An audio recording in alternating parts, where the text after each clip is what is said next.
It's nothing important to tell you anyway. Xiao Shi replied, his name is Dubin. Dubin? It does match the nickname of a hunting dog. Just like how his original body's father stabbed him in the stomach. He wouldn't let this go just like that. Su Zhan remembered that name and sat back in his seat. You are the victim's child. You have the right to know these things. Xiao Shi slowly said, according to what we found, your father was a mutant, so he had the ability to escape before the fire fully spread. Still got found out? Looks like mutants are really hard to burn. Burned for so long and still not burned clean. Su Zhan's eyes were full of shock. Impossible. Absolutely impossible. If my father was a mutant, I would have died long ago. Please calm your emotions. Xiao Shi's tone was gentle, but serious. So, he was killed. The fire was just a way for the killer to destroy the body. And the killer is most likely a mutant. Because if it was an awakened one, they wouldn't bother to destroy the body. They would even bring the body to us for a reward. Su Zhan nodded with empty eyes, like he couldn't accept this answer. Xiao Shi sighed, then said, there's no surveillance in Xingfu community. We currently can't find the killer, but we'll keep investigating. My condolences.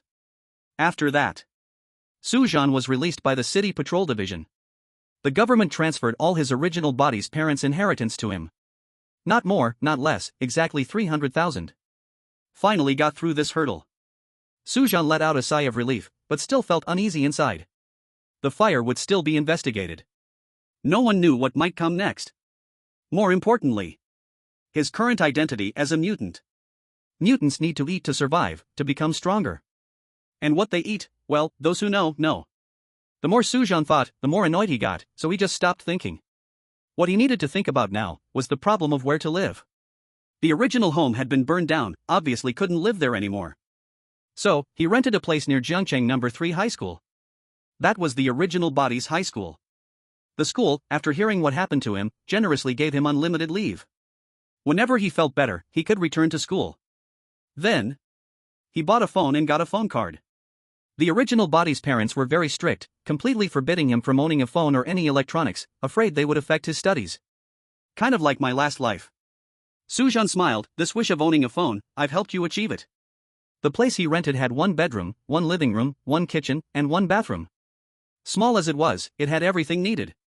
There was a full-length mirror in the bedroom. Su Zhan slowly took off his shirt. In the mirror was the body of a regular high school student. Slightly thin shoulders, flat abdomen, no obvious muscle lines.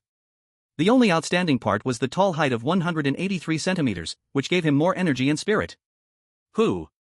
Su Zhan took a deep breath, and the mutant power inside him started to surge. In an instant, the image in the mirror began to twist and change. The originally thin body grew bigger. 8 sharply defined abs appeared. The chest muscles became clear and strong. The muscles in his shoulders and arms became obvious. Though not massive, it was full of power and the beauty of lines. Then, gray-black scale armor drilled out from under the skin, like living creatures covering the whole body. His pupils shrank into 2 blood-red vertical slits. His mouth cracked open to reveal 2 rows of sharp fangs. Even the fingertips extended with half-inch-long black claws. Su Zhan stared at the strange self in the mirror and slowly raised his arm. The scales rippled like waves with the muscles' contraction. He could feel the terrifying power flowing inside him. So this is the real me. The monster in the mirror showed a creepy smile. On Blue Star, there are 5 realms for awakeners, from low to high: the Lu realm, the Shi realm, the Chao realm, the Yuan realm, and the High realm. And the same goes for the deviant species, from low to high: low risk, medium risk, high risk, special risk, and catastrophe. Of course, when the deviant species first awakens, it usually can't reach the first stage. Su Zhan was like this, and this stage doesn't have a formal name. People called it unclassified. Su Zhan returned to his normal state, and the scales on his body slowly faded away. Let's rest for a while. Su Zhan jumped backward and fell onto the bed. Deviant species do not have an easy life in this world. Not only must they go out and hunt humans to survive, they also have to avoid the pursuit of awakeners. The days ahead won't be easy. A month later, Jiangcheng 3rd High School, Class 2 of senior year. When Su Zhan pushed open the classroom door, the previously noisy classroom went silent for a second. He wore a black windbreaker with the collar turned up high, silently walking through the aisle.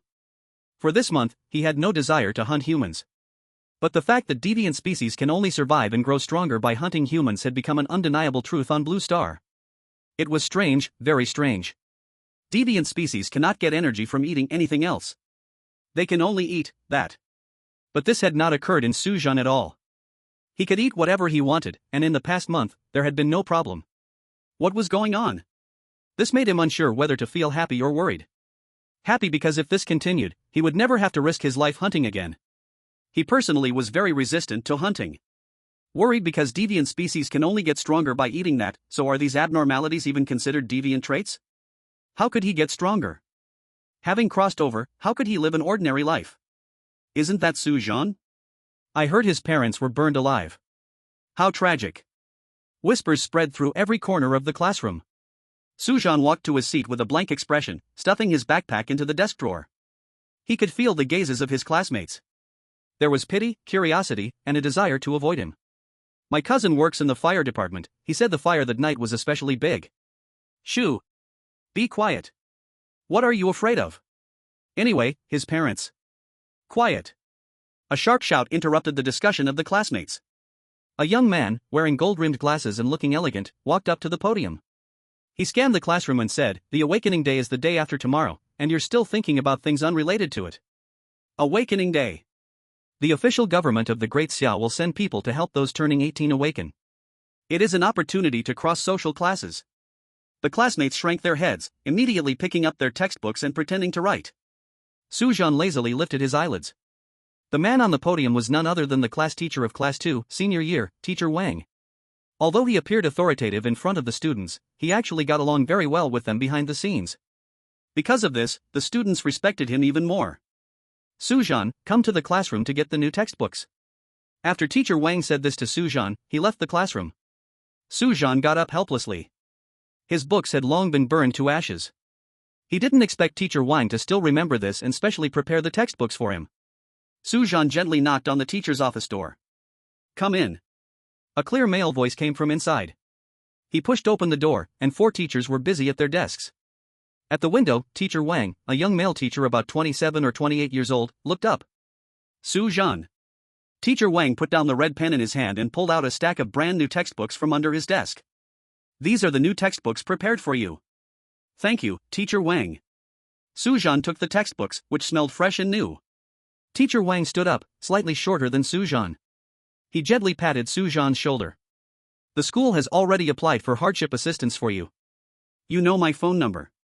If you have any difficulties in life, feel free to let me know. I understand. Thank you, Teacher Wang. Su Zhan thanked him again.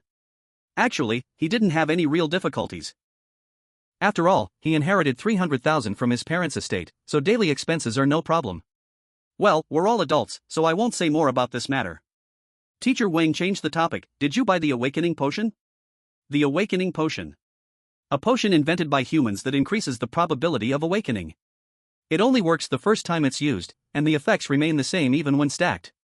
The official data states that the awakening potion increases a human's awakening probability by 30%. Note that this 30% is based on the human awakening probability of 10%. It doesn't mean that after using it, the awakening probability rises from 10% to 40%, but rather it rises to 13%. Even if it's only a 3% increase in probability, the price remains high. Various brands of awakening potions are continuously appearing, but the increase in probability remains the same. The average price of awakening potions on the market is around 350,000. But people are still buying them non-stop. To make their children awakened, countless families are draining their wealth. Not yet. Su Zhan answered. Teacher Wang sighed and took out a document from the drawer. The official notice just came down. The potion subsidy quota for this year's senior students has increased. He paused. In your case, you can apply for special hardship assistance, which can reduce 20% of the cost. The day after tomorrow is Awakening Day. If you're going to buy it, do it soon, but also make sure you can afford it. We're all adults, as long as we take responsibility for our own future. Su Zhan recalled a memory from his past self. Last week, a couple from the East District sold their only house just to buy their son an Apocalypse brand awakening potion. But after the child took it, he only had a fever for 3 days and ultimately did not awaken. In despair, the father jumped off the roof of the pharmaceutical company building. Now the cheapest morning dew potion on the market is still 300,000. A young female teacher beside them couldn't help but interject. The parents of Zhang Ming in my class mortgaged their ancestral land. Sigh, they put everything they had into it, don't know what the result will be. Sigh, we can only hope that heaven will bless them, and also that student in our class. Teacher Jing, are you free tonight for dinner? Teacher Wang interrupted her, smiling as he spoke. Teacher Jing rolled her eyes at him, seemingly regretting responding, I'm not free. Su Zhan's mouth twitched slightly. His teacher was just like that, very inappropriate in private. Everyone knew this. However, Teacher Wang's teasing seemed to carry a different meaning in his eyes. Teacher Jing's words could be seen as negative information. Teacher Wang, although joking, actually interrupted her to lighten his own pressure. Teacher Wang turned to Su Zhan, don't put too much pressure on yourself, even without the potion, there's still a chance of awakening naturally. In Great Xia, what does being an awakened person mean? It means privilege, it means status. Even if the ability of an awakened person is useless, someone will still want them. Awakened individuals have become the selling point of companies.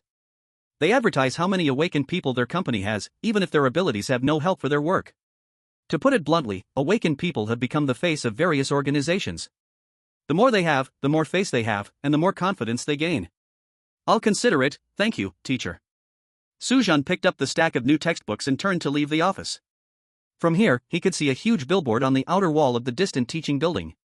Apocalypse Awakening Potion, give your child a chance to change their fate. Only 80,000 down payment, interest-free installment payment.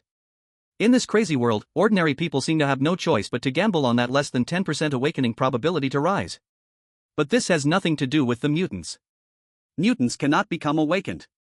This is the consensus of the world. But right now, I still haven't escaped suspicion. Su Zhan thought about the past month. Many suspicious faces had appeared beside the house he rented. The new pancake vendor at the school gate made pancakes so clumsily. The newly moved-in neighbor downstairs, every time Su Zhan went out, he would surely see his figure outside. The most eye-catching was that young man wearing a baseball cap, who had been wearing the same jacket for 5 days in a row, following him without even bothering to change his disguise. Truly not even pretending to be subtle anymore.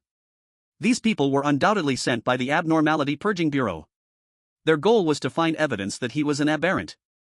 Under such circumstances, even if Su Zhan wanted to hunt, he didn't have the ability.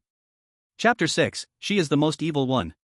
Aberrants need to feed once a month, or else they will starve to death alive. The people from the Purging Bureau were waiting for when he could no longer hold on. But even Su Zhan himself did not expect. He had no desire to feed at all. That was what let him escape a disaster.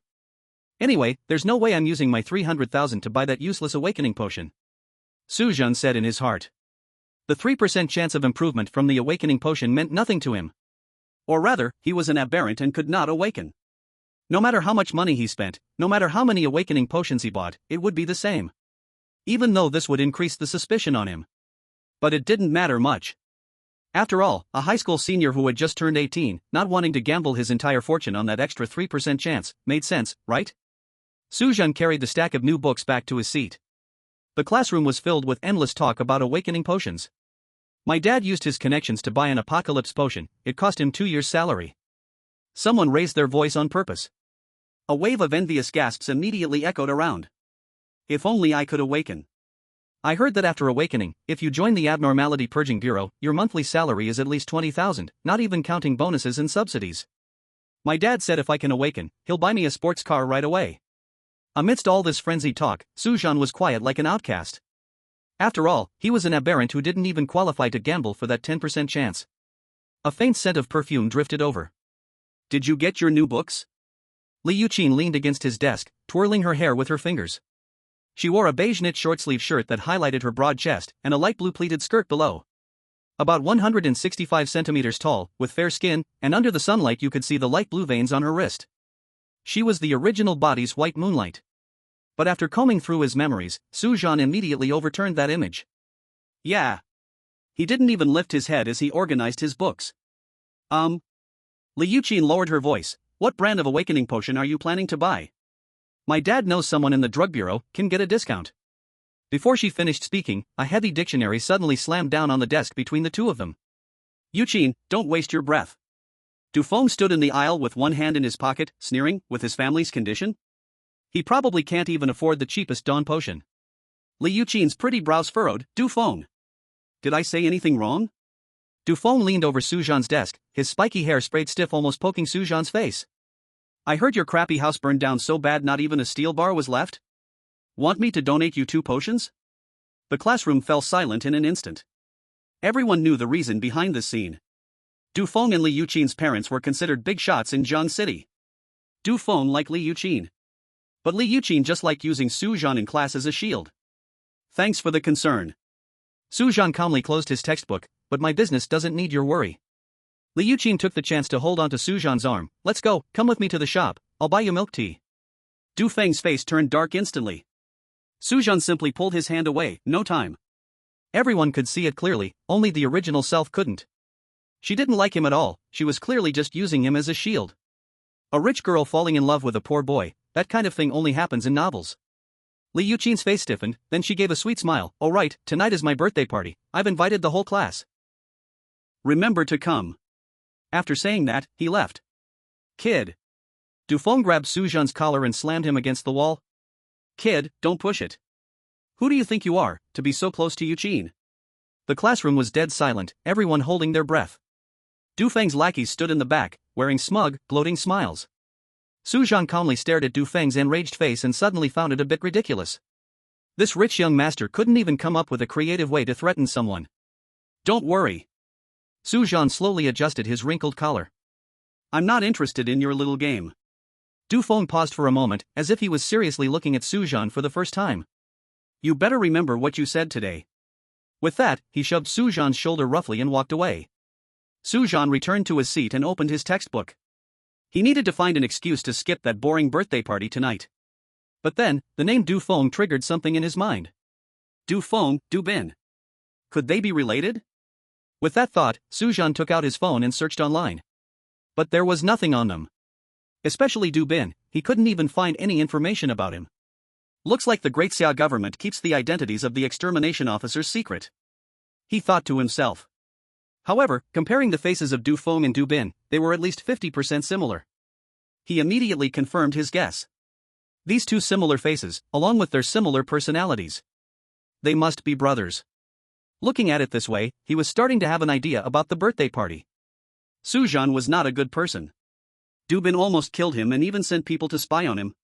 This was clearly an attempt to push him to his death. If it weren't for the fact that his mutation was different, he would have died long ago. A birthday party? That sounded interesting. As the night deepened, at a villa by the river. According to Li Yuqin, her parents were out of town on business. Only she and the servants were at home. Su Zhan stood in the shadow at the far edge of the balcony, holding a glass of untouched lemonade.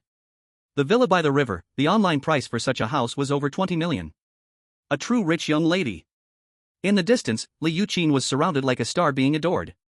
Tonight, she wore a silver sequin mini-skirt, shining brightly under the lights.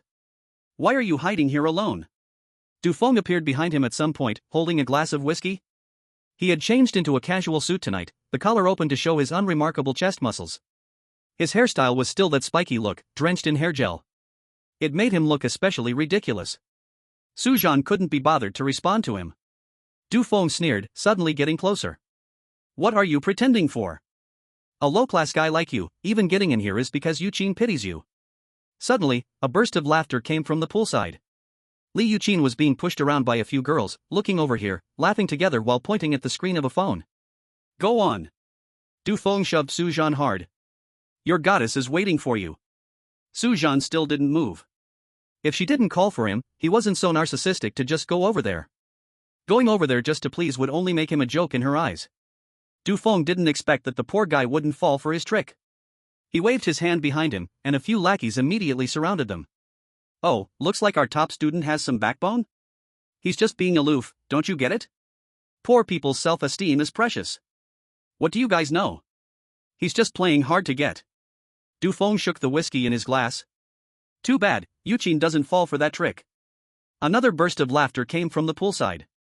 Li Yuqin was surrounded by a few girls, laughing together while pointing at the phone screen, not even glancing over here. Putting everything aside, Su Zhan had to admit that Du Feng's words about Li Yuqin weren't completely wrong. She truly looked down on him, only giving him the illusion that she cared, making him willingly be her shield. Otherwise, she wouldn't have been so indifferent when Du Feng and his lackeys were bullying him. In the end, Li Yuqin was the most malicious one. But the original body truly thought Li Yuqin liked him. He treated her with utmost care. Showing concern and warmth, maybe even if she caused the original person's death, the original person could still do it. But now, things were different. Those bootlicking actions were something Su Zhan would never, ever do. See that? Du Feng raised an eyebrow proudly. Your goddess doesn't even remember someone like you exists. A yellow-haired lackey suddenly reached out to grab Su Zhan's collar. Hey, poor guy, want us bros to take a picture for you? At least prove you've been to high society. But his hands suddenly froze in midair. Su Zhan's eyes made him instinctively feel danger, like prey being locked on by a predator. Get lost. Su Zhan said only one word. The voice wasn't loud, but it made all the lackeys step back half a step at the same time. The smile on Du Feng's face froze. He was just about to explode when all the lights in the manor suddenly went out. Chapter 7, Let's end this childish game. In an instant, the whole manor fell into darkness. The laughter by the pool stopped suddenly. Someone knocked over a wineglass. The sound of glass shattering was especially sharp in the dark. What's going on?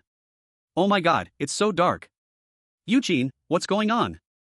Everyone, don't panic. Li Yuqin's voice came through. Maybe it's just a power trip. She turned on her phone flashlight and held it above her head. Du Feng reacted immediately, took out his phone and shouted loudly, everyone stay where you are. Security. Where's the villa security? In the darkness, the crowd's restlessness gradually calmed. Dozens of phone lights turned on one after another, flickering like fireflies throughout the manor. Some people started whispering, guessing maybe the circuit by the river had a problem. Su Zhan didn't move from his seat. His eyes had already adjusted to the dark, he could clearly see the panic on everyone's faces. The butler has gone to check the fuse box. Li Yuqin tried to calm the crowd, everyone please wait in the hall first. In the dark. Su Zhan's eyes suddenly narrowed. He sensed that someone had arrived. Not far away. Ah! A sharp, piercing scream rang out. The crowd exploded in chaos, phone flashlights waving wildly. What was that sound? Damn it, something's wrong. Call the cops, call them now. What's happening? Li Yuqin's voice now had a sobbing tone. Du Feng pulled her behind him, villa security. Where the hell is security? Another scream. People instinctively aimed their flashlights toward it. This time, everyone saw the intruder clearly. A person, wearing a white mask with crimson eyes showing, and a long tongue extending from the mouth, suddenly pierced a boy's chest. Run! Mutant! It's a mutant! Help! Someone help me! Call the cops! Call them now! Damn it! No signal! The crowd scattered in all directions like headless flies. Li Yuqin's high heels got stuck in the grass and she fell to the ground. She suddenly looked toward Du Feng who was running. Du Feng!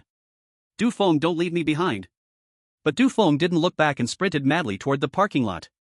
Leaving only Li Yuqin in the wind, in chaos. Su Zhan silently ran toward the deeper parts of the villa. He really felt like he had the worst luck ever. Just came to a birthday party, and ran into a mutant hunt. Inside the villa, screams echoed non-stop. A mutant wearing a smiling mask suddenly jumped out from the tree shadows. Its fingertips extended into long bone spikes, piercing through a girl's shoulder and lifting her into the air. Help, help me! The mutant tilted its head to admire for a moment, then suddenly opened wide.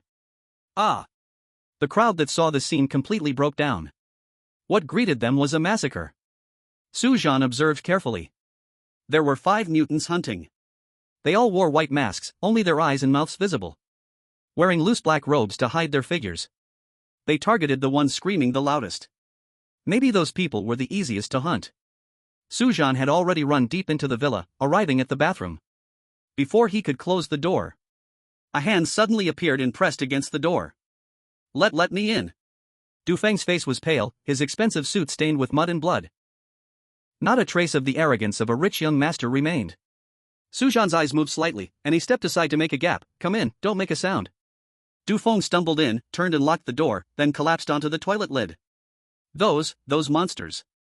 He gestured wildly, unable to speak clearly. Someone was torn in half alive, and someone's head just. Su Zhan leaned against the sink and said coldly, if you don't want to die, shut up. His indifferent side face reflected in the mirror. A sharp contrast to Du Feng's collapsed state. Du Feng grabbed his hair, on the verge of breaking down. But he still understood the seriousness of the situation and stayed silent. Suddenly a dull sound came from outside the door, like something heavy hitting the corridor floor. Su Zhan paused slightly, his back to Du Feng, fully focused on the sounds outside.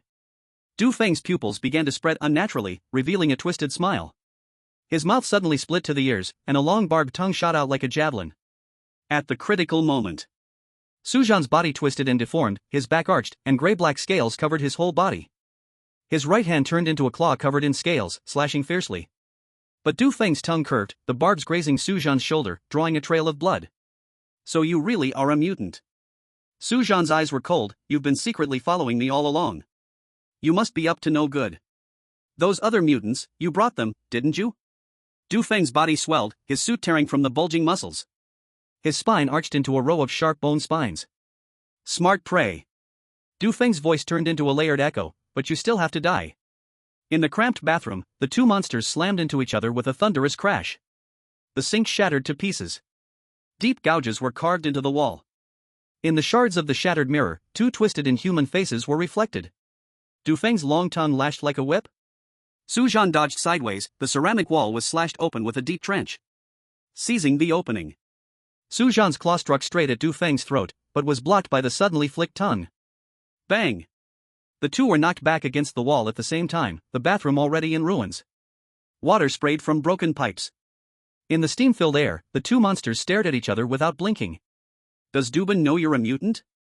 Su Zhan suddenly spoke. As a purger of the Mutant Purge Bureau, protecting his own blood brother. Head Dubin, how impressive of you. Du Feng's pupils shrank, then he said, what you should think about now is your own life and death. The vicious long tongue shot out again. Su Zhan's figure flashed. 3 silver streaks flashed, and Du Feng's long tongue was cut into 4 pieces mid-air. The severed segments still twitched reflexively. Slime splashed onto the tiles, corroding them. You! Du Feng's roar came with the cracking sound of bones. 7 sharp white bone spines pierced out from his back, making him look like an exploded hedgehog. Well, that haircut of yours finally matches the hedgehog look. Su Zhan had wanted to say that for a long time. Alright, testing is over. The little game ends here. Boom! Du Feng's bone spine smashed the entire wall into rubble. Amid the dust, Su Zhan's figure flashed. Shrock!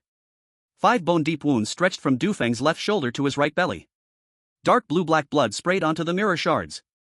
Every drop corroded the glass. Impossible. Du Feng staggered back, flesh around the wounds wriggling madly. How could you? Su Zhan's pupils had turned into 2 crimson vertical slits. His claw rose again. In your next life, remember not to act in front of a hunter. The final strike was fast as lightning. Du Feng's 7 bone spines blocked at once, but were all severed instantly upon contact. The claw didn't stop, piercing straight through his throat. Chapter 8, The Traitor Who Bites the Hand That Feeds. Say you're affectionate, but you didn't even try to save Li Yuqin. Su Zhan clicked his tongue in mockery. Say you're not, yet out of all those people, you just had to come and kill me. Oh, there's another possibility. You and your mutant companions agreed not to kill Li Yuqin. But that's too obvious. Your mutant companions will definitely guess your identity. I think you wouldn't do that. Or maybe Li Yuqin is pretending. She, like you, is also a mutant. But that possibility is small. Because if that's the case, both of you would know the other's mutant identity. After all, unless you trust each other so much, willing to give your life for the other, otherwise, you would still follow the Dark Forest law. Su Zhan gave his conclusion. So, you don't like Li Yuqin as much as you show. This is just a way to hide the fact that you are a mutant. You probably just want to kill me because you don't like me. He smiled. I didn't expect you're not as stupid as you seem, but unfortunately, you chose the wrong person. After a round of additional strikes, Su Zhan thought about how to handle the body. But at this moment, he remembered Dubin's identity. Just now, Du Feng didn't say anything, but from his expression, it was clear that he was related to Dubin. The screams from outside had stopped at some unknown point. Su Zhan knew that the abnormal elimination squad had arrived. He looked at his phone. He calculated the time, and 15 minutes had passed since the villa's power went out. Came so late? 15 minutes, this time seems short. But you should know that the abnormal elimination squad has always been monitoring him. In such a situation, they should have acted long ago. Could it be that the abnormal elimination squad's people didn't monitor me today? Su Zhan thought to himself, but that's just too coincidental. His scale slowly faded, and his figure shrank, becoming a little smaller. In the blink of an eye, he transformed back to the image of a slender high school student. Abnormal elimination squad. Su Zhan quickly wiped away the remaining blood on his face at the sink. He picked up a broken piece of tile from the ground, cut several wounds on his body in pain, and suppressed his healing ability. The wounds from his battle with Du Feng had already healed. But his clothes couldn't repair themselves. Right now, leaving wounds was the only way to explain things on the surface. After tearing his clothes a little, he washed the tile fragments clean, then threw them on the ground and smashed them. Through the window, he could see the flashing red police lights outside. Survivors, gather here. The voice came through a loudspeaker. Su Zhan took a deep breath and pushed open the bathroom door. The villa had already turned into a hell on earth. The scene was still not approved for review. Li Yuqin was curled up in the corner, her expensive silver skirt now tattered. As for Du Feng's lackey, the yellow-haired guy, who had been bullying others with his power just now looked like a wreck. Didn't die? Lucky, huh? Su Zhan thought to himself. The people who came included armed patrol officers and those in even more stylish and higher-ranking uniforms from the abnormal elimination squad. As for the mutants, Su Zhan didn't see a single one. It seemed they had run away before these people arrived at the villa. This was a carefully planned hunt by the mutants. Su Zhan, it's you again? A woman's voice came.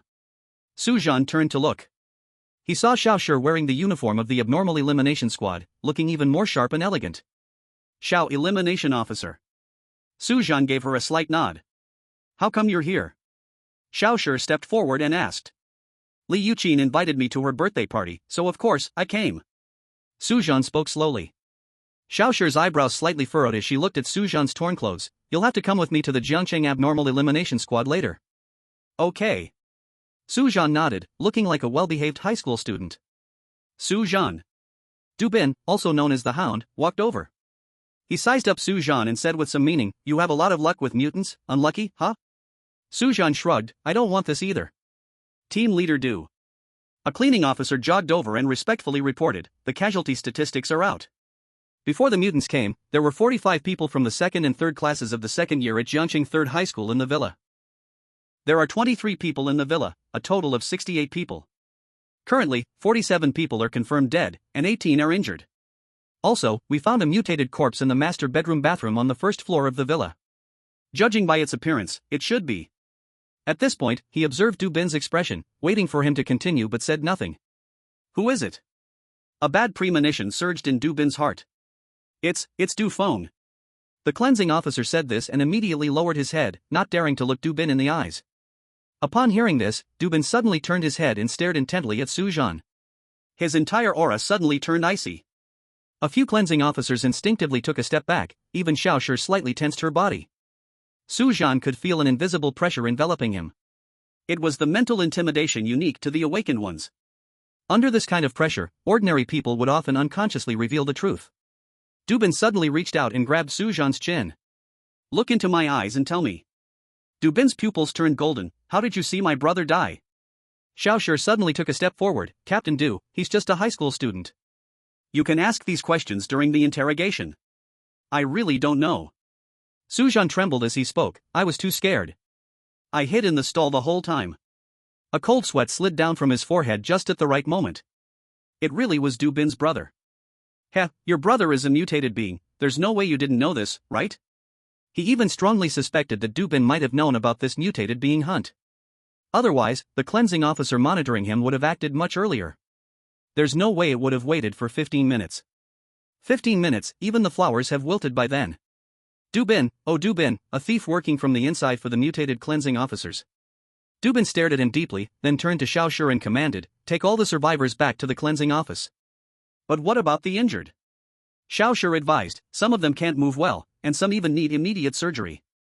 Dubin was silent for a few seconds, and the golden color in his eyes gradually faded. The injured should be sent to the hospital first, but they must be guarded by cleansing officers 24 hours a day. He turned to look at the terrified survivors, his gaze lingering for a moment on Li Yuqin. The others, including Miss Li from the Li family, must be taken back to the office for questioning. Xiao Shi visibly relaxed, yes, Captain. Su Zhan lowered his head, glancing at Dubin's reaction from the corner of his eye. The hunting dog seemed to have regained his calm on the surface. But his clenched fists were turning white, clearly trying to suppress his emotions. The medical staff began to transport the injured in batches. The cleansing officers also began escorting the survivors. Su Zhan was arranged to sit in the back seat of a black van, with a fully armed cleansing officer on either side of him. This trip to the cleansing office would probably not be so easy to cover up. Chapter 9, Forced Confession. The interrogation room at the Jiangcheng mutated cleansing office was simpler than expected. Under the bright white lights, there was a metal table, 3 chairs. In the corner, a surveillance camera flickered with a red dot. Dubin slammed a pile of files heavily onto the table and sat down across from Su Zhan. Xiao Shi stood by, holding a clipboard, her expression complex. Name: Su Zhan. Age: 18 years old. Dubin pushed a photo in front of Su Zhan. Explain this. It was a photo of Du Feng's body in the master bedroom bathroom. Su Zhan blinked. I don't understand. Bang! Dubin suddenly slammed the table and stood up, his golden pupils shrinking into a thin line. My brother died in that bathroom. Xiaoshi cleared her throat. Captain Du, please follow the procedure. Upon hearing this, Dubin slowly sat down. Captain Du, what does my brother's death in that bathroom have to do with me? Su Zhan said, looking confused. Am I the only person in the villa? Why are you singling me out? Dubin's eyes narrowed. His brother had told him that if Su Zhan attended this party, he would be the first to attack him. But this kind of thing couldn't be made public. Because it would indirectly confirm that Dubin knew his brother was a mutated being and didn't report it, and even deliberately left him an opportunity to commit the crime. And besides, Su Zhan stared directly into Dubin's eyes. Your brother is a mutant. Even if I killed him, shouldn't you reward me? Why do you now interrogate me like I'm a criminal? Team leader Du, your actions are truly biased and unjust. Ha! Dubin sneered twice, stood up, and looked down at Su Zhan. I don't dare wear this hat.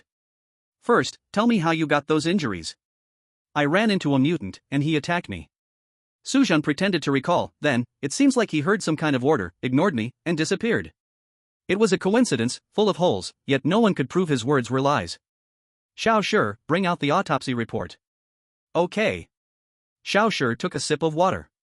Upon hearing this, she took a piece of paper from the file and softly read, Du Feng, mutant, rank, irrelevant, died from a broken spine, multiple wounds on the body, with a fatal wound in the heart, but identified as a finishing blow from the killer. Very familiar, right? Dubin said with a cold tone. From this report, he could imagine the scene of his brother being killed by Su Zhan. That was his own brother. Blood is thicker than water. So, what does this have to do with me? Su Zhan was confident that Dubin couldn't produce evidence. Maybe those mutants killed each other. He killed Du Feng purely for self-preservation. What logic is there in allowing others to kill him, but not allowing him to fight back? The problem lies with you choosing the wrong person. You seem to be quite confident. Dubin said coldly. Su Zhan didn't speak, but his expression suggested he wasn't so sure. Otherwise? The villa's surveillance had long been disabled by the mutants using their methods. Not to mention, he deliberately avoided the surveillance inside the villa. Team leader Du. Su Zhan smiled. Your own brother is a mutant, and you're still thinking about how to save your own position. You'd better prepare your words well, figure out how to deceive the officials. Otherwise, a prison sentence might be your fate. Don't bother worrying about me. Dubin stared into Su Zhan's eyes. However, I hope you can keep laughing this happily from now on. What do you mean? Su Zhan instinctively asked. The next moment, Xiaoshi's body suddenly wobbled, and the file she was holding slipped from her hands. She blinked in confusion and reached out to support the table, but her body went limp and she collapsed to the ground. Xiao Su Qing Yuan? Su Zhan immediately understood everything. Dubin wasn't completely powerless against him. He had another trick, forceful interrogation. Dubin calmly locked the interrogation room door, turned around, and his lips twisted into a cruel smile. Slowly rolling up his sleeves, revealing his forearms. Now, we can have a good talk. Abusing private punishment, you're really something. Su Zhan said slowly. He had no choice, no way out. As for counterattacking. First, exposing the mutant identity would guarantee death. Second, he couldn't defeat Dubin. Third, his phone had already been taken, and he couldn't even leave behind any evidence. Private punishment? Dubin drew out a special electric baton from his waist, the rod crackling loudly. For a bastard like you, any method is justified. The electric baton suddenly shot out. The speed was so fast that Su Zhan couldn't avoid it in time. Ah! Su Zhan screamed in pain, curling up on the chair. This electric shock would be enough to disable an ordinary person, but for him, it was just a flesh wound. However, right now, he had to play his part well in this drama. Talk! Dubin kicked over the chair, and Su Zhan fell heavily to the ground. How did you kill my brother? Su Zhan gasped in pain. I really don't know. Stubborn? Dubin sneered and pressed another button on the electric baton, making the electric arc even more violent. Now, you won't just be pretending to be in pain. It was a test, definitely a test. Still the same logic, if mutants could be recognized in human form, they would have been wiped out long ago in the Great Xia. Su Zhan looked at the electric baton sizzling with arcs. If this thing hit his body, it wouldn't just leave a bruise. Others in such situations would sweep everything away, killing wildly. Why did it turn out like this for me? Is it either being beaten, or on the way to being beaten? Su Zhan skillfully covered his head, his body curled up. Damn it! Another round of savage beating. He had already prepared for the worst in his heart. If Dubin really wanted to kill him, really wanted him dead, then he could only fight back. Still refusing to reveal, huh? Dubin sneered, then take the secret to the grave. The electric baton was raised high. Bang! The door of the interrogation room was violently kicked open. The door panel slammed hard into the wall. Teacher Wang? Su Zhan looked at the figure standing at the door. His homeroom teacher Wang Mingyuan was holding a phone, the camera lens pointed directly at Dubin. Wearing gold-rimmed glasses, a gentle smile still hung on the corners of his mouth. Dubin's eyes narrowed.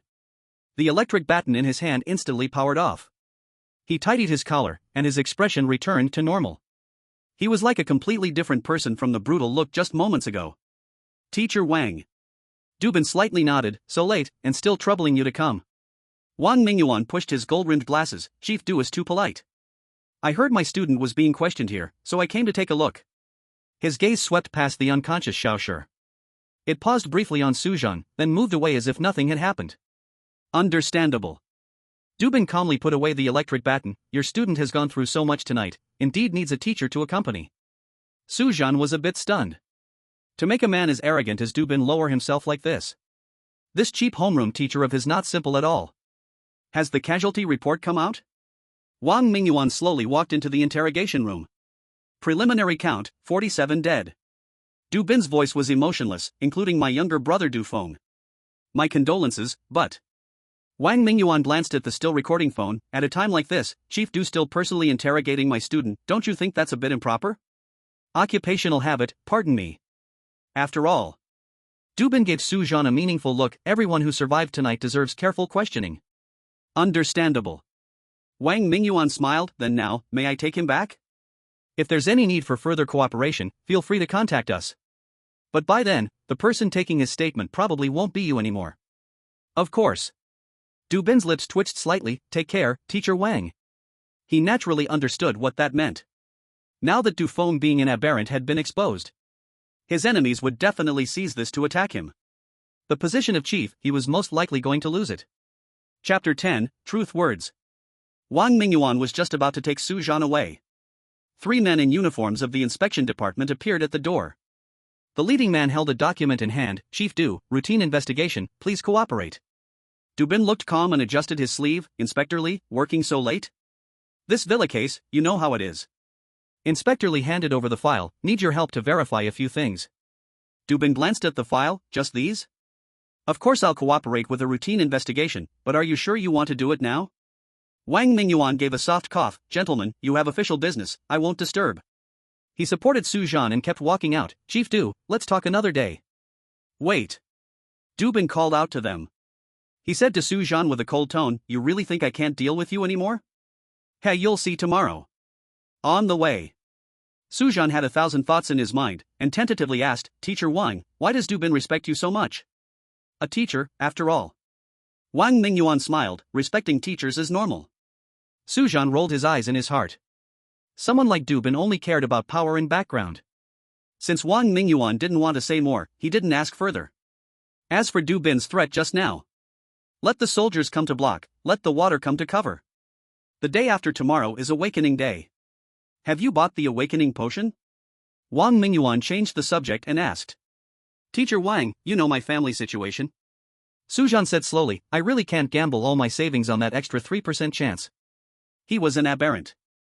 This was a bet doomed to fail. Wang Mingyuan looked at him for a moment, then left one sentence, get some rest. An adult just needs to be responsible for his own life. Next day. Early morning. Su Zhan came to school for class as usual. The classroom was nearly 90% empty. Some were recovering from injuries in the hospital, some were receiving treatment for psychological trauma. And some would never come back again. Outside the school gate, heartbreaking voices could be heard reaching the classroom. Give me my daughter back. Class 2 of grade 3, 45 students, 30 dead. We entrusted our children to you, and this is how you treat us. Are you reporters? Yes, it's this school. Did you hear about the villa party incident last night? Yes, that one, I know something about it. I'll tell you everything I know, you must expose this school truthfully. But ironically, they only dared to cause trouble for the school and not for the planners of the party, nor did they dare to bother Liu Qin. Pick on the soft ones. Su Zhan shook his head helplessly. Humans are like this. But within the Great Xia, such events happen constantly. No matter how loud they protest, they won't get a result. After all, the murderer is a mutant, and you're troubling other people. Aren't you just bullying the honest ones? Sure enough, very soon, the city patrol came. They arrested all the troublemakers. Troublemakers? Go tell my city patrol. This is not a peaceful time. Outside there are mist creatures, and inside there are mutants. In times of chaos, heavy punishment must be used. Su Zhan. A cold voice came. Su Zhan turned his head to look. He saw Li Yuqin push open the classroom door and walk in slowly. Li Yuqin? Su Zhan was a little surprised. This rich young lady, born with a golden spoon in her mouth. After experiencing such a bloody scene last night, she didn't hide in her home trembling in fear, but instead came to school the next day as if nothing had happened. Li Yuqin's eyes held a hint of wariness. She glanced at Su Zhan before quickly leaving. Su Zhan? What is this about? Am I that terrifying? At that moment, Wang Mingyuan walked in, his expression heavy. Su Zhan, come with me. With that, he walked toward the door. Su Zhan was filled with confusion. What happened now? He followed Wang Mingyuan's steps, and the two arrived at the rooftop of the teaching building. On the rooftop, the wind howled. Su Zhan, have you looked at your phone? Wang Mingyuan pushed his gold-rimmed glasses and said. What? Su Zhan was confused. Look at the news about Dubin. Wang Mingyuan explained. Su Zhan quietly studied his expression, seeing no signs of lying. He then took out his phone from his pocket. The school didn't allow phones. However, Wang Mingyuan shouldn't be so bored. He wouldn't stage such a scene just to confiscate his phone. Su Zhan searched for Dubin. To his surprise, a trending topic appeared. Jiangcheng High School suspected to have mutant student.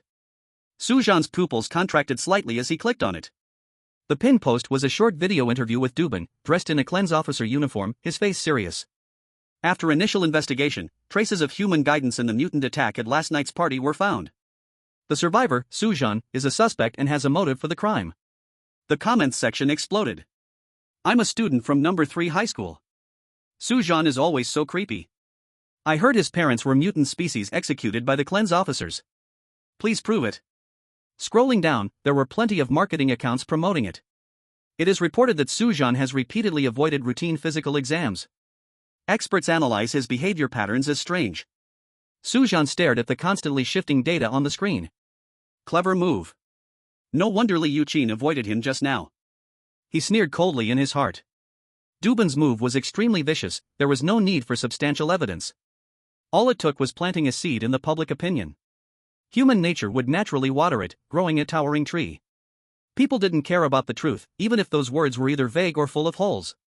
When millions of people simultaneously point at you as a monster, aren't you one? Teacher Wang, Dubin is slandering me. Su Zhan said slowly. Dubin is quite fond of his younger brother. Wang Mingyuan didn't answer but instead said this. Su Zhan waited silently for him to continue. Wang Mingyuan pushed his gold-rimmed glasses. In Great Xia, slandering someone as a mutant species can be punishable by death. Su Zhan listened quietly. Memories from the past life came to mind, and indeed, this was true. A slanderer must pay the price for slandering. Slander cannot be without cost, or else the world will fall into chaos.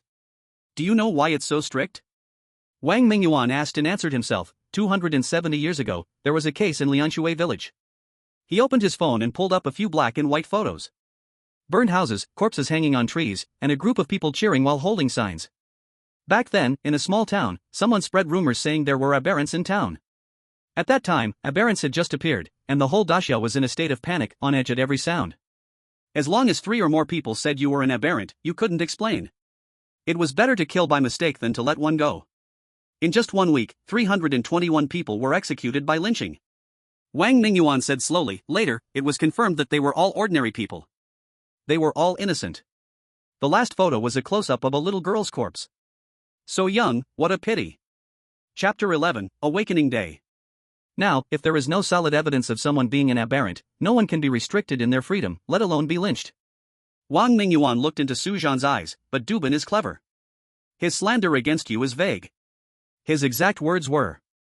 According to preliminary investigation, there are traces of man-made guidance in last night's party leading to the aberrant attack. Survivor Su Zhan is suspected and has a motive. Those people online attacking you talk the same way, vague and unclear. They're not the original source of the rumors, so they won't be punished much. But those people don't matter. They are just water army that Dubin paid for. So, Dubin's actions don't count as the kind of slander that gets the death penalty. If you can prove you are human, I promise, even if Dubin has strong backing, he will go to jail for at least half a year. That's also why I said before, Dubin really loves his younger brother. He's risking prison to do this to you. What is the way to prove I'm human? Su Zhan asked. There's a kind of drug, called the truth serum for Aberrants. Wang Mingyuan's face turned serious. No Aberrant has ever resisted this drug. But the side effects are huge. After the drug wears off, there will be major after effects, like mental disorder, anxiety, irritability, or even becoming a vegetable. This drug is not used lightly, but it can be requested. Is this the only way? Su Zhan's heart tightened. To kill 1,000 enemies, you harm yourself by 800. Not to mention if he is an Aberrant.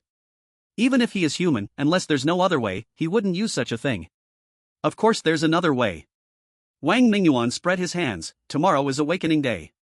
As long as you become an awakened one, the rumors will break by themselves. The mist has invaded for 300 years. No one has ever had the powers of both an awakened one and an Aberrant at the same time. Never. Su Zhan naturally knew this, but on the surface he still said, so, if I meet either of these two conditions, I can send Dubin to jail. Yes. Wang Mingyuan nodded slightly. I understand. Thank you, Teacher Wang. Su Zhan thanked him sincerely, looking like a good student. Go back. Don't let those comments affect your state of mind. Wang Mingyuan waved his hand, giving one last reminder. Su Zhan walked down from the rooftop. In the hallway, the once crowded crowd parted on its own as Su Zhan passed by. A few younger girls were chatting about something. When they saw him, they immediately fell silent and quickly walked away along the wall. It's him. I heard his parents were also. Stop talking, he's not far away. On the way home after school, whispers came from behind. He looked at me. Will he remember my face? Stay away, don't let him notice you. Su Zhan walked through the crowd with a blank face. He looked at the students in the distance, gathered in small groups. Everyone glanced at him from the corner of their eyes, then quickly looked away. Dubin's move was indeed clever. His fingernails dug deep into his palm, but he felt no pain. The aberrant factor in his body was boiling, ready to tear apart this body at any moment. But he knew, once he lost control, he would fall right into Dubin's trap. The guards at the school gate had already been replaced with unfamiliar faces. The bulge at his waist was noticeable. The patrolling car passing by was twice as many as usual. Dubin, this is what you wanted, right? That man, who pretended to be righteous with formalities in the interrogation room, must now be enjoying the pleasure of pushing him into a dead end. Make him the enemy of the whole nation, make him isolated from the world. Su Zhan didn't know how much longer he could pretend. When everyone looked at him like a monster. When no one in the world would speak to him. Loneliness would drive a person crazy. Su Zhan admitted that he was a mutant. But the people he killed now were all for self-defense. He was different from other mutants, he didn't need to hunt. But none of that mattered. Mutants were, in essence, symbols of evil. To live was to bear original sin. Just like the old ancestors said, those not of our race, their hearts will be different. The scariest part was not being seen as a mutant, but in the eyes of the world. Su Zhan actually started to think. Maybe becoming a mutant was the only way out. Maybe turning dark, it wasn't so bad after all. The next day. The Awakening Day, the age limit for school in the Great Xia Empire meant that students would be 18 years old. Awakening was the cruelest yet fairest class leap in the Great Xia Empire. The young master who never touched the spring water with his fingers, if he fails to awaken, could only watch the glory of his ancestors fade. The poor boy who crawled out of the slums, if he awakens, could make his entire family rise to the sky. Villa, privilege, money, beauty. These things, which ordinary people would struggle their whole life to touch, could be gained with just 1 minute of genetic shock in the awakening chamber. So every year on this day, some people mortgage their properties to buy enhancement drugs. Some kneel in temples and Taoist shrines to pray for divine favor. Some secretly hide knives in their sleeves. These people are gamblers who bet everything they have, even taking out loans to buy awakening drugs. If their child fails to awaken, the whole family is finished. The history books of the Great Xia are filled with the legends of the awakened, but no one records where those who failed went. After all, the most useless words in this world are ordinary people. 3rd Middle School of Zhongcheng. A black official car was parked at the school gate. The car bore the insignia of the Great Xia Awakening Affairs Bureau. Fully armed Special Forces personnel of the Purification Division formed a security line around the school wall. In the center of the playground, 3 silver-white awakening chambers stood.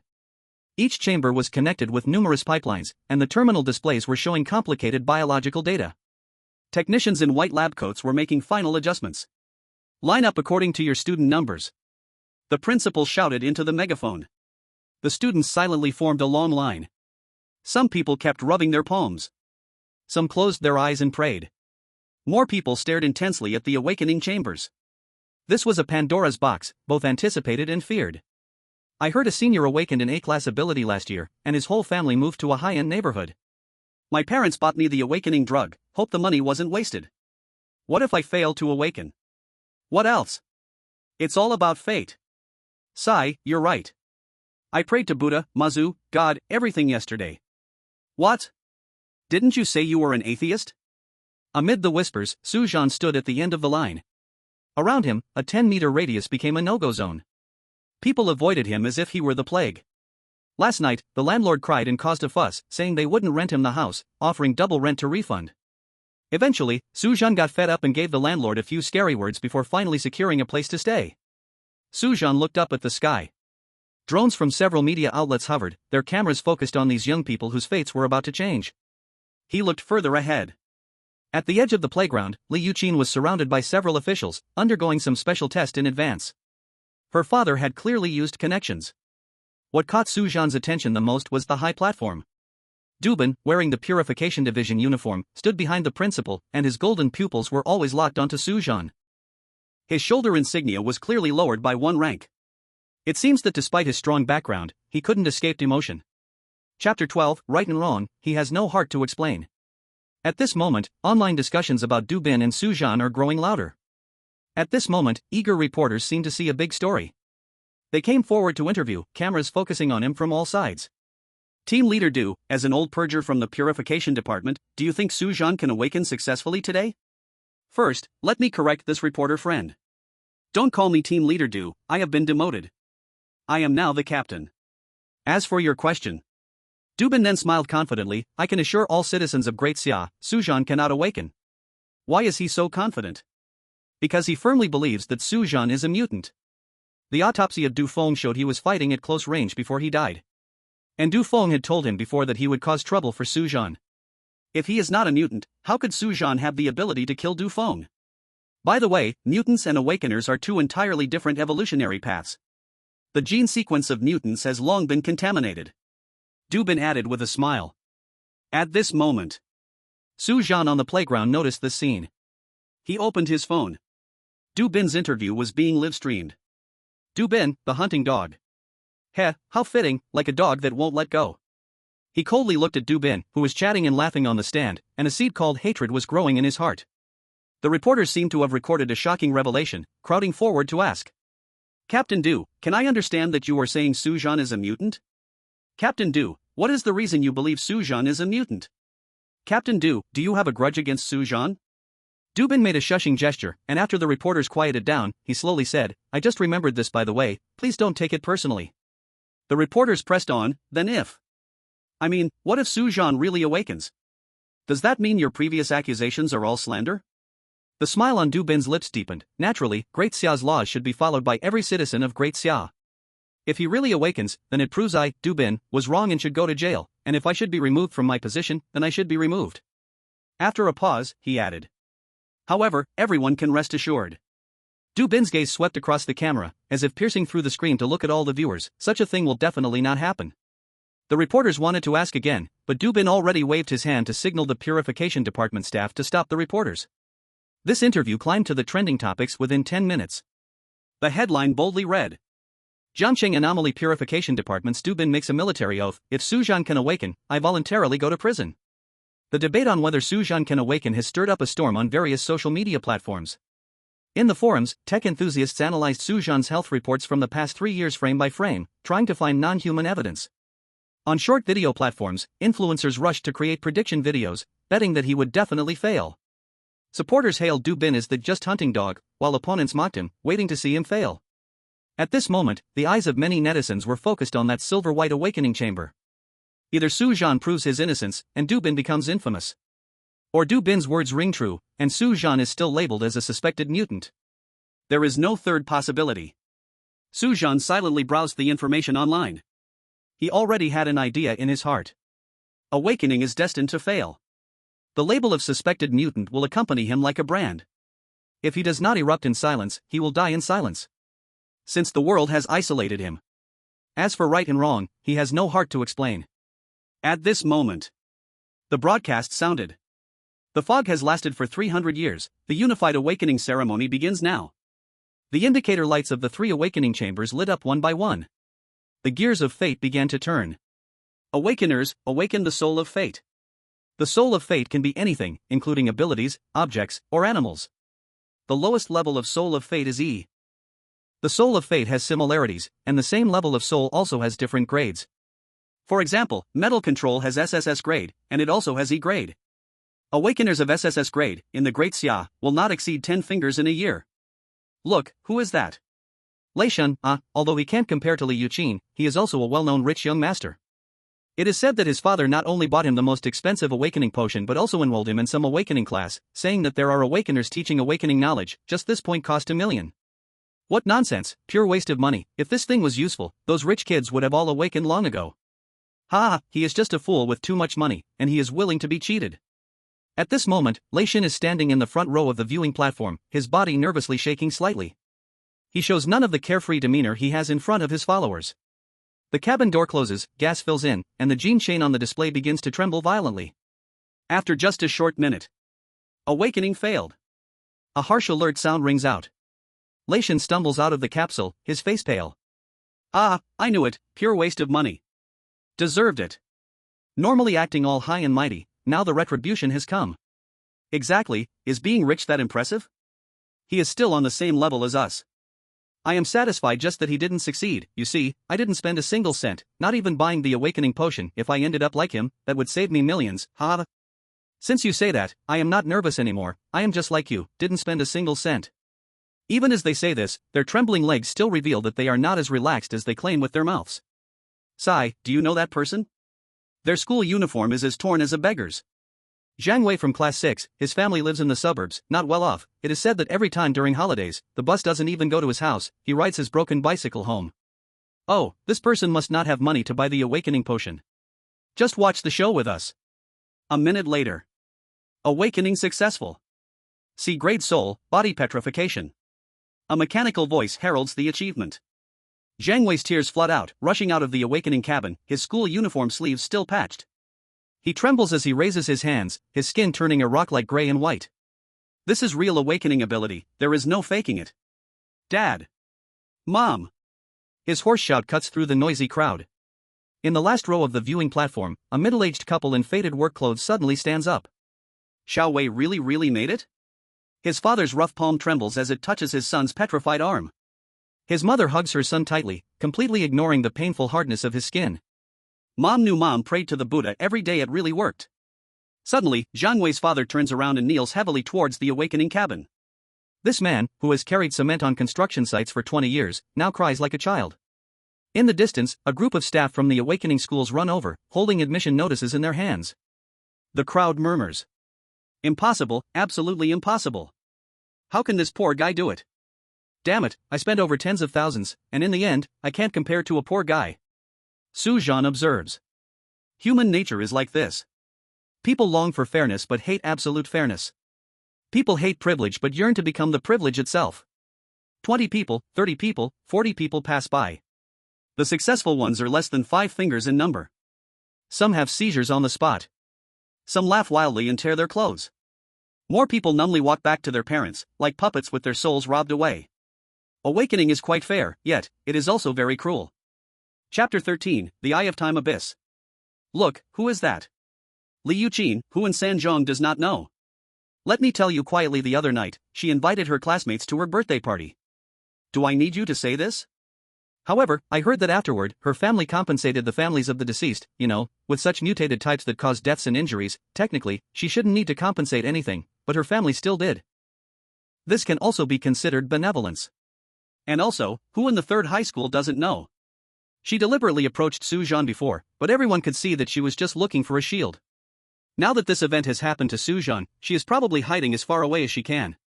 Su Zhan turned a deaf ear to these remarks, looking at the beautiful figure by the awakening pod. Li Yuqin was dressed in an ordinary school uniform, but her elegant and noble aura was very apparent. The technician in a white lab coat opened the awakening pod. Li Yuqin took a deep breath and lay inside. The pod door closed. A minute passed quickly.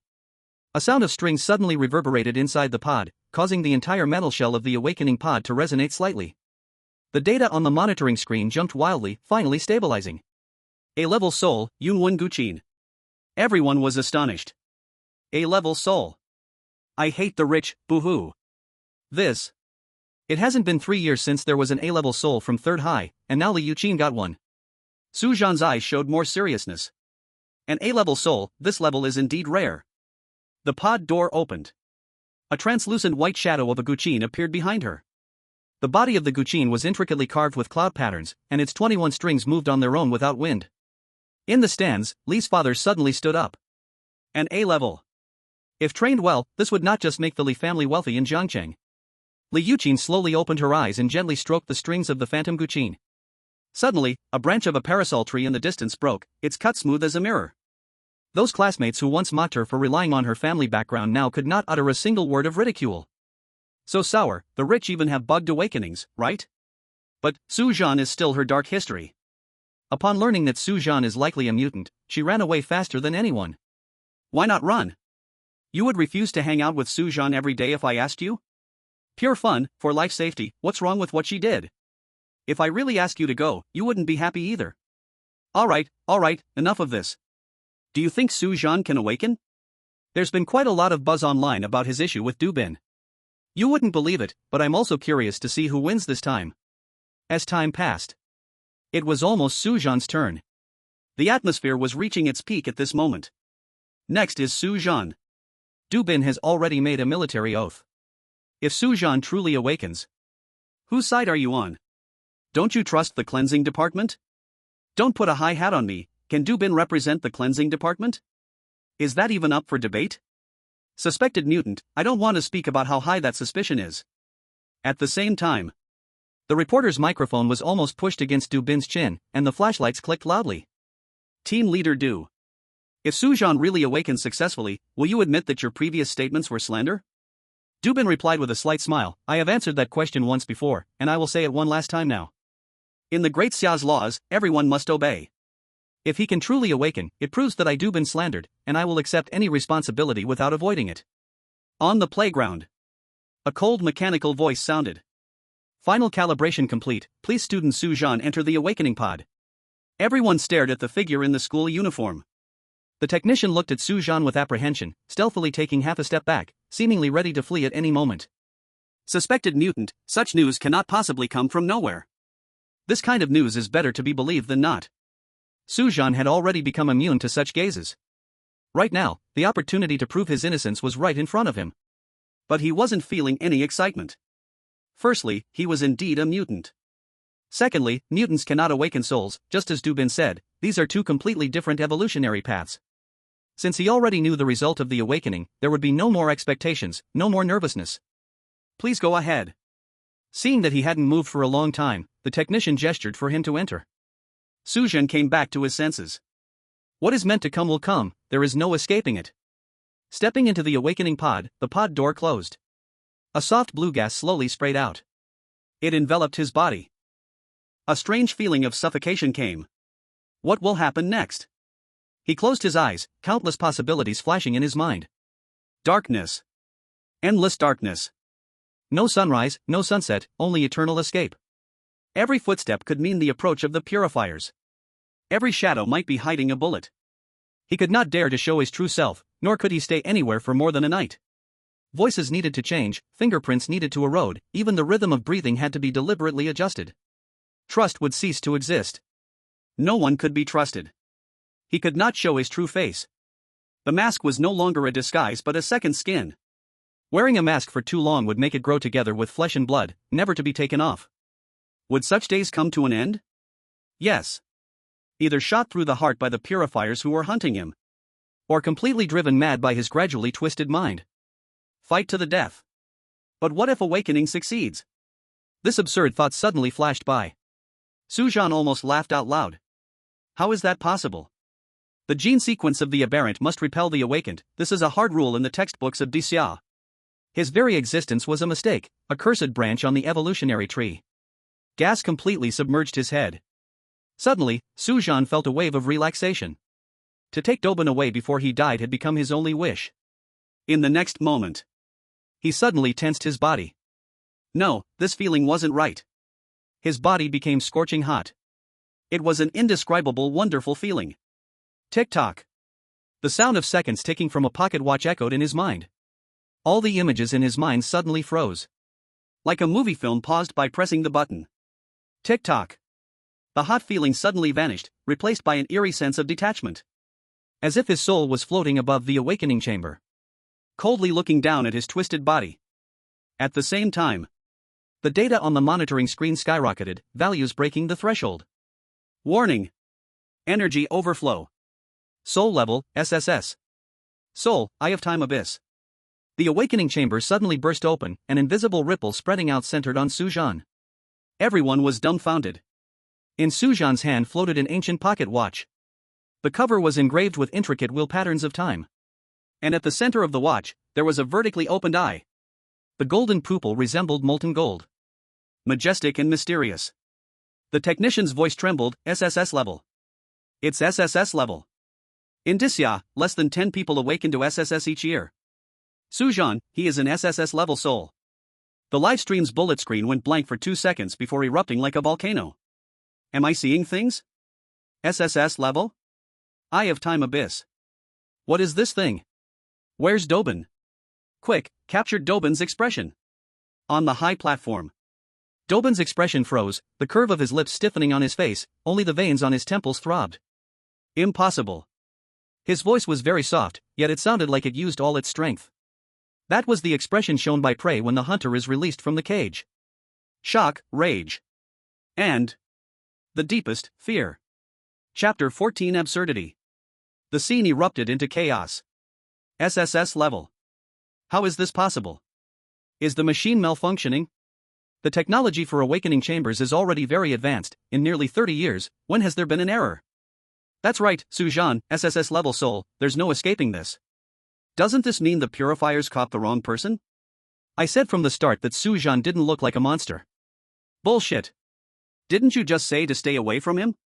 Look at Captain Dubin's expression. I've never seen him look like this. Oh man, I think Dubin's situation is no longer that simple. I thought so too.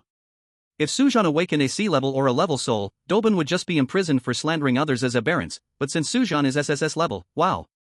This has gotten serious. The purifiers area was no longer calm. A few young purifiers looked at each other. Didn't Captain Dubin say that Su Zhan was suspected of being an aberrant? What is this now? Shut up. The older agent snapped sharply, stealing a glance at Dubin's ashen profile. The barrage of comments in the live stream was rolling madly. Wow, wow. A historic moment. Dubin has messed up this time, ha ha ha. He is a human, and yet you say he is a suspected mutant, now it's all over for you. At the same time, Li Yuqin stood in the shadow of the stands, her feelings complicated. Her father's voice buzzed in her ears. Xin, didn't you have a good relationship with him? You even specially invited him to your last birthday party. Yes, I invited him as a shield. Li Yuqin recalled the moment she linked arms with Su Zhan, catching a glimpse of Dubin's pale face. She remembered the night of the party when her ankle was injured, watching Su Zhan leave without looking back. She said, "What's the use of saying this now? You told me he is very dangerous, a suspected mutant, and to stay away from him." When Su Zhan was criticized by thousands and at his loneliest moment, she did not stand by him. Now, it's too late to say anything. Her father kept rambling. It's normal for young people to have conflicts. I'll tell you, SSS Soul, how many are born in Daxia in a year? His future achievements will at least make him a city lord, and at most, he will enter the highest decision-making level of Daxia. Such a person, who once liked you, you can just apologize, and everything will be fine. Liked? Yes, he indeed liked her. But you also said that was before. Li Yuqin's heart was bleeding, yet she remained cold on the surface, saying, "Dad, you are wrong. His future achievements, at best, will be dying in battle with nothing at all. Awakeners are not as glorious as you imagine. The greater the ability, the greater the responsibility, I understand this." Her father continued, Daxia will cultivate such talents with focus, how could they let them easily perish? Dad. Li Yuqin, too, regretted, but her identity as a rich girl for over a decade made it hard for her to let go of her pride. Do you think an SSS-level awakener wouldn't see through such tricks? What if he's an SSS awakener? Her father laughed, this only shows he has high talent. After all, he is still an 18-year-old kid. At this time, it's the age of awakening feelings. Xin, let me tell you, it's like when you were my age. Dad, don't say anymore. Li Yuqin's eyes turned red as she gritted her silver teeth and said. She suddenly realized. She had lost something very valuable. Like the antique vase she accidentally shattered as a child, she didn't think it was precious until her father told her a long price list. What a great partner. SSS-level soul, endless prospects, it should have been her most beautiful card in hand. To solidify the family's status, to flaunt in the socialite circle. Look, even this genius was completely devoted to me. But now, this piece on the chessboard has jumped out of the board. Her father was still droning in her ear about going to apologize. But Li Yuqin couldn't lower her face. On the playground. Su Zhan stared down at the pocket watch floating in his palm, the golden vertical pupils of the Eye of Time slowly turning, connecting with his spirit. Ridiculous. His first reaction was not wild joy, but a sense of absurdity that was nearly ironic. Mutant awakened soul? SSS level? This felt like a cruel joke. He should have been a rat in a gutter, prey pursued by the purification department, a monster that Dubin claimed could never awaken. But now, he stood under the sun, looking down at the whole place. It turns out fate can also make jokes. A nearly brutal sense of joy suddenly surged within him. He looked at Dubin's pale face in the distance, at Li Yuqin's rigid smile, at the shocked expressions twisted on everyone's faces. How ridiculous. The mutant they feared had now become a genius in Daxia. They desperately tried to crush the ants into the mud, yet in the blink of an eye, he stood at a height they could never reach. The gears of the pocket watch turned gently, with a click. Su Zhan suddenly smiled. Dubin, since you insist on dividing right from wrong, then I will use this eye to watch you kneel. The admissions officers from major awakeners schools had already broken through the security line. Student Su Zhan. A middle-aged man in a deep blue uniform stepped forward eagerly. As long as you nod, the First Awakener Academy of Jiangcheng will directly grant you the qualification of a special student. Tuition is fully waived, with an annual scholarship of 1 million, plus a standalone villa by the riverside in the city. As soon as he finished speaking, a fashionable middle-aged woman nearby said, as long as you join the Second Awakener Academy of Jiangcheng, you will have access to exclusive training resources, one-on-one guidance from top mentors, and upon graduation, you can enter the official Awakener organization of Daxia, a guaranteed job. Representatives from other academies were getting anxious, piling up more and more outrageous offers. Our academy is willing to build you a dedicated laboratory. All your family members will be provided with housing. You don't have to come here, student Su Zhan is all alone, our academy can. In the chaos, Su Zhan simply looked at Dubin's pale face on the high platform. That arrogant hound was currently being sternly reprimanded by the senior management of the Purification Division. Make way, make way. A refined man squeezed into the crowded crowd. The representatives from various recruitment offices still wanted to resist. But the man pushed them aside effortlessly, leaving them powerless. They were stunned. Who is this person? Such immense power. In the blink of an eye, Wang Mingyuan had reached Su Zhan's side, adjusting his signature gold-rimmed glasses. Su Zhan, don't listen to them. With your talent, getting into the Awakener schools in Kyoto and Magic City is no problem. Don't let these people take advantage of you. Chapter 15, No Choices Left. Teacher Wang. Su Zhan's gaze remained fixed on Dubin, speaking each word clearly. Right now, I'm not interested in these things. Wang Mingyuan looked in the direction of his gaze and smiled. Don't worry, I'll help you resolve this matter. If you are an A grade or below spirit, Dubin will only be in prison for a few years, but right now. What's the price? Sujin said without turning his head. There's no free lunch in this world, everything has its price. Wang Mingyuan's smile gradually faded, he didn't expect his student to understand so clearly. He said seriously, you just need to join the official Awakener organization. In Daxia, there are many ways to treat traitors, but we are always generous to heroes. You mean the Anomaly Purification Division? Su Zhan frowned slightly. Due to Dubin, he had a very poor impression of this organization. Yes, and no. Wang Mingyuan explained, the Anomaly Purification Division is the organization that maintains internal stability in Daxia, but external threats are far more significant than internal ones. The organization that resists foreign invasion is naturally the military. Just tell me directly, what do you want me to do? Su Zhan was not in the mood for these discussions, he just wanted to immediately punish Dubin. Wang Mingyuan, hearing this, wasn't angry. He looked at the crowded people around and patiently said, "With so many people here, this isn't a place for conversation. However, I assure you, I will definitely ensure that Dubin receives the punishment he deserves." Su Zhan turned his head to meet Wang Mingyuan's gaze. All he saw was sincerity. "Let's go." In the end, Su Zhan coldly glanced at Dubin before leaving the scene under Wang Mingyuan's escort. But after he left, the scene still wasn't calm. Damn, such good conditions, and Su Zhan rejected them? If it were me, I would have agreed long ago. Ha ha. SSS grade, going to Kyoto and Magic City's Awakener Academy isn't a problem. Why stay in this small place of Jiangcheng? Right, all the talent flows out, making the local awakeners in Jiangcheng decline year after year, and the aberrations become more and more rampant. Otherwise, how would the villa incident occur? Sigh. People rise to higher places, water flows to lower places, it's human nature. In the teaching building. On the rooftop. "Teacher Wang, you are quite interesting, you like to meet on the rooftop." Su Zhan looked down at the scenery below and teased. "What kind of person am I?" Wang Mingyuan adjusted his gold-rimmed glasses and smiled. "On the surface, just an ordinary teacher, but in reality, a hidden awakener." Su Zhan turned his head and didn't beat around the bush. "Teacher Wang, tell me, who exactly are you?" This question he had asked before. At that time, Wang Mingyuan didn't answer. But now, he awakened the SSS soul, and he was completely different from before. "Have you heard of the 4 Great Awakening Academies of the Great Xia?" Wang Mingyuan did not rush to answer but instead threw out this question. "The 4 Great Awakening Academies of the Great Xia?" Su Zhan heard this term for the first time. Is it the first awakening academy in the imperial capital, the Magic City?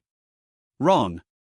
Wang Mingyuan waved his hand, and his expression became heavy. 50 years ago, the western boundary wall was first breached by the fog. At that time, many awakeners in Great Xia were concentrated in the imperial capital and the Magic City. The western boundary soldiers fought desperately to send out a distress signal, but when reinforcements arrived. He paused. 3 entire military fortresses, 80,000 soldiers, had all turned into nutrients for the fog. The fog invasion only covers its occupied area by killing all those within it, and it is permanent. This means these 3 military fortresses are forever occupied by the fog. Su Zhan saw Wang Mingyuan's hand slightly trembling. The most ironic thing is, at that time, the imperial capital was holding a grand feast. Wang Mingyuan sneered. Some were toasting, while others were using their flesh and blood to block the breach in the city wall. Therefore, Great Xia learned a painful lesson: awakeners are national treasures and must not be concentrated in prosperous cities. Just like chess, the strongest pieces should be placed in the most needed positions. Thus, 5 great awakening academies were established. We select geniuses from the awakening academies. However, there are restrictions: the north recruits from the north, the south from the south, the west. But it's not all like that. Great Xia doesn't want to draw a line, but to fulfill different roles. So the 5 academies indeed prioritize local awakeners. But not out of restriction, but for optimal allocation. For SSS levels like you, before your strength becomes stronger, you will be assigned to the Vermillion Bird Academy.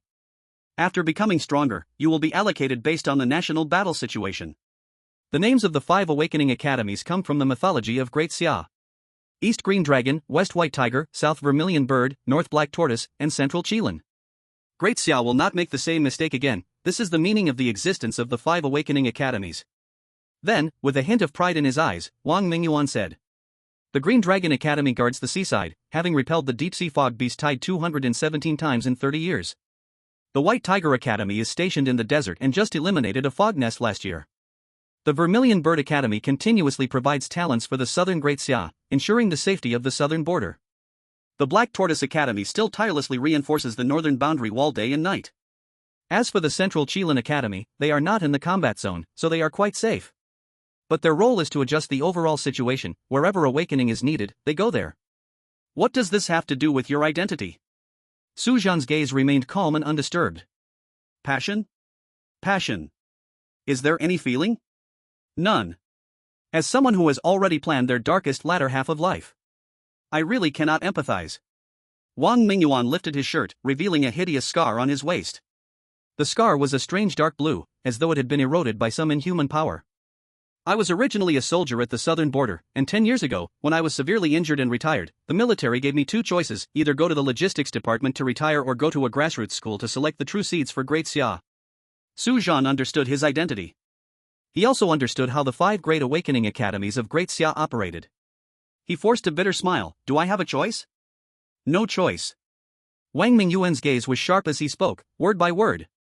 In the past 50 years, the fog creatures have become stronger and are devouring the border, and Great Xia has no way out. 10 years ago, the southern fortress I guarded would only face 7 to 8 waves of small fog beast tides each month. But now, the southern fortress must endure dozens of waves of fog beast tides each month. Wang Mingyuan tore open his shirt, revealing the hideous dark blue scar. This wound left by the Frost Devourer was something the entire Great Xia wouldn't encounter in a year back then, but last year, just the Vermillion Bird Academy in the south treated 11 students with the same injury. Su Zhan silently gazed at the scar. Has the attack of the mist become this strong? The Great Xia is far from being as stable as it appears. Chapter 16, The greater the power, the greater the responsibility. You enjoy the peace of the Great Xia, walk on safe streets, live in cities untouched by the mist. All of this is because someone builds walls with blood and flesh at the borders. Wang Mingyuan's gaze was like a torch. The greater the power, the greater the responsibility. This is not an empty phrase, but the law of civilization's survival. When the sun sets behind the mountains and the mist swallows the last city, no one will be able to stand alone. If you are not an SSS Fate Soul, no one will force you. But you are. Heaven has given you an SSS Fate Soul not for you to just survive, but to stand up in times of crisis. In the face of doom, no one can truly live alone. We either fight together, or we perish together. This is reality. Now, I formally invite you to join the Vermillion Academy. Su Zhan nodded in agreement. People have selfish desires, there may be not so few who have such responsibilities. But Su Zhan is not that kind of person. He did not have such lofty ideals, nor such noble spirit, nor even the faith to die for the Great Xia. But he knew that agreeing to Wang Mingyuan and joining the Vermillion Academy was enough. Firstly, it could punish Dubin. Secondly, he could become stronger. With these 2 points, it was enough. Okay, I agree to join the Vermillion Academy. Su Zhan gave his serious answer. On the rooftop of high buildings, 2 tall figures stood against the wind. Wang Mingyuan suddenly reached out his hand. Su Zhan raised his arm at the same time, and their palms shook hands. Su Zhan, welcome to the Vermillion Academy. Wang Mingyuan's lips slightly curved up. Su Zhan withdrew his hand and said faintly, I hope the Vermillion Academy will not disappoint me. The sun was shining brightly.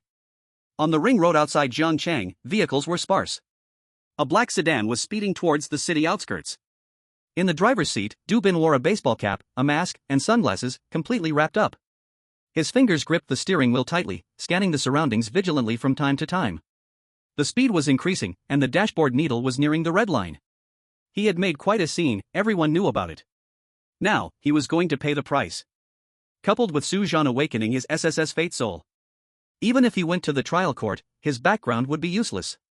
Slandering an ordinary person and slandering someone with an SSS Fate Soul are 2 completely different concepts. The Great Xia would give him the heaviest judgment to avoid disappointing all awakened beings. That is the death penalty. As long as he leaves Zhangchang, he will have a way out. As long as he escapes, he can start anew. He hasn't lost yet, he still has a chance. Just as he approached the exit ramp out of the city. Boom! A person suddenly fell from the sky, heavily crashing onto the car hood. Dubin slammed on the brakes, the tires skidding and leaving 4 white lines on the ground. The car shook violently, barely avoiding a rollover. He looked up, his pupils constricting sharply. On the car hood stood a young man in a beige shirt. He had one hand in his pocket, wearing gold-rimmed glasses, exuding an elegant aura. It was Wang Mingyuan. Captain Du, where are you in such a hurry to go? Wang Mingyuan's voice was as gentle as ever, yet sent chills down Dubin's spine. Dubin's muscles tensed, ready to activate his Fate Soul at any moment. Click. The backseat door was pulled open. Dubin abruptly turned around, and the first thing he saw was a familiar face. Su Zhan. He did not know when he had already seated himself in the back seat, wearing a smile that was not quite a smile. Dubin, the trial court is ready. You don't actually think that the Great Xia would allow a derelict captain of the cleansing division to escape, do you? Dubin looked at Wang Mingyuan. Wang Mingyuan. Are you really going to leave me no way out? Leave you no way out? Wang Mingyuan chuckled lightly. When you slandered my student, did you think about today? He then clicked his tongue in surprise. You made such a big noise this morning, yet you can still drive out. Looks like you have quite the network in the cleansing division, huh? We need to investigate. There was no way to escape now. Dubin pushed open the car door, breathing heavily, his golden eyes fixed on Su Zhan. Aberrant species, you killed my brother, and now you want to kill me? Su Zhan's gaze turned cold. First, I am not an aberrant species. Second, your brother was an aberrant species, and he deserved to die. Bullshit. Dubin roared, suddenly drawing a gun from his waist. You killed him. You, this aberrant species. Bang! The bullet shot through the air but suddenly stopped 3 inches from Su Zhan's forehead. The eye of time appeared in his hand, the golden pupil on the watch slowly rotating. A long hand reached out from the side and took the bullet away. Wang Mingyuan had already stood beside Su Zhan, without anyone noticing. Dubin, you have crossed the line. Dubin's pupil shrank suddenly. Wang Mingyuan, are you really going to protect this aberrant species? Wang Mingyuan pushed up his glasses, his tone calm. He is not an aberrant species, you are the one who deserves to die. Dubin's face twisted, suddenly bursting into mad laughter. Ha ha ha. Good. Very good. His body started to swell, his clothes ripping apart, revealing grayish-blue fur beneath, fangs protruding from the corners of his mouth. Hound spirit, completely unleashed. Do you really think you have me cornered? He lunged forward, moving so fast that he almost became an afterimage. Wang Mingyuan's gaze sharpened, his right hand clenched into a fist. He punched out, looking plain and unremarkable. Yet it directly penetrated Dubin's chest. Pooh! Dubin spat out a mouthful of blood, crashing heavily to the ground, his beastly form rapidly shrinking back to his human shape. He curled up, yet still stared at Su Zhan, his eyes full of deep hatred. Teacher Wang, don't kill him. Su Zhan reminded. He couldn't help but evaluate Wang Mingyuan's strength in his heart. But the result was, he wasn't strong enough to see through it. Don't worry, I know what I'm doing, I avoided the vital points. Wang Mingyuan smiled lightly, a B-class beast soul at the 9th level of exposure, it's not that easy to die. Su Zhan. Dubin coughed blood, his voice hoarse. You won, but do you really think that Xia will trust an aberrant species with an SSS-level soul? Su Zhan walked up to him, looking down from above. Dubin, your brother was an aberrant species, you covered up the truth. Even because my relationship with your brother was not harmonious, you slandered me as an aberrant species. Now, it's your turn to bear the consequences. He now wished Dubin would die immediately. Always crying out that he was an aberrant species, even if others would surely not doubt a person who awakened an SSS-level soul. But what if? If Dubin doesn't die, he won't be able to sleep at night. Wang Mingyuan smiled faintly, pointing at the surveillance camera by the highway. The whole process is recorded, irrefutable evidence. You will also be charged with evading justice and attempted murder in court. Dubin suddenly laughed maniacally. Su Zhan. You can't escape. One day, you will be just like me. A precise chop struck his neck, and Dubin immediately slumped down. So full of nonsense. Wang Mingyuan wiped his hands in disdain, turned to Su Zhan, and said, let's go, the court is still waiting. Su Zhan took one last look at the unconscious Dubin, softly saying, Teacher, thank you. Wang Mingyuan waved his hand, it's just a small effort, this is the result you deserve. Chapter 17 New Journey, just beginning. The Supreme Court of Xia in the southern region stood solemn and dignified.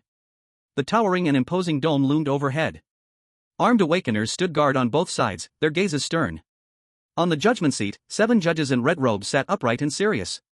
The head judge had a grave expression, holding a thick document in his hand. Dubin was escorted by 2 special agents of the clearance department, standing in the defendant's seat. His hands were shackled in special handcuffs, his face pale, yet a twisted cold smile hung on the corner of his mouth. On the plaintiff's bench, Su Zhan sat quietly, the watch spinning lightly between his fingers. Wang Mingyuan sat beside him, his expression calm, as if he had already anticipated the outcome. The head judge slowly stood up, his voice authoritative. Dubin, former group leader of the 7th group of the clearance department, after examination by this court, it is now confirmed that you have committed the following crimes.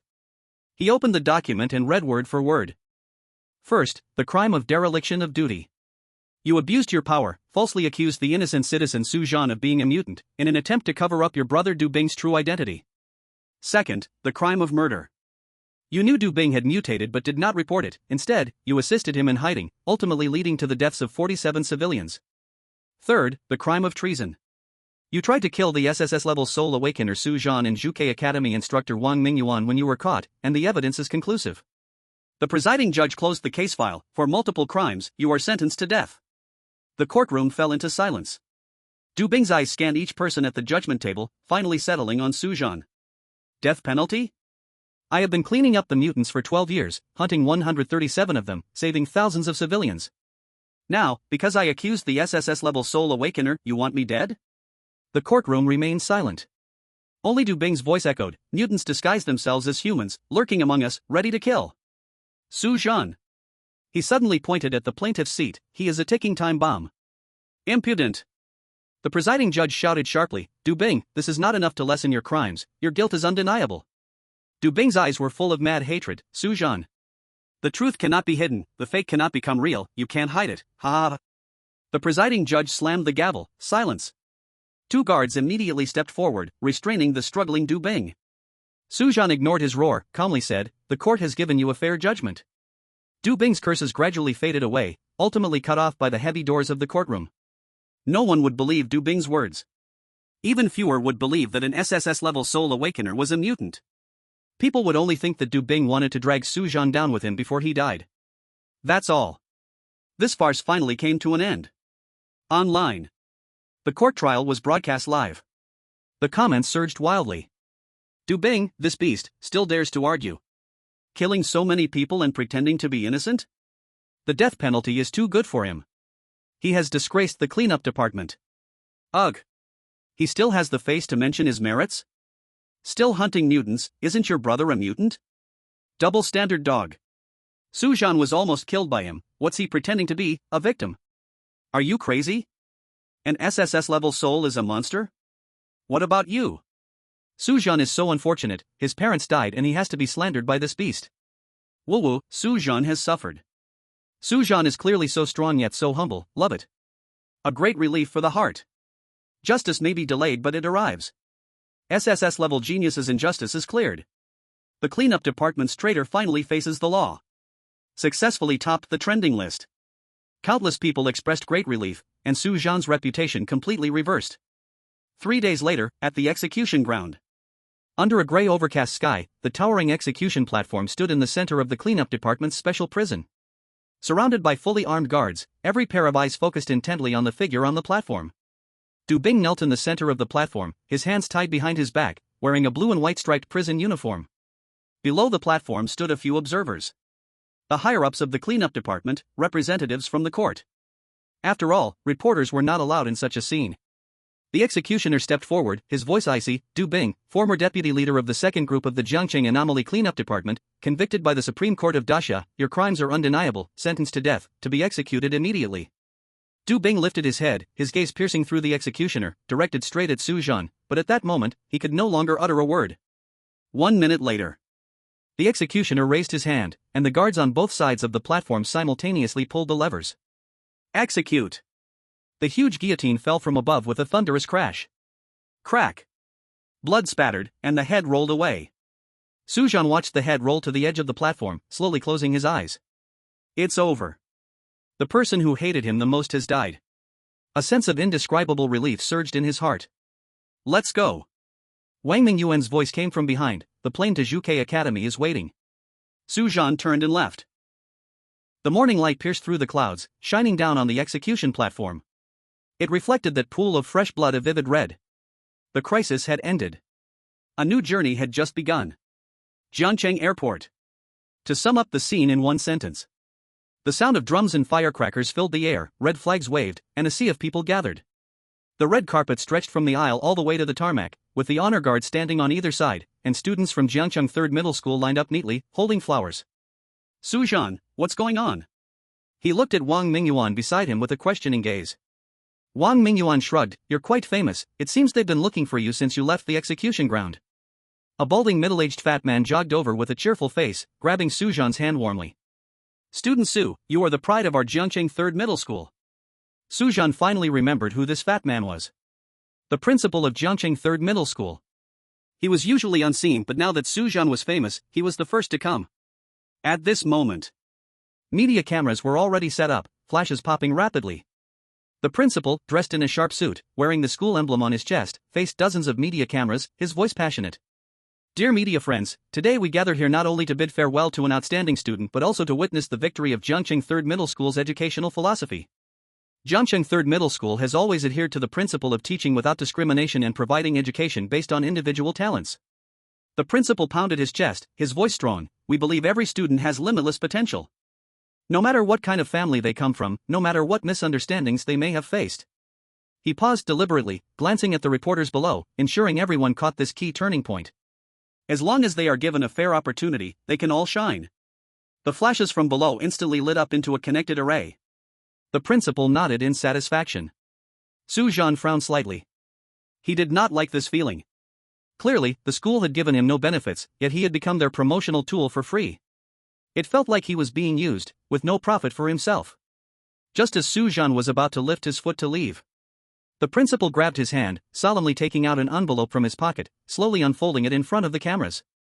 With the unanimous approval of the school board, we hereby award student Su Zhan the title of Outstanding Alumni and grant a scholarship of 500,000 yuan.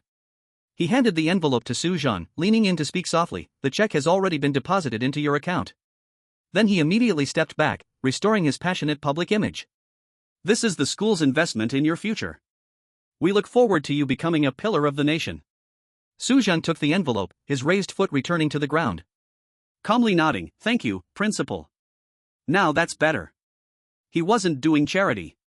Making money isn't shameful. Chapter 18, Strong and Mighty. The principal directed the media, come, let's take a group photo. Take a few more. He affectionately embraced Su Zhan's shoulder, displaying his signature kind smile for the camera. As the photographer shouted 3, 2, 1. He even secretly stood on his tiptoes to ensure he wouldn't appear too short beside the 183 centimeters tall Su Zhan. Su Zhan, ah. The principal took out a handkerchief to wipe away non-existent tears. Do you remember? When you first transferred here, I could see you were different. Su Zhan. Now you've become successful, and the school is benefiting from it. The principal spoke quickly, when we have the school anniversary, you must come back to show your face. We've reserved a spot for you at the groundbreaking ceremony of the new campus. He patted Su Zhan's back, suddenly raising his voice, remember. No matter how high you fly, Zhangcheng Third Middle School will always be your home. These words were heartfelt, even the young reporter beside them couldn't help but get teary-eyed. The principal seized the moment, shouting towards the closing door of the cabin, be sure to come back to visit your alma mater often. The door closed. The engine roared, and the special plane of Zhuke Academy slowly glided down the runway. Su Zhan looked down through the window. The teachers and students of Zhangcheng Third Middle School were still desperately waving their hands. Then, the airplane lifted its nose and soared into the sky.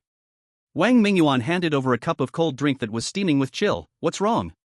Lost in thought? Su Zhan looked at the gradually shrinking outline of the city outside the window.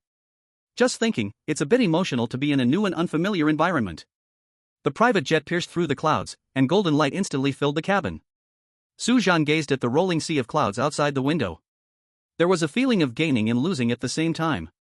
Suddenly, the entire cabin jolted slightly. Ha ha ha. Old Wang. After 10 years, you finally know how to come back? A booming laughter shook the cabin, making the cups and plates tremble. Su Zhan looked up.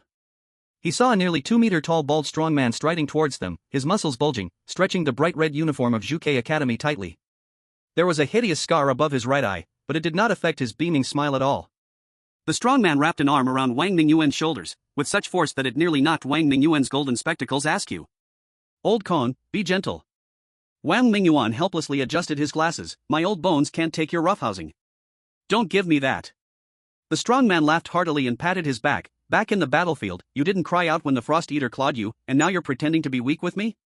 Wang Mingyuan smiled helplessly. You still remember my old injuries, how can I compare to those days? The strong man's eyes dimmed for a moment, then turned to Su Zhan. Is this the SSS-level soul boy? The strong man sized up Su Zhan and grinned, not bad. You look much livelier than in the videos. Su Zhan nodded slightly, but hadn't spoken yet. The strong man plopped down in front of him, leaning in with great interest. Kid, you're quite the celebrity now. He pulled out his phone, swiped a few times, and news about Su Zhan from the tribunal and airport popped up on the screen, with titles getting more exaggerated as they went. SSS class genius makes a comeback. The light of Zhangcheng. The shame of the purification division. TSK, these titles. The strong man shook his head, but hey, Dubin is really a piece of trash, it must feel great to step on someone like that, huh? Wang Mingyuan frowned, Old Kong. What? I didn't say anything wrong. The strong man waved his hand dismissively. Those dogs from the purification division, always looking down on others, someone should teach them a lesson. Suddenly, he reached out and slapped Su Zhan hard on the shoulder, so forcefully that the seat creaked. Kid, when you get to Zhuke Academy, work hard. If you ever encounter trash like Dubin from the purification division, don't hold back, beat him up. If you can't win, just use my name, Kongwu. Wang Mingyuan helplessly pressed his forehead. Don't lead the newbies astray. The cabin instantly filled with Kongwu's boisterous laughter. Su Zhan looked down, the corners of his lips slightly raising. Kongwu is strong, it's a good name. It seems that Juke Academy is more interesting than he imagined. Kong Wu's bear-like body sank into the seat across from him, making the leather sofa creak. He pulled out a copper wine jug and took a big swig. Old Wang. He wiped away the wine stains on his beard. It's been 10 years since we last met, and your glasses have become more scholarly. Wang Mingyuan slowly cleaned his golden spectacles. Not as good as you, that scar above your right eye has a unique style. Ha ha ha. Kong Wu slapped his thigh and laughed. You still know how to speak. Seriously, teaching for 10 years in middle school, didn't it suffocate you? Wang Mingyuan put on his glasses. It's been fulfilling. Every morning at 7, I check the morning study, stay for evening study, and even have to grade homework on weekends. Come on. Kong Wu waved his hand. Don't think I don't know, you look all gentle and scholarly, but when you fight with those fog creatures, you risk your life even more than I do. You really can't sit still, can you? That was in the past. Wang Mingyuan's lips curved up slightly. Now we are more civilized. At most, I just punish them to copy texts. Kong Wu burst into laughter, then suddenly lowered his voice. Seriously, didn't you secretly take on some side jobs? Wang Mingyuan adjusted his glasses. I just caught someone selling fake awakening potions on campus last week. Is that all? Kong Wu had a face full of disappointment. You are too. I broke 3 of his ribs and then handed him over to the authorities. Wang Mingyuan added. That's more like it. Kong Wu slapped the table, causing the cups and plates to jump. It's still that old Wang. Wang Mingyuan shook his head. What about you? You've had quite a bit of trouble down south these past 10 years, right? Kong Wu waved his hand. What new things could I have? It's just teaching students, guarding the border, and carrying out missions. Also, that old guy 20 years ago, when the war in the north was frequent, he was transferred to Xuanwu Academy. Last month on vacation, I secretly went to Xuanwu Academy to drink with old Bai and drank all his treasured ice-hearted brew. Wang Mingyuan raised an eyebrow. He didn't fight you? Of course not. Kong Wu proudly shook the wine bottle. I brought him some Southern Firecloud liquor, and that old fellow drank even more happily than I did. The two chatted on without a break. Su Zhan listened with great interest, feeling no fatigue at all. In his previous life, he also had a good buddy like Kong Wu, someone he could talk to about anything. But now, having stayed in this world for more than a month, he encountered the mad dog Dubin. Quite unlucky. Outside the porthole, the outline of Juke Academy gradually became clear. Kong Wu suddenly fell silent, his eyes filled with nostalgia. Do you remember the days we spent at the academy? Wang Mingyuan looked out the window. I remember, you always stole my tea. Your bad tea was unbearably bitter. Kong Wu pouted. By the way, old Bai asked me to pass on a message to you. What is it? He said. Kong Wu suddenly became serious. Tell that bespectacled fool that if he doesn't come to see me soon, I'll post all about the time I made him cry during training around the academy. Wang Mingyuan finally burst into laughter. This old man has no shame. Kong Wu stood up, patting Wang Mingyuan's shoulder. Let's go, brother, we're home. Chapter 19 Juke Academy. Juke Academy was built against the mountain, with buildings climbing in layers along the slope. Clouds obscured it, shrouding it like a celestial holy place. Let's go. Wang Mingyuan was the first to descend the plains ladder. He pointed to the modern urban area surrounding Juke Academy. Dozens of smart glass curtain wall buildings. Air corridors connected each structure. Maglev trains silently glided along elevated tracks. Advanced. That was the first word that came to Su Zhan's mind. Compared to this, Zhang City felt like a poor, remote village. Wang Ming introduced, years ago, this was still the most backward and impoverished area in the south, with a per capita GDP less than a third of the national average. All the young people went out to work. It wasn't until Juke Academy chose this location that it gradually transformed into what it is today, and this place was completely renamed Juke City. Su Zhan nodded silently. Economic radiance. This he understood. The three of them exited the plane and walked out of the spacious airport. Su Zhan's gaze was drawn to a twin tower. 2 buildings, each 400 meters high, were connected by a transparent quantum glass corridor at a height of 100 meters. The bridge body was completely invisible in the night, only shadows of people walking in mid-air were visible. That's where the Academy studies mist creatures. Wang Mingyuan noticed his gaze. It just won the Global Architecture Golden Award 5 years ago. Old Wang, it's been so long since you came back, don't forget the way. Kong Wu teased from the side. That won't happen. Wang Mingyuan's eyes were filled with reminiscence, but, in 10 years, Juke City has indeed changed a lot. The three chatted as they walked. Sujin felt overwhelmed by what he saw. Along the way, the tall buildings and high-tech things made him unable to absorb it all. Thus, they took their time, strolling leisurely. After half an hour, they finally arrived at the gate of Juke Academy. On the towering stone pillars, exquisite sculptures of soaring Juke were carved. Once the access system scanned Kong Wu's credentials, the three entered UK Academy. Admissions office. The director of the admissions office was an average-looking, ordinary middle-aged man. Seeing them come in, he immediately stood up. "Old Wan, long time no see." Wang Mingyuan nodded slightly in response. "We've finally got our SSS-level genius here." The admissions director smiled as he pushed over a delicate metal box. "This is UK Academy's exclusive uniform." The box lid opened automatically, revealing a neatly stacked dark red collar uniform inside, with golden thread embroidered with the pattern of the vermilion bird on the collar and cuffs. Woven from nanofibers, fireproof and bulletproof, it can also adjust the temperature according to the environment. The director of the admissions office picked up a black magnetic card from the bottom of the box. "Single room, this is your dormitory access card, new student zone building 302. Su Zhan took the box. He weighed it in his hands. It was light, nothing special at all. Wang Mingyuan pushed his gold-rimmed glasses and said to Su Zhan, "Go find your dormitory, I have some things to do." "Okay." Su Zhan nodded, pulling up the box and leaving the admissions office. Following the navigation on his phone, he arrived at the dormitory building. Standing in front of the door to new student building 302, he gently tapped the black magnetic card on the sensor area. Ding! The door lock automatically disengaged, and the alloy door slid open silently. What came into view was a single room of about 50 square meters. The overall color scheme was a combination of dark red and silver gray, full of modern technological feel. On the left side was a bed, raised half a meter off the ground. The material seemed to be a kind of memory alloy, capable of adjusting its firmness automatically according to the human body's curves. Embedded in the headboard was a holographic projection screen, displaying the time, temperature, and college announcements. On the right side was a foldable alloy desk. The desk surface had touch functionality, and with a light press, it could switch to an electronic drawing board or a tactical simulation sandbox. The bookshelf next to it was transparent.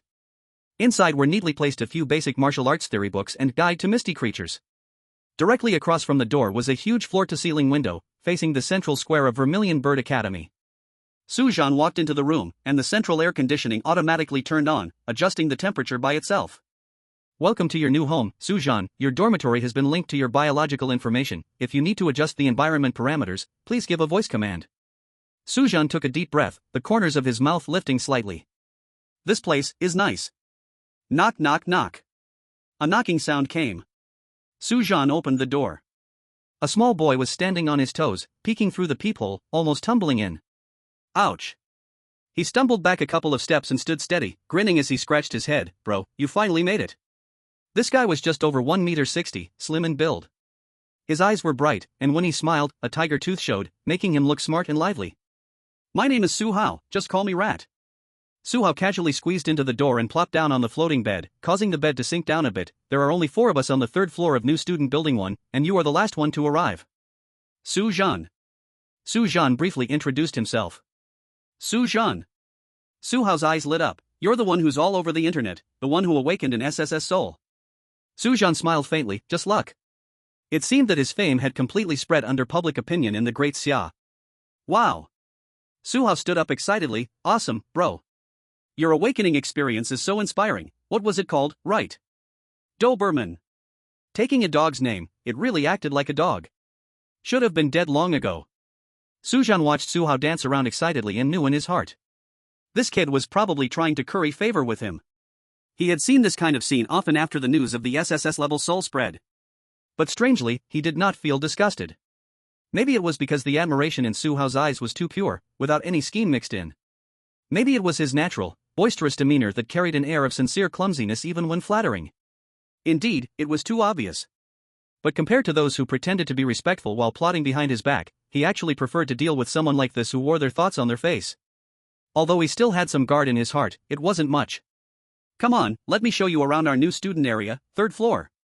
Su Hao suddenly jumped up, dragging Su Zhan out. "There's an awesome barbecue place in Vermillion Bird City. The new student gathering is 20% off today.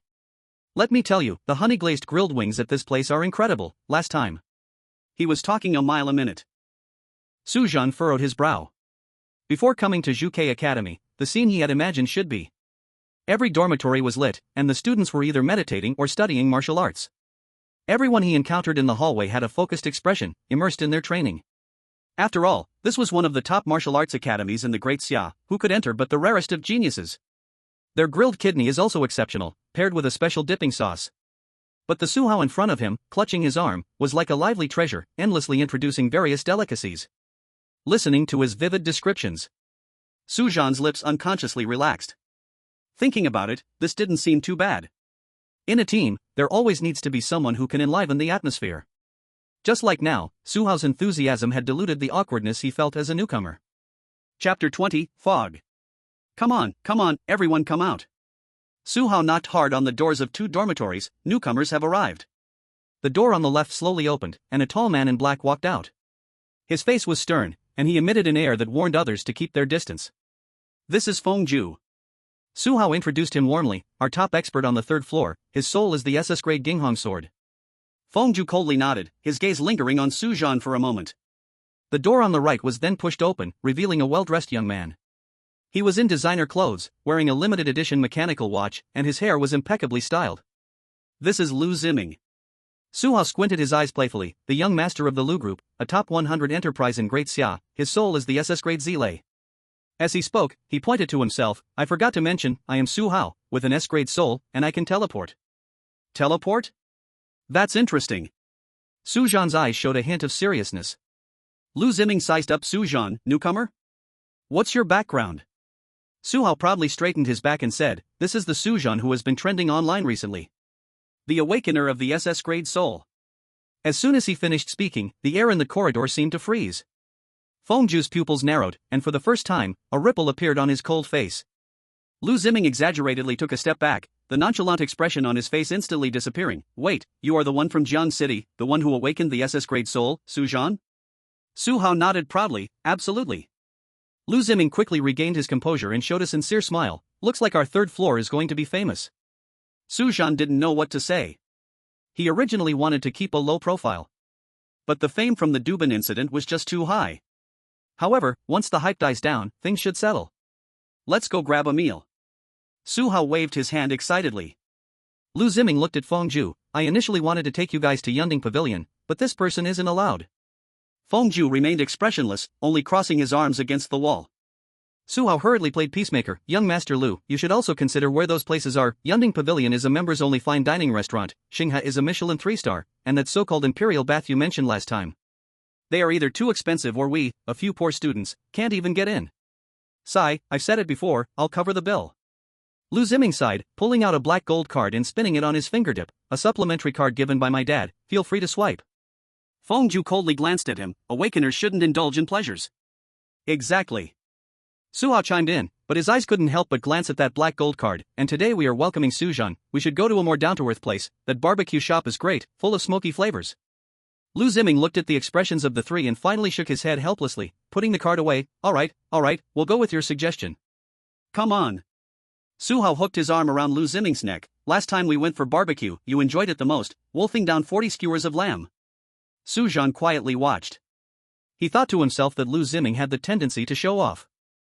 It's normal, after all, showing off is human nature. Fengju looked like he didn't love to talk, silent and reserved. Pushing open the glass door of the barbecue restaurant, a rich aroma of charcoal and spices rushed to meet them. The 4 of them chose a booth towards the back, where old black and white photos of the old town hung on the red brick walls, and a small charcoal stove was embedded in the wooden square table. Boss lady. Let's order. Su Hao shouted, familiar with the surroundings. The freshman discount for Juke Academy is still on, right? Yes, of course it is.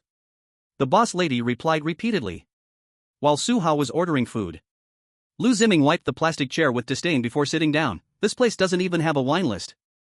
Before he finished speaking, Su Hao stuffed an icy beer bottle into his hand. Drink this, it packs a punch. Su Hao bit open the bottle cap, and foam immediately spilled out. Fengju sat quietly, pulling out 2 wooden chopsticks from the holder, shaking them gently, and instantly sharpening the tips clean. Here, let's start with 1. Su Hao raised the beer bottle. Welcome Su Zhan to our 3rd floor of Building 1. The 4 raised their glasses simultaneously and clinked them together. The meat skewers on the charcoal stove began to sizzle, and oil dripped onto the coal, popping tiny sparks. After 3 days of classes start, it won't be this easy anymore. Lu Ziming said, sipping his drink with a sigh. Hey, we're not here to play. Su Hao immediately replied, we drink today to be drunk today, cheers. Lu Ziming wiped the bottle mouth with a napkin and complained, this crappy place doesn't even have a glass. But he still tilted his head back and gulped down a big mouthful. Speaking of which, Su Hao, with his mouth full of grilled meat, asked unclearly, Su Zhan, which school were you at before? How could someone like you be a genius? Lu Ziming also got curious. Yeah, it's gone viral online, saying you single-handedly took on the entire Du family's guard team, is that true? Feng Zhu, although silent, noticeably slowed down his actions of cutting meat, clearly waiting for an answer. Su Zhan casually said, it was just an ordinary high school. As for the Du family's guard team, it's non-existent. He didn't even know how remarkable he was. To know, he wasn't even at the first level of Awakeners, the reveal stage, yet still in a second-rate phase. There was no way he had such strength. Ha, that's how the media is, they'll write anything for clicks. Su Hao laughed heartily, come on, let's drink again. The four of them chatted while eating.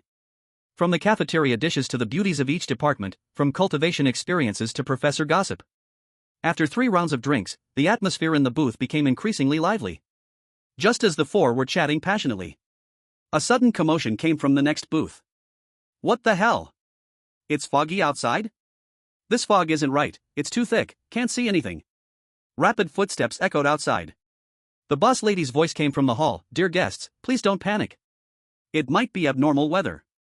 The grilled meat Su Hao had just stuffed into his mouth fell onto the table. Fog? What the hell? Feng Zhu had already stood up instantly. Lu Ziming's expression also turned serious. Su Zhan was the first to rush out of the booth, only to see the barbecue restaurant lobby in chaos. Through the glass door, he saw the entire street shrouded in eerie thick fog. This street had at least 20 stores. At this moment, they were all like Su Zhan, cautiously peeking out at the door. What was going on? This was Su Zhan's first time seeing this kind of situation. Whether from the memories of the original self or the information he knew, there were no records of such events. What is this? Su Hao's pupils dilated, asking the question for everyone. From its appearance, it's fog. Feng Zhu's tone had a slight change. Impossible. Lu Ziming immediately refuted, fog only appears on the borders, how could it suddenly appear in Zhuke City? What are you joking about? Exactly, isn't the mist only at the borders of Daxia, blocked by the military? How could it appear in Zhuke City? Hey, don't scare me. My wife and kids are at home. Su Zhan and the others fell silent. In the barbecue shop, apart from them, there were only ordinary people. Naturally, they were panicking in such a situation. That seems a bit off. Su Zhan and the others were panicking as well. Damn. Why have all the streetlights gone out? My phone. I have no signal. Boss. Your Wi-Fi is down too. It's not just the internet down, there's simply no signal, like something is blocking it. Panic spread among the crowd. Call the police. Quickly call the police. Damn. How can we call with no signal? The back door. We'll run out through the back door. This street is surrounded by fog, where can we go? What to do then? Just wait to die here? This is Zhuke City, Zhuke Academy won't just stand by. Zhuke Academy? Su Zhan thought to himself. Zhuke Academy brought together the strongest teaching staff from southern Daxia. If they can't save them, then hardly anyone in Daxia could. Hold on. Hold on until Zhuke Academy's support arrives. Su Zhan said. Feng Zhu, Lu Ziming, Su Hao nodded at his words. Facing the fog, no one dared to arrogantly guarantee their survival. After all, no one knew what level of fog creatures would appear. At this moment, a low roar, not like a human voice, came from the mist. It was piercing. In the fog-enshrouded street, it was so conspicuous. Ah! What is that sound? A girl shouted, covering her ears, her face pale, nearly collapsing to the ground. Not human, definitely not human. The door. Quick, block the door. It's coming in. Several men hurriedly pushed tables and chairs to barricade the entrance. But their hands trembled too much, and the chair crashed to the ground, startling everyone. Hide. Quickly hide. Some crawled under tables, others shrank into corners, and some even rushed into the kitchen in a panic. At that moment, the barbecue shop's owner suddenly pointed at Su Zhan and the 3 others. They came to my shop to confirm whether the new students from Zhuke Academy could get a discount. They are the new students from Zhuke Academy. They are awakened ones. In an instant, all eyes focused on them. Amidst the atmosphere of despair, hope emerged. Yes, yes. They are awakened ones. They can protect us. Please. Save us. A mother tightly held her child, kneeling towards Su Zhan and the others. Sister, don't do this. Lu Ziming was a bit flustered and quickly stepped forward to help her up. I won't get up. Unless you promise to protect me. This middle-aged woman wouldn't get up no matter how he tried. Lu Ziming turned to look at Su Zhan and the others, seeking their opinions with his eyes. Su Zhan seemed uninterested in the matter, staring intently at the fog. Fengju remained silent as always. Only Suha stood up to ease the situation. Sister, please find a place to hide first. The area where we fight will be the most dangerous and might accidentally hurt you. Upon hearing this, Su Zhan raised an eyebrow. This little guy has decent emotional intelligence. He didn't mention protection or not, he simply addressed the pros and cons of being near him. Sure enough. The middle-aged woman immediately took her child and ran away. But many people didn't buy this. Stop with this. Don't you have superpowers? Quickly think of something. Yes. You are people from Juke Academy. Are you really going to do nothing? As if their fear transformed into anger, it all poured onto the four of them. If you run, we all die here. Aren't you geniuses? Go hold the door. The crowd's emotions grew more agitated. Some even blocked the exit of the private room, fearing they would abandon them and escape. Fear made them hysterical. Morally binding words hammered down one after another. Su Zhan's expression grew colder. He thought in his heart. Is it possible that the Juke Academy is testing them? Deliberately creating a mist to observe their abilities and character. After all, this is a common tactic of these impressive academies. If that's the case, what counts as qualified? Su Zhan boldly speculated in his heart. First, is the reaction to unexpected crises. Second, is the performance in battle. Third, to not abandon, to not give up. The last point must be the most important one.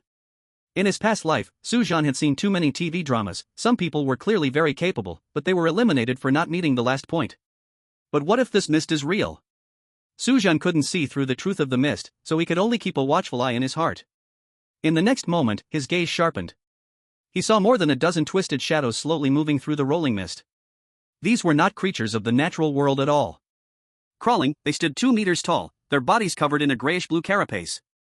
Where their head should be was a huge, vertically split gaping mouth, with jagged fangs dripping with slime. 4 deformed arms extended from different parts of the torso, each with 3 human-like fingers. If human fingers could grow half-meter-long black claws. The tail dragging on the ground looked like a skinned giant python, its end splitting into 2, nervously slapping the ground. Ugh! Someone immediately vomited. These monsters had no eyes, yet they all seemed to look towards the crowd. Their gill-like organs on either side of their heads opened and closed continuously, producing a chilling sound. Holy crap! A drunken man instinctively exclaimed. The monster at the forefront suddenly lunged. Its movement completely defied logic. 6 limbs swung at different rhythms, yet fast enough to create afterimages. With a snap, it sliced through the waist. Ah! In screams, the crowd scattered like an exploded ant nest. At this moment, no one blamed Su Zhan and the others anymore. Each one ran faster than the other. Go to hell. Lu Ziming's pupils shrank sharply, muttering to himself. He looked at the other 3, seeing they were much calmer than himself. Immediately, he shakily straightened his back. Damn it, if they aren't scared, then I won't be either. Mist creatures, snake-tailed beasts. Fengju spoke emotionlessly, they are a gregarious species. Based on their color, they are less than level 1, not even at the revealing level. Lu Ziming immediately said, get to the point. What are their weaknesses? Their vision has degraded, the gill-like organs on their sides emit sounds like bats to sense prey. Fengju spoke rapidly, if we destroy the gill-like organs on the sides of their faces, they will become true blind creatures. Chapter 22, Desire. Damn it, let's do it. Lu Ziming shouted loudly, looking strong, but his body couldn't help but tremble. But Fengju added, mist creatures have strong healing abilities. After damaging their gill-like organs, you must kill them immediately. Attacking the head is most lethal. Su Zhan couldn't help but look at him with newfound respect. He seemed to know quite a bit about the mist creatures, it seemed he had researched them privately. Guys, let's establish a strategy first. At this moment, Su Zhan finally spoke, pulling out 2 pitch-black daggers from his chest. I consider myself a speed-type awakener. Fengju, Lu Ziming, you 2 are attack-type awakeners. Su Zhan, what is your ability? Control type.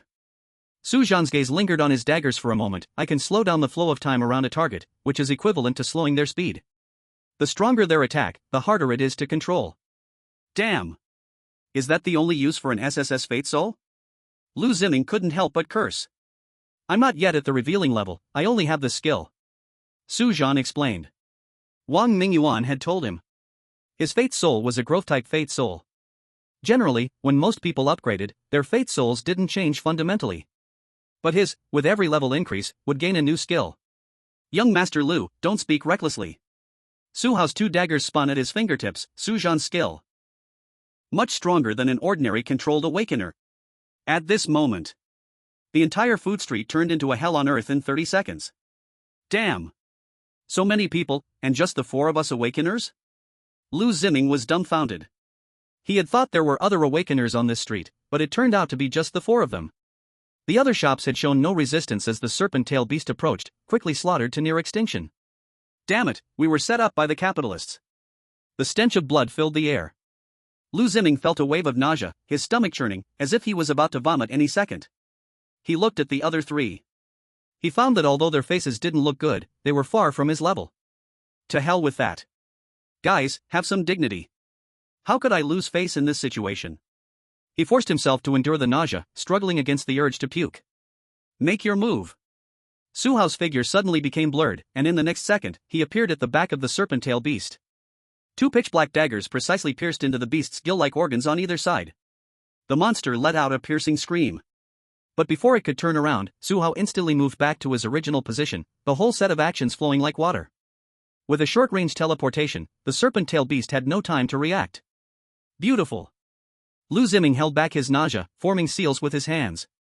Purple lightning condensed into a ball in his palms, crashing down toward the injured serpent-tail beast. The wounded serpent-tail beast became blind, even the slowest of attacks couldn't be dodged. Boom! Its head's keratin layer exploded open with a crack. Feng Zhu immediately followed up. The sword of the flying phoenix appeared in his hand out of thin air. The sword's edge pricked into the crack on the monster's head, a violent surge of spiritual power injected within. With a crisp sound, the serpent-tail beast's head exploded. Not bad teamwork. Su Zhan raised his hand, the Eye of Time floating appeared in front of his chest. Locking onto the second attacking serpent-tail beast, the Eye of Time activated. Its charging motion suddenly slowed, as if it were stuck in a swamp. This control is too abnormal, right? Lu Ziming's eyes widened. Don't just stand there. Su Hao teleported again, leaving a cross-shaped wound on the monster's gill area with his daggers. Now's our chance. Lu Ziming immediately threw out a lightning sphere. Feng Zhu's sword energy followed closely behind. The slowed serpent-tail beast had no power to resist, instantly being torn apart. Su Zhan stared at the shattered corpse of the serpent-tail beast on the ground, his throat involuntarily rolled. A strange hunger surged in his heart. Stronger than any hunger he had ever experienced. He could feel the distortion factors within him stirring wildly. If I eat it, I can become stronger. This thought abruptly appeared in his mind, shocking him to the core. Su Zhan bit hard on the tip of his tongue. He had to stay awake. He had heard too many rumors about distorters feeding on humans, but he had never felt this impulse before. Yet now, facing the corpse of a non-human monster, his instinct was urging him to eat. So this is what I crave? Cold sweat soaked his back. He caught a glimpse of Feng Zhu wiping his sword blade, Lu Ziming nervously observing the surroundings, Su Hao rubbing his overly exhausted legs from teleportation. No one noticed his unusual silence. Su Zhan slowly exhaled a breath of foul air, forcing himself to look away. Now's not the time, he couldn't expose himself in front of his teammates.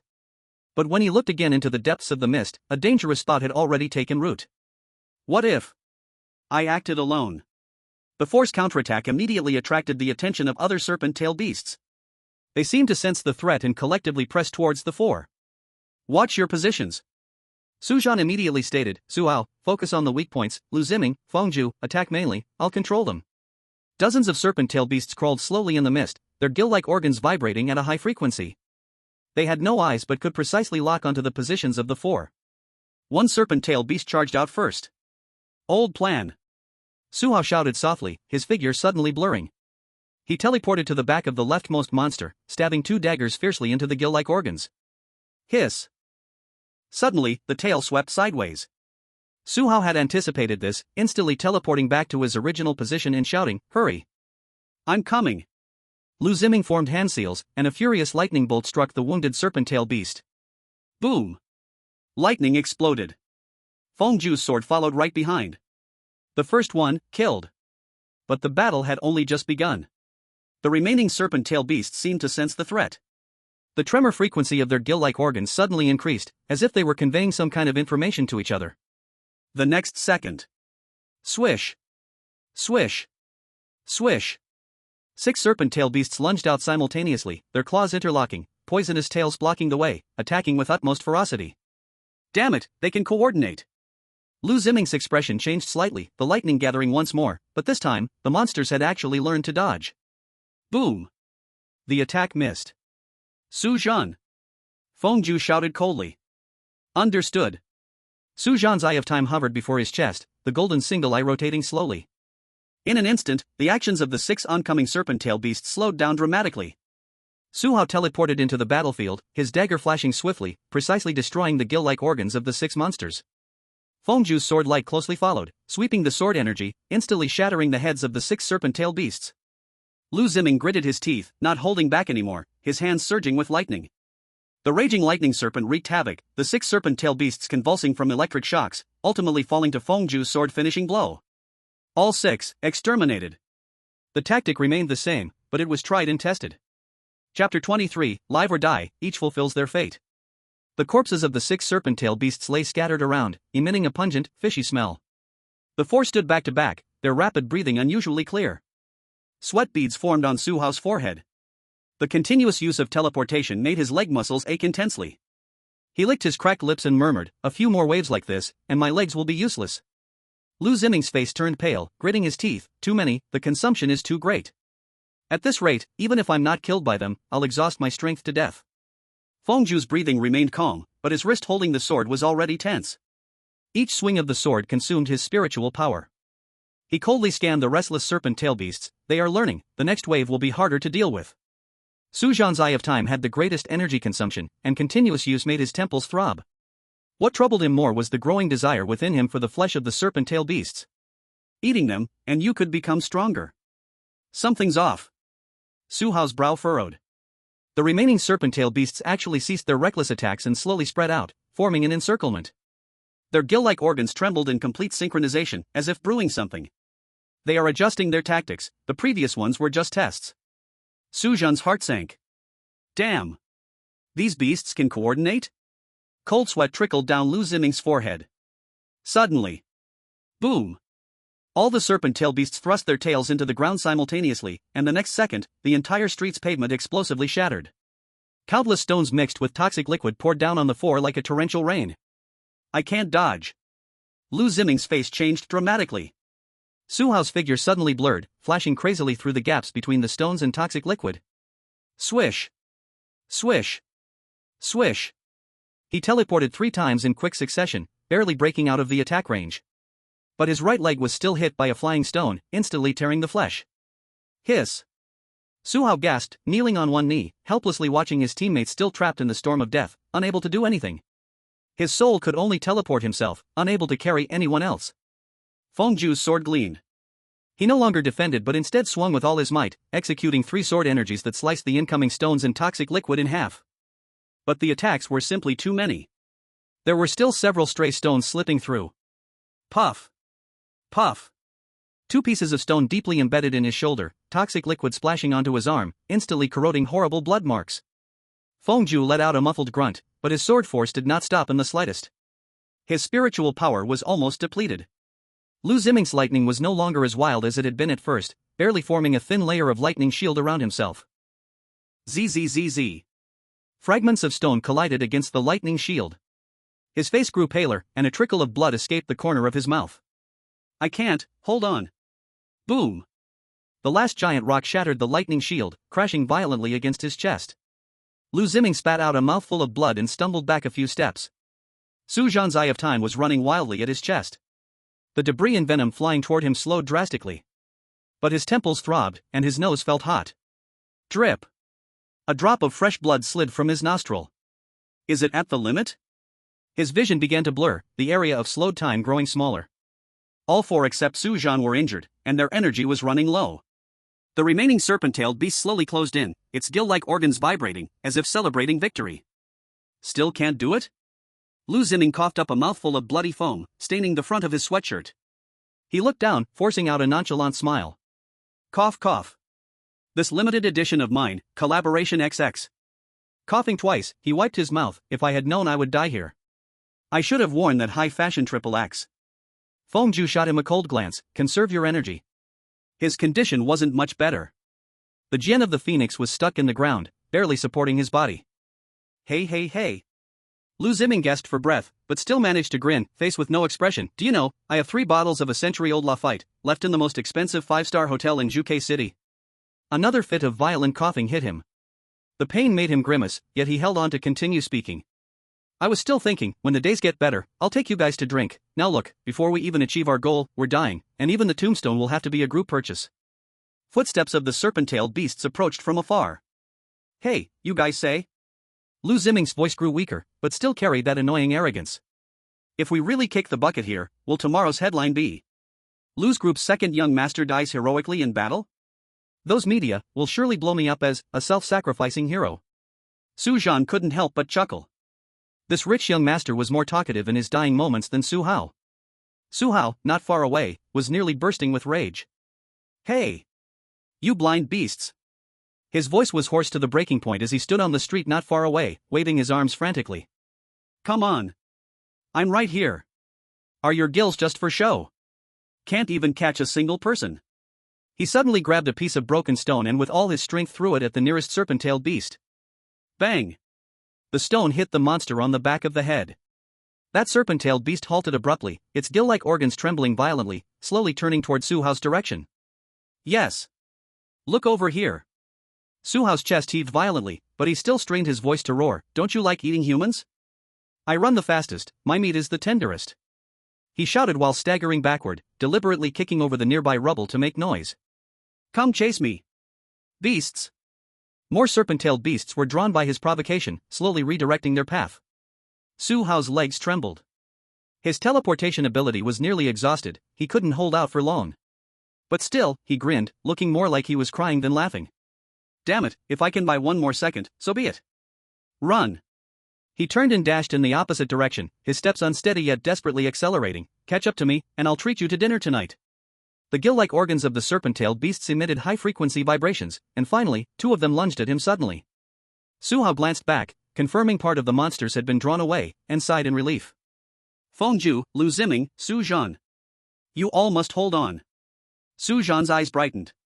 He truly hadn't expected Su Hao would attract the serpent-tailed beast's attention to save them.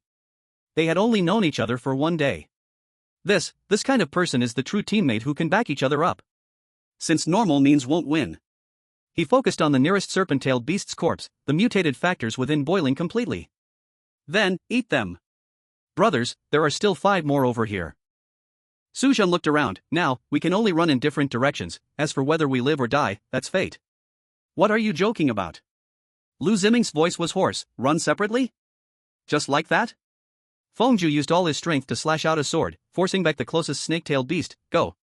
Lu Xiao, at this moment, don't think about turning things around.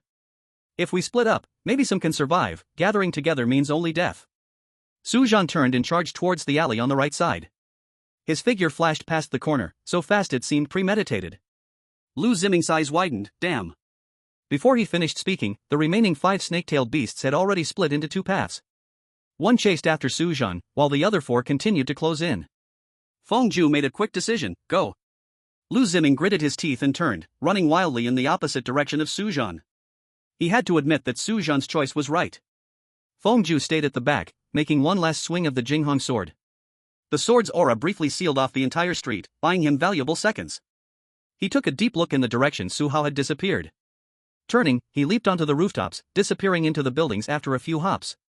The 4 snake-tailed beasts let out angry howls, splitting to chase after 2 different directions. In the alley, Su Zhan's lungs burned fiercely, and his legs felt heavy like lead. The snake-tailed beast behind him was getting closer. No, he couldn't run away like this. His mental power was nearly exhausted, and the Eye of Time's abyss couldn't be activated. He looked around. There was a dead silence. Ordinary people had already been slaughtered. An opportunity had come. He gritted his teeth, letting the suppressed power within him explode completely. His bones cracked as his form suddenly grew larger. Gray-black scales clamored to break through from beneath his skin. Su Zhan stomped heavily, launching himself like a flying arrow. His speed was no longer comparable to before. The snake-tailed beast behind let out an angry scream. Using this momentum, Su Zhan made a sudden turn and crashed into a half-collapsed convenience store by the roadside. The glass display shattered with a loud crash. He rolled behind a shelf, curling up into a ball. Su Zhan held his breath. He could clearly hear the footsteps of the snake-tailed beast wandering outside the store. The gill-like organs emitted probing sound waves that swept over his entire body. Chapter 24, Offense and Defense Change. At that moment, Su Zhan suddenly pushed off the ground and charged out. Now, the roles of offense and defense had changed. The forearms of the snake-tailed beast waved simultaneously. Su Zhan crouched down, his scales brushing against the lowest bone fingers. His right claw reached out, targeting the monster's left gill-like organ. Chirp! The muffled sound of claws sinking into flesh came. The snake-tailed beast let out a piercing screech. Just as Su Zhan was about to exert force to crush that fragile organ, he suddenly felt a chill at his waist. The monster's tail whip had somehow wrapped around behind him, tearing a wound in his side. The intense pain ignited his ferocity.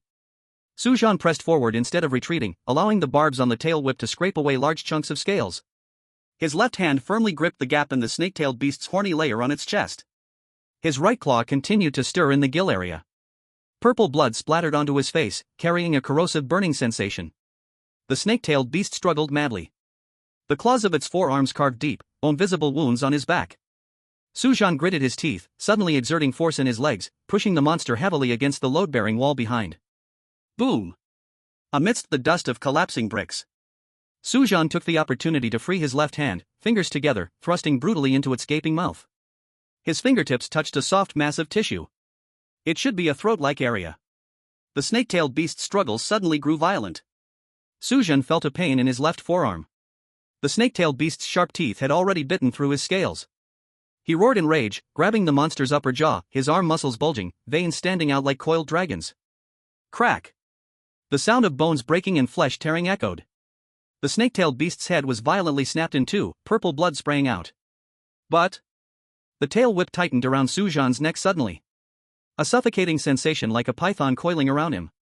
Damn! Su Zhan's vision began to darken. He was frantically tearing at the tail around his neck. Just when his consciousness was about to blur, his fingertips finally touched the weak point where the tail forked. Puff! The entire tail was forcefully ripped off. The snake-tailed beast finally slumped down, its broken body twitched a few times before completely stilling. Su Zhan knelt in the pool of blood, breathing heavily. What a real snake! Just now, the snake-tailed beast was clearly dead. Yet the tail was still able to coil around him on its own. Truly burned out. Suddenly, Su Zhan's gaze sharpened. He stood before the corpse of the snake-tailed beast, an uncontrollable desire surged from deep within. His throat involuntarily rolled. He wanted to. This thought came so suddenly, yet it was so intense. Su Zhan slowly crouched down, his right hand uncontrollably reaching for the remains of the snake-tailed beast. A surge of white mist silently rose from the corpse. That white mist did not scatter into the air, but instead, as if drawn by some force, gathered towards Su Zhan's palm. What is this? Su Zhan's eyes widened as he watched the white mist rapidly spread along the blood vessels in his arm. An unprecedented sense of power. Every muscle cheered and leaped with joy. The remaining essence of life from the snake-tailed beast's body was being ravenously consumed by him. As the white mist was continuously absorbed, the monster's corpse began to visibly shrivel and decay. Finally, it turned into countless tiny dust particles scattered in the wind. Su Zhan slowly stood up, lowering his head to gaze at his palm. The blood vessels under his skin faintly shimmered with a purple glow, then quickly faded away. His injuries visibly healed. Su Zhan controlled this power. A sense of fulfillment like never before filled his entire body. So that's it. His method of evolution as a mutant was not through ordinary eating, but directly plundering the essence of dead fog creatures. A sound of snake-tailed beasts running came from a distance. Su Zhan turned to look in that direction, the corners of his mouth unconsciously rising. Now, he was eager to find the next prey. Looking around, his gaze fell on a dusty Ultraman mask in the corner. The bright red and silver colors were particularly eye-catching in the dim environment. Clearly, it was a toy sold to children by a convenience store. Su Zhan bent down to pick up the mask. The mask had two oval yellow lenses where the eyes were. He put it on his head. The view was clearer than he imagined. The world filtered through the yellow lenses was warm-toned. But at least he could see the surrounding environment clearly. The mask completely covered his facial features, even wrapping his neck tightly with elastic material. Su Zhan walked towards the cash register, swiftly taking off his torn clothes. He folded them neatly, shoved them into the bottom drawer of the front counter, then covered them with a few magazines. He turned to approach the body dressed in the convenience store employee uniform. Su Zhan's footsteps paused. The deceased was a young man in his early 20s, with a name tag awkwardly pinned on that red assistant manager. The size should be about right.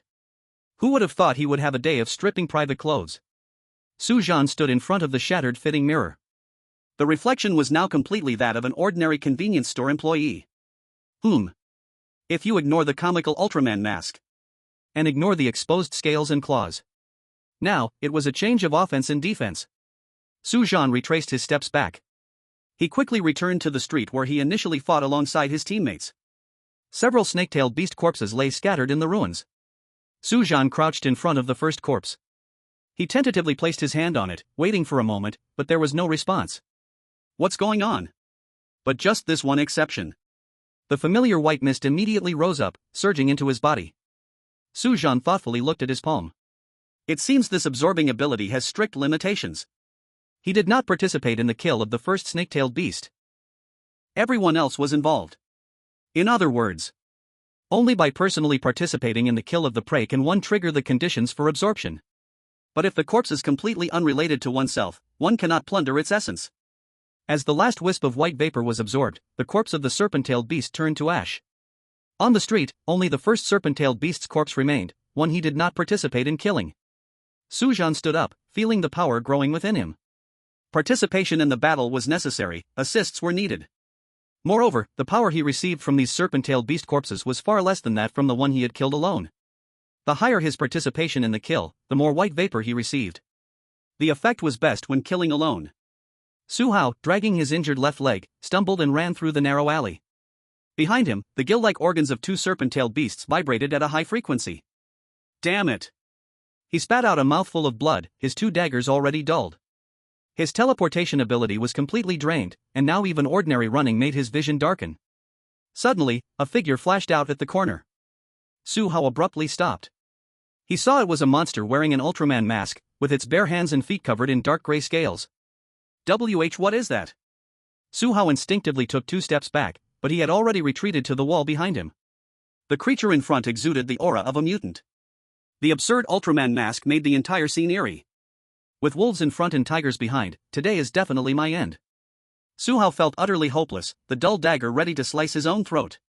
The pain of slicing his throat would be far less than the pain of being eaten alive. The Ultraman did not respond, just suddenly charged at him. Su Hao despairingly raised his dagger, but saw the creature brush past him, directly pouncing on the serpent-tailed beast behind him. Chapter 25, Low Danger. Boom! The first serpent-tailed beast was knocked away, crashing hard into the wall opposite.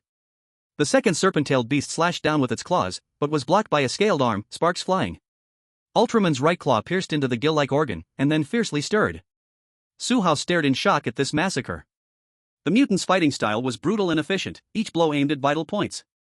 When the first serpent-tailed beast struggled to pounce, Ultraman directly grabbed its upper and lower jaws, violently tearing the monster in half. Tearing apart a serpent-tailed beast with bare hands. What kind of power is this? The second serpent-tailed beast, realizing it was in danger, tried to escape but was caught by its tail. Using its strength, Ultraman leapt up, claws piercing through its skull, the whole movement fluid and seamless. It even remembered to tear off the tail. The battle ended much faster than Su Hao had imagined. The 2 serpent-tailed beast corpses lay in a pool of blood. And that mutant wearing the Ultraman mask slowly turned to look at him. Su Hao's throat tightened, his dagger already poised at his neck. Who are you? Ultraman slightly tilted its head, seemingly in thought. Then did something Su Hao completely did not expect. It slowly raised its scaled hand and waved towards the other end of the alley. An unmistakable gesture of hurry and leave. Su Hao's pupils suddenly constricted, staring intently at the creature's crimson vertical pupils. He tried to glean any clues from behind the ridiculous yellow lenses. The mutant was letting him go? According to the Academy's textbooks, mutants should react like hungry wolves at the sight of fresh meat. He cautiously took half a step forward. Ultraman's mask remained motionless. He took another half step. Still no response. Su Hao suddenly turned and ran, pain shot through his injured left leg, but he dared not stop. After running a dozen meters, he inexplicably looked back. That strange creature was crouching next to the serpent-tailed beast corpse, its hand pressing on the carcass. As if sensing his gaze, Ultraman's mask suddenly turned toward him. made a gesture of urgency. Damn! Su Zhan cursed loudly and ran even faster. He had never felt so embarrassed in his life. He was saved by a distorted creature wearing a children's toy head and was shooed away as if he were a fly. After turning 3 street corners, he finally collapsed behind a pile of rubble, panting heavily. The strange scene kept replaying in his mind. What the hell is going on? At the same time, Fengju and Lu Ziming were also facing the same situation. When Su Zhan returned to the convenience store, the power of mutation inside him was boiling to the limit. He stumbled into the staff lounge and locked the door behind him. He violently tore off the Ultraman headpiece and threw it aside. Looking in the mirror, his face was covered in veins, constantly writhing. It's coming. Su Zhan gritted his teeth and fell to the ground. His nails uncontrollably elongated, scratching deep grooves into the concrete floor. The most intense change happened at the base of his spine.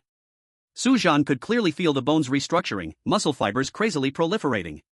A tail covered in pitch-black scales finally burst forth from his body. He let out a low roar that didn't sound human. The newly formed tail moved restlessly, easily smashing the nearby iron cabinet.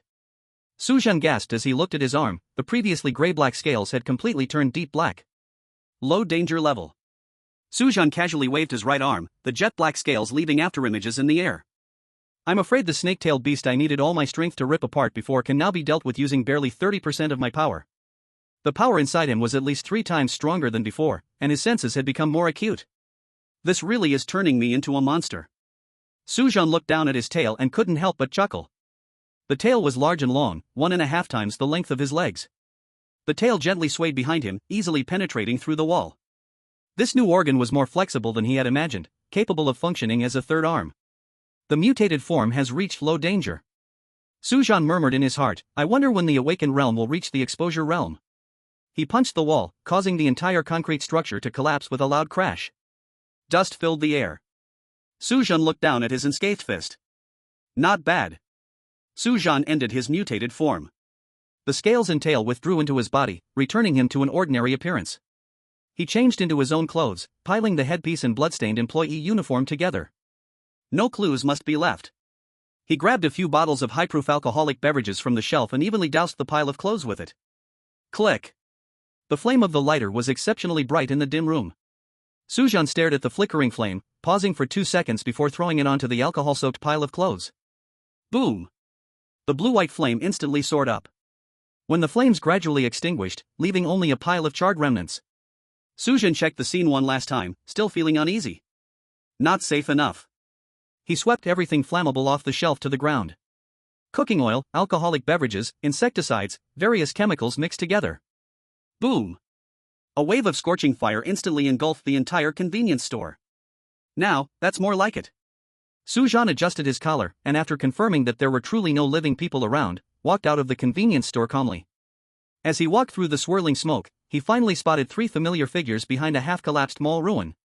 Su Zhan was gritting his teeth, bandaging his leg injury. Fengju leaned against a broken wall, wiping his sword blade. Lu Ziming was slumped on the ground, his expensive designer jacket was already in tatters. Su Zhan? Lu Ziming was the first to spot him, his dirty face filled with joy. Damn. You're still alive. Fengju immediately straightened up. Are you hurt?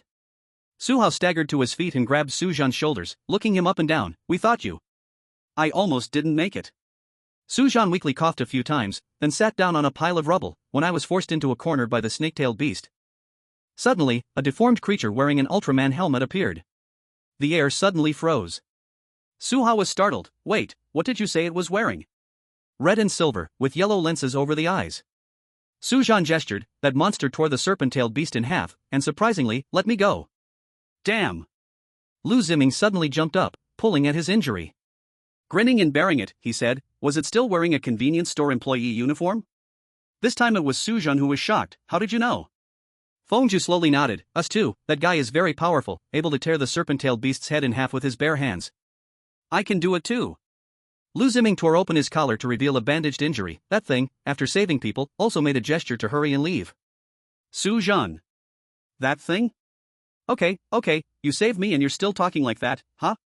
The 4 of them exchanged glances, momentarily speechless. So? Su Zhan swallowed hard. We were saved 4 times by the same deformed creature? Fengju nodded. He was hunting the serpent-tailed beasts. And he only acted when we were on the brink of death. Lu Ziming added. Chapter 26, guess what? I've never been this embarrassed in my life. Lu Ziming pouted in disdain, saved by a deformed creature wearing a child's toy helmet. How am I supposed to socialize after this gets out? Come on, Lu, if it weren't for Ultraman, you'd already be inside the serpent-tailed beast's belly. Su Zhan chuckled, gesturing exaggeratedly. That deformed creature killed the serpent-tailed beast like it was chopping vegetables, and afterwards waved at me like he was shooing away a beggar. Lu Ziming suddenly changed his tone, lowering his voice. What do you think, if he lives in this area, who would he be? Su Zhan perked up and listened attentively. Who knows? Su Zhan shrugged. Anyway, it can't be someone from our Vermillion Academy. You didn't need to say that. Lu Ziming continued. I used to think that in a place like Vermillion City, there wouldn't be any deformed creatures. Now it seems I was wrong. That's true. Su Zhan picked up the conversation. Vermillion City is surrounded by Vermillion Academy, which is one of the top 5 awakened institutions in the Great Xia. In such a place, how could a deformed creature roam freely? It's not permanent. Fengju said coldly. The three immediately looked at him. The deformed creature of Vermillion City. Fengju's tone remained calm and steady. As long as it kills someone on the first day, it will be captured that night. The people it kills will be caught the next morning. If it stayed, it could only be an ordinary person who just mutated. Lu Ziming frowned, but that strength. Inconsistent. Fengju interrupted. A newborn deformed creature that hasn't hunted cannot be strong enough to kill a serpent-tailed beast in one strike. Su Zhan suddenly snapped his fingers, so he is an outsider. He must have recently infiltrated Vermillion City. And Su Zhan seemed to realize something. He is clearly avoiding conflict with humans, only targeting mist creatures. Guess what? Go ahead and guess. After all, no one would suspect that a genius with an SSS-level soul was a deformed creature. What? You say, what if someone suspects? Those doubts can only stay in their hearts. If they speak out, Dubin is a prime example. One more thing is very strange. Fengju's gaze sharpened. There are a total of 15 serpent-tailed beasts. There should be 8 corpses where we fought before, but now, there is only one left at the scene. The others looked around at his words. It really is. Su Zhan nodded in agreement. So strange. Lu Ziming also said, now, if we go out, what will others think when they don't believe we fought against 15 serpent-tailed beasts? Survivors can testify. As soon as Su Zhan said this, everyone felt reassured. Why is there only one serpent-tailed beast's corpse? Because the others turned to ash, blown away by the wind. Next, the 4 found a building to hide in. During this time, the mist creatures did not appear on the street again. As if those dozen serpent-tailed beasts were already all of them. Time slowly passed. Lu Ziming, feeling restless, kicked the gravel by his feet and looked up at the swirling fog outside the window. His tone carried clear impatience. Damn it, why hasn't the fog cleared? Where are the people from Jerome Academy? Who knows? Maybe it's chaotic outside too. Su Zhan, sitting cross-legged on the ground, shrugged in response. The fog suddenly appearing inside Jerome City is itself abnormal. Su Zhan leaned against the wall, his gaze scanning the outside, remaining silent. He was already sure. This is not a drill. The corpses on the street cannot be fake. Even if it could be faked, his breakthrough as a warp type couldn't be faked either. This is a disaster. 3 possibilities. Fengju stood with his sword, coldly speaking. 1. The situation outside is worse than here. 2. Someone does not want the rescue to come in. What do you mean? Lu Ziming suddenly stood up. Are you saying this fog is man-made? Su Zhan's eyes widened. No way. Who has the power to create such a stir in Jerome City? Su Zhan was silent for a moment and said, if it is man-made, then their target may not just be ordinary people. Fengju's gaze swept over the 3, his voice ice-cold. Jerome Academy. The air instantly froze. If the source of the fog is not naturally occurring, but someone deliberately blocked off the entire Jerome City, then their goal is very likely aimed at the academy. Lu Ziming's face darkened. Damn it, we are trapped here, and outside they might have already turned everything upside down. Su Zhan scratched his head, trying to ease the tension, looking on the bright side. Maybe the academy has already resolved it, just the fog hasn't fully cleared yet. But these are all our guesses. Su Zhan slowly shook his head. No one knows what really happened outside. However, no matter what is happening outside, we must rely on ourselves. If rescue doesn't come soon, we will have to figure it out ourselves. How do we figure it out? Lu Ziming rebutted. Even the people from Jerome Academy can't get in. What can we, who haven't even reached the revealing realm, do? Su Zhan said nothing further. Lu Ziming's argument was hard to refute. The fog can engulf lives. Although Daxia has already mastered a way to briefly traverse through the fog. But they wouldn't know how to do it. What else can we do if we don't figure it out? Su Hao patted his chest. Rather than waiting to die here, we might as well take a risk. Damn. Lu Ziming thought it over and indeed could not come up with a better plan. Fine, I'll listen to you guys. It had been 24 hours since the fog descended. Footsteps were heard from within the fog. Su Zhan and the three suddenly looked up, turning towards the sound. The thick fog was pierced by several beams of bright light, and shadows of figures were faintly visible moving. Then, a familiar voice broke through the fog. We are from Zhurong Academy, all survivors, come to us immediately. It's the voice of Teacher Kongwu. Su Hao was the first to jump up, his face suddenly filled with joy. Lu Ziming slumped down on the ground, letting out a long breath. Damn it, they finally came. Fengju's emotionless eyes also showed a hint of fluctuation.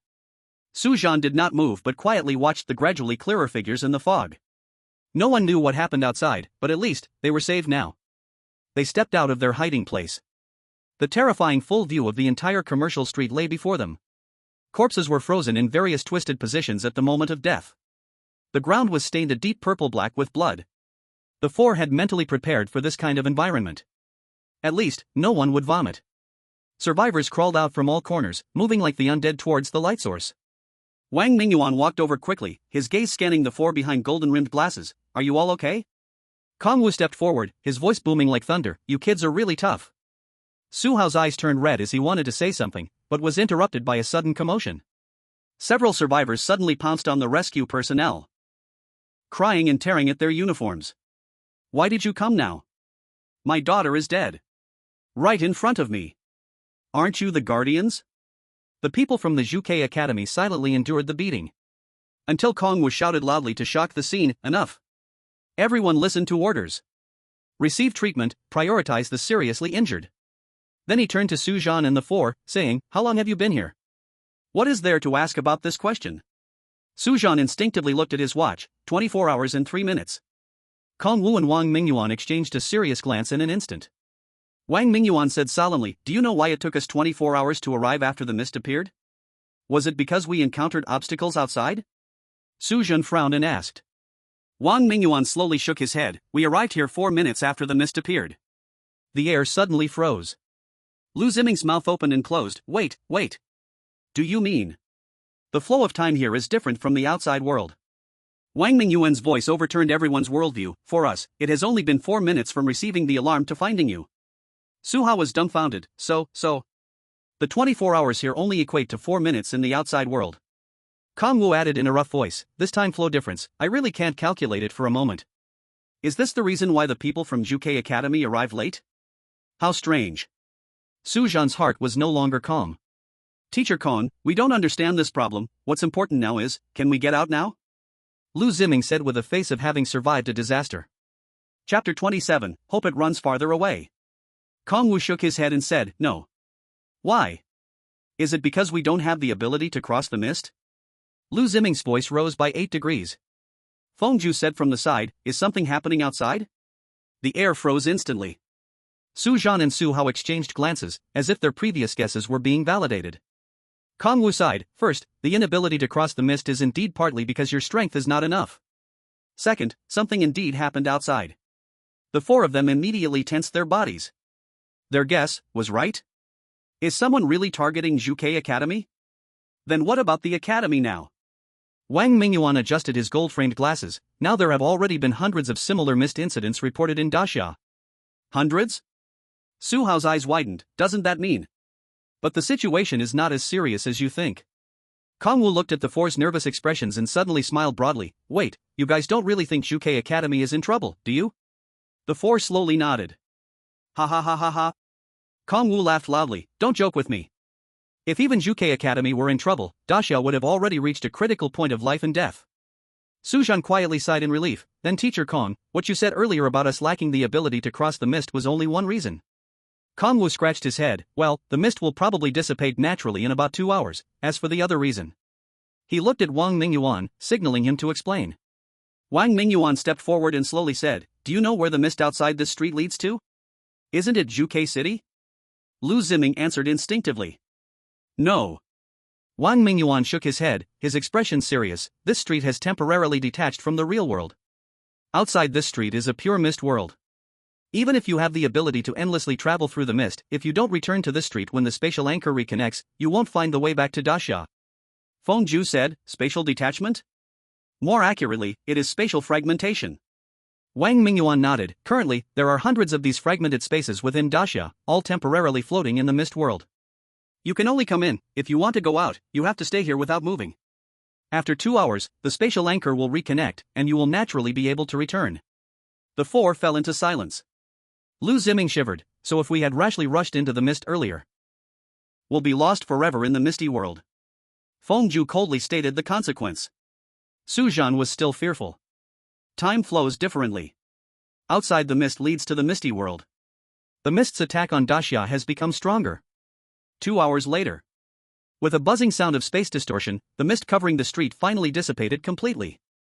The glaring sunlight fell again on the battered streets, as if it were a lifetime away. The four of them were quickly sent to the medical center of Zhuke Academy. After comprehensive examination and treatment, they were taken to the inquiry room one by one. Please describe in detail your experience in the fragment space. The inquiry officer pushed over a cup of hot tea. Lu Ziming slowly recounted the events, but when he spoke of the Ultraman headgear, he slammed the table. I was almost gutted by a snake-tailed beast when it suddenly charged out. Wait, you guys don't think I'm making up a story, right? Of course not. The inquiry officer gestured for him to continue. Please go ahead. Damn. You have no idea how scary it was.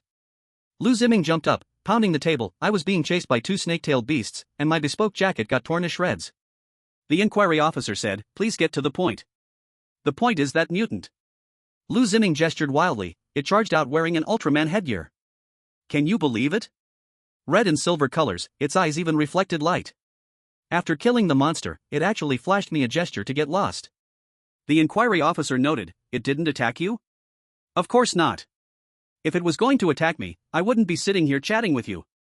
Lu Ziming rolled his eyes, but seriously, its attack methods were indeed simple and rough. It really saved us. Su Hao drew the Ultraman headgear on paper. Although it looks quite funny, its methods of killing snake-tailed beasts were very professional. About 1.85 meters tall, with gray-black scales, its combat style is simple and rough. Feng Zhu stated emotionlessly, it deliberately avoided communicating with us, clearly concerned about exposing its identity. I believe it didn't appear there by chance. Su Zhan's voice was calm. It seems to specifically hunt snake-tailed beasts. Saving us might just have been convenient, of course, that's just my guess. Inside the inquiry room, the light was soft. The inquiry officer gathered the four together. Regarding that mutant wearing the Ultraman headgear, I need you to collectively recall some details.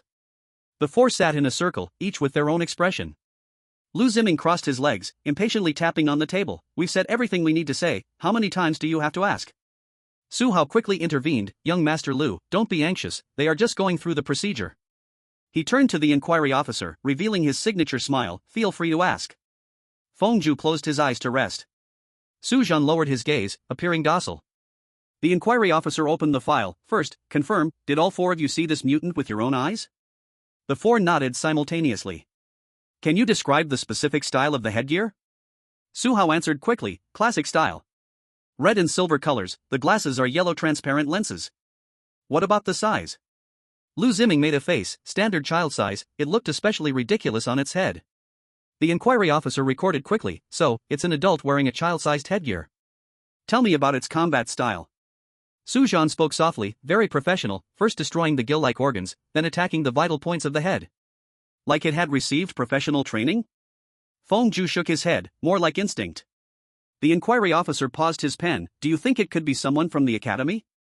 The four shook their heads in unison. Lu Ziming scoffed, what a joke. The academy is full of awakened ones wouldn't be mutants? Then what do you think its origin is? Su Hao scratched his head, definitely isn't a permanent resident of Zhuke City. Given the city's defenses, a mutant of this level can't stay hidden. Feng Zhu added, unless it just mutated, but its strength doesn't match. The inquiry officer pondered, so your conclusion is? An outsider. The four responded in unison. The last point. The inquirer scanned the four people. You said, there are a total of 15 snake-tailed beasts, but on site, there is only one corpse of a snake-tailed beast. Damn. What do you mean? Lu Ziming frowned, do you think we are lying? The inquirer sighed, of course not. According to the survivors' testimonies, they did see more than a dozen snake-tailed beasts. This may be related to the mutant type with the Ultraman helmet you mentioned. Saying this, he closed the notebook, thank you for your cooperation. I will organize this information and submit it directly to the principal's office. By the way, this matter is classified. Please do not discuss it externally before the official announcement from the academy." The four nodded in agreement. After the inquirer left, Lu Ziming let out a long sigh. Finally, it's over. Su Zhan made a face. What do you think the principal's expression will be when he sees the report? Fengju said, he will send a hunting team. Su Zhan scratched his hair and changed the subject. Hey, do you think it's a bit unethical to just hand over all the clues about Ultraman? Lu Ziming snorted coldly. What? You still want to protect a mutant? Don't forget what they are. But it saved us. Su Zhan raised his voice. Four times. Fengju said blandly, opposing camps, no other choice. Su Zhan couldn't help but feel a bit more favorable towards Su Zhan upon hearing this. Look, this is a good person. But within his heart, there was much helplessness. Mutant types and humanity are naturally opposed. Even if it is a mutant that does not need hunting. But it's still useless. People's prejudices are mountains, no matter how hard you try, you can't shake it. He dared not expose the identity of the mutant. First, afraid of being tied in the lab for dissection. Second, he didn't dare to gamble, nor did he need to gamble. The identity of the mutant is his trump card, it is his second identity. Absolutely cannot expose it. So helpless, just take it one step at a time. Su Zhan, if we conceal it. Su Zhan said appropriately, no one knows whether Ultraman will kill again next time. Su Zhan grumbled, I know, it just feels uncomfortable, he clearly could have eaten us. So it's more dangerous.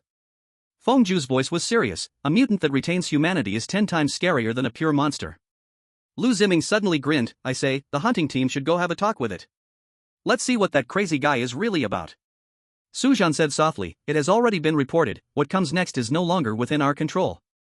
The four fell into silence. In the end, Su Zhan muttered, I hope it runs far away. Chapter 28, Freedom of Choice, Bear the Consequences. In a dark room. Two people. Dressed in large black robes, wearing masks, their figures and faces cannot be seen clearly. How did things go? The figure standing on the high platform spoke. The black-robed person kneeling on one knee trembled slightly, reporting to the messenger, Juke City, is too dangerous. A raspy voice carried a trace of fear, those awakened ones searched like rabid dogs, I barely escaped with great effort. The messenger paused for a moment, and the gaze beneath the mask turned cold, are those new students from Juke Academy still alive? It was supposed to be an absolutely foolproof plan. The kneeling person clenched his fist, I don't know where a mutant came out of, but it saved them all. Oh? The messenger suddenly bent down, really don't know who it is? The kneeling figure shook even more violently, I only saw from afar, that guy was wearing an Ultraman helmet. Another brief silence. The messenger slowly straightened up, forget it, you may leave, but don't forget the meaning of our existence. I will never forget. The kneeling person suddenly raised their head, eyes under the mask glowing unnaturally red, only by letting the fog swallow the entire world can we mutants achieve transcendence. You can go. The messenger waved his hand. Only then did the kneeling person slowly leave. The messenger slowly took off his mask, revealing a middle-aged man's face.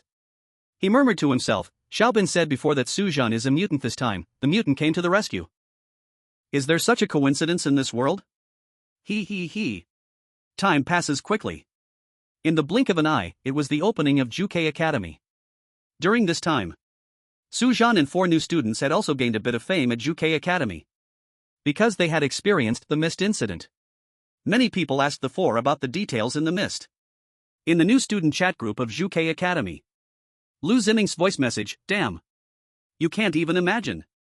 At that time, I was blocked in a dead end by 5 serpent-tailed beasts all alone. I quickly struck back with a purple lightning bolt. Zizizi. I directly charred 2 of them.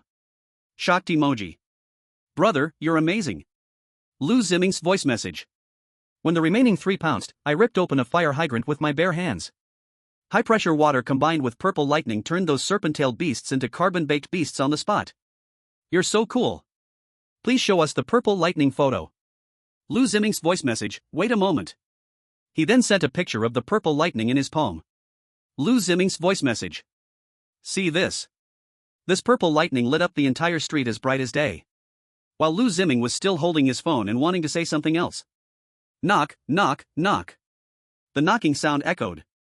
Lu Ziming, finally holding his phone, sent a message, brothers, the first class is starting soon, let's chat later. After saying this, he walked to the door and opened it. The visitors were none other than Su Zhan and the other 3. Young Master Lu, if you're going to brag, at least do it in private. Su Hao teased with a smile, now you've become a celebrity among the new students, everyone knows you. Ha! Lu Ziming waved his hand, without any embarrassment or anger from being exposed. When you're out, your status is what you make it. If they really believe my outrageous words, that's their problem. Su Zhan raised an eyebrow at this. This ridiculous statement was something he was hearing for the first time. Let's go. Fengju urged, don't be late for the first class. Let's go, let's go. Su Hao pulled Lu Ziming, who was still checking his reflection in the mirror. I heard today's a big class, if we go late, we can only sit in the front row. In the spacious and wide amphitheater that could hold hundreds of people. The new students' noisy conversations echoed in the classroom. The four had just found their spots and sat down. Wang Mingyuan walked into the classroom just as the bell rang. Quiet. His voice was not loud, but it instantly silenced the entire classroom. Wang Mingyuan pointed at the podium, and a holographic projection unfolded into Juke Academy rules. This year, there are a total of 279 new students, which is similar to previous years. For our first class today, let's first talk about the teaching system at our academy. The first point is that our academy adopts a free course selection system. The daily class schedule will be released in advance on the academy's intranet, and you may choose what to attend at your discretion. The classroom instantly erupted into a cacophony of discussions. Lu Ziming sneakily poked Su Hao, isn't this great? You can sleep in as long as you want. Su Hao rolled his eyes, don't rush, there's definitely a catch. I know what you all are thinking. Wang Mingyuan leaned his hands on the podium, his gaze sweeping fervently over all the new students. Do you think this teaching system is too loose? Too irresponsible? He tapped on the blackboard's media. An illustrated 3D model of Juke Academy appeared. Because the road of a true awakener has never been paved through rote teaching. Wang Mingyuan tapped the blackboard's media again. The projection transformed into a 3D diagram of human meridians, with soul energy flowing within. The soul energy of awakeners is vastly different. For example, Su Zhan, with an SSS soul energy, focuses on control, Lu Ziming focuses on powerful attacks. He pointed at Su Zhan and Lu Ziming, should they really sit in the same classroom and use the same textbooks? A low murmur arose in the classroom. The holographic images switched to a dense list of courses. The Academy offers 37 professional courses, 133 practical classes, and 83 various trial scenarios. Wang Mingyuan looked around the classroom, but the choice is in your hands, yet, the Academy is not completely without restrictions. The second point.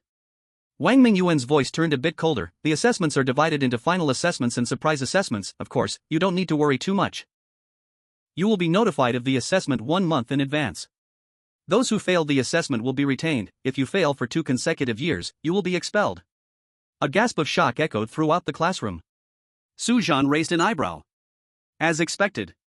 It seemed free, but it could never truly be free. Without some pressure and relying solely on the students' autonomy, that would truly mislead them.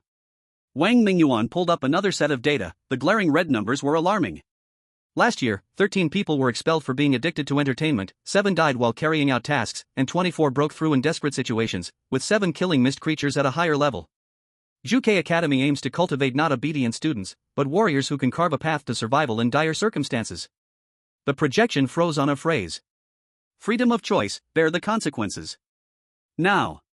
Wang Mingyuan retracted the holographic image, is there anyone still questioning this educational philosophy?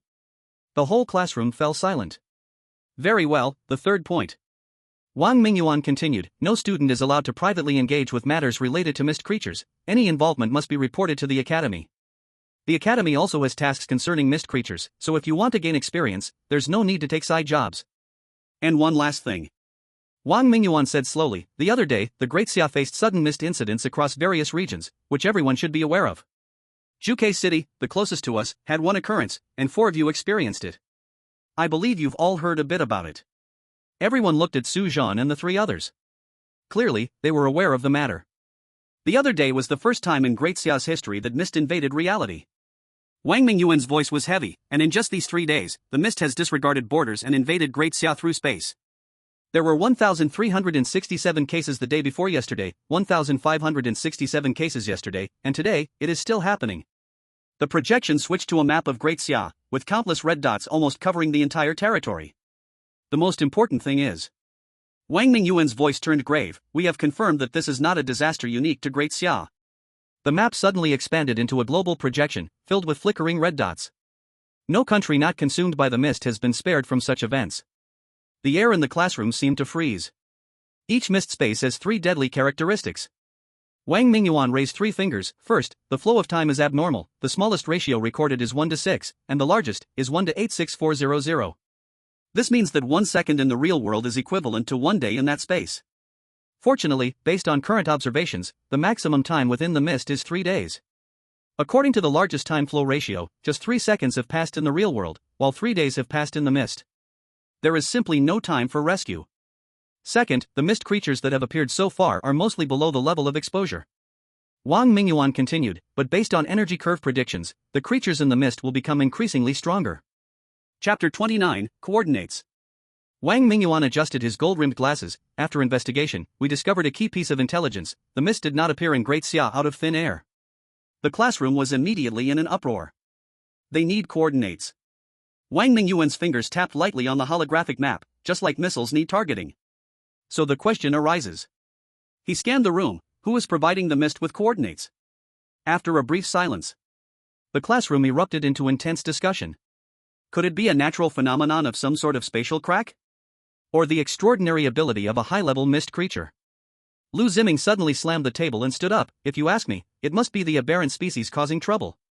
Wang Mingyuan nodded. This student is correct, the right answer is the aberrant species. Su Zhan's gaze sharpened upon hearing this. The coordinates provided by the aberrant species. Could it be that the disaster was caused by him? What does this mean? The aberrant species had become like rats hiding in the gutters, now burdened by this curse. The aberrant species had already lived lowly enough. Now they had become accomplices of the mist, the traitors of humanity. With the destruction of human civilization, is there still a need for the aberrant species to exist? The lips gone, the teeth cold. Su Zhan, what's wrong with you? Su Hao noticed something was off with Su Zhan. Su Zhan smiled calmly and waved his hand. It's nothing, just thinking about that distorted creature wearing an Ultraman mask. Oh, I see. Su Hao sighed with regret. I still feel that the fog shouldn't have been brought about by the Ultraman. I can't agree with you on that. Lu Ziming interjected. The fog was brought by the distorted creatures. They are already oppositional to humanity, hunting humans. Xia is focusing on combating the fog and has no time to deal with them. Now look at this, they actually dared to do such a thing. Do they really think we awakened ones are easy to bully? I believe that Xia will certainly take measures against them. At the same time, on the self-media screen, a humanoid creature covered in flesh lumps was kneeling on the ground, using its sharp claws to carve strange runes. This is the distorted creature we captured at the fog site. It has already revealed how it provided coordinates to the fog. Wang Mingyuan's voice was cold and piercing. Everyone knows that the distorted creatures are products created by the fog to deal with humans. Some distorted creatures have mastered the method of communicating with the fog. They provide coordinates, and the fog descends, and in return. First, the fog creatures will not attack them. Second, they can obtain the nutrients needed for evolution, which are the human corpses left behind by the fog creatures. Su Zhan secretly sighed in relief. So that's how it is. Then it has nothing to do with him. However, this indicates that during the fog incident he experienced last time, there was at least one hidden distorted creature. They had not discovered anything yet. Hidden well indeed. Fengju said coldly, a traitor. More accurately, a traitor. Wang Mingyuan turned off the projection. These distorted creatures were once humans, and now, for power, they have betrayed their entire race. The temperature in the classroom seemed to drop suddenly. An angry emotion was brewing among everyone. These damn traitors. A muscular boy smashed his fist on the table, creating a dent in the alloy desk. We should exterminate all the distorted creatures. I suggest an immediate citywide hunt. Pull out all the trash hiding in the sewers. My uncle was killed by the distorted creatures. These distorted creatures should go to hell. Lu Ziming kicked a chair. Damn. I almost got ripped apart by that snaketail beast. It was all these bastards doing. Su Hao asked, Professor Wang, what about that one we encountered wearing a headgear? Before he could finish, he was rudely interrupted. Do we still need to ask? It must be marking the next target. You don't really expect to thank a distorted creature, do you? Different races must have different hearts. Silence. Wang Mingyuan unleashed his pressure, and the entire classroom instantly quieted. I'll only say this much in this class. If anyone has any questions, raise your hand and ask. Mr. Wang. May I ask what are the quick ways to acquire cultivation resources? Someone raised their hand to ask. Su Zhan's eyes lit up. This was a question he also wanted to ask. Cultivation for awakened ones is the most expensive. From the awakening potion before awakening, it's clear to see. Before awakening one's life soul, the investment must exceed 300,000.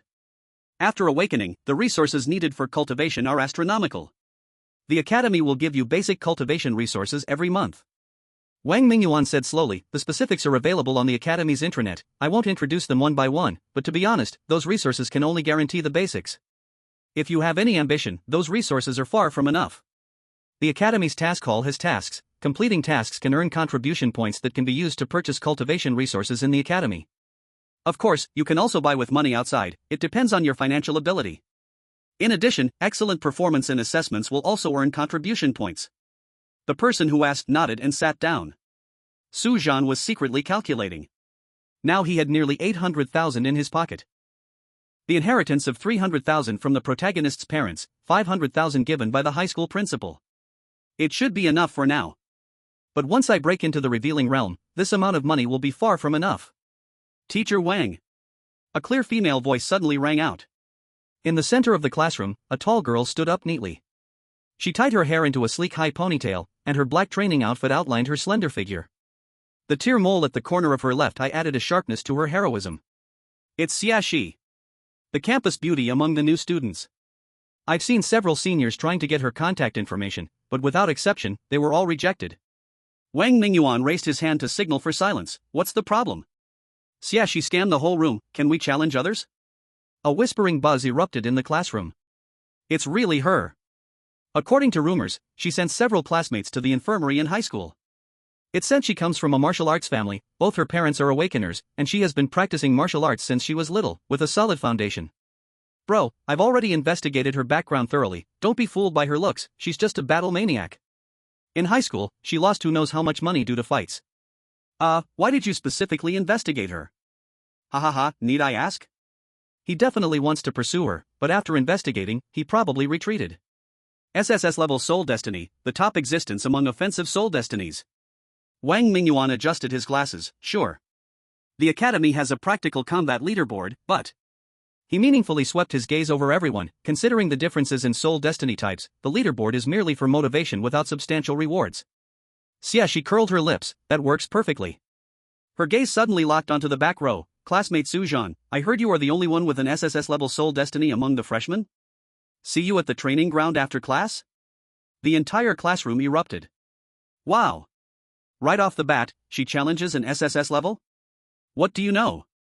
Xia Shi specifically picks tough opponents. You don't understand, although Su Zhan has an SSS-level soul destiny, it's not an offensive type. I doubt he will gain anything from fighting Xia Shi. Su Zhan raised an eyebrow and politely said, Classmate Xia, have I offended you in any way? Xia Shi shook her head, no, you're the highest-ranked awakener among the freshmen, so naturally, you're assumed to be the strongest.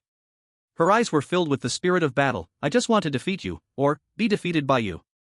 Then you've picked the wrong person. Su Zhan shrugged, Juke Academy is full of hidden talents. I'm just an unknown nobody. If you want to be number one on the new student leaderboard, you should choose someone else. I'm not interested. This battle, with no benefits or emotions involved. He would not participate. Right now, he just wanted to elevate his realm to the revealing realm. Xia Shi was taken aback, her eyes widening slightly. Clearly, she did not expect such a response. How could he refuse? In her expectations, any awakener from Juke Academy, especially a genius with SSS level, would not remain indifferent to a public challenge. The youthful blood, pride, and competitiveness, shouldn't these things be engraved in a genius's bones? The previous scripts had always been like this. Does he not care about his reputation? Does he not crave proving himself? Xia Shi's gaze searched Su Zhan's face but only found calmness. No anger, no disdain, just a hint of impatience. This reaction was more difficult for her to understand than a direct refusal. Or is it that he simply looks down on battling with her? This thought heightened her fighting spirit even more. Xia Shi frowned slightly, pursed her lips, and said, Classmate Su Zhan, are you afraid? Think whatever you want. Su Zhan shrugged again. You. Xia Shi was momentarily speechless. Classmate Xie. Wang Mingyuan looked at the two with a smile. Classmate Su Zhan has a bad habit of liking to gamble, and he bets quite large amounts. Sigh, this habit is bad, I've advised him many times, yet he still doesn't change.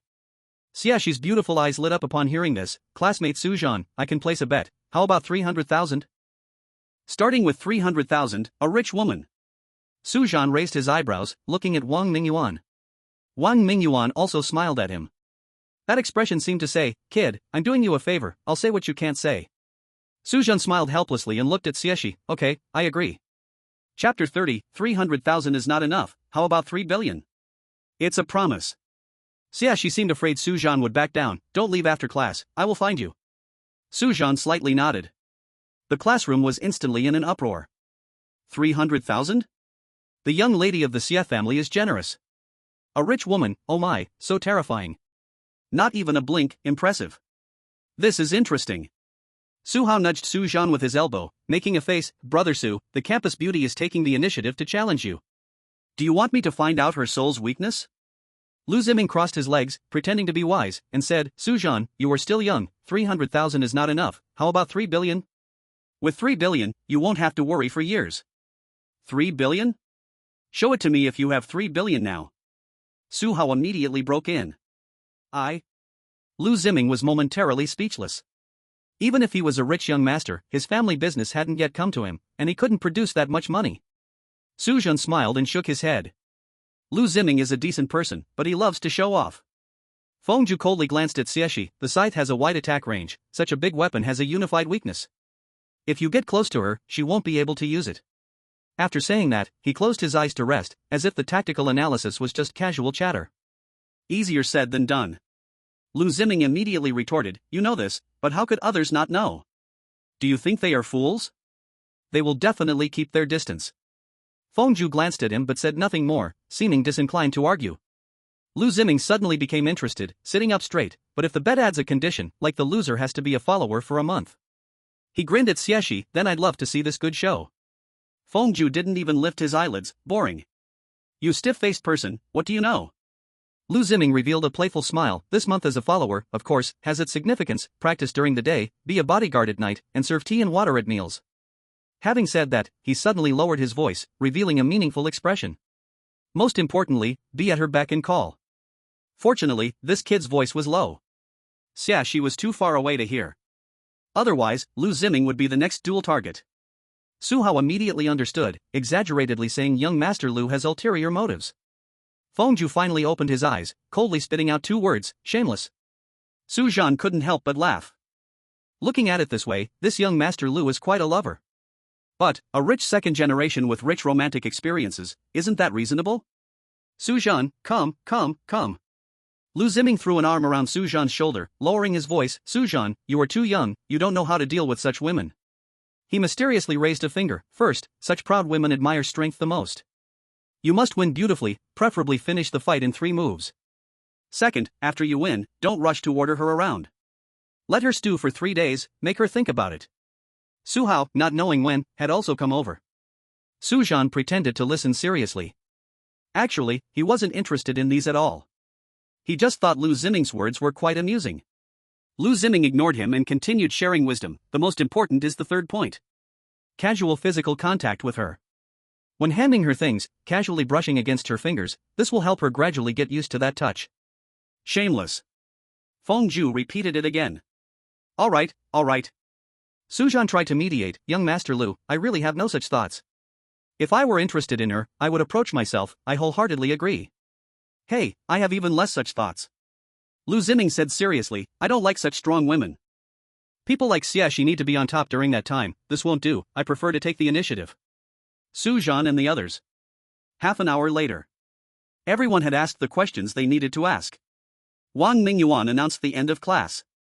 Xieshi immediately approached Su Zhan, waving her slender arm. "Let's go." "Wait a minute." Su Zhan waved his hand. "I have something to do." Xiaxi's delicate brows furrowed slightly. "What are you going to do?" "My life soul is control type, not good at offense." Su Zhan spread his hands. "I need to go buy some weapons in the equipment hall first, otherwise, how can I match up to you in battle?" Xiaxi looked at him suspiciously for a few seconds, then grabbed his sleeve. "All right, I'll go with you." She leaned closer to Su Zhan's ear and lowered her voice to threaten. "If you dare to run away, I'll let the whole school know that the SSS-level Su Zhan is a coward who flees in battle." Su Hao, Lu Ziming, and Feng Ju followed behind the two. Even though Lu Ziming had been teasing Xieshi earlier, when he was in front of her, he turned into a model gentleman. The group walked down the academy's avenue, attracting countless glances. Xieshi followed Su Zhan closely like she was escorting a prisoner, provoking whispers from passing students. Look at that freshman, he's actually being personally escorted by Xiaxi. I heard they have a duel scheduled. The wager is 300,000. Wow, now freshmen are getting richer and richer, 300,000 just like that. A magnificent bronze building stood before everyone. On either side of the door stood two sword-wielding stone statues, with faint blue runes swirling on the blades, obviously some kind of defense mechanism. The equipment hall, we've arrived. Su Zhan suddenly stopped. Xia, I might need some time to choose weapons. No rush. Xia, she leaned against the doorframe. I have plenty of time today, I'll keep you company. Wow. Su Hao looked up at the towering dome, it's really impressive. Lu Ziming, rarely not objecting, chimed in, cool. Upon entering the hall, the temperature dropped suddenly by 10 degrees. Countless weapons floated in a translucent energy field, displayed by category. The cold weapons zone had everything from ancient bronze swords to battle blades. The firearms zone displayed various guns, the most eye-catching one being a 3-meter-long anti-material sniper rifle. There was also a small items zone with landmines, grenades, bulletproof vests, and combat uniforms. The depths were sealed off by heavy lead doors. A warning reading high-risk weapons, mentor's approval required was stuck on the door. Su Zhan walked straight towards the most ordinary display rack in the cold weapons zone. His fingers brushed over a row of standard weapons. Xiaxi followed behind, impatiently tapping her toes on the ground. This will do. Su Zhan took down a pair of unremarkable steel double blades from the bottom shelf. The blades were dull gray, even the edges lacked shine. Only the hilt was engraved with the number Zhuke Standard 037. Are you serious? Xiaxi widened her beautiful eyes, this mass-produced stuff? Not even rated. Su Hao also came over. Brother Su, there are higher-ranked weapons over there, although the limit for man-made cold weapons is low, this one is just 2. Not needed. Su Zhan casually twirled the blade, as long as the material is hard enough, that's fine. Lu Ziming said seriously, Su Zhan, if you're short on money, I can help you buy it. Su Zhan lightly tapped the blade, no need, a control type's main job is to create opportunities, not output, a good weapon is just a waste for me. This was the truth. Cold weapons have a huge gap compared to firearms in peaceful times. After the Mist invasion, cold weapons still haven't changed in status. Although materials have gotten harder, they still have no fundamental difference. Just think about it. If this thing were truly powerful, then what's the point of having soul weapons? Xiaxi snorted coldly, do as you wish, just don't make excuses if you lose. A mechanical arm floated over leisurely, standard weapon, 10 credits or 1,000 daxia coins. Su Zhan swiped his card, and with a shake of his wrist, the double blades accurately slid into the leather sheath at his back. Now, we can go to the training ground. Chapter 31, Calculating Very Accurately. Training Ground. When Su Zhan and the others arrived, the oval-shaped training ground stands were already packed with new students who had come after hearing the news. Noisy discussions echoed throughout the venue. I heard it's SSS-level freshmen against SS-level Xiaxi. Both are celebrities among our freshmen, one has strength and beauty combined, the other is very popular online and has even experienced the Mist incident. Who do you think will win? I think Xiaxi will definitely win, after all, both of his parents are awakened. But Su Zhan's soul level is higher. Level doesn't mean everything, a control type is at a disadvantage in one-on-one. Lu Ziming crossed his legs, expressionless, who do you think will win? Fengju's gaze was fixed on the arena, Su Zhan. It must be Su Zhan, his control ability is too abnormal. Su Hao glanced around, look, even upperclassmen are here. At the teacher's viewing area, Wang Mingyuan appeared at the sidelines, quietly talking with a few mentors. A female mentor smiled and said, Professor Wang, what do you think are your students' chances? Wang Mingyuan pushed up his gold-rimmed glasses, we'll know as it goes on. In my opinion, Xiaxi has a greater chance. A booming voice of Kong Wu came through. Wang Mingyuan smiled lightly, Old Kong, it seems you are quite confident in your student. Of course. Kong Wu confidently patted his chest, her parents entrusted her to me, so I must do my best. I've been teaching her for a week, and she can learn a lot in this week. As he spoke, he put an arm around Wang Mingyuan's shoulders, look at you, this teacher is unqualified, not having taught your student anything. Wang Mingyuan calmly pushed away the hand resting on his shoulder. First, Xiaxi's awakening was done early by her parents, otherwise, when would you have the time to teach her? Second, I'm not in a hurry, classes have just started, so I'll teach slowly. In the preparation area by the sidelines, Xiaxi was finishing her last stretch, a huge scythe embedded in the ground beside her, its blade surface glowing with dark red patterns. A few girls from the same dorm gathered around her. She, give him a lesson. Let him see what real combat is. Make him know who is the first awakened among newcomers. On the other side, Su Zhan quietly checked a pair of ordinary steel knives. At this moment, The referee's voice rang out, "Please, both sides enter the arena. Rules, point until stopped, no intentional serious injury." Xiaxi performed a neat backflip into the arena, attracting a chorus of admiration. Su Zhan walked in slowly, the simple steel knives in his hand appearing exceptionally low-key. "Now." The referee raised his hand high, "Begin." The entire arena instantly fell silent. Everyone held their breath, waiting for this highly anticipated duel. Xiaxi's pupils suddenly constricted, her fingers tightening before her mind caught up, the scythe of destruction letting out an excited hum. With a burst of energy, "Take him down." She tapped her toes on the ground, then the crimson scythe shadow descended like a blood moon.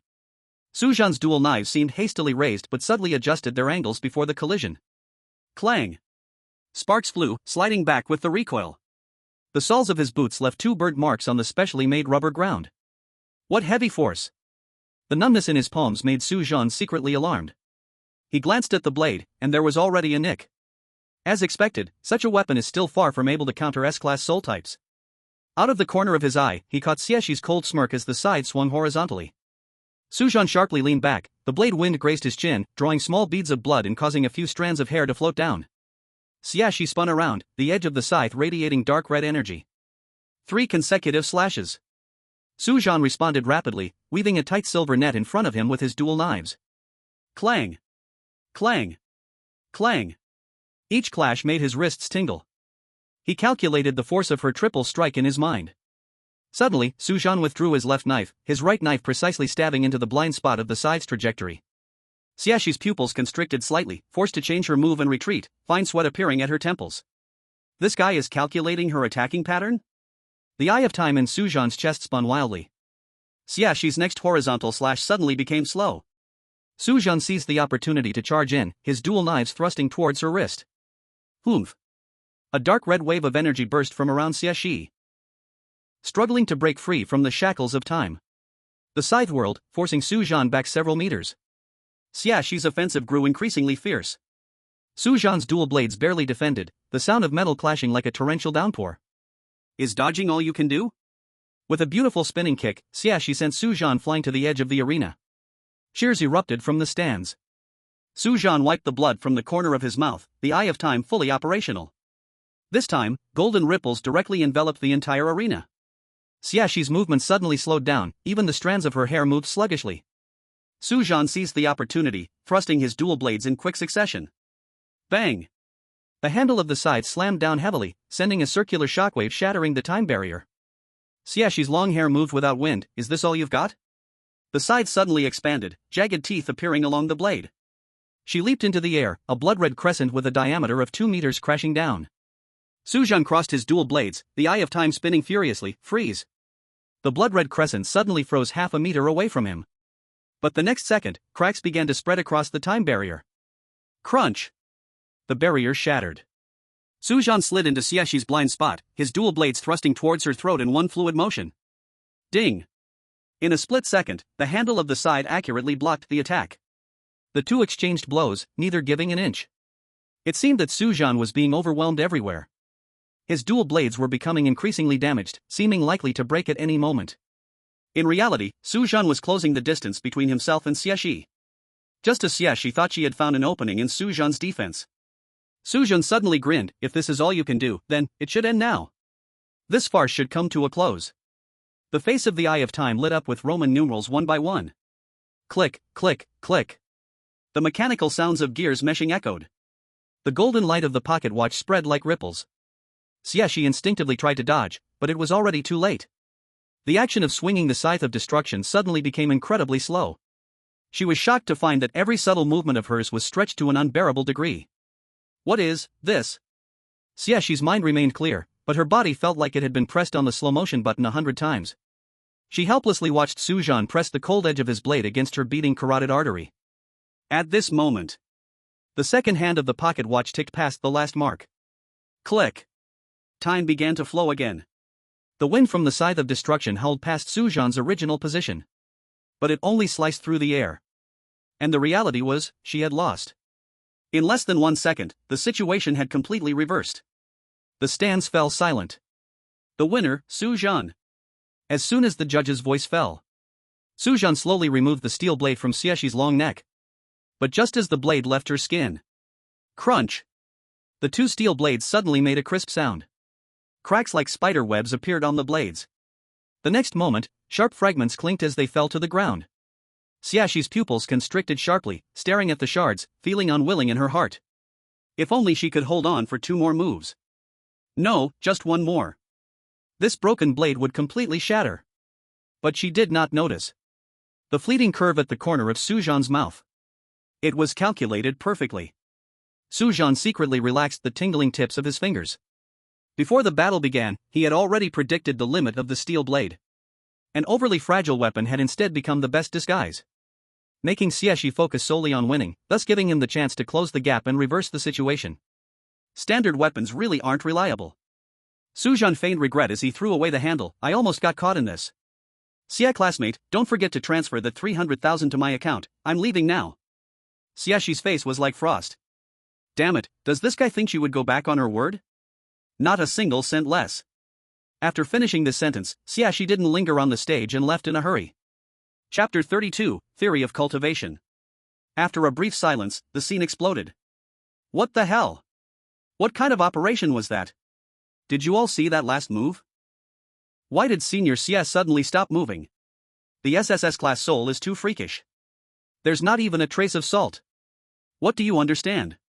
Su Zhan deliberately closed the distance to win the match in this short control. It's not as magical as you say. Teacher's observation seat. Su Zhan walked to this place. Wang Mingyuan was adjusting his golden-framed glasses, his gaze filled with appreciation. Well played, especially your tactical design, deliberately revealing a flaw, luring the enemy in. Even I was a bit surprised. It's just luck. Su Zhan slightly leaned forward. Wang Mingyuan turned to look at the nearby Kong Wu, a smirk curling at the corner of his mouth. Old Kong, it seems your special training this week didn't do much. Kong Wu's dark face instantly flushed red, his strong arms crossed over his chest. Nonsense. This kid winning has nothing to do with you.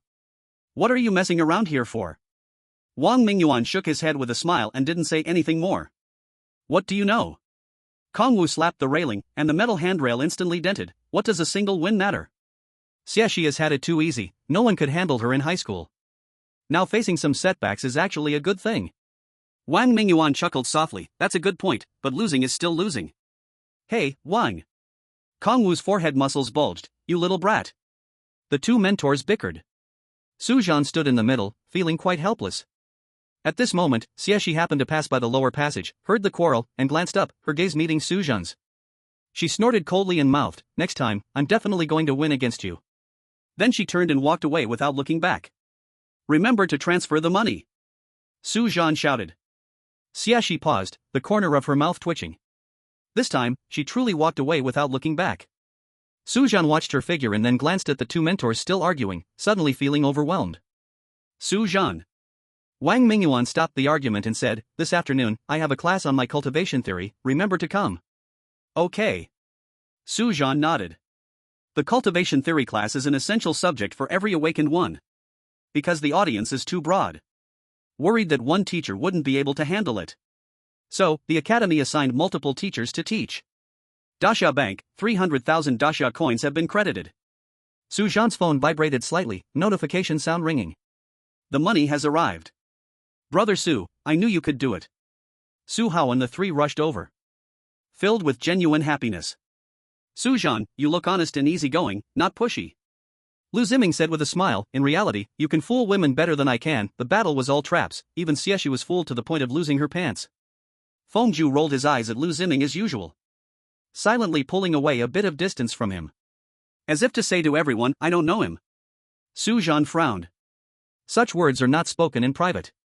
But with so many people here, this image really isn't good. So he said, today I won money, I'll treat tonight. Afternoon. The class bell rang. Wang Mingyuan stood in front of the holographic projection, his golden-framed glasses reflecting a faint blue stream of data. More than 30 students sat below. Today, we'll start with the 3 key elements of cultivation. Wang Mingyuan tapped the podium, the projection switched to a chart of 3-legged cauldrons. Talent, effort, resources, none can be lacking. Talent determines the ceiling, but talent needs to be developed. This requires effort. Which one of those who enter the Zhuke Academy is not a person with outstanding talent? Wang Mingyuan rested both hands on the edge of the podium, his gaze like a torch sweeping across the audience. What Zhuke Academy lacks is not people with top talent, but those who unite character and effort. He continued. The last point is cultivation resources. Awakened ones consume the most money. However, on this point, the Academy has already provided basic cultivation resources for you. If you want to gain more, you must complete tasks or find your ways to earn money to obtain cultivation resources. But remember, too much is as bad as not enough, everything has a limit. Using too many cultivation resources will lead to an unstable foundation. In a world that heavily relies on cultivation resources. Regarding how to grasp this balance, Juke will have specific instruments to test your body data, professional data will tell you. Alright, now, let's talk about cultivation. Wang Mingyuan stood with his hands behind his back, his gaze steady as he scanned every student present. The holographic projection unfolded behind him, revealing a diagram of the human meridian system, with the life-soul energy flowing. The sound of pages turning echoed from below the podium. Everyone's eyes were fixed on the media, pens in hand, ready to take notes at any moment. The core of an awakener's cultivation revolves around 3 points. Wang Mingyuan waved his hand, and the projection split into 3 paths. The life soul is not a tool, it is an extension of your soul. The first step in cultivation is to truly understand your life soul. In the projection, a shadowy figure sat cross-legged in meditation. The life soul energy within the body surged with breath, gradually merging with the physical body. Meditate daily, feel the pulse of your life soul, let it become a part of you, rather than an external object. The scene changed, showing the spiritual energy flowing through the meridians.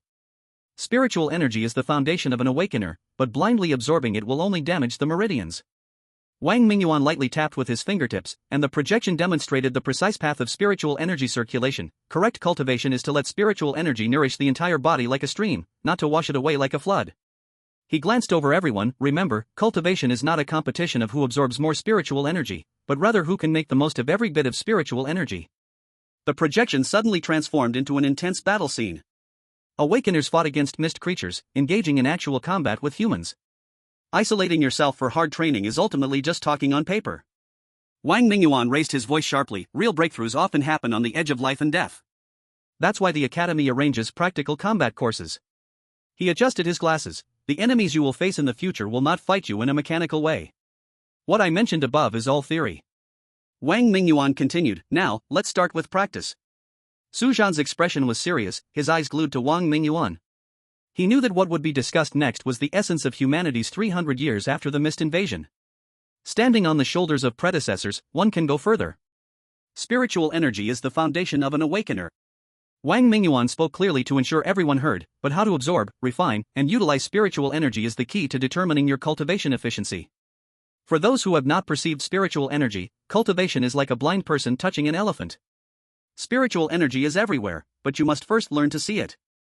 The first step for beginners in cultivation: close your eyes, regulate your breath, eliminate distractions, and let your mind sink into your body. Next, guide with your thoughts, observe the trajectory of spiritual energy flowing within your body. Then, through breathing techniques, let the spiritual energy from the outside naturally seep into your body.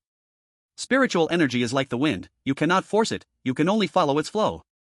Finally, Chapter 33: Time Acceleration. In these past few days, the new students of Juke Academy, after learning cultivation methods, were fully striving to break through to the revealing realm.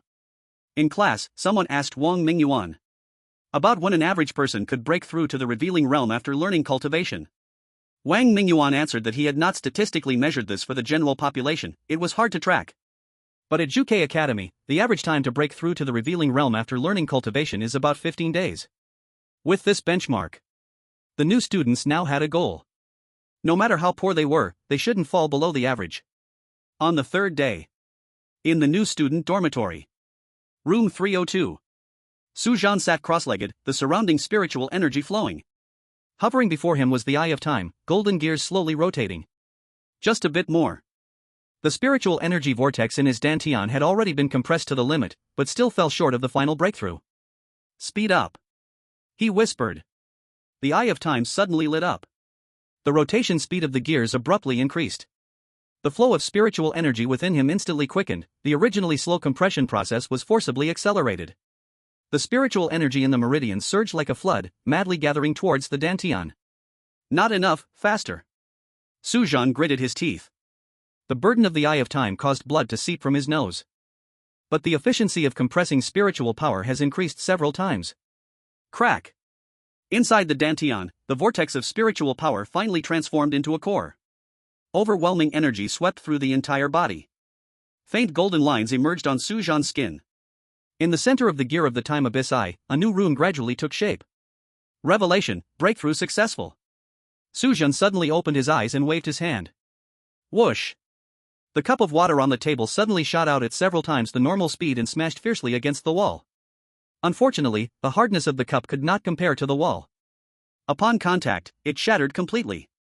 A new ability. Time acceleration. Let's try again. Su Zhan sat on the edge of the bed, holding a coin in his palm, gently tossing it. Accelerate. The time abyss eye flickered slightly, and the speed at which the coin bounced in his palm suddenly increased. The control still needs practice. He reached out to grab the flying coin in the air. Snap. The coin bounced away from his fingers due to excessive speed, hit the wall, and bounced back. Su Zhan raised his hand to catch it, and the coin landed steadily in his palm. The speed has increased, but my reaction hasn't changed. In other words, the hand became adept, but the eyes did not keep up. Su Zhan stared at the coin in his palm, deep in thought. Since I can accelerate objects, then, can I accelerate myself? As soon as this thought emerged, it could not be suppressed any longer. He took a deep breath, focused his gaze, and murmured. Accelerate. The golden gear of the time abyss eye turned slightly, and a strange power instantly enveloped his entire body. An indescribable feeling arose. Su Zhan blinked, realizing that his thoughts remained the same, but his body's movements became incredibly fast. He tried to raise his hand. Swish! His arm instantly became an afterimage, even creating a gust of wind. This speed. He felt joy swell in his heart, just as he wanted to stand up and test it. The result? Bang! His knee collided violently with the bed frame, causing him to stagger and nearly fall. Hiss, so fast.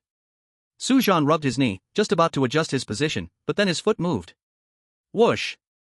The action was too fast, causing his slippers to create a harsh sound against the floor, and he uncontrollably slid forward.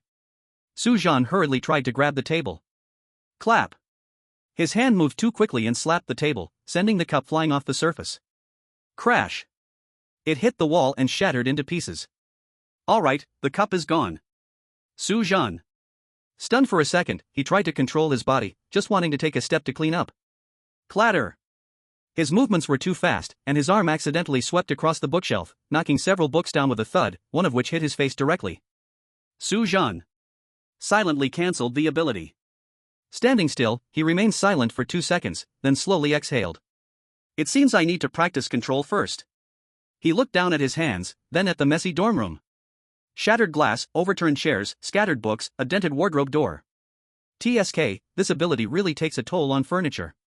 Su Zhan rubbed his temples and sighed, forget it, let's clean up first. As he cleaned, he calculated in his mind. This time acceleration can act on both people and objects. But it can only speed up actions and movements. That means it cannot speed up training speed, so it also cannot speed up the casting time of soul abilities.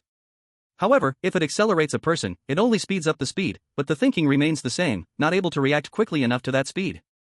But this is just a small flaw. Imagine accelerating attacks, like speeding up bullets, the faster one is, the stronger the attack power. Also, some soul skills of teammates can be accelerated, instantly enhancing power and catching enemies off guard. To sum it up, it's a very useful functional ability. Next time, I'll need to find an open space to practice. Knock knock knock. A hurried knock sounded at the door. Su Zhan opened the dormitory door. Su Hao, Lu Ziming, and Fengju stood at the door, each with different expressions looking at the scene inside. Su Hao's eyes widened, Brother Su. Your dormitory was attacked? Lu Ziming's mouth twitched, this destruction, who were you fighting with? Fengju's expression was blank, but his eyebrows raised slightly. The room was a complete mess. Su Zhan stood in the center of the room, still holding a piece of broken glass, awkwardly coughing, practicing, messed up accidentally. Lu Ziming said suspiciously, practicing? Are you practicing the art of demolition? Su Hao walked over and patted Su Zhan's shoulder, looking concerned, Brother Su, if you're feeling stressed, you can tell us. Don't take it out on the dormitory alone. Su Zhan helplessly sighed, I really was practicing, just broke through to the revealing realm, tried out my new ability, but didn't control it well. What? The three of them instantly widened their eyes and exclaimed in unison. Lu Ziming's voice hit a high pitch, you broke through to the revealing realm? That's only 3 days. Su Hao exclaimed, did Teacher Wang not say, it usually takes 15 days? Fengju rarely opened his mouth, absurd. Su Zhan scratched his head, maybe. I'm just lucky? This is called luck? This is called a freak, okay? Lu Ziming grabbed his shoulders and shook him wildly. Do you know I haven't even fully mastered the spiritual energy cycle yet? Su Hao covered his face in despair. It's over, I can't even settle down to meditate, and Brother Su has already broken through to the revealing realm. This gap is way too big. Fengju stared at Su Zhan, his eyes filled with a hint of fanaticism. How did you do it? Su Zhan thought for a moment and said, actually, it's not that complicated, just following what teacher Wang taught. Maybe my efficiency is a bit higher. Su Hao, overwhelmed, replied, this is called a bit higher? You're going 5 times faster than others. I see, this is the power that comes from pressure. Lu Ziming rested his chin in his hand, looking like he already knew. What kind of pressure does Brother Su have? Su Hao asked. Lu Ziming smiled ambiguously. Think about it, who has Su Zhan provoked in the past few days? Xia Shi. Su Hao answered immediately. That's right, a proud woman like Xia Shi won't just let it go. She's definitely thinking every day about how to get back at him. Lu Ziming laughed. That's the source of Su Zhan's pressure. TSK. You two are really enemies, giving each other pressure.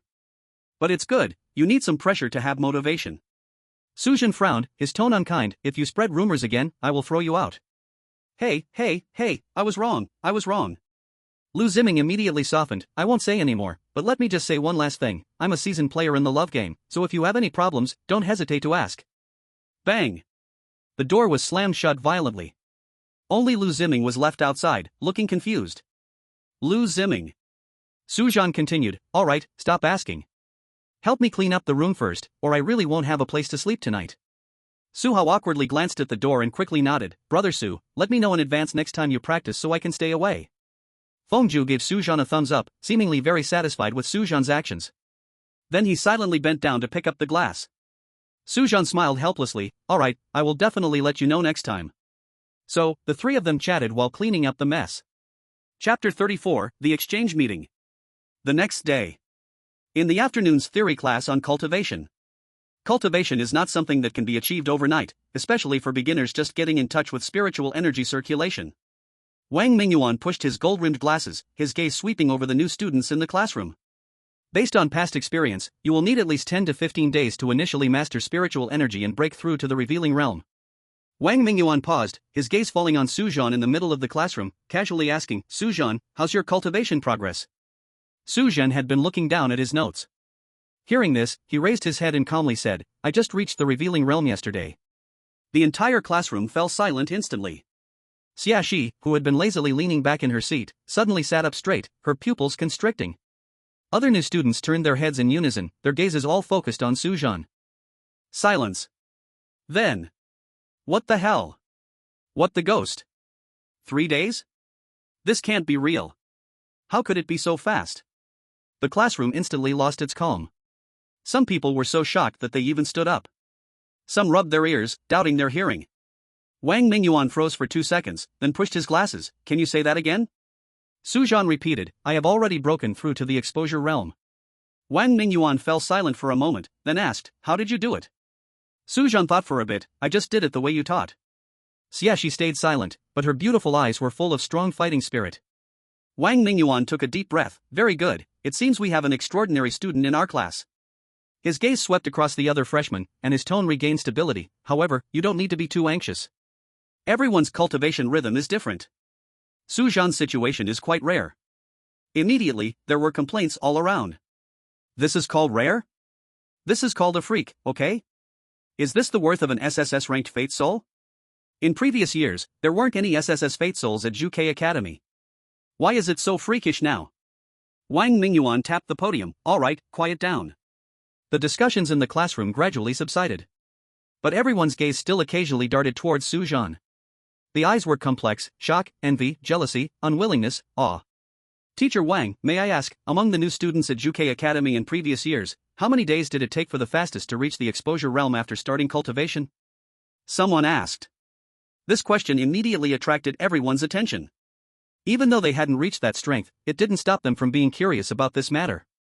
Since the establishment of Juke Academy, the fastest record for a new student breaking through to the exposure realm is. Wang Mingyuan deliberately paused. The classroom instantly fell silent, everyone holding their breath. 1 hour. Suddenly, the classroom buzzed. 1 hour? How is that possible? Is this still human? Who is so freakish? Su Zhan raised an eyebrow. He thought his 3-day breakthrough was fast, but didn't expect someone else would take only 1 hour. Wang Mingyuan raised his hand, signaling for everyone to be quiet. The record holder is the current president of Zhuke Academy, Yi Hongyu. A gasp of surprise filled the classroom. Yi, President Yi? That Yi president known as the Crimson Flame Azura? Someone exclaimed. That's right. Wang Mingyuan nodded. President Yi was among the first batch of students at Zhuke Academy. Back then, she awakened the SSS-ranked Fate Soul, Crimson Flame Phoenix, and broke through to the exposure realm in just 1 hour after learning the cultivation method. No one has broken this record to this day. Wang Mingyuan said, casting a meaningful glance at Su Zhan. However, Su Zhan, who broke through in 3 days, can already rank among the top 30 in Zhuke Academy. The classroom buzzed again. Only top 30? Damn, such high talent is only top 30. Zhuke Academy is truly full of hidden talents. After all, Zhuke Academy has been established for 50 years, so it's normal. So terrifying indeed. Wang Mingyuan continued, of course, the speed of cultivation is only part of talent. A true strong person also depends on later growth. Though President Yi broke through quickly, what truly made her a legend is her performance on the battlefield later. Su Zhan felt a sense of loss in his heart. He reached the exposure realm in 3 days. To say he wasn't prideful would be impossible. But reality gave him a heavy blow. It turned out that his talent was not uncommon in the history of Great Xia. In just the 50 years since Zhuke Academy was established, he was only ranked in the top 30. But how vast is the Great Xia? There are 5 top schools like Zhuke Academy. How many geniuses would be born in these 300 years after the Fog Invasion? He didn't know. Now he just wanted to sigh, the world is full of heroes like River Carp. Alright, I have another piece of news to announce to you. Wang Mingyuan changed the subject, raised his phone. The higher-ups have given a clear date. 2 months from now, you freshmen will be divided into groups and go to various awakened schools in southern Great Xia to hold a freshman exchange meeting. Freshman exchange meeting? How do we communicate? What else is there to say? It must be by fighting. That makes sense. Just by looking at you, it's clear you don't know much about Zhuke Academy. At this moment, Lu Ziming spoke up. Zhuke Academy's first enrollment is by recommendation. On the awakening day of various universities, those with SSS-level abilities will be recommended and transferred. This is quite rare. In our batch, only Su Zhan was recommended. For the second time. Then comes the assessment, which accounts for the highest enrollment ratio. In the southern part of Daxia, anyone whose soul is at S-level or above can participate in the Zhuke Academy assessment. Those who pass can join. The third time. Every year, new students are sent in batches to various well-known awakening academies in the southern part of Daxia for an exchange meeting. On the surface, it's an exchange meeting, but in reality, it's a contest, and this is the third way to recruit new students. Exactly. Wang Mingyuan explained, as long as you can defeat someone from our academy, you can join Zhuke Academy. This is the last chance for those who didn't make it in the first selection. He changed his tone, speaking coldly, of course, don't think about losing on purpose for profit. If such cheating is discovered, you will be expelled immediately, and none of the awakening academies in Daxia will take you. Everyone's eyes narrowed at his words. Moreover, this also serves as a test for you. Wang Mingyuan scanned the room. If you lose, I'm sorry, that means your training is not up to standard, and you'll be treated as if you need to repeat a year. Teacher, I have a question. Su Hao raised his hand at this moment. Speak. Wang Mingyuan gestured for him to go ahead. Why is it only new students who have this exchange meeting? That's a good question. Wang Mingyuan said slowly, this exchange meeting is essentially to recruit students from other well-known awakening academies in the southern part of Daxia. But those talented individuals in those academies are all treated like treasures. The old folks there already have objections to this exchange meeting.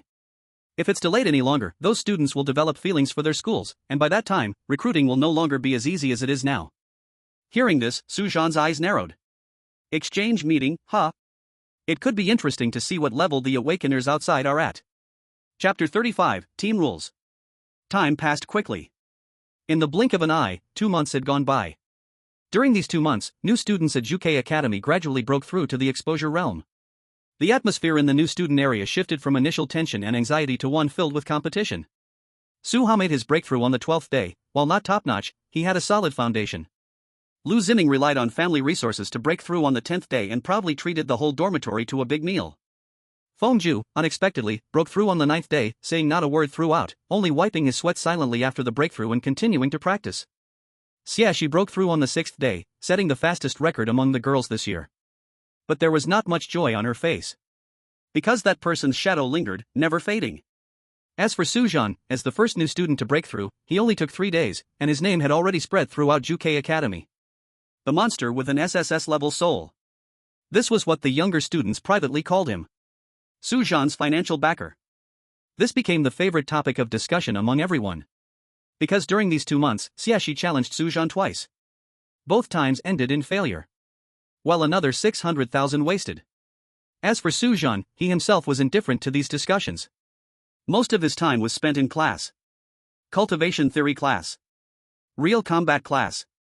Fog creature analysis class. And so on. Or he would be soaking in the training room, getting familiar with the new ability of the Eye of Shiwan. One day, 2 months later, the academy announced the arrangement for the new student exchange meeting. Each team must have at least 4 members and at most 7, the number of people does not correlate with difficulty. Team up on your own, and the academy will arrange exchange academies after that. Once the rules for the new student exchange meeting were announced, the entire new student area of JK Academy instantly became lively. In the dormitory. 4 people surrounded Su Zhan, the table spread with the manual for the exchange meeting. Lu Ziming crossed his legs. Brother Su, we have to hold tight to your SSS-level destiny soul. Su Hao helplessly said, Lu young master, can you be serious?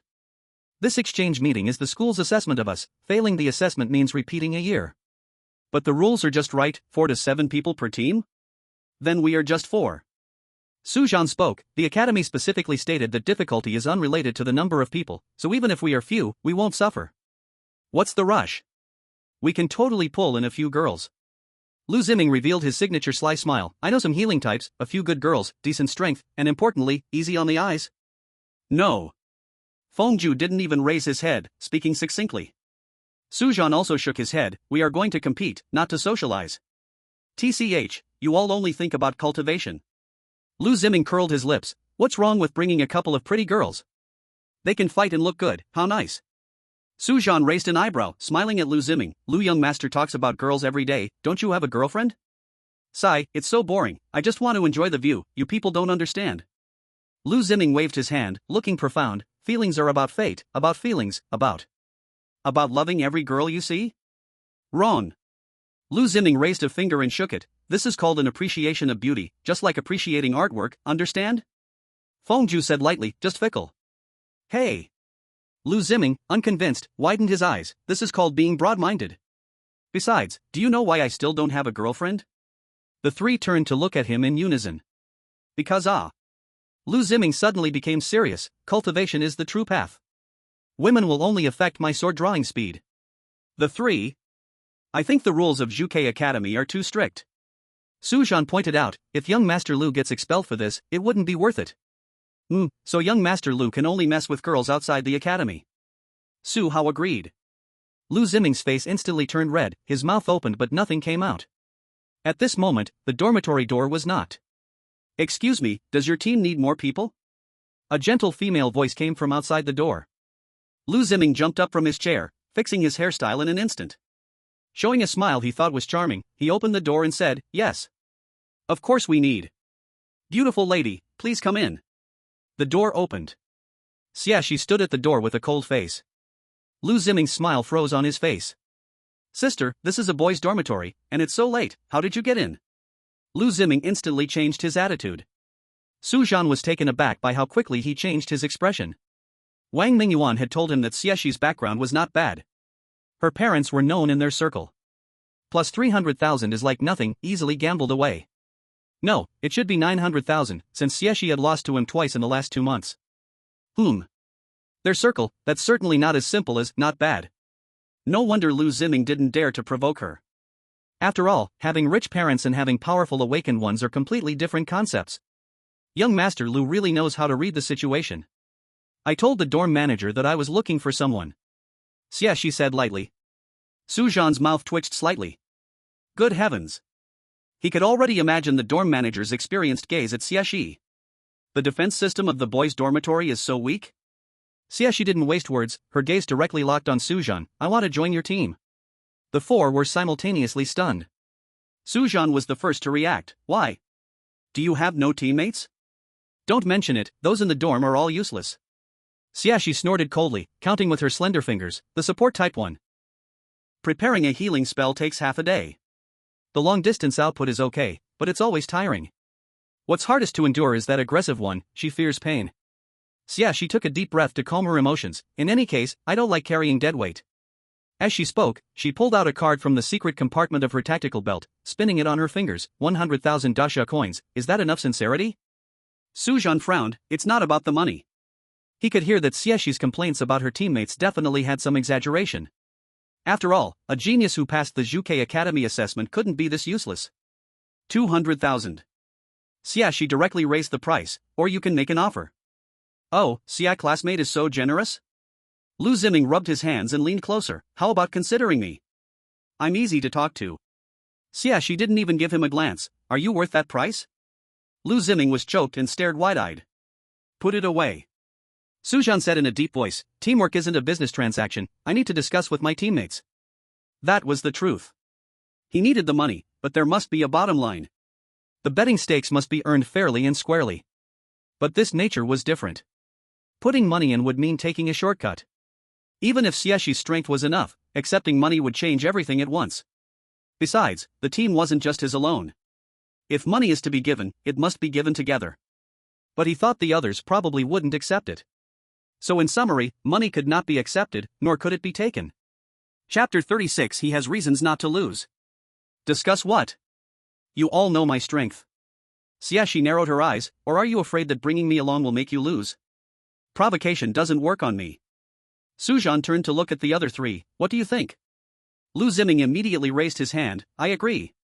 Xia classmate's strength is undeniable, and she's easy on the eyes. Su Hao also said, having Xia classmate join will indeed enhance the team's strength. Fengju nodded briefly. Okay. Seeing this, Su Zhan extended his hand to Xiexi. Welcome aboard, but the money is waived, we're all teammates. As you wish. Xiexi neatly put away the crystal card. Tomorrow at the training ground, let's get familiar with the cooperation. She stopped at the door and added, oh, by the way, I'm used to training at 6 in the morning, but you all can decide the exact time, just notify me then. Xiaxi's footsteps had just disappeared at the end of the hallway. Oh my god, that tigress finally left. Lu Ziming slammed the door shut, dramatically patting his chest. She even wakes up at 6 in the morning. I never got up this early in high school. Now that I'm in college, I have to wake up at 6, this is simply reversing the heavens. Xiaxi's definitely missing a screw. Su Hao couldn't help but laugh. Didn't she say we decide? And just now, why didn't you talk so much in front of her? That's obvious. Lu Ziming rolled his eyes and plopped down on the bed. Say it to her face? I want to live a few more years, okay? Fengju said coldly, saying things behind others' backs is lowly. Hey!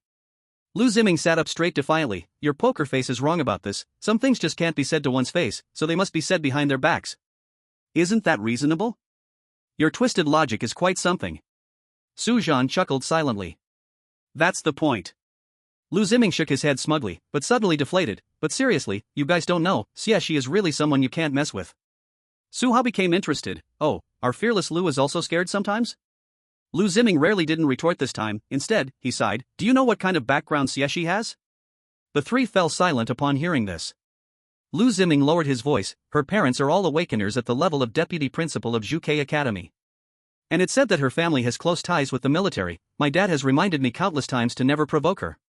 He made a gesture across his throat, otherwise, it would ruin my family's business in an instant.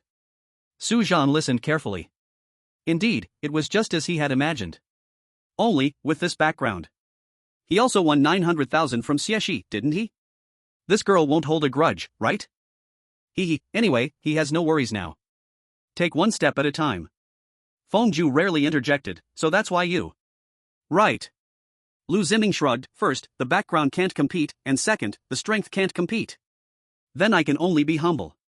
He suddenly thought of something and grinned slyly, but now it's good, she has become our teammate, so there will be plenty of opportunities in the future. Opportunities for what? Su Hao asked warily. Of course, to build good relationships. Lu Ziming said seriously, but the cunning in his eyes couldn't be hidden. Think about it, if we can get to know a few highborn ladies from the military through her. Bang! A pillow precisely hit Lu Ziming in the face. Go back to your dreams of spring and autumn. Su Zhan said with irritation. On the tarmac of Zhuke City, several civil airliners were lined up neatly. Due to too many new students attending the exchange conference in batches, the academy arranged ordinary civil flights to go to Lanchang in batches, instead of charter flights. After a few days of adjustment, the five of them had initially formed a combat tacit understanding. What excited the teammates the most was Su Zhan's newly mastered time acceleration ability. It was just hard to control after acceleration. Even so, the four of them still loved this ability. Even with the risk of losing control, the thrill of breaking limits was hard to resist. Su Zhan expressed, it was just too exhausting on spirit power. At this moment, they were standing in the waiting area. Around them were many other new students departing at the same time, as well as some ordinary passengers. Lu Ziming stretched lazily and looked around. TSK, I thought we could take a charter flight, but we're packed with ordinary people? Su Hao said helplessly, there are so many batches of new students all going to different places, if we arranged charter flights, the airport in Juke City would probably explode. Wang Mingyuan closed the list and smiled, is everyone here?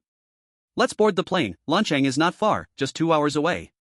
New students going to the exchange conference would each be accompanied by a teacher to facilitate communication with the local academy. Wang Mingyuan was the accompanying teacher for the five of them. Su Zhan glanced at the boarding pass, let's go, we have 15 minutes until takeoff, first class. The few of them boarded one after another and found their seats. Lu Ziming plopped down in the window seat, only 2 months in, and now we have to leave, you can't say, this view is really nice. Su Hao laughed, young Master Lu, could it be your first time on a plane? Lu Ziming pouted, how is that possible? My family's private jet. Forget it, I won't say it, you'll just say I'm showing off. Xiaxi didn't look back, then why didn't your family send a charter plane to take you? Lu Ziming choked, cough cough. It's because I want to be low-key. Su Zhan casually asked, is there anything to pay attention to in Lancheng? Wang Mingyuan pushed his golden-rimmed glasses and explained, just treat it like Jiangcheng, but don't be low-key. Don't be low-key? Su Zhan frowned slightly. What does that mean? Juke Academy, as one of the 5 top universities in Daxia, every exchange conference for new students is a stage to showcase strength. Wang Mingyuan pushed his glasses, you need to let the awakeners from other academies see what real genius is. Hearing this, Xiaxi's mouth curled into a battle-ready smile. Lu Ziming leaned over, what teacher Wang means is, let us show off. Watch your wording.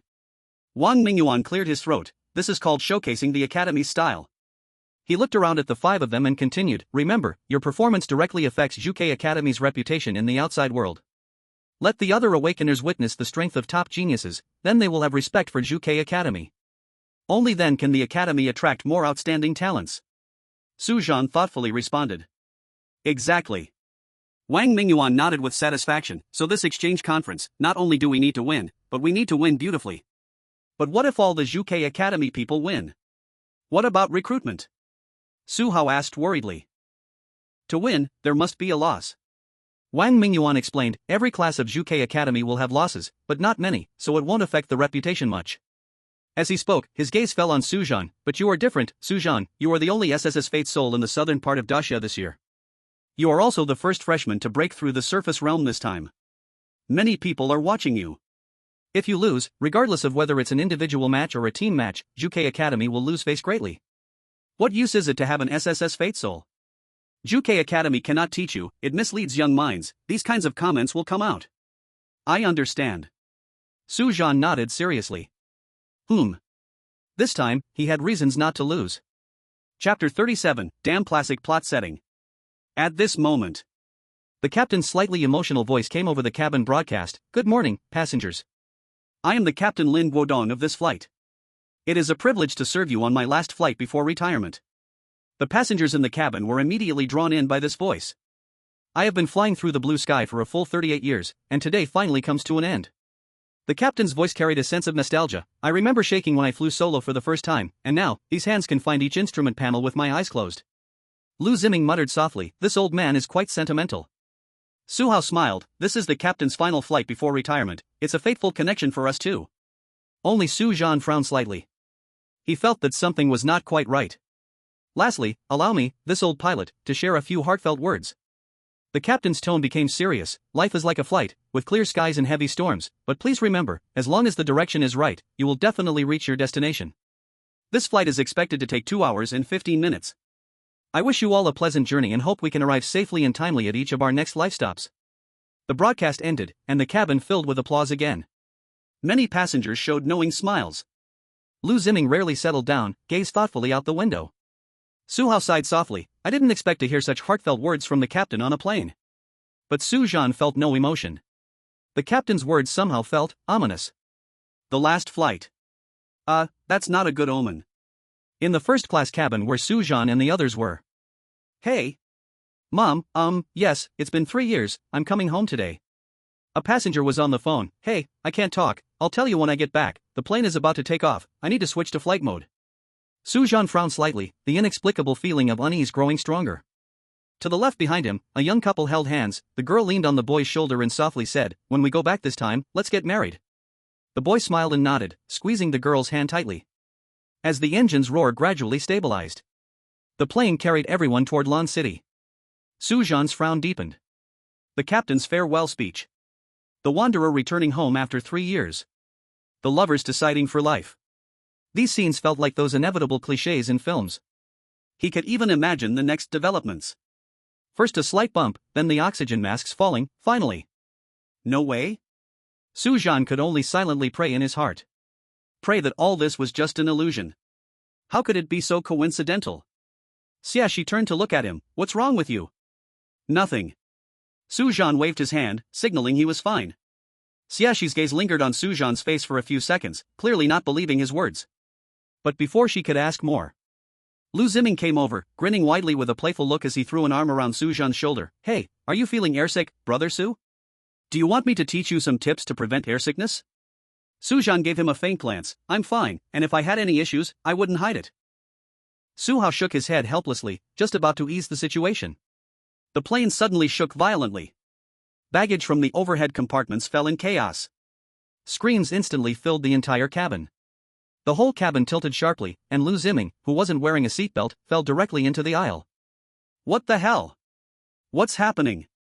An urgent alarm sounded over the intercom. It was really happening. The plane was going to crash. Su Zhan chuckled bitterly in his heart. This damned classic plot setting. Damn it! What's going on? Lu Ziming covered the back of his head in pain, clearly hurt from being flung out of his seat. What's wrong with the plane? Did we encounter a bird strike? Su Hao speculated, or did we hit turbulence? Su Zhan's brain raced swiftly. Something's wrong. Su Zhan grabbed the armrest of his seat. The turbulence has been going on for almost half a minute, and the captain has not made any announcement to reassure us. Xiaxi immediately understood what he meant and said coldly, something happened in the cockpit? Wang Mingyuan pushed up his glasses that were almost shaken off. Follow me. The 5 of them struggled to move towards the cockpit. The plane plunged violently again, and Lu Ziming stumbled and crashed into the wall. What the hell? This damn plane. Shut up. Xiaxi scolded sharply. Lu Ziming immediately fell silent. Amid the severe turbulence, passengers screamed in fear one after another. Su Zhan and his group moved against the flow of people towards the cockpit. Many passengers cast puzzled looks at them. Why are they still moving forward? A middle-aged woman clutched her seat's armrest tightly and asked. Hey! Young man! A well-dressed businessman blocked Su Zhan. Do you know something? What's really happening with the plane? Lu Ziming was about to speak. Xiaxi pressed down on his shoulder and said coldly, step aside. What kind of attitude is that? The businessman raised his voice. Everyone has the right to know. The surrounding passengers began to stir. Yeah, what's going on? Are you part of the crew? Why hasn't there been an announcement from the cockpit? Wang Mingyuan pushed his glasses again. Everyone, please remain calm, return to your seats and fasten your seatbelts. We are going to check the situation. Check what situation? Who are you? A young girl asked with a trembling voice. Su Zhan's gaze swept over everyone. We are the Awakened from Juke Academy, and every second we delay increases the danger. Please step aside. Awakened? Isn't that the top academy for awakened individuals? The passengers began to chatter, involuntarily parting to create a path. Please believe us. Su Hao said loudly, the most important thing now is to maintain order. Feng Ju remained silent at the back, his sharp gaze stopping passengers who wanted to follow. Just as they were about to reach the cockpit, a small boy suddenly tugged on Su Zhan's shirt. Big brother, is the plane going to fall? Su Zhan just glanced at him, ignoring him, and continued walking. Talking about that was useless now. What was important was what had happened in the cockpit. Seeing the boy about to cry, Su Hao squatted down, looking the boy in the eye. No, I promise it won't. Xiaxi impatiently urged, Su Hao. Coming right now.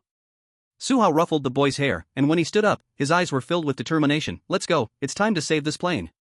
Arriving at the cockpit door, Wang Mingyuan raised his hand to signal to stop. The door is locked. Su Zhan pressed his ear against the door to listen, but due to the cockpit structure, he couldn't hear anything clearly. Lu Ziming knocked on the door, making a dull metallic sound, and said, "The cockpit door is made of high-strength metal materials, 5 to 10 centimeters thick, too hard. Do you want me to teleport inside to take a look?" Su Zhan turned his head to speak to everyone. "Too dangerous, there's no need, step aside." Wang Mingyuan's arms shook, white spiritual power instantly covered his hands, pressing directly against the metal door. With a crack, the heavy cockpit door was violently torn open. Chapter 38, Killing is easy, saving is hard. The cockpit door was forcefully ripped open by Wang Mingyuan. A heavy smell of blood rushed forward. What came into view was a distorted figure wearing a co-pilot uniform. His uniform was torn to shreds. His bare skin was covered with dark purple veins. His neck had grotesquely stretched to double its length, and the corners of his mouth had split to the roots of his ears, revealing sharp white fangs. His eyes had completely turned into murky yellow, with his pupils shrunk to a thin line. Ha, ha! The co-pilot made a breathing sound that was not human. Lying in the pilot's seat was the bloody, mangled corpse of the captain. Upon seeing the crowd burst in, the co-pilot twisted into an eerie smile. Not good. Su Zhan's pupils contracted sharply. He wants to. Before he could finish, the co-pilot's distorted arm had already slammed violently onto the control panel. Sparks flew everywhere. The plane suddenly dove downward. Everyone was thrown toward the ceiling by inertia. Looking for death. Wang Mingyuan's eyes sparkled coldly, and in a flash, he appeared in front of the co-pilot. His right fist, covered with flowing white spiritual energy, instantly pierced through the co-pilot's chest. Put! Blood splattered on the shattered control panel. But the dying distorted figure revealed a fanatical expression, using his last bit of strength to roar. The fog descends. Only then can transcend. The next second, his body began to inflate like a balloon. He's going to self-destruct. Xiaxi swung her scythe, shielding everyone behind her. Boom! Chunks of flesh mixed with purple liquid splattered everywhere. The entire cockpit was corroded beyond recognition. The control console had completely failed. The plane dove almost vertically downward. The entire cabin instantly turned into a mad death roller coaster. Ah! Help! Mom! Screams echoed from the passengers. Unsecured luggage flew around the cabin like cannonballs. We're going to crash. We're all going to die. In the head office, the businessman who questioned Su Zhan earlier was crying uncontrollably, his designer suit stained with vomit. Buddha, please bless us, Buddha, please bless us. An elderly woman wearing a prayer bead kept praying, blood streaming from her forehead wound. Hold on. Grab anything you can. Su Zhan shouted, gripping the metal support beneath his seat tightly, his body still being flung nearly parallel to the ground by centrifugal force. Cough, cough. Ugh. Lu Ziming was thrown against the ceiling and then crashed down heavily, vomiting all the airplane food he had just eaten. His face pressed against the window, he watched in horror as the ground rapidly expanded in his vision. Wang Mingyuan's feet sank deep into the floor, and he frantically worked on the completely non-functional control console, trying to reboot the system. But all of this was in vain. The plane's control console was destroyed beyond repair, and it was impossible to fix it in time. Xiaxi's scythe of destruction was deeply embedded in the cabin wall, hanging there with its handle, her long hair dancing wildly in the airflow. A violent jolt sent her body crashing against the ceiling, producing a muffled grunt. Su Zhan and Feng Ju were not doing any better, they were both thrown around and disoriented. The plane continued to plummet crazily, the wings making a metal-tearing sound. Through the shattered windows, one could clearly see the outline of the mountains quickly approaching below. Su Zhan! Luzi shouted, his face pale, quick, use your time abyss eye. Slow down the descent. No way. Su Zhan's forehead bulged with veins. I'm only in the initial realm right now, the mass of the entire plane is too great, my soul power won't have any effect. He's not wrong. Wang Mingyuan's hands were still moving rapidly on the console, even if it's time-related soul power, it needs the corresponding realm to support it. Then what do we do? Lu Ziming shouted, I don't want to die in a plane crash. That's too damn embarrassing. Wang Mingyuan didn't answer. He gritted his teeth, took a deep breath, and an amazing wave of spiritual energy erupted around him. He formed hand seals, and a dazzling white beam of light shot from his palm, piercing through the top of the cabin. What is that? Xiaxi looked at the white light in shock. The white light exploded in the high sky, turning into countless tiny points of light. As these light points made contact with the plane's shell, the entire plane was suddenly enveloped by a layer of translucent white light. Hold on tight. Wang Mingyuan shouted angrily, beads of sweat dripping from his forehead. Boom! The plane crashed heavily onto the ground. The layer of white light dramatically deformed upon contact with the ground. Like a huge cushioning net, it absorbed the impact layer by layer. The fuselage bounced wildly on the ground, rolling. Ah! The screams of passengers rose and fell. The light layer constantly shattered and reformed. Each impact made Wang Mingyuan's face grow paler. Finally, after the 7th bounce, the plane barely stopped at the edge of a forest. The wings were broken, the fuselage twisted. But miraculously, there was no explosion. The cabin was in chaos, filled with the groans of injured passengers. But everyone knew. If it weren't for that last mysterious layer of white light cushioning, they would have been shattered to pieces by now. Wang Mingyuan staggered and knelt on the ground, spitting a mouthful of blood onto the control panel. Quick! Organize an evacuation, the plane might explode at any moment. Su Zhan quickly supported him. He was constantly assessing Wang Mingyuan's strength in his heart. He didn't expect Wang Mingyuan to still have such strong power after suffering injuries that could end a career. Killing is easy, saving is hard. With this degree of a plane crash, he could still protect the entire aircraft. His strength was indeed formidable. Xiaxi kicked open the deformed hatch. Everyone who can move, get out. Hurry! The crowd immediately organized the passengers to evacuate. Everyone listened to my orders. Xiaxi stood at the twisted hatch, the scythe of destruction weighing heavily. Those who can walk, help the injured, evacuate in order. The emergency exit on the business class side is blocked. Lu Ziming supported a bloodied old woman and shouted back, "Who will move that metal support?" "I'll do it." Su Hao pulled 2 black daggers from behind his waist, forcefully cutting through the deformed hatch frame. "Feng Ju. There's a child stuck under the seat on the right." Feng Ju nodded silently, his figure flashing to the designated spot. The elegant sword swiftly cut the seatbelt, pulling the terrified boy out. "Mom! I want my mom." The little boy finally burst into tears. "Where is your mom?" Feng Ju asked stiffly, clearly not good with children. She is up in front." "Su Zhan." Su Hao turned and shouted, "There's a fainted woman in the first-class cabin." Su Zhan was supporting Wang Mingyuan and immediately replied, "Lu Ziming, you handle it." Wang Mingyuan was already injured, risking the aggravation of his old wounds while using all his spiritual power. So he was in very poor condition. No one knew if there were other aberrant zombies on the plane. They could not leave Wang Mingyuan alone here. In Su Zhan's mind, besides their small team, everyone else on the plane was a stranger. To save was a favor, to not save was a duty. He could not leave Wang Mingyuan here alone to rescue other passengers. "Su Zhan, go help them," Wang Mingyuan said weakly. Su Zhan said nothing, just firmly shook his head. Wang Mingyuan was slightly taken aback, but in the end, he said nothing more.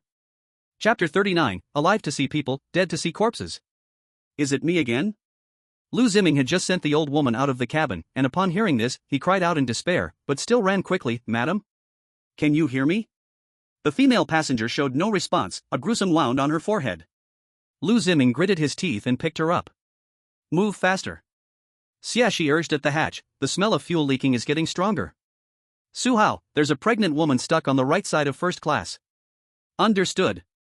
Su Hao's figure suddenly blurred. After 2 flashes, he appeared next to the pregnant woman 20 meters away. S-class soul, teleport. Now he could teleport with others. Teleportation played out to its fullest in narrow spaces. The efficiency of rescue was greatly improved. "This lady, can you hear me?"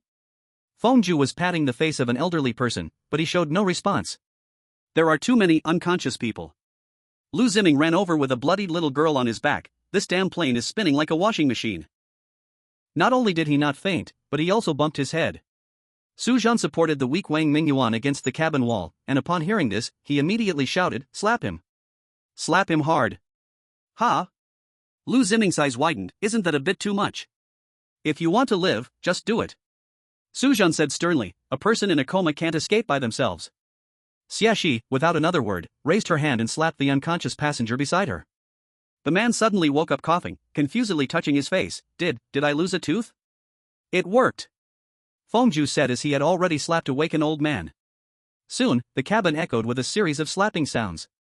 The businessman who had earlier asked Su Zhan and his group what they were doing, jumped up right after being slapped awake. "Who hit me?" "The person saving your life." Lu Ziming grinned, "Now please line up." Lining up was absolutely necessary. After all, the airplane passage was only so wide, and if everyone was unorganized, it would cause chaos, greatly affecting your escape efficiency. Furthermore, the plane was currently very unstable. You can't recklessly cut open the fuselage to widen the escape route, or else with one misstep, there could be an explosion, and everyone here would die. Get out of the way. The businessman suddenly realized what had just happened and violently pushed through the crowd to get forward. Let me out first. Swish. Xiaxi's scythe of destruction was poised at his throat, the blade tip only half an inch from his artery. Move one more step, and I'll let you stay here forever. The businessman's forehead broke into a sweat, but he still forced a bravado. Do you know who I am? Slap. I don't give a damn who you are. Xiaxi unswervingly slapped him back, making him spin around, two bloody teeth flying out. The businessman clutched his swollen face, shaking as he retreated to the end of the line. Seeing this, the other passengers no longer dared to act out, and immediately lined up in a single file. The wise choice. Lu Ziming whistled. Su Hao, is the left aisle clear? Flashes of silver light appeared, and Su Hao emerged carrying the last two unconscious passengers. It's clear. That's good. Just as Lu Ziming was about to move, the plane suddenly tilted violently, and the smell of fuel thickened sharply. No time. Su Zhan shouted, everyone evacuate immediately. Su Hao's figure instantly vanished. 3 seconds later, he reappeared clutching a frothing flight attendant and had another rigid body under his arm. It appeared that the body was the captain killed in the cockpit by the mutated creatures. Su Zhan remembered what the captain had said to the passengers before takeoff. This was his last flight before retirement. I really shouldn't casually set flags in the future. Half a minute after the last person escaped the cabin, the entire plane turned into a fireball amidst the roaring flames. The heat wave blew everything within 100 meters away, painting every survivor's face red. The businessman sat slumped on the ground, staring blankly at the burning wreckage. Xiaxi's scythe of destruction rested against his neck, coldly saying, now, would you like to tell me who you are? The businessman shook his head frantically, lacking any of the arrogant attitude from before. A dark stain gradually appeared in his pants. Seeing this, Su Zhan couldn't help but shake his head. In comparison to Xiaxi, you'd better have a background at least equal to that of the vice president of Zhuke Academy. Otherwise, it's just asking for death. Su Zhan looked around, roughly counting the number of people. If you say they rescued everyone, they truly did. However, it was impossible not to have any casualties. After all, the plane's violent turbulence, nearly vertical dive, and some unlucky individuals just left this world forever during this process. They were awakeners, not gods. Even the top awakeners couldn't bring the dead back to life. However, what Su Zhan didn't expect was that Su Hao, relying on his unique fate soul, saved more people than everyone else combined. Even those already dead were brought out by him. Alive must see the living, dead must see the corpse. This saying is carved into the bones of the people of Daxia. If even the corpse was lost to the flames, how would the relatives of these people confirm that their loved ones had truly departed? And where would they go to pay their respects? Su Hao clearly understood this principle as well. He rushed into the cabin, which was about to explode, again and again, bringing out those already cold bodies. This was not a fruitless effort, but rather, it gave the living an explanation and offered a resting place for the souls. Su Zhan could not help but recall the last fog incident. At that time, the four of them had known each other for no more than 5 days, and at least one of them not even a single day. Yet Su Hao still managed to not abandon or give up. Could he do the same? He couldn't. But he still admired such a person as Su Hao. Thinking of this, Su Zhan turned around and patted Su Hao's shoulder. Thanks to you this time. His voice was soft, but enough for a few people around to hear. Su Hao's legs trembled slightly, clearly exhausted from what had just happened, but he still grinned. It's nothing. What do you mean it's nothing? Lu Ziming grabbed Su Hao's neck and ruffled his hair vigorously. You look super hot today. Su Hao coughed from being choked. Let go, let go. That was really good. Xiaxi's lips curled slightly, much better than someone who only knows how to talk. Hey! Lu Ziming protested immediately. I saved quite a few people, okay? Fengju silently walked up to Su Hao and gave his shoulder a heavy pat. This was the highest praise this taciturn person could give.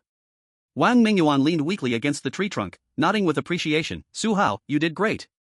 At this moment, Su Hao, despite being just a little over 1.60 meters tall, appeared immensely tall in everyone's eyes. Within this small body, there was an extraordinary power. The burning wreckage of the airplane was not far away. Survivors sat slumped at a safe distance, emotions finally erupting. Whoa, my child is still alive. A mother held tightly onto the little boy she had just saved, her tears and snot covering her entire face. Chapter 40, The Sky Has Changed. Oh, God. An elderly woman with gray hair knelt on the ground, constantly bowing her head, clutching her prayer beads. Thank you, Bodhisattva, thank you, all gods. Hey, old lady, you should be thanking not bodhisattvas, but these life-saving heroes. A sensible person corrected this mistake. Right. Thank you all. The old lady quickly thanked Su Zhan and the others. My contract. My bidding documents. A businessman suddenly remembered something, struggling to rush toward the fire scene, but Xiaxi's glare pinned him in place. He turned to grab Su Zhan's sleeve. Little brother. You are awakeners, right? Can you help me? Lu Ziming slapped his hand away. Hey, we just saved your life, okay? Contracts can be signed again, but if a life is lost, there truly is nothing left. Su Zhan glanced at him faintly. He felt a wave of disgust inside. Such a person had no sense of gratitude, saving him was a waste of effort. Seeing that they all looked unfriendly at him, the businessman immediately shrank back his neck, finally knowing better than to speak again. Everyone. Su Zhan raised his voice, please listen to me. The noisy cries gradually quieted down. All the survivors looked at this young man. The official investigation will clarify the cause of the plane crash and will give everyone an explanation. Also, everyone stay calm, the plane's coordinates are abnormal, and the officials will arrive soon. Su Zhan looked around. What we need to do now is treat the injured. Those seriously hurt should be prioritized. Please raise your hands if you have medical experience. A few passengers shakily raised their hands. Very good. Wang Mingyuan's weak yet steady voice came through. On behalf of Zhuke Academy, thank you for your cooperation. Hearing the words Zhuke Academy, the crowd stirred visibly. So it's really that Zhuke. I knew they were not ordinary people. The one wearing the gold-framed glasses must be their mentor. He surely protected the plane and saved us. Su Zhan looked at Xiexi and nodded, indicating it was her turn to take action. We can talk about that later. Now do as I say.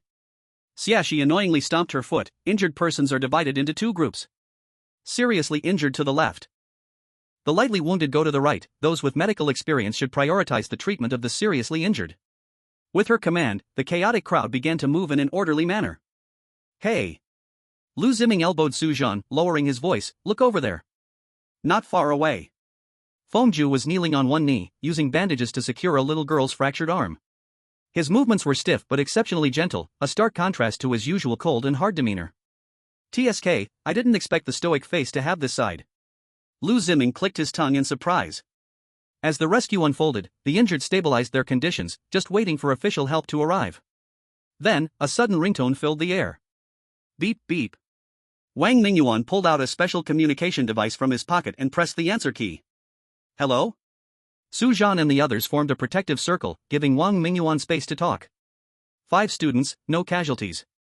Wang Mingyuan's gaze swept over Su Zhan and the others. Passengers, currently confirmed 7 fatalities, 23 seriously injured. There was more talk on the other end of the call. Wang Mingyuan's eyes suddenly sharpened. Not an accident. The cockpit was breached by a mutation, wearing a co-pilot uniform. This is not a hunting act. Wang Mingyuan's tone grew colder. It's a deliberate crash. That mutation shouted a slogan before it died. The fog descends, only then can we transcend. The other end fell silent for a few seconds. I suspect. Wang Mingyuan lowered his voice. There's an organization behind this. I suggest a thorough investigation of all personnel changes in the civil aviation system recently. Then, the voice on the phone spoke for quite a while. Wang Mingyuan's frown deepened. After a long time, he finally said, understood, I got it. Just after hanging up the phone, a massive whistling sound came from afar. Everyone turned to look in that direction. Buzzing, buzzing, buzzing. 3 black helicopters hovered in the sky, whipping up gusts of wind. Next, several military SUVs sped towards them from a distance. Hurry! Prioritize the seriously injured. Drone number 3 is airborne, expand the search area. Medical team, ready. Trained rescue personnel quickly sprang into action. Fully armed medical staff pushed mobile stretchers, rapidly providing initial treatment to the injured. A middle-aged officer with shiny epaulets strode towards Wang Mingyuan, solemnly saluting, then extending his right hand. Professor Wang, it's an honor. Wang Mingyuan wiped the blood from his hands and shook his hand. Thank you for your hard work. It's my duty. The officer's expression was grave. Thanks to you, we managed to control the situation in time, otherwise, the consequences could have been unimaginable. In the distance, medical personnel were lifting the last injured person onto the helicopter. The businessman who had his tooth knocked out by Xiexi suddenly struggled and shouted, I want to file a complaint. These students are enforcing violence. The officer shot him a glance. 2 soldiers immediately stepped forward. Brother, you need to receive treatment immediately.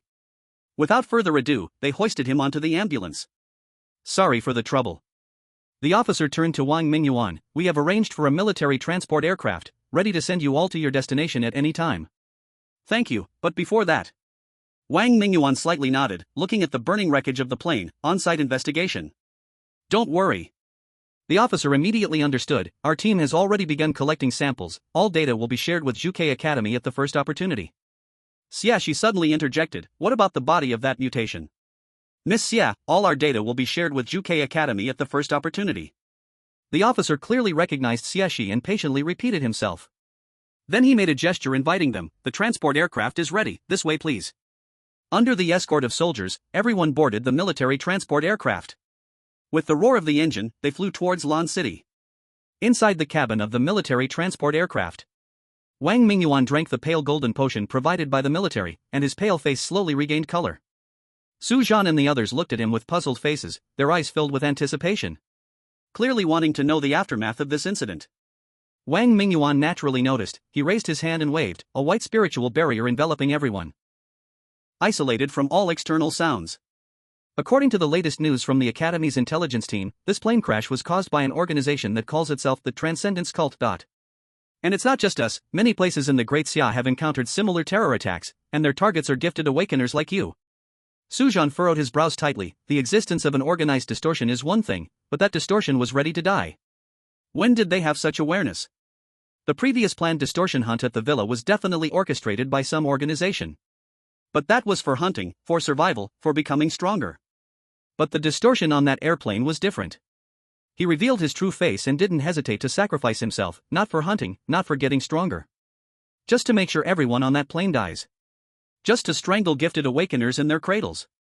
This motive is a bit like a terrorist organization. That was the past. Wang Mingyuan pushed his glasses. In the past, distortions indeed fought alone. Even if they had organizations, they were small. Moreover, the distortions did not trust each other, wearing masks and refraining from revealing their true identities, because no one knew if the other would expose them after capture. Then why now? Su Hao hadn't finished speaking. Because of faith. Wang Ming's expression was grave. This transcendence cult has mastered some technique to summon the mist, and the mist gives them a shared belief.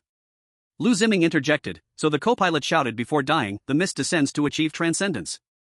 That's exactly their doctrine. Wang Mingyuan nodded. This belief makes them willing to die. You saw it, that distortion chose to self-destruct without hesitation, just to keep secrets.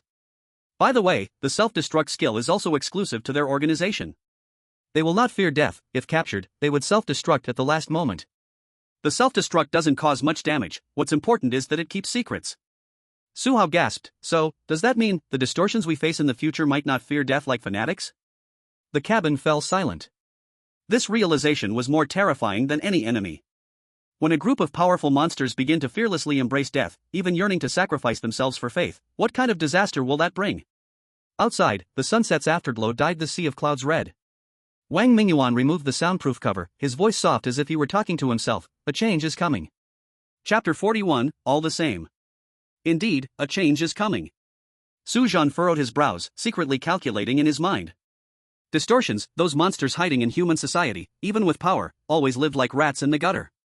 They distrust each other, always on guard, fearing betrayal by their own kind.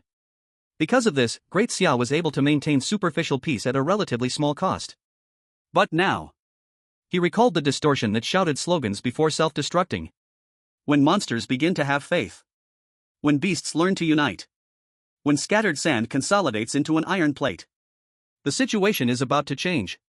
The plane slowly landed on the runway of Lan City Airport. The roar of the engine gradually subsided. The cabin door opened. Finally arrived. Lu Ziming stretched widely and jumped down the stairs first. I tell you, the seafood in Lan City is absolutely amazing. My knowledge of seafood definitely exceeds all of yours. Tonight, I will recommend some good dishes to you. Must eat, eat, eat, that's all you think about. Xia Shi walked past him. Don't forget we're here for the exchange meeting. Su Zhan had gotten used to their banter. Rather than banter, it was more like Lu Ziming was always being roasted. This had become a daily feature of their small team. His thoughts suddenly drifted away. Speaking of which, since he crossed into this world, he had never tasted seafood. Before the mist descends. The ocean once was a treasure trove for humanity. But now, that blue expanse is permanently shrouded in mist. Any ship that dares to cross the mist disappears without a trace. Humans have no choice but to move sea creatures to giant farms on land to survive. I heard that the seafood farming technology in Lanchang is the best in the country. Su Zhan leaned over and whispered, they use spiritual power to simulate the ocean environment, and the shrimp they raise are said to be just like the wild ones. Su Zhan nodded. In Jiangchang, seafood is a luxury, completely unaffordable for ordinary students. But Lanchang is different.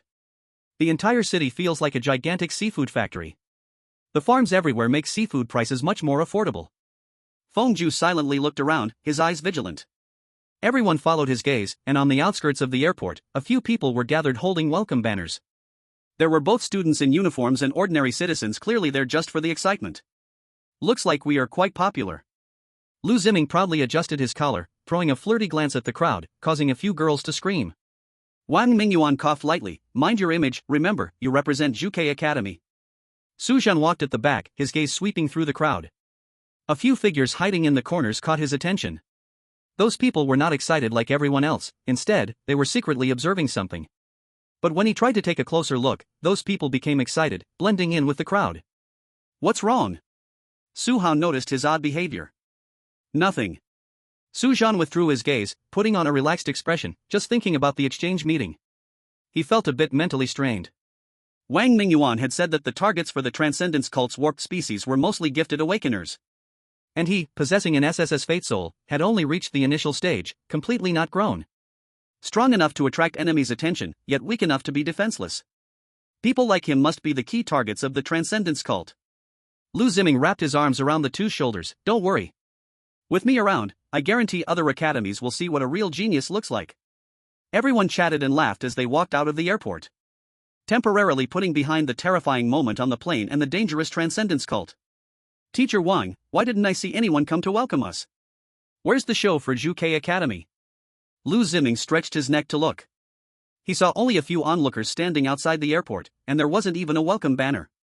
Sure, some people in the airport noticed them, but obviously, they were just there for the excitement. There wasn't any real welcoming ceremony, no organized greeting.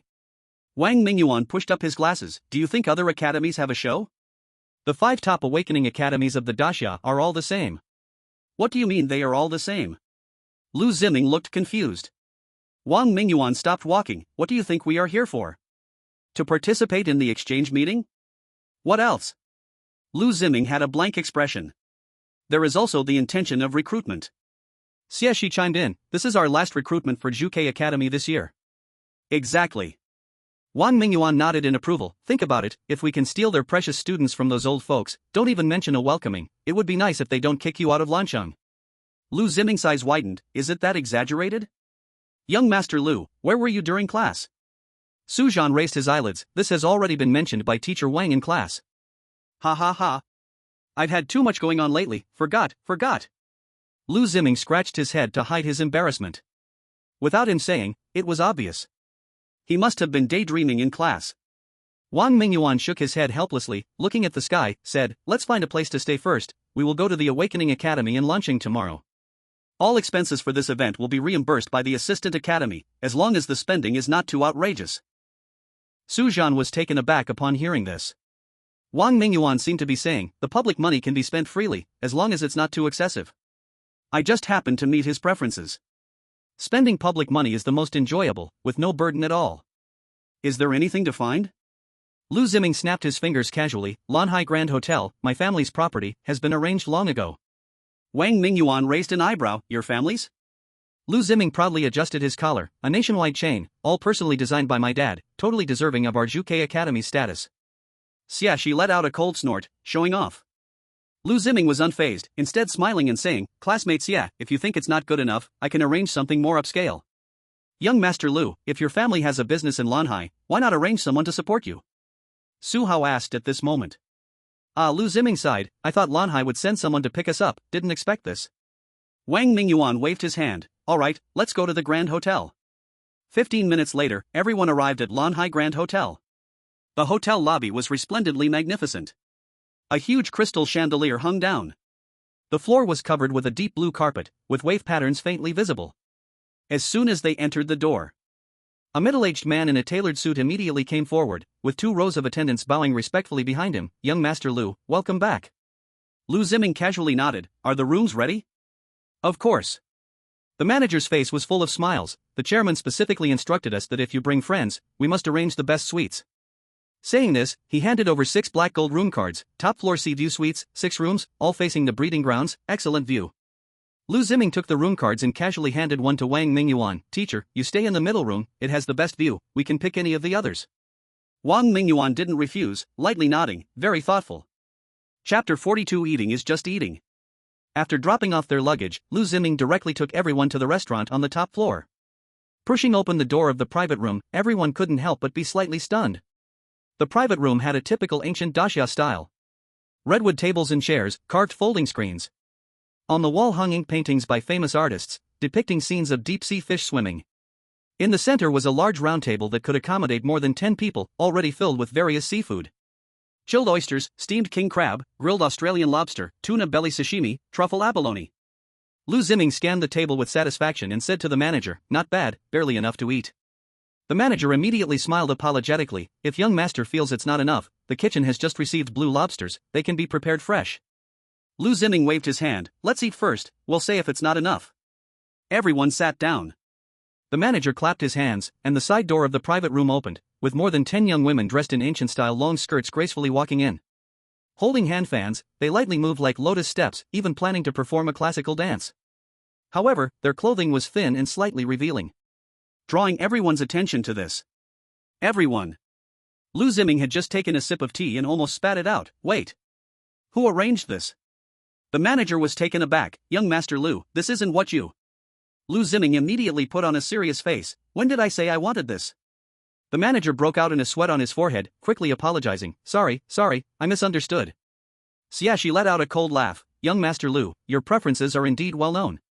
Su Zhan also couldn't help but chuckle. The manager was clearly aware of Lu Ziming's likes. Or rather, Lu Ziming's tastes were well known in their circle. But, what time do you think this is? Now they were here. If Lu Ziming dared to act like this again, Wang Mingyuan would not just educate him. Even Xiaxi would make sure he had a hard time. At that time, when Lu Ziming got into trouble, he wouldn't help. One word, deserved. Lu Ziming cleared his throat and waved his hand at the manager. "Quickly take them away, don't disturb our meal." The manager nodded repeatedly, hurriedly ushering the dancers out. But he was puzzled inside. Wasn't young Master Lu the one who liked this kind of thing the most before? Suha gave Lu Ziming a thumbs up. "Young Master Lu, to be honest, when you used to talk to us about women, I thought you were just bragging, but now, I truly admire you." "Ah, keep it low, keep it low. Howsy, if you're interested, next time I'll bring you alone." Lu Ziming's eyebrows danced, his face glowing with pride. No need, no need." Suha waved his hands repeatedly. "I really can't handle it. I know, it's not easy for you to speak here." Lu Ziming put his arm around his shoulder. "When the time comes. Lu Ziming, don't lead others astray, just eat if you're eating." Wang Mingyuan's tone was stern. If he didn't stop Lu Ziming now, the rhythm of this dinner would be ruined by him. "Alright, eat." Lu Ziming saw that Su Zhan and the others all looked displeased, and he also realized he had been too unrestrained, so he instantly toned down. Su Zhan was eating crab legs thicker than a thumb. He was filled with emotion. This was the first time he had a concrete understanding of Lu Ziming's background. Is this the world of one of the top 100 companies in Daxia, the world of top rich people? To say he wasn't envious was a lie. After all, before crossing over, he was just an ordinary person, didn't even know which way the door of a 5-star hotel opened. But now, he could sit in a place like this, enjoying a feast that ordinary people couldn't afford their whole lives. But soon, his eyes landed on Xiaxi. The girl was picking crab meat with a cold face, unmoved by the table full of delicacies. Su Zhan understood more deeply that in this world, true power was never in the hands of businessmen. It was in the hands of those top awakened ones. No matter how rich Lu Ziming's family was, in front of military powerhouses like Xiaxi's parents, they were just nouveau riche. He remembered how Lu Ziming didn't dare talk back even when Xiaxi scolded him harshly. It wasn't because Lu Ziming had a good temper. It was because behind Xiaxi stood a power that could make the entire Lu group vanish overnight. He realized even more deeply. In this world, only absolute strength is the real support. Becoming strong was the only thing he needed to think about now. First, for self-preservation, to face the transcendent church. Second, naturally, to become one of the top people in Daxia. At that time the benefits wouldn't need to be listed. Once the unrelated people left, Wang Mingyuan finally spoke. "Alright, eat first. After we finish, I'll tell you about the exchange event." Lu Ziming immediately returned to his rich kid demeanor, picked up his chopsticks, and first served Wang Mingyuan a piece of fatty tuna belly. "Teacher, try this, it's rich in fat, melts in the mouth." Then, he served Xiaxi a crab leg. Classmate Xia, this crab meat is fresh and sweet, better with ginger vinegar. Xiaxi glanced at him, I can get it myself. Lu Ziming wasn't annoyed, smiling as he turned to Su Zhan, Su Hao, and Fengju, come on, don't be shy. This meal is on me, eat all you want. After 3 rounds of drinks and 5 flavors of dishes, Wang Mingyuan put down his chopsticks and wiped the corner of his mouth. Tomorrow's exchange event, the solo and team matches are standard. But it seems the top of Lancheng Awakeners Academy has other arrangements. I'll inform you after I meet them tomorrow. Su Zhan nodded, understood. Now, tell me what level you've all reached. Wang Mingyuan pushed his gold-rimmed glasses and looked at everyone. Of course, they were all at the luminous realm. But this sentence wasn't nonsense. Even within the luminous realm, there were levels. After all, every major realm had 10 sublevels. First rank was the lowest, 10th rank the highest. Fengju answered briefly, luminous realm, 2nd rank. Su Hao scratched his head, I'm also 2nd rank in the luminous realm. Lu Ziming proudly straightened his collar, what a coincidence, I'm also 2nd rank. Wang Mingyuan nodded, then looked at Xiaxi. 3rd rank. Xiaxi said lightly. This answer made the other 3 freeze for a moment. Lu Ziming's eyes widened, wait, when did you? Before he could finish, Wang Mingyuan already looked at Su Zhan, and you? 3rd rank. Su Zhan answered calmly. What? Lu Ziming was dumbfounded, Su Zhan, you're also 3rd rank? When did that happen? Su Hao also said, I remember you were still at the 2nd level last week. Fengju said nothing, but his fist tightened. Xiaxi nodded slightly, impressive. Lu Ziming wailed as he slumped in his chair, forget it, I can't compete with you two, one a genius with an SSS spirit, and the other a training fanatic obsessed with cultivation. That's because you are lazy in your training. Xiaxi ruthlessly struck back. Wang Mingyuan nodded in appreciation to the two of them, very good, keep it up. Su Zhan recalled his life in Juke Academy for over 2 months. Cultivation, using money to cultivate. He had to admit that Xiaxi had given him great help in cultivation. 900,000. Now his realm is low, so cultivation does not cost that much money. The potions he bought for cultivation are not that expensive either. With the 900,000 Xiaxi gave him, spending money has no worries anymore. In just over 2 months, he spent an extra 400,000. It's important to know that this was in addition to the basic cultivation resources that Juke Academy provided. Cultivation really consumes a lot of money. Forget it, you two are strong, the awakened ones in Lan City are in for a tough time. Lu Ziming raised his glass, no matter what arrangement Lan City has, our Juke Academy will definitely crush the competition. Cheers! Cheers! Everyone raised their glasses. The scene was filled with confidence and fighting spirit. Even the usually silent Fengju uttered the words cheers. Youthful enthusiasm, it should be like this. Chapter 43, Let's Blab. After the meal, everyone returned to the suite. Su Zhan stood at the entrance, slightly stunned. The carpet felt soft under his feet, and the lights turned on automatically. In the center of the living room was a genuine leather sofa. The tea table was already prepared with fresh fruit and chilled champagne. The large bed in the bedroom was dressed in silky sheets. On the bedside table was a thoughtful aroma diffuser for sleep. However, what caught Su Zhan's attention the most was the floor-to-ceiling window that spanned the entire suite. Su Zhan walked to the window, and from the 51st floor, he could see all of Lan City. Beneath him was a sea of neon lights. The flow of cars on the street looked like glowing threads. Further away, the blue glow of the seafood farm flickered in the night. The scenery was indeed very beautiful. Su Zhan pressed his palm against the cold glass. Earlier at the dinner table, Lu Ziming had quietly told him. The most expensive suite on the top floor isn't that extraordinary. But that huge floor-to-ceiling window is why the top suite can sell for such a high price. Couples love this feature the most. They are the main consumers of the top suites. That makes sense. Su Zhan chuckled softly. He finally understood why such an expensive place was the most popular for couples. This floor-to-ceiling window is worth the price. Tomorrow's exchange meeting. Su Zhan's thoughts drifted away. What level will the participants from Lan City be? In this economically developed area, the strength of the awakened ones is also relatively equivalent to the economy. They certainly won't be too weak. However, they won't be enough in front of Juke Academy. It's a good thing to compete with other awakened teams. Su Zhan said softly. After all, this team still has little cooperation among themselves. They need to keep honing through real battles. Xiaxi is already at the 3rd level. He wasn't surprised by this fact. After all, her talent is outstanding, and she is the most diligent person he's ever seen in training. She also comes from a military family, and her training resources are truly not comparable to ordinary people. Su Zhan stood in front of the floor-to-ceiling window for half an hour. Finally turning to walk towards the bedroom, his footsteps silent on the thick carpet. The luxurious suite must have top-notch soundproofing. But at this moment, it made him feel a bit uncomfortable. It was too quiet enough to hear his own heartbeat. It's really been poor for so long, I'm not used to expensive things. Su Zhan self-deprecated. He tidied up his clothes and prepared to wash up. Resting up, the exchange meeting tomorrow is the main event. The next day. Morning. Su Zhan and his group arrived at Lan City Starlight Awakened Academy. This was their ultimate destination for this trip. As the top awakening institution in Lan City, the gate of Starlight Academy is grand and imposing. 2 massive stone lion statues stand on either side of the academy's main entrance. Teacher Wang, I've heard so much about you. An elderly man with white hair hurriedly approached. He was the president of Starlight Academy. He warmly shook Wang Mingyuan's hand. It is truly our honor to have the teachers from Juke Academy here to guide us. Wang Mingyuan adjusted his glasses and politely replied, Directorly, you flatter us. We are also here to exchange and learn. No matter what they thought in their hearts. On the surface, they continued to be polite. Even if the president of Starlight Academy disliked Wang Mingyuan in his heart for coming to take advantage of the students.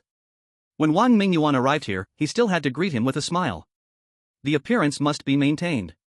As the two exchanged pleasantries, several students from Starlight Academy had already gathered around, whispering among themselves. Are those the geniuses from Juke Academy? I heard they just experienced a plane crash yesterday. Look at that girl, she has a strong aura.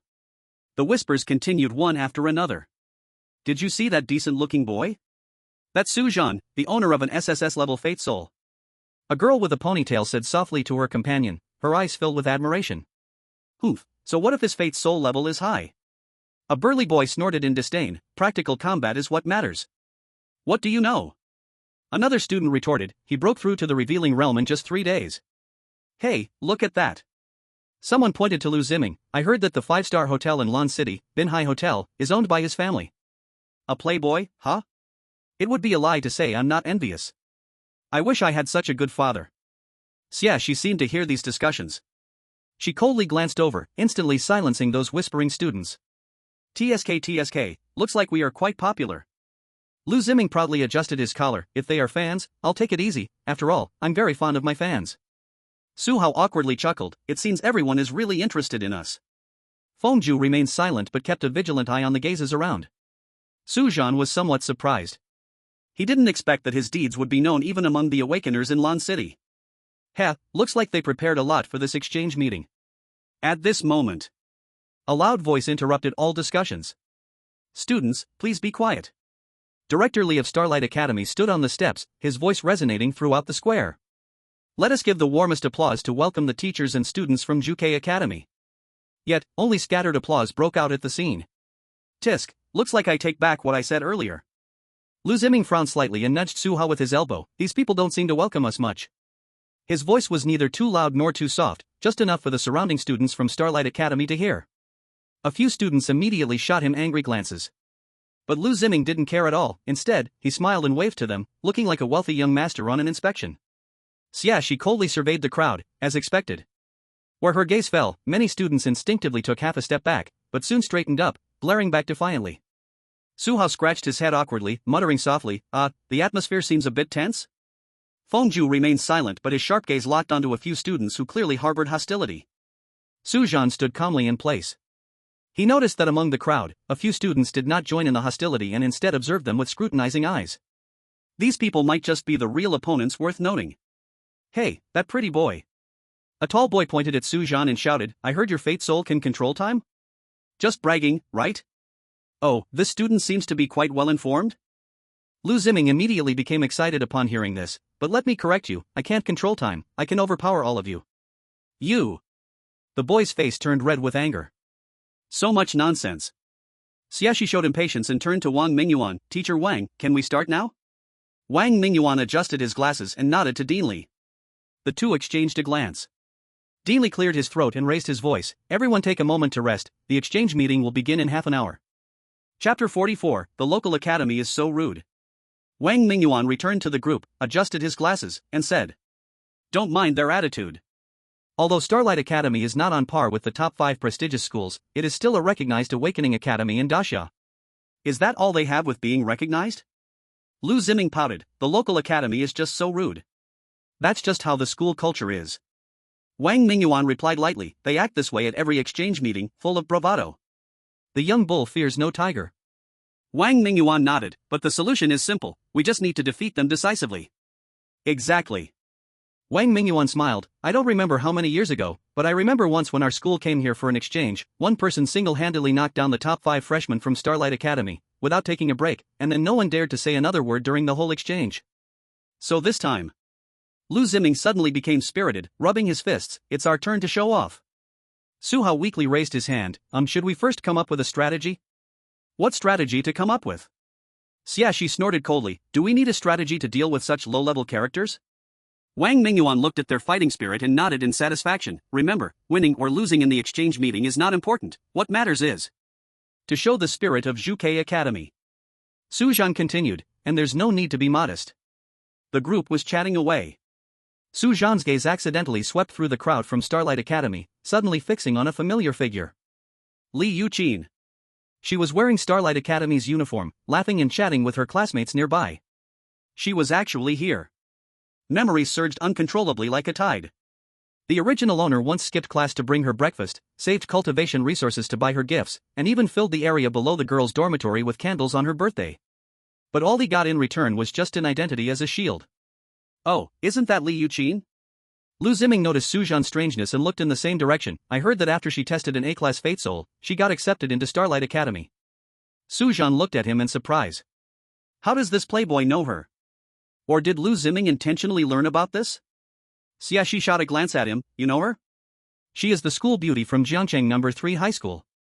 Lu Ziming winked, Su Zhan used to. Alright, I know you know a lot. Su Zhan's voice remained calm and unruffled, she's just a high school classmate. Li Yuqin seemed to feel the gaze and turned to look over here. Their eyes met. She clearly froze for a moment and then showed a complicated expression. But Su Zhan had already shifted his gaze, as if he had only seen an unimportant passerby. Getting ready to go on stage, he said flatly and turned to walk towards the contestant area. Li Yuqin stood still, her lips trembling slightly, as if she wanted to say something. But in the end, she merely turned away silently, disappearing into the crowd. Their current identities were so different, one was an SSS Fate Soul, a genius from Zhuke Academy. The other was just someone with a bit of looks who couldn't even step into the door of the top 5 awakening academies. In terms of talent compared to Su Zhan, they were worlds apart. And identities, equally so. The referee shouted. Single combat match. First match. From Starlight Academy, contestant Zhang Shan, A-class Fate Soul, Black Ling Stick, and Attack-type Awakener, Level 2. As the introduction was announced, a sturdy man, 2 meters tall, strode onto the arena. His upper body bare, muscles bulging, holding in hand a pitch-black stick as thick as an adult's arm. He slammed heavily into the ground. Boom! The arena floor cracked open with a gash. The audience of Starlight Academy instantly erupted. Zhang Shan. Crush them. Let them see the strength of our Starlight Academy. Knock him down with one hit. Don't spare any dignity for them. Zhang Shan grinned fiercely, gave a thumbs up toward the direction of Zhuke Academy, then slowly flipped it, full of provocation. The referee continued to announce. From Zhuke Academy, contestant Su Zhan, SSS-level Soul, Eye of Time Abyss, a control-type Awakener, Realm Level 3.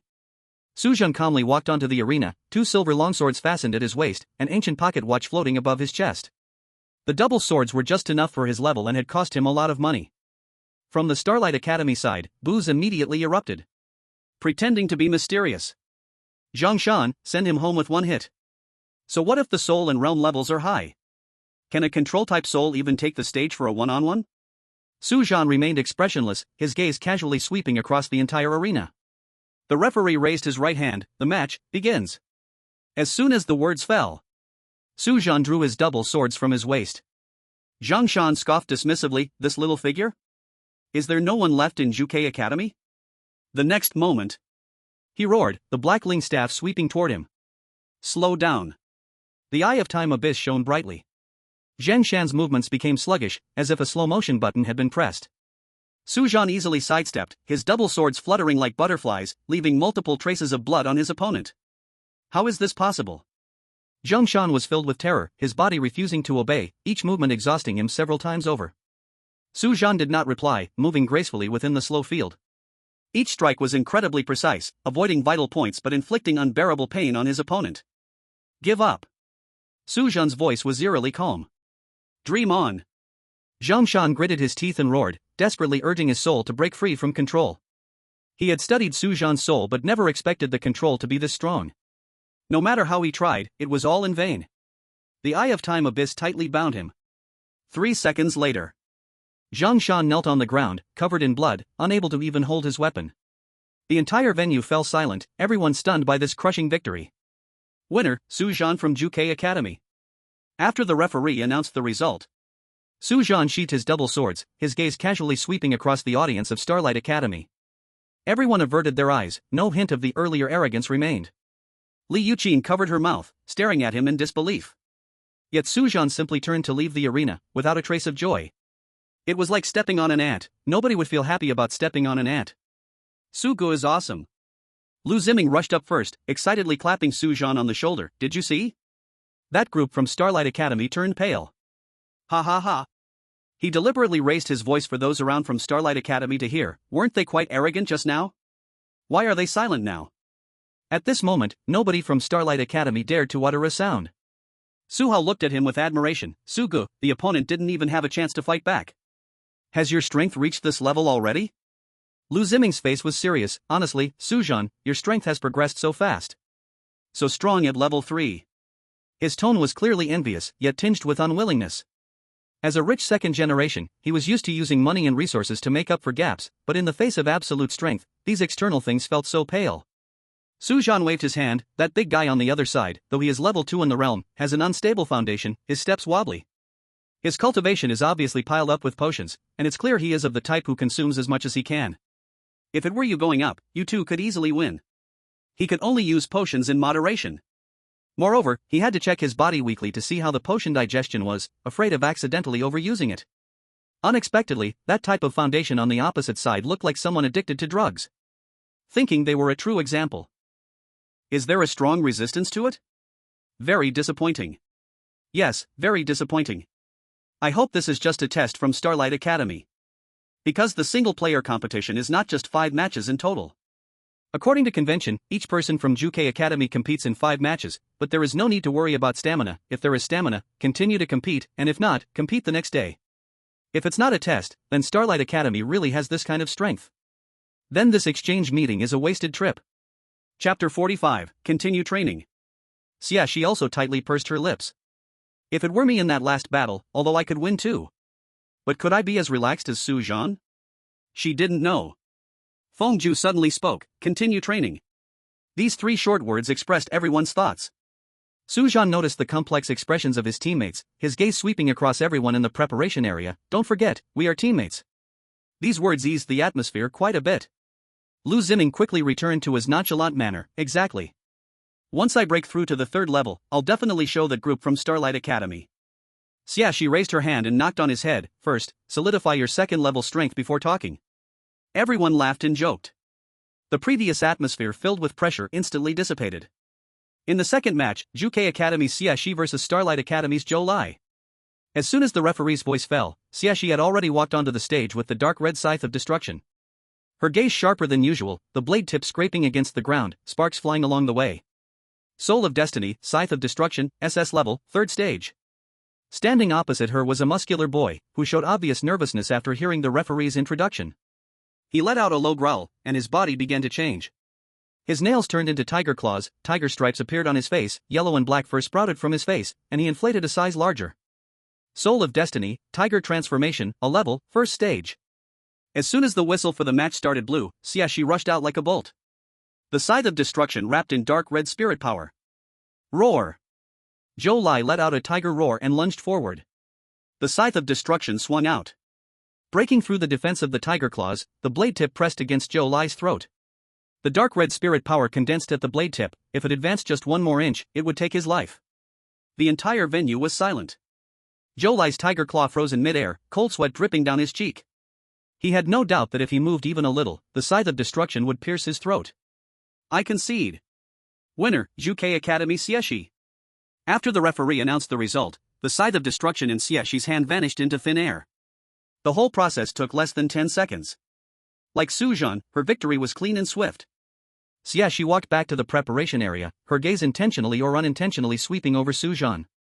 Lu Ziming was dumbfounded. Xia classmate, you. Shut up. Xiaxi coldly said, but the slight upward curve of her lips revealed her true feelings. Su Zhan looked at her performance and couldn't help but smile. This proud girl would never allow herself to be surpassed by anyone. Even if that person is a teammate. That battle just now. Rather than saying it was to defeat her opponent. It was more like a silent declaration to him. I, Xiaxi, am no worse than you. Su Zhan felt both amused and somewhat emotional in his heart. Xiaxi's competitiveness cannot tolerate any slightest disdain. Since the first day of school, she has always been at the forefront, always wanting to be the strongest one. Even in such an exchange match, she has to prove herself in the most crushing way. However, she did not lose her rationality because of competitiveness. Otherwise, her opponent would probably have already been ahead in body apart. She knows her limits. Really? Su Zhan shook his head helplessly. Having such a teammate is both pressure and motivation. At least he doesn't have to worry about lacking pressure on the path of training. The audience from Starlight Academy sat in dead silence. Their proud contestant was so overwhelmingly defeated by Zhuke Academy. While the other Starlight Academy students in the preparation area. At this moment, their faces were devoid of the initial arrogance, replaced by deep caution. I'm up soon. Look at me giving these little brats a good lesson. Lu Ziming raised his eyebrows and confidently said to the crowd. As soon as he finished speaking, the referee's voice echoed out. In the third match, Lu Ziming from Vermillion Bird Academy versus Wu Yan from Starlight Academy. Lu Ziming swaggered onto the stage like he didn't care about anyone. While walking, he gave the audience a middle finger. This provoked a chorus of boos. Fate Soul Purple Thunder, SS-level, Stage 2. The red-haired boy across from him froze in place. Lu Ziming immediately perked up. What's wrong? Scared? It's not too late to kneel down and call me dad. Fate Soul Red Flame, A-level, Stage 1. Is that all? Lu Ziming exaggeratedly pretended to clean his ears. Does Starlight Academy have no one else? You dare to embarrass yourself with an A-level? He turned to the referee and winked. Why not just declare me the winner? It's not nice to bully kids. The referee had a dark expression and said, the match begins. What are you pretending for? Why the rush? Let daddy teach you well. Lu Ziming nimbly stepped back 2 paces and then dodged to the side of his opponent. This is what strength difference means. A purple lightning bolt struck next to Wu Yan's feet, startling him to stumble back. Not good. Lu Ziming shook his head in disappointment and shouted to the audience, this is what your academy teaches? The audience immediately became unsettled. So arrogant. Wu Yan, beat him up. Give him a taste of his own medicine. Lu Ziming turned and gave the audience a double middle finger. What are you shouting for? A bunch of worthless trash. If you can do it, go ahead. Wu Yan, filled with rage, ignited fiery flames all over again and charged at him once more. Lu Ziming, however, stood still, yawned, and easily dodged the attack, giving Wu Yan a push from behind. The red-haired boy lost his balance and fell at the edge of the stage. You can fall even on flat ground? Lu Ziming clapped and laughed heartily. What do you call this move? Tell me so I can avoid it. Wu Yan got up, his face twisted with anger. I'm going to tear your mouth apart. Come on, come on. Lu Ziming beckoned with his finger, and lightning wrapped around him. Let me show you what SS-level really means. The two clashed again, fire and lightning fiercely colliding on the stage. Lu Ziming couldn't help but add a jab. Your accuracy? I could play with my feet and be better than you. Come on, I see you're about to win. Right, hit here. Oh my, your strength isn't good. Is this all the power you have? Your girlfriend must be suffering. The boos from the audience grew louder. Instead, Lu Ziming became even more energized. Wu Yan was now panting heavily. Are you done playing? Lu Ziming wiped the grin off his face, formed seals with his hands, and swayed his clothes as if stirred by the wind. Lightning punishment. A purple lightning bolt struck down, creating a charred pit in the stage. Do you surrender? Lu Ziming said calmly, the next one is going to strike your head. Wu Yan raised his hand, his face pale. The referee immediately announced, winner, Lu Ziming from Vermillion Bird Academy. Lu Ziming stylishly turned around and shouted to the medical team, hurry. This idiot will be well done if he stays like this. The audience from Starlight Academy was completely in an uproar. Chapter 46, do you want to continue? Damn. This bastard just knows how to talk. Exactly. Relying on his SS-level fate soul to bully others, what kind of skill is that? Despicable and shameless.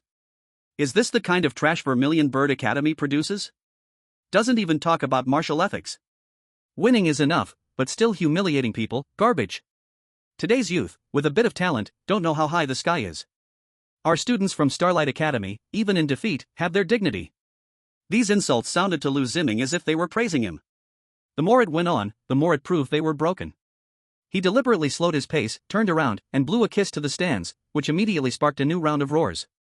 Damn you! So shameless. Is the referee not going to manage this? Even the referee couldn't help but frown and glance towards the Vermillion Bird Academy's preparation area. But there he saw. Wang Mingyuan calmly adjusted his glasses, even showing a faint smile at the corner of his mouth. The teacher even allowed it. There's nothing to be done. Juke Academy's preparation area. Lu Ziming, after coming off the stage, winked at Su Zhan. How was that? Wasn't my move cool? Xia, she scoffed, a waste of time. Oh, Xia, are you jealous of my popularity? Lu Ziming said with a grin, honestly, I didn't even use my full strength just now, these weaklings aren't worthy of seeing my real skills. Su Zhan shook his head helplessly, aren't you afraid they will attack you all at once? This rich playboy, when he wants to be annoying, is like 2 words, invincible. The opponents are so furious they could spit blood. They can't beat him, and they can't even scold him properly. What's there to be afraid of? Lu Ziming tossed his hair nonchalantly, if they're capable, they should send a new student who can fight. If they don't play fair, sending the old against the young, then our Juke Academy won't be scared of them either. To everyone's surprise, Wang Mingyuan adjusted his gold-rimmed glasses. Instead of scolding, he slightly nodded. Although the method is inappropriate, the reasoning is not wrong. Everyone's eyes widened in shock.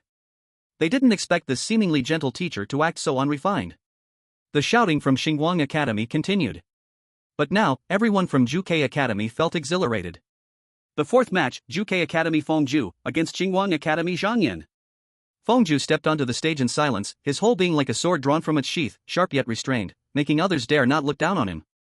Soul weapon, Jinghong sword, SS grade, level 2 of the emerging realm. Opposite stood a muscular man. Hearing this, his expression changed slightly. Another SS grade? Is Juke Academy in the business of mass-producing geniuses? Soul weapon, Yin armor, a grade, level 1 of the emerging realm. The match begins. Zhang Yan's skin quickly solidified into rock-like armor. He laughed maliciously, pounding his chest. Come on. Let's see if your sword can break my defense. Fengju said nothing, his right hand formed a grip in the air, and the Jinghong sword appeared out of nowhere. In an instant, a clear sound of a sword echoed throughout the arena. What tricks are you playing? Zhang Yan roared as he charged forward, raising his right fist. Spikes erupted from the rock armor, smashing down toward Fengju. Fengju raised his sword to meet it, sword light piercing like a white rainbow through the sun. The audience felt their vision blur. Fengju had already appeared 3 meters behind Zhang Yan, his long sword slowly sheathing. Crack! A fine line appeared on the rock armor covering Zhang Yan, and then it exploded, rubble falling all around. He stood frozen in place, cold sweat breaking out on his forehead. Had that sword gone in just half an inch deeper, he would have undoubtedly died, and the scene would have been extremely gruesome.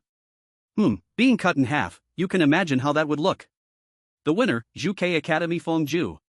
The judge's announcement snapped the stunned audience back to reality.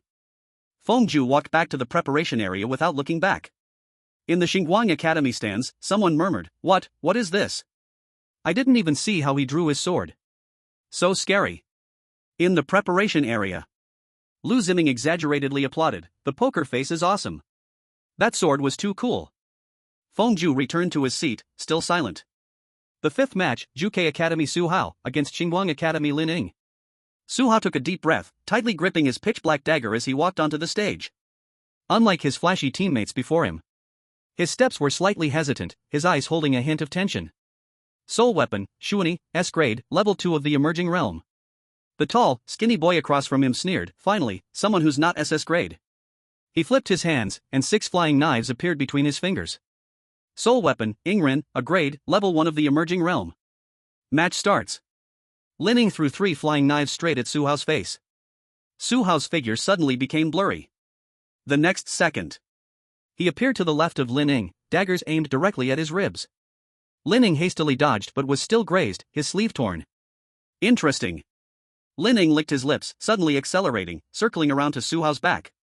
But Su Hao was even faster than him. In an instant, Three figures of Su Hao appeared on the stage, attacking Lin Ning from different angles. The audience was in an uproar. Clone. Wasn't his sole weapon teleportation? What is going on? No, it's just an afterimage created by his incredible speed. Lin Ning rolled awkwardly to evade, angering him further. Suddenly threw out all the flying knives. Hit me. The flying knives split in midair, transforming into dozens of cold lights that covered the entire arena. Su Hao, however, curled his lips, and his figure completely disappeared. The next moment, Lin Ning only felt a chill at his neck. Su Hao's dagger was already pressed against his throat, while all the flying knives were pinned into the empty space. Do you admit defeat? Su Hao asked softly. Lin Ning, ashen-faced, nodded slowly. The winner is Su Hao from Juke Academy. Back in the preparation area, Su Hao let out a long breath. Lu Ziming hugged him tightly. Not bad, rat. Usually so dull, but on stage, you're quite handsome. Wang Mingyuan looked on with satisfaction. 5 wins in a row, Juke Academy's momentum was fully established. Su Zhan's gaze sharpened. It seemed that no one was willing to be left behind. Xiaxi's decisive strike. Fengju's soared light like a startling swan. Su Hao could not see the instant teleportation of movement. Even Lu Ziming's extravagant yet effective tactics. Everyone was proving themselves in their own way. Their team was certainly not his solo act. Su Zhan's gaze slowly swept over his teammates. The fighting spirit still fresh on each person's face. These geniuses, known in their hometowns, how could they be willing to become his backdrop? Indeed, how could they be willing? Xiaxi grew up under the halo of a military family. Fengju's background was unknown, but his pride in his heart would surely not be less. After all, who at Juke Academy wasn't a genius? Even Lu Ziming, who seemed to be carefree, was the heir of a wealthy family born with a silver spoon. Their pride did not allow them to become mere embellishments. Su Zhan himself was no exception. According to the exchange meeting rules, each of you needs to compete in 5 matches. Wang Mingyuan pushed up his gold-rimmed glasses, but it only needs to be finished within 15 days. You have each completed 1 match today, do you want to continue? Chapter 47, Too Lazy to Argue. Xiaxi was the first to speak. Continue. Fengju stood up silently, but his stance was self-evident. Of course we continue. Lu Ziming stretched lazily. My warm-up is just starting. Su Hao also slowly nodded. I want to try again. Everyone's gaze turned to Su Zhan. Since we're going to fight, let's fight to the end. Su Zhan looked at Wang Mingyuan. Teacher Wang, are there many examples of finishing all 5 duels in one day during the new student exchange? Not many, but not few either. Wang Mingyuan's lips curled slightly as he said slowly, there are probably examples every year, though I can't say exactly how many. Within a handful, at least. After all, fighting 5 consecutive matches demands a huge amount of stamina. Su Zhan couldn't help but reassess the strength of Juke Academy once again. It turned out this situation wasn't uncommon. That also matched Juke Academy's status in Daxia. Do you want to finish 5 matches in one day? Xiaxi immediately understood Su Zhan's intention, her eyes sparkling with excitement. You dare to think that? Fengju fell silent for a moment, then said, I want to try too. Su Hao showed a troubled expression but still grit his teeth and nodded. Wow, our genius Su is planning something big? 5 matches in one day? Lu Ziming put his arm around Su Zhan's shoulder, grinning. You're not trying to show off in front of a certain school beauty, are you? He winked in the direction of Li Yuqin in the audience. Fengju said lightly, distasteful. Xiaxi swatted his hand away. Mind your own business. Oh, did Xie classmate get jealous? Lu Ziming easily dodged and turned to Su Hao. Rat, do you want me to teach you a few tricks? I guarantee those little girls on the other side will go easy on you. Su Hao's mouth twitched slightly. No, just use them yourself. Su Zhan shot him a glare. Let's talk serious matters, be more formal. He had already gotten used to Lu Ziming's mannerisms in his heart. The more you talk, the more excited he gets. So in this situation, 3 words sum it up, too lazy to argue. TSK, you cultivation freaks. Lu Ziming shook his head, then got serious. But seriously, if any of you can win 5 matches in one day, then tonight's celebration banquet must be arranged by me. He counted on his fingers. King crab, bluefin tuna sashimi, 1982. Wang Mingyuan shook his head helplessly. Let's win first, then talk. Lu Ziming raised his hands in surrender but couldn't help adding, remember to save some energy, everyone.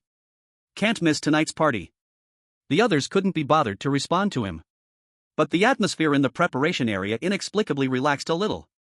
Su Zhan also had a slight smile on his lips. This world-weary playboy always knew how to ease the tension in his own special way. Wang Mingyuan turned to the referee's seat and made a gesture. Suzaku Academy requests to continue the match. This decision caused an uproar in the entire arena. Whispers came from the direction of Starry Academy. What are they trying to do? Coming again? Don't they want to rest? Heh, so arrogant, they'll lose because of this later. After a low conversation between the referee and the head of Starry Academy, the loud announcement followed: Suzaku Academy will continue the match. I'll go first. Su Zhan was the first to step onto the stage. Lu Ziming wiped the smirk off his face and turned to Wang Mingyuan. Teacher Wang, at the freshman exchange, the entire team of Suzaku Academy won all 5 one-on-one matches in a single day. Is there any precedent for this? There is. Wang Mingyuan hesitated for a moment, but the number of teams where individuals won 5 matches in one day is much rarer, probably 1 or 2 in 5 or 6 years. The preparation area suddenly fell silent. Why? Su Hao asked quietly. Wang Mingyuan pushed up his glasses. Not every team is made up of geniuses among geniuses. What's wrong with that? Lu Ziming grinned. I think all 5 of us are geniuses among geniuses. The others said nothing, but their fighting spirit grew even stronger. Now, the good show began. Su Zhan stood at the center of the ring, flipping his pocket watch on his fingertips. Slow down. The opponent's movements instantly slowed down by 10 times. Su Zhan didn't even draw his sword, casually walking around the opponent's back and giving a light push. Bang! The opponent was sent flying off the stage. The whole process took less than 3 seconds. The audience was dead silent. Only when the referee announced the result did the arena erupt in thunderous gasps. Is it over already? What happened? Am I seeing things? Was it really that simple? Is this the power of an SSS-level soul? Su Zhan calmly walked off the stage. Behind him were the pale faces of Starry Academy students. Xiaxi's scythe of destruction sparked on the ground. The opponent had just taken his stance when he saw a dark red flash coming at him. The tip of the blade stopped an inch from the opponent's throat. The wind it created had already torn open a gap in his armor. Do you concede? Xiaxi asked coldly. The opponent trembled and raised his hand. Too fast. Is this the strength of Suzaku Academy? That girl is so scary. Xiaxi turned around and raised an eyebrow at Su Zhan. When Lu Ziming entered the ring, he even gave the audience a middle finger. Then, a strike landed in front of his opponent, creating a deep blackened pit on the stage. Do you concede? Lu Ziming asked with a sly smile. The next one might chop your head off. The opponent slumped to the ground, nodding repeatedly. The audience erupted in a chorus of insults. So arrogant. This bastard. Isn't anyone going to stop him? Lu Ziming laughed loudly and walked off the stage, giving his teammates a victory gesture. Fengju's sword didn't even fully leave its scabbard. When his opponent charged, he simply pushed the sword handle with his thumb, revealing an inch of cold light. The next second, the opponent's belt snapped, and his pants slid down to his ankles. Concede. Fengju said indifferently. The entire arena first fell silent, then erupted in laughter. The opponent, face red, ran off the stage holding his pants up, while the students and faculty of Starry Academy looked livid. This is so humiliating. This was intentional, right? Is no one going to stop this? Fengju expressionlessly returned to his seat, as if he had just swatted a mosquito. Lu Ziming patted him on the shoulder and laughed. Poker face, didn't expect you to have such a dark sense of humor. Just wanted to finish it quickly. Fengju said flatly, without any emotion. Su Zhan couldn't help but laugh. This silent swordsman had quite the contrast. It is indeed a bit influenced by Lu Ziming's bad habits. Su Hao's figure instantly vanished. Swish. Swish. Swish. On the arena, 3 phantoms of Su Hao suddenly appeared. The real dagger has already pressed against the opponent's back heart. I surrender. The opponent raised both hands high. The audience gasped in shock. This speed. I can't see the moves at all. Are all students of Zhuke Academy monsters? When the last match was over, the entire venue fell silent. The referee trembled as he announced. Zhuke Academy's freshman team, 2nd round of individual matches, all victories. The audience was dead silent. No one dared to provoke again. The once arrogant atmosphere had completely vanished. Chapter 48, It's time to stop. Teacher Wang. Lu Ziming turned to Wang Mingyuan. If we continuously challenge individual matches but lose, will the academy directly judge us as failing the assessment? The preparation area instantly quieted down, all eyes focused on Wang Mingyuan. This indeed voiced everyone's deep concerns. The academy regulations. Wang Mingyuan deliberately paused for a moment, seeing several students unconsciously tense their bodies. He smiled and said, "As long as you win 3 or more consecutive individual matches, even if you lose afterward, it does not count as failing the assessment." Phew. Everyone breathed a sigh of relief. Wang Mingyuan's gaze quietly swept over this group of spirited young people. His thoughts involuntarily drifted back to those years. Back then, he was just like these boys. With a heart full of passion, firmly believing he could change the world. He remembered when he first participated in the exchange meeting, he and his teammates had also made grand vows to break all records. Those youthful, reckless oaths. Those reckless attempts that disregarded everything. Thinking back still stirs the heart. Wang Mingyuan's gaze gradually softened. The boy who once stood confidently on the arena had now become a composed and steady mentor. But at this moment, looking at the students before him, he seemed to touch that long-lost passion again. "Teacher Wang?" Su Zhan's voice pulled him back to reality. "We are ready." Wang Mingyuan pushed up his glasses. Let the youthful blood continue to burn among this group of young people. Go, let everyone see what the style of Juke Academy is. On the surface, Juke Academy's 5 had an unstoppable momentum, each victory seemed effortless. But only they knew the price paid behind such crushing victories. To end battles in the shortest time, everyone had to mobilize their entire spiritual power in an instant. The third round of individual matches began. Starlight Academy finally sent out their true elite. Every opponent stepping onto the arena carried targeted tactics and abundant stamina. Victory still belonged to Juke. But every person stepped off the arena, their footsteps were no longer light. The opponent in the 4th round walked steadily, his gaze sharp, surrounded by an entirely different spiritual power fluctuation. They were the true strong among the freshmen of Starlight Academy. Each possessed an S-level Fate Soul. Su Zhan's opponent had abilities that could restrain the slowing effect of the Eye of Shiwan. Xie faced a heavy armored warrior wielding double shields, the edge of the Scythe of Destruction was completely blocked for the first time. Lu Ximing's lightning was dispersed by some strange force field. Fengju's sword was predicted at all trajectories for the first time. Su Hao's instant step landing was blocked in advance. In the audience, an oppressive silence spread. The students of Starlight Academy clenched their fists, complex emotions burned in their eyes. Until they saw Su Zhan and others encounter their first setback. They erupted completely. "Well done. Finally, it's our turn. What talent, it's nothing, crush them." But when Su Zhan and others used their full strength, the opponents were still defeated. Yet this time, it was harder than ever before. The victory still belongs to Juke Academy. The audience fell into complete silence. The cheers, mockery, and insults all vanished into thin air. The faces of the teachers and students from Xinguang Academy turned pale. After the 4th match, there was a brief break. Director Li of Xinguang Academy slowly made his way to the preparation area of Juke Academy. This old man, with his head full of white hair, wore a complicated expression, his gaze pausing for a moment on the 5 young people covered in injuries, finally landing on Wang Mingyuan. "Teacher Wang." Director Li carefully chose his words. "Both of our academies are top awakening institutions in the Great Xia. The purpose of this exchange is to learn from each other now. Given this situation, it's likely." Wang Mingyuan pushed up his glasses and countered, "What does Director Li mean?" "It would be wise to stop." Director Li sighed, "Continuing won't benefit either side. Young people, with their blood boiling, do not consider the consequences for the sake of victory. If hurt, it might affect their foundation." 5 pairs of eyes stared at him in unison. "You heard it. Director Li suggests we stop here." Wang Mingyuan turned to his students, "The choice is yours." Everyone said in one voice, "Continue fighting." "Teacher Wang, these kids are young and reckless, they don't know their limits, but you are their teacher." Director Li spoke earnestly, "Look at their current state. If they hurt their foundation for the sake of momentary pride, they will regret it when it's too late. And to be honest, our side students are also fired up. If we continue." His words trailed off, but the meaning was clear. "You make valid points." Wang Mingyuan nodded, but then shifted his tone, "But there are some lessons that are not in the textbooks." He turned to face the 5 injured but determined students. "Listen carefully. Director Li says you're all injured and lacking stamina. Continuing the match could risk your foundation and even affect your future training. Besides, Xinguang Academy is provoked, they might go all out in the next round. Continuing could have serious consequences, so what will you do?" "Fight." 5 voices remained resolute.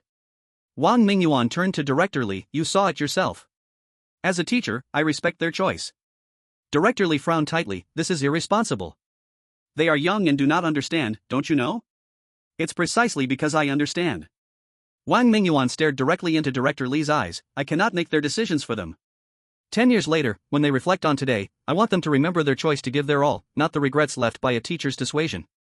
But what if something goes wrong? Then that's also a lesson.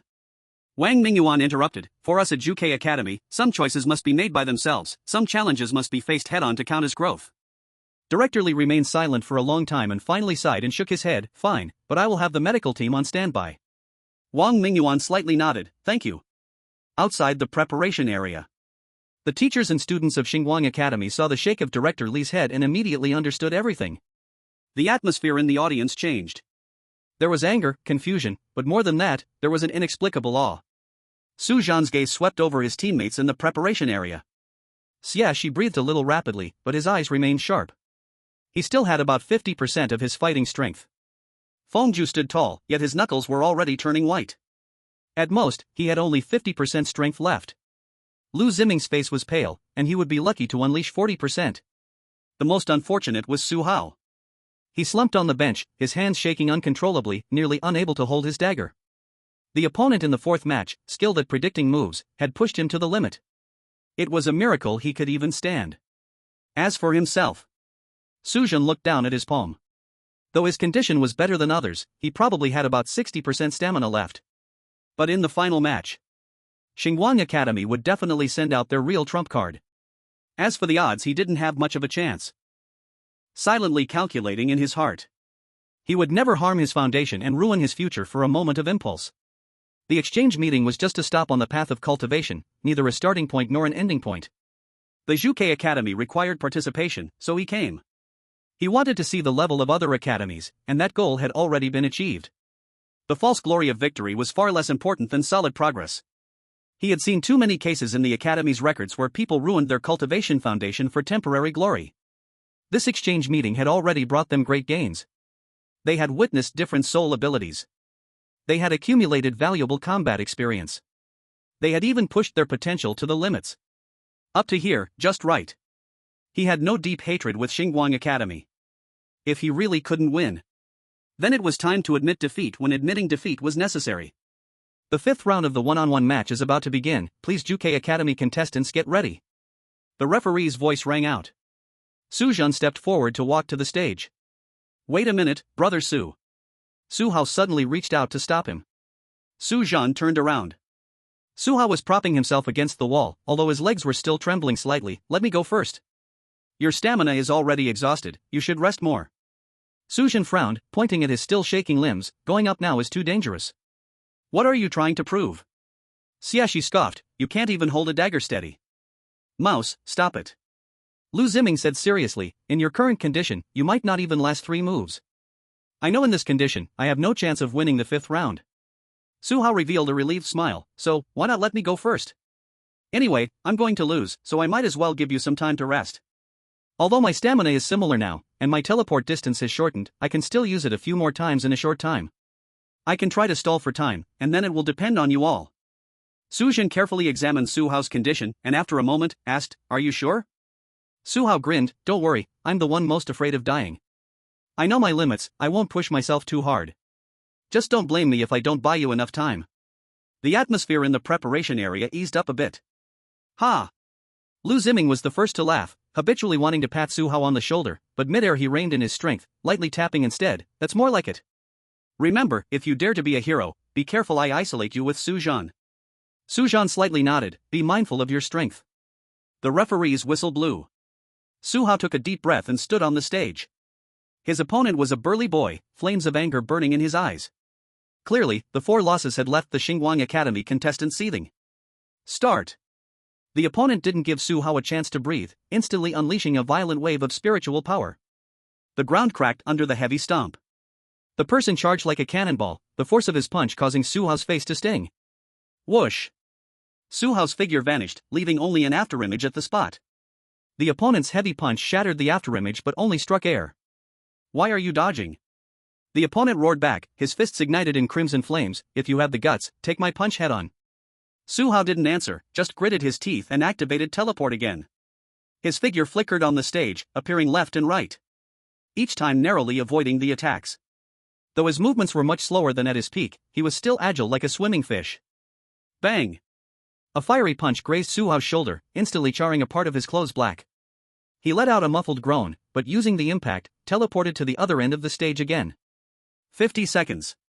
Su Zhan silently counted in his heart, cold sweat dripping from his forehead.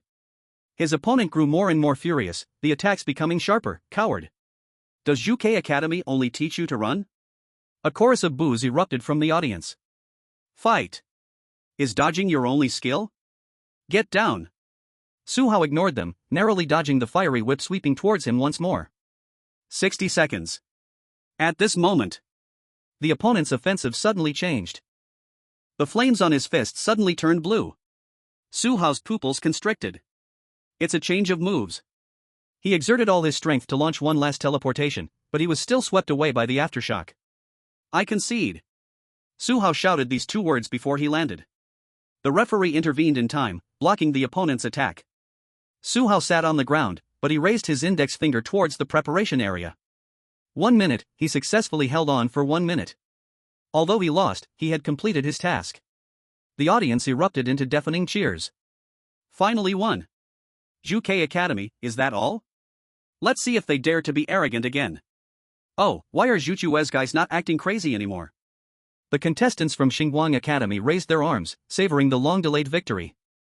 Preparation area. Su Zhan limped back. Lu Ziming was the first to rush over and support him. Good job, rat. Xia Shi tossed over a bottle of healing potion, well done. Fengju silently took the dagger from Su Zhan's hand, wiped the dust off with his sleeve, and returned it. This simple act spoke volumes. Su Zhan confirmed Su Zhan's injuries were not severe before he finally felt relieved. Wang Mingyuan's gaze was filled with satisfaction. Though they lost this match, the eyes of the 5 young people were brighter than ever. An excellent team. It's not about an invincible record, but the spirit of unity. The medical team quickly stepped forward to check. Finally, they concluded, it was just a significant physical drain, and there were no serious issues. Brother Su. Lu Ziming said seriously, in this situation, my odds are not good, but the more it is like this, the more we must make them remember Zhuchu's style. He pointed to the arena, you are the last one, the first and last to go on stage are the memories that the audience won't forget. The preparation area fell silent. Xia Shi's eyes tightened, yet she did not refute. Everyone understood the weight of this decision. This was putting the Academy's glory entirely on Su Zhan's shoulders. Su Zhan looked at his teammates. What he saw was trust. All right. Su Zhan nodded solemnly. I'm going on stage. Lu Ziming shook his hair, returning to his original carefree demeanor. He walked up to the stage with a defiant stride. His opponent was an average-looking boy. His arms were wrapped in earth-yellow energy chains, his gaze cold. Life Soul, Earth Vein Chain, S-Rank, second stage. The referee announced. Wow. Lu Ziming laughed, your academy is too cowardly, waiting until we're exhausted to send the strong one, truly despicable. The match began. The opponent stomped his foot violently, causing the entire arena to shake. Dozens of earth-yellow chains burst forth from the ground, attacking Lu Ziming. In such a hurry to bind me? Lu Ziming quickly dodged while taunting, this young master doesn't play such special fetishes. The chains abruptly changed trajectory, surrounding him from all directions. Lu Ziming's back collided with a chain, causing his movement to freeze. Bang! A heavy fist smashed into his abdomen. Cough! Lu Ziming staggered back but still forced a rebellious smile, is that all your strength? It feels like you're just scratching an itch. The opponent's gaze grew colder, and the chains tightened violently. Lu Ziming's lightning was suppressed, reduced to a faint glow, blood seeping from the corner of his mouth. Concede. The opponent said coldly. Chapter 50, who cares about you? He. Lu Ziming spat out blood, not enough. The next moment. The purple lightning on his body surged, forcibly breaking the bindings. Then. Several bolts of lightning crashed down. But they were all absorbed by the suddenly rising earth vein shield. The opponent walked out of the dust completely unharmed, the chains wrapping around again. Tisk, attribute restraint. Lu Ziming yelled while dodging, you're playing this game with me, huh? Why not send in a water attribute fighter to battle me? The audience erupted with laughter. Can't take a loss. Get off the stage. If you can't win, don't make excuses. A chain suddenly wrapped around Lu Ziming's right leg, violently throwing him to the ground. He struggled to get up but was bound by more chains. The opponent's right fist erupted suddenly. Before it was even fully thrown, the violent wind from the punch howled towards him. Rolling up the damaged sand of the arena, it scraped several bloody marks on Lu Ziming's cheek. Mountain crumble. Where the fist cut through, the air was compressed into visible ripples. Lu Ziming's pupils suddenly constricted. If this punch landed, it would probably grind bones to powder. His remaining lightning instinctively wanted to defend. But the moment it touched the fist's wind, it was torn to shreds. At the critical moment, Lu Ziming's lips trembled rapidly. "I give up." The referee's figure suddenly flashed between the two, a protective shield made of spiritual energy unfolded. That heavy punch even dented and deformed the shield, while the aftershock sent Lu Ziming flying off the stage heavily. Boom! The entire wall cracked like a spider's web. Lu Ziming fell to the ground like a rag doll. He spat out a mouthful of blood and murmured, "Damn it, are you going all out?" The audience was dead silent. The medical team rushed up. Lu Ziming lay on the ground groaning, wearing that annoying smile. The chief physician quickly examined him, his expression turning strange. The doctor's hand pressed down on Lu Ziming's chest a few times. "Looks pretty scary, but it's all external injuries." "Are you really hurt or just pretending?" Lu Ziming opened one eye. "Hey, be gentle.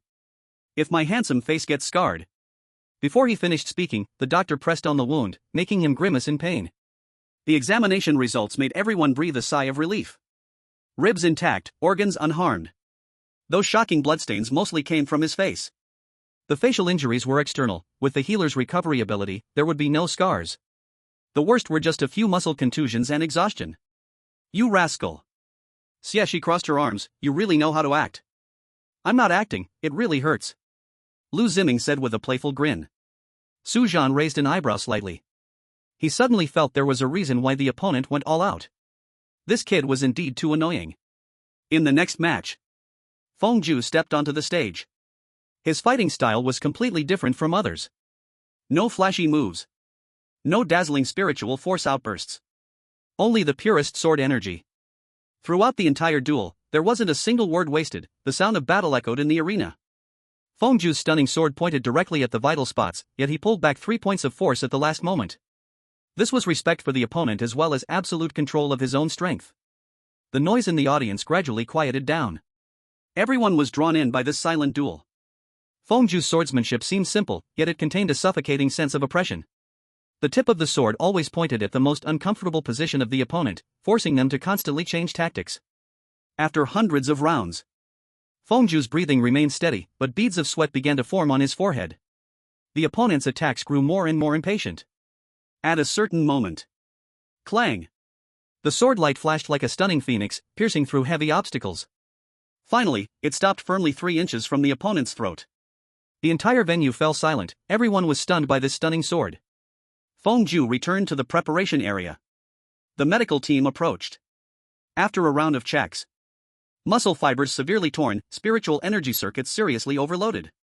The doctor's voice grew increasingly grave. "The soul energy has reached the warning line. Continuing to fight may cause permanent damage.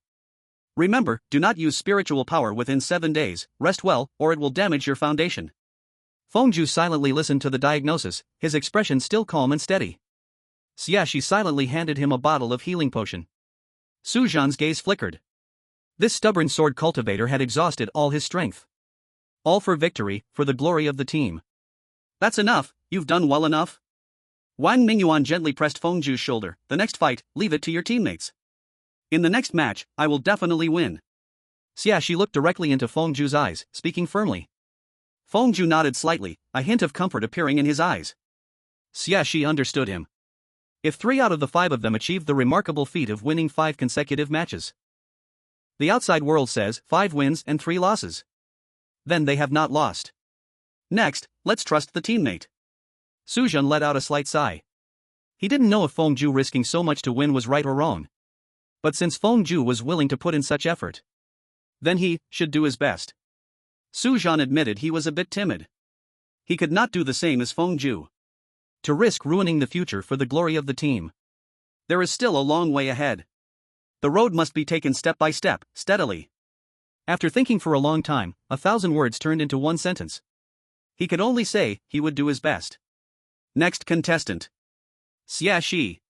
She held a huge scythe in her hand. The dark red patterns on the blade pulsed like blood vessels.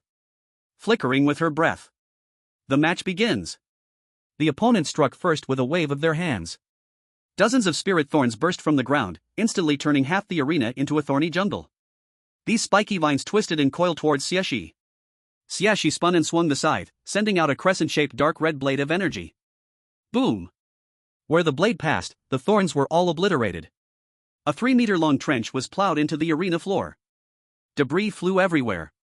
Xiaxi charged forward rapidly, constantly swinging the scythe. The opponent dodged in a panic.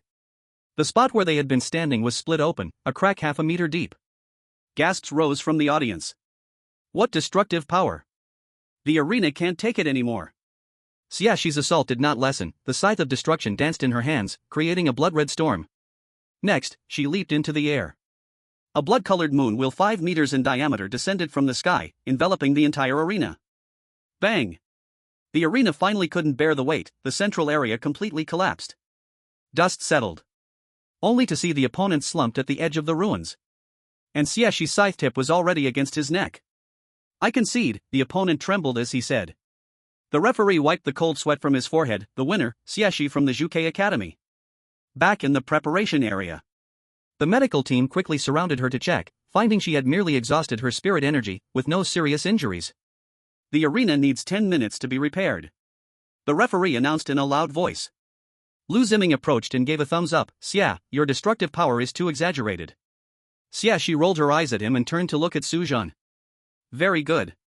Su Zhan also gave her a thumbs up. Seeing this, Xiaxi finally showed a hint of a smile. No way? Lu Ziming said with an exaggerated expression, is the difference in treatment too obvious? I give you a thumbs up, you roll your eyes at me, Su Zhan gives you a thumbs up, and you smile? Who cares about you? Xiaxi glanced at him sideways, her tone light, when your strength can catch my eye, you will get the same treatment as Su Zhan. Lu Ziming clutched his chest dramatically, looking injured, that hurts. Xiaxi snorted lightly, too lazy to bother with him. Seeing this, Su Zhan patted Lu Ziming's shoulder, keep going, I believe in you. Then, he looked seriously in the direction of Xinguang Academy. What they care about, the other side must also care about. In the final match, the opponent's fighter would certainly not be weak. It might even be a trump card like them. If he were at his peak, he wouldn't be worried. But now, the last battle would be hard to fight. Chapter 51, Gravity. The arena has been repaired, please have the 5th contestant take their place. The referee announced loudly. Su Zhan stepped onto the arena, placing his dual swords behind his waist. Next match, Zhuke Academy's Su Zhan will face Xinguang Academy's Lin Xing. Lin Xing, SS-level Fate Soul, Gravity, 2nd stage of the Revelation. Su Zhan raised an eyebrow, his gaze landing on the tall boy opposite him. The opponent's expression was calm, spirit energy flowing faintly around him, clearly a tricky opponent. SS-level Fate Soul? Interesting. Su Zhan chuckled lightly, speaking casually, but, you didn't pass the admissions test of Zhuke Academy? The implication was clear. Not even able to step into the threshold of Zhuke Academy, strength can't be that great. Lin Xing did not get angry at these words, merely replied indifferently, I didn't go. Oh? This is better to be a rooster's head than a phoenix's tail. Su Zhan's smile deepened, what a pity, without the courage to challenge the strong, only daring to dominate on the weak's territory. He shook his head, pretending to regret, no far-reaching ambition, only cowardice. The audience erupted in chaos. Damn, this mouth is poisonous. Can Lin Xing stand it? Wouldn't this lead to a direct fight? Go to hell, on the weak's territory, are you guys at Zhuke Academy really superior? Lin Xing remained calm, do you want to anger me? Then you have failed. It's not about angering you, just stating facts. Su Zhan narrowed his eyes, a true strong person won't be satisfied with just a small corner, yet you, quite the opposite, how can you call yourself strong? Lin Xing's gaze turned cold, are you finished? Su Zhan shrugged, what, did I hit a sore spot? He did want to provoke his opponent. This was a tactic he learned from Lu Ziming. A zero-cost attack. Even if it didn't succeed, it didn't matter. No, I just think you talk too much. Lin Xing shook his head, slowly raising his hand, a true strong person speaks with strength, not words. Before the words faded, he clenched his 5 fingers. Boom! The arena's ground instantly collapsed. Countless fragments were pulled by an invisible gravity, floating in midair. Su Zhan's eyes narrowed. The battle was about to ignite. The match starts. The referee announced. Su Zhan's figure flashed, dual blades slicing towards Lin Xing's throat. However, the blade tip had not yet touched. Lin Xing just slightly raised his hand. Buzz! An invisible heavy pressure suddenly descended. Su Zhan's blade momentum abruptly stilled, his movements visibly slowing down. Gravity, quite interesting. Su Zhan's pupils contracted, immediately urging his soul power. Eye of the Time Abyss. A pocket watch appeared on his chest, the hands reversing. Lin Xing's movements instantly slowed by a third. Swish. Su Zhan seized the opportunity, crossing his twin blades. Lin Xing snorted coldly, fingers suddenly pressing down. Boom. The arena's ground collapsed with a loud crash, a terrifying gravitational field exploding centered on him. Su Zhan's blades were forcibly deflected from their trajectory, missing their target. Damn. So troublesome. Su Zhan used the slowdown effect of the Eye of the Time Abyss to impact his opponent. Under the gravitational suppression, he forcibly accelerated. Clang. Clang. Clang. Blade light poured down like a torrential rain. The gravity around Lin Xing was unfathomable. Gravity deflected most of the attacks, but a few blades still grazed his clothing, drawing drops of blood. So fast. The audience gasped in astonishment. Lin Xing's gaze turned cold, finally no longer holding back, his hands clapped together fiercely. Gravity open. Boom. The entire arena shook violently. Su Zhan was caught off guard, his whole body harshly pressed to the ground. His twin blades embedded in the ground, sparks flying. Cough. A trickle of blood oozed from his mouth, his insides aching under the terrible pressure. Juke Academy's preparation area. Damn. What the hell is this gravity field? Su Zhan, can you handle it? Lu Ziming slammed the rail, yelling loudly, I say just admit defeat, how can one fight like this? Xia Shi squeezed out a reply through gritted teeth, shut up. Do you think he's like you, spineless? Gravity. Wang Mingyuan adjusted his glasses, it's all on Su Zhan now, but you don't have to worry too much, don't forget, Su Zhan still has powers he hasn't used. On the arena. Still not admitting defeat? Lin Xing coldly raised his hand. At this moment, the floating fragments in the air finally took effect, plunging down violently under the influence of gravity. The debris whistled downward. Just then. Click. A crisp sound of a pocket watch resonated throughout the arena. Su Zhan, drenched in blood, slowly stood upright. Calling forth all his spirit power. Slow down. Lin Xing's casting movements instantly became slow, the originally terrifying gravity field suddenly weakened. Those whistling fragments descending were visibly slowing down. Speed up. At the same time, Su Zhan's figure abruptly blurred. His legs exerted force, charging towards Lin Xing amidst the falling debris. Now he had learned to control acceleration within the range, instead of stumbling around like when he first acquired this ability. Swish. Swish. Swish. His speed reached its peak. The power of the Eye of the Time Abyss not only acted on himself, and the falling stones beside him continued to slow down. Those deadly rocks fell slowly beside him but always arrived just a moment later. What? Lin Xing's pupils contracted sharply, wishing to once again activate gravity, but he found his movements horribly sluggish. You lost. The cold voice rang in his ears. Su Zhan appeared in front of Lin Xing, his two blades crossed, a flash of cold light. Spare his life. The referee from Starry Sky Academy shouted loudly. Chop. The blade came to a steady stop at Lin Xing's neck, leaving only a shallow trace of blood. Su Zhan breathed lightly, clasping his fists and saying, thank you for the lesson. The whole arena fell silent. Su Zhan. Lu Ziming's roar echoed throughout the entire venue. He directly leaped over the guardrail and rushed onto the stage. Waving his fists wildly, did you see that? This is the true strength of our Juke. Su Hao and the others also had the same reaction. Even Feng Ju wore a smile on his face. It was indeed a rare sight. On the other side, the preparation area of Starry Sky Academy was deathly silent. Their ace, Lin Xing, stood frozen in place. The trace of blood on his neck appeared especially glaring under the spotlight. Some team members instinctively wanted to step forward but were stopped by the teacher's gesture. The entire team was frozen in place, their faces pale. In the spectator seats of Starry Sky Academy, the atmosphere was not much better there. It was supposed to be their moment of glory. The medical team quickly surrounded them.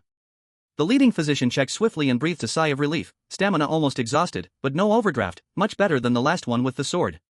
Upon hearing this, everyone turned their gaze towards Feng Ju in unison. Feng Ju had a blank expression, coldly glancing at the physician. The latter immediately cleared his throat, lowered his head, and continued to treat Su Zhan's injuries. Su Zhan secretly thought. It was about what he expected. Just enough to win, without overdrawing spiritual power. Ha ha ha. Lu Ziming threw an arm around Su Zhan's shoulder. I told you that gravity control on the opposite side is trash. It's nothing in front of our brother Su. He probably gave a thumbs up, but seriously, that move was epic. Of course, if it were me, I would have won even faster. Xiaxi rolled her eyes and kicked Lu Ziming on the calf. Have some shame, will you? Who was down there just now shouting about dying? That was to confuse the opponent. I just knew Brother Su would win. Lu Ziming rubbed his leg and jumped away, shifting the topic to Fengju. You don't know, after winning just now, the poker face even smiled. I think, that poker face doesn't even need to find other doctors, just find you and it's instantly cured. Shut up. Xiaxi threw a bottle of healing potion into Lu Ziming's arms. Keep babbling and I'll let you be the first to go next time. Lu Ziming's smugness showed no signs of fading, acting as if he had won the match himself. Su Zhan leaned against the guardrail, watching his noisy teammates, and couldn't help but smile slightly. The physician's bandaging was a bit rough. He hissed a sound. This triggered another round of exaggerated care from Lu Ziming. Be gentle. Did you not see this as our Zhuke Academy's great contributor? In the preparation area, laughter was heard constantly. At this moment, an elderly man with white hair slowly walked over. It was Director Li of Starry Sky Academy. Wang Mingyuan saw this and stepped forward. Director Li. Mr. Wang, you are too polite. Director Li's voice was deep. Zhuke Academy really has outstanding talent. Seeing it today, it truly lives up to its name. Not at all, Starry Sky Academy has a deep foundation, and Lin Xing's gravity control is even more impressive. Wang Mingyuan slightly bent. If it weren't for Su Zhan's luck, the outcome was still uncertain. Mr. Wang is too modest. Director Li waved his hand. This Su student of yours, being able to turn defeat into victory in a dire situation, this mindset and talent is truly rare. Su Zhan and others quietly observed the two people exchanging flattery. Director Li's gaze lovingly swept over the Zhuke Academy team members. According to the exchange meeting rules, the team competition should be held 5 days after the singles competition ends.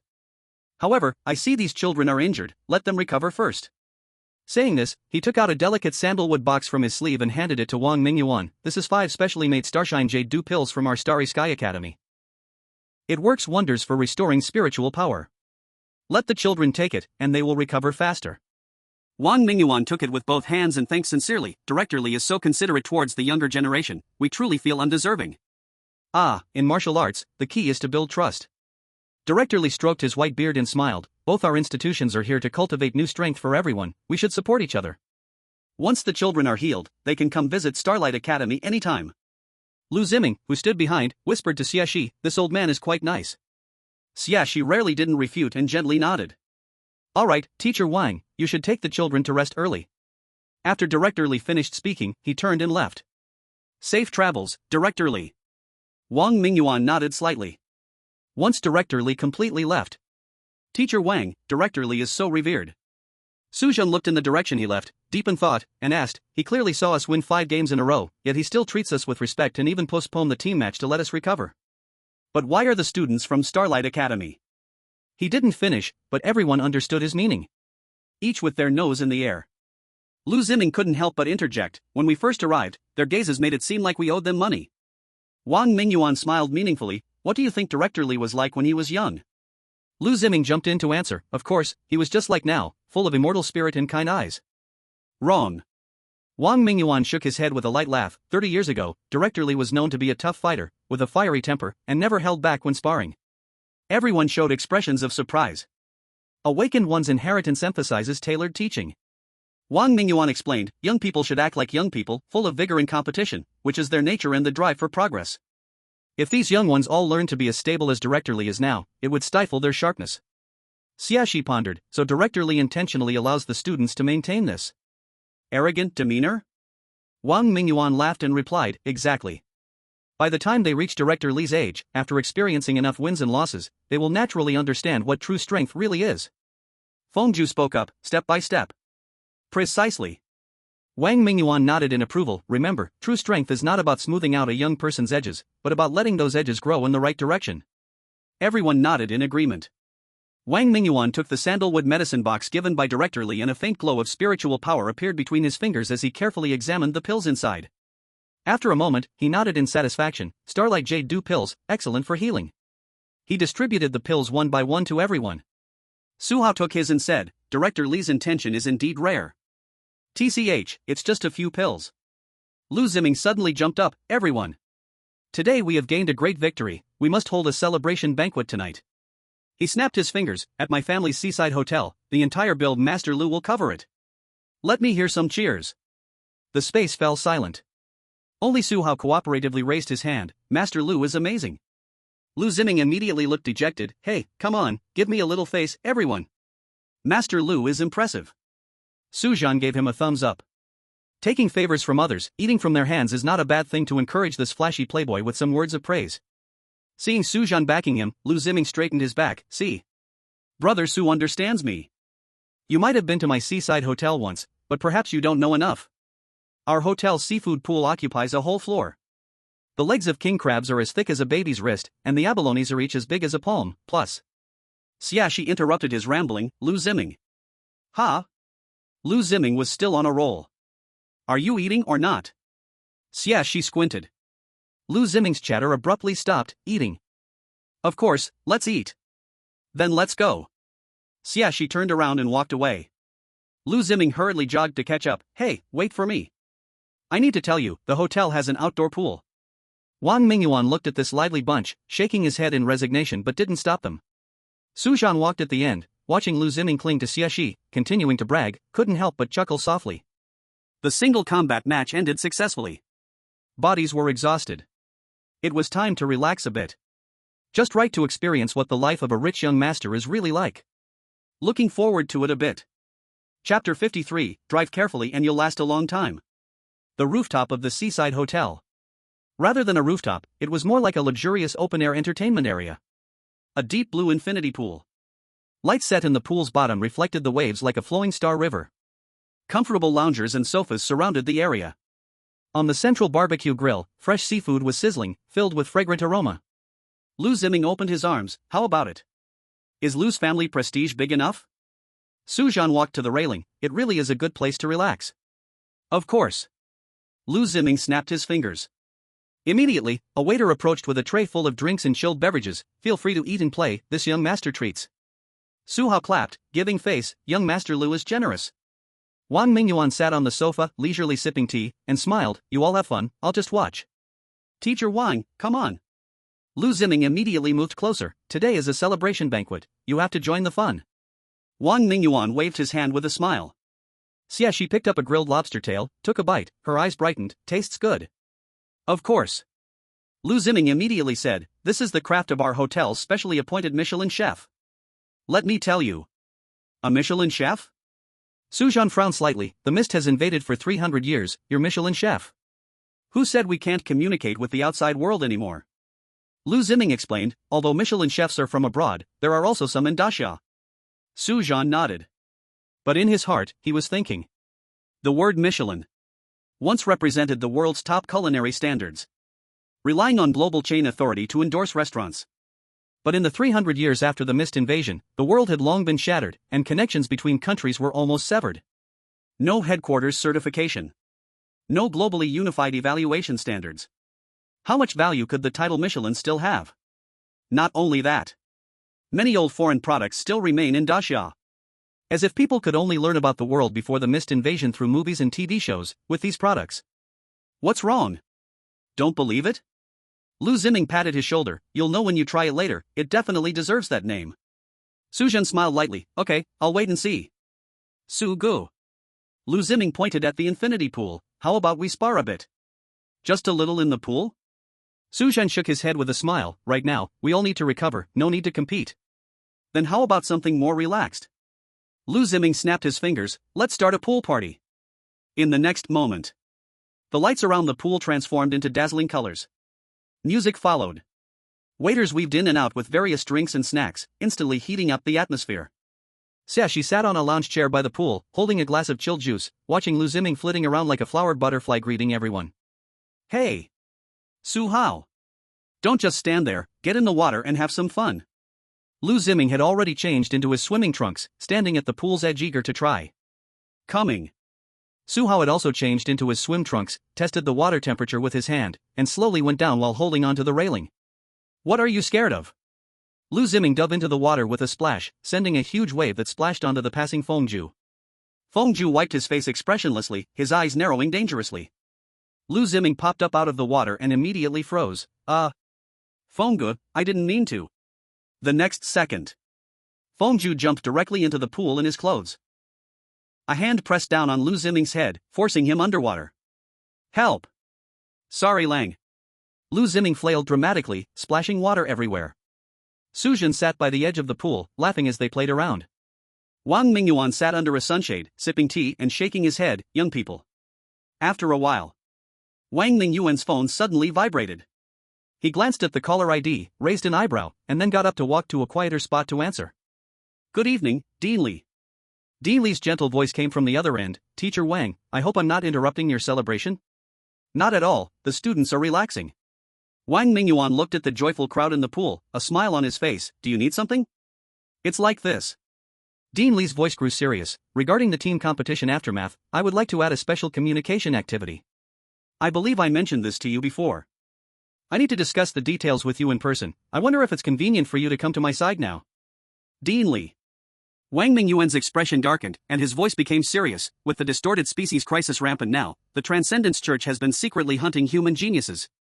In your position, you must know this better than anyone. Wang Mingyuan glanced back at the students who were currently playing. Besides, my students are all very weak right now, I can't leave them. There was silence on the other end for a moment. Then Dean Li's cheerful laughter came through. Teacher Wang, you are very considerate. Indeed, although the city of Lan has dealt severe blows to the distorted species in recent years, I believe they can't stir much trouble. But caution is always wise. How about this, I will come over to your side now. I'd like to see how the young people are celebrating. This. Wang Mingyuan hesitated slightly. What? You don't welcome this old man? Dean Li pretended to sound serious. Of course not. Wang Mingyuan quickly replied, please let me know when you arrive, I'll come down to meet you. He hung up the phone and walked back to the poolside. Lu Ziming was being held underwater by Xieshi and Feng Zhu. Su Zhan sat by the pool, laughing and watching the show. Su Zhan. Wang Mingyuan called out. Su Zhan turned his head. Teacher Wang? Dean Li has something to discuss with me, I will go and meet him shortly. You all continue, but mind your limits. Wang Mingyuan pushed up his glasses, glancing at everyone, especially those who are injured. Don't overdo it. Understood. Su Zhan nodded. Lu Ziming popped his head out of the water, shaking his wet hair. Teacher Wang, you can rest assured. I will watch them. Xieshi pushed him back down. The one who needs watching the most is you. Wang Mingyuan shook his head helplessly. About 10 minutes later, the phone rang again.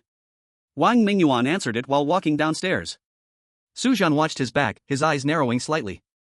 As awakeners, they could naturally hear Wang Mingyuan's conversation. After all, Wang Mingyuan had no intention of avoiding them. The next moment, Su Zhan's phone buzzed. He looked at it. It was a message from Wang Mingyuan. If something happens, send a message immediately. Su Zhan quickly typed a reply. Okay. Although Wang Mingyuan was only gone for a short time, something unusual shouldn't happen. Also, even if something did happen, Wang Mingyuan would quickly get here since he was so close. However, being cautious was always a wise decision. Chapter 54, Timing, Location, and Harmony. Downstairs. Wang Mingyuan's phone rang again. Dean Li's voice came through, a little confused. Teacher Wang, where are you? I can't see you.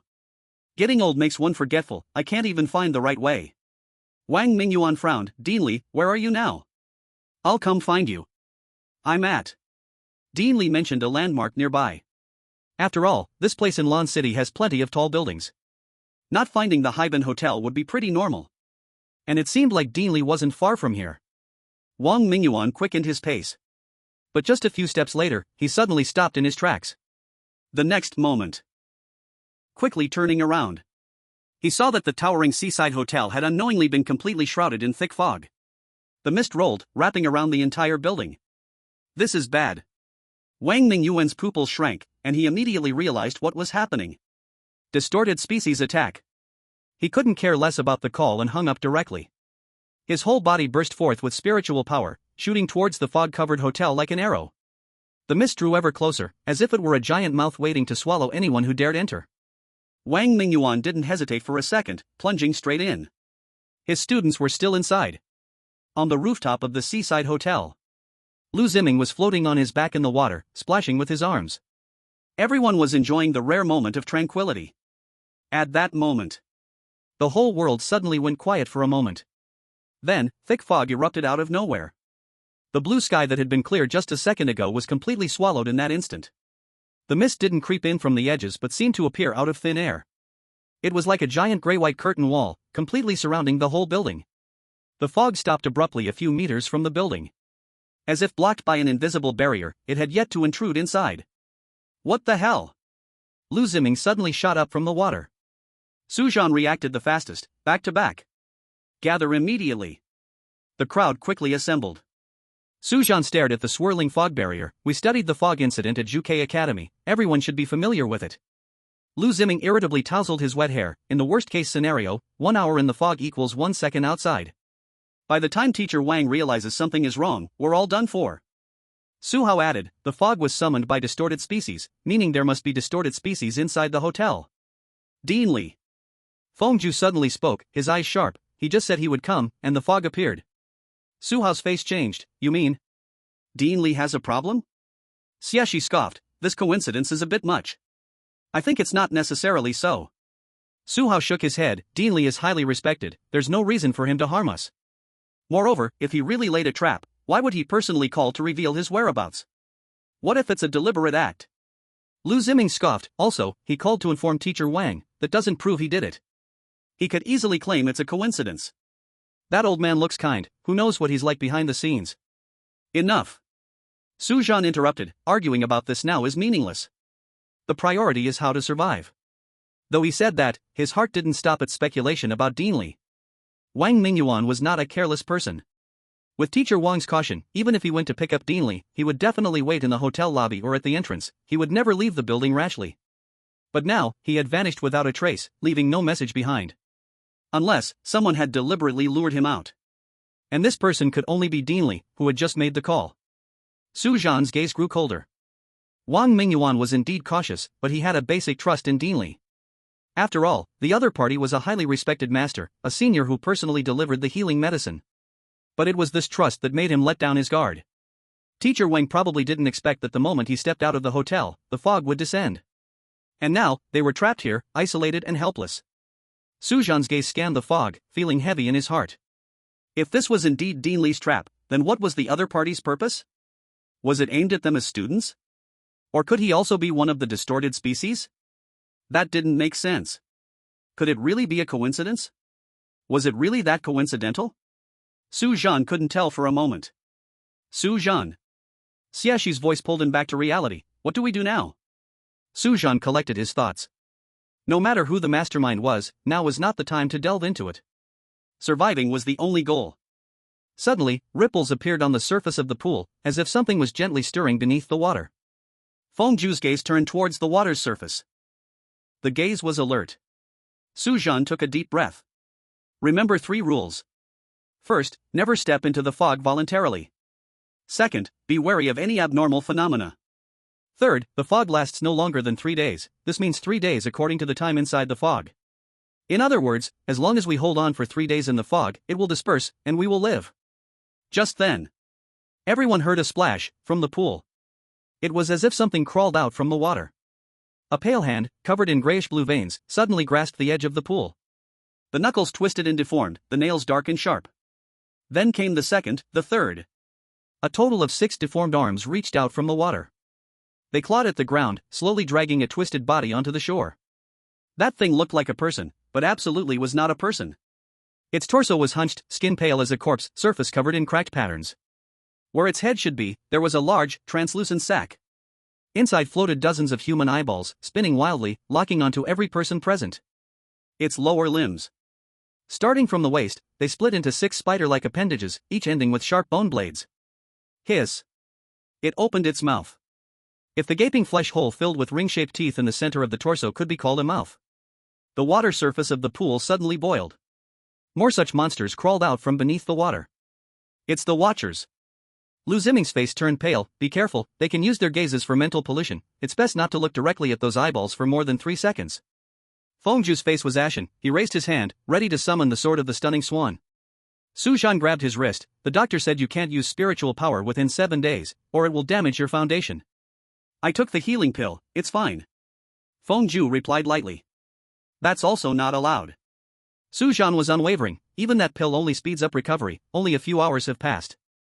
No matter how powerful the pill is, it can't let you use spiritual power now. Everyone's expression darkened upon hearing this. Had they not also nearly exhausted themselves in the battle against Starry Sky Academy? They had long realized. This fog was a carefully planned ending. Timing, location, and people all stood on the enemy's side. But because of morale, they all tacitly chose not to speak of it. P.S. Received many suggestions. Many people don't like the character Xieshi. Everyone can leave a comment here with your opinions.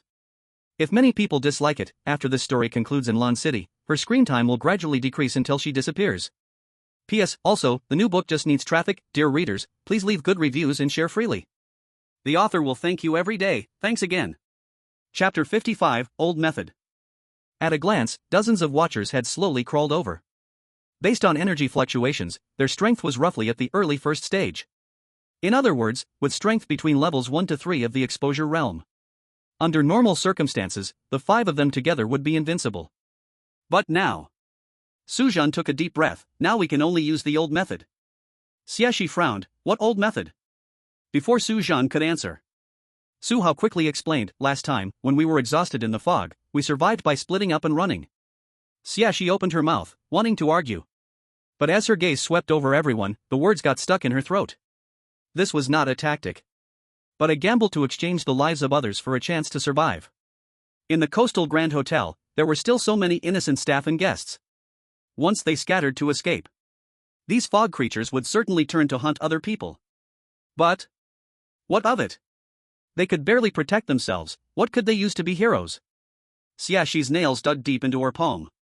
They didn't even have the qualification to choose sacrifice. Because their sacrifice wouldn't bring anyone a path to survival. I understand. Xiaxi finally gritted her teeth and said this. She felt something shatter deep in her heart. But when she saw the pale faces of her teammates, she thought this choice might not be so hard to accept. Damn it, fate decides life and death, wealth is in the heavens. Lu Ziming shouted. How could Su Zhan and the others not know the consequences of this old method? But it's the same old story. They couldn't do anything. They didn't have the ability right now. Such sacrifices are utterly meaningless. No more hesitation. 5 figures instantly dashed in different directions. Water splashed everywhere. The watchers let out piercing cries, scattering and chasing as expected. As Su Zhan ran, he calculated in his mind. The Binhai Grand Hotel has 51 floors, including the rooftop, making it 52 floors. Such a large area. So many people inside. He could already imagine that hellish scene. Su Zhan didn't take the elevator. That would be too unsafe. In the safe passage, the corridor lights flickered ominously. The green indicator light looked especially eerie. Su Zhan's footsteps echoed in the empty stairway, a faint crawling sound coming from behind. Something was chasing him. Run. That was the only thing to do now. Before this, at the banquet hall on the 40th floor of the Binhai Grand Hotel. What's happening? Power outage? The waiter holding champagne frowned and looked up. The next second, the sunlight outside was suddenly swallowed. Darkness descended. Outside the banquet hall's floor-to-ceiling windows, grayish-white fog surged like a tsunami, engulfing the entire building. Fog event. Someone screamed. Panic spread like a plague. The official government of Daxia had long popularized the characteristics of the fog event. Sudden thick fog. Abnormal time flow. And those creatures from nightmares that exist only in dreams. The door of the banquet hall was suddenly burst open. The first to rush in was a middle-aged man in a suit, his face extremely terrified. Run. Hurry. Up there, there's. Put. A pale limb suddenly pierced through his chest. He was wrong, the fog creatures were not just up there. Time seemed to freeze for a second. Then, screams erupted. The crowd scattered and fled like an exploded anthill. Wine glasses smashed on the ground, tables and chairs overturned. Some people were knocked down and immediately trampled by countless feet. And behind them, the body hung in midair slowly fell. A watcher crawled out from the shadows of the corridor. Dozens of eyes in the pouch spun simultaneously, locking onto new prey. Help! Help! Security! Where's security? The uniformed security guard just raised his stun baton when he was pounced on by another monster hanging from the ceiling. His scream lasted only half a second before being cut off by a bone-crunching sound. In the buffet area, a little girl still held an ice cream spoon. She looked at the monster nearby, chewing on something, and turned her head in a daze. Mommy, why is that uncle eating? The young mother quickly covered her child's mouth, trembling all over as she shrank under the dining table. Her phone screen lit up, showing a recently failed distress message.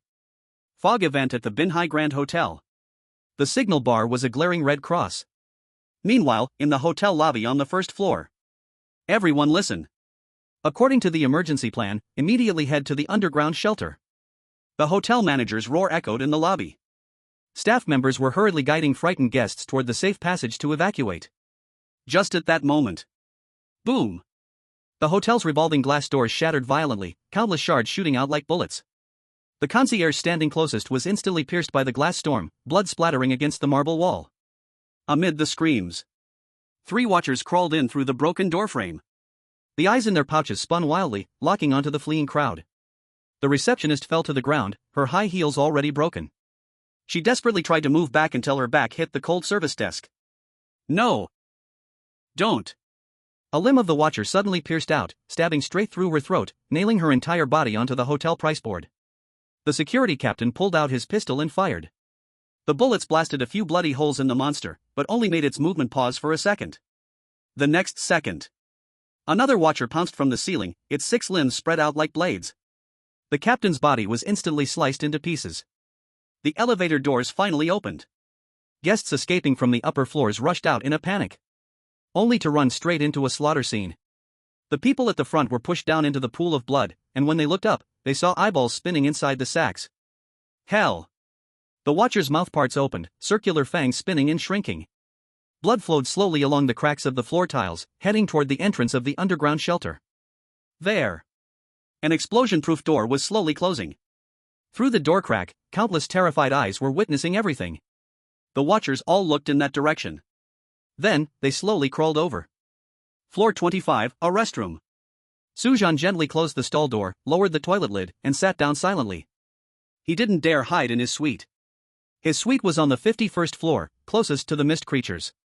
Just thinking about it was terrifying. 25th floor.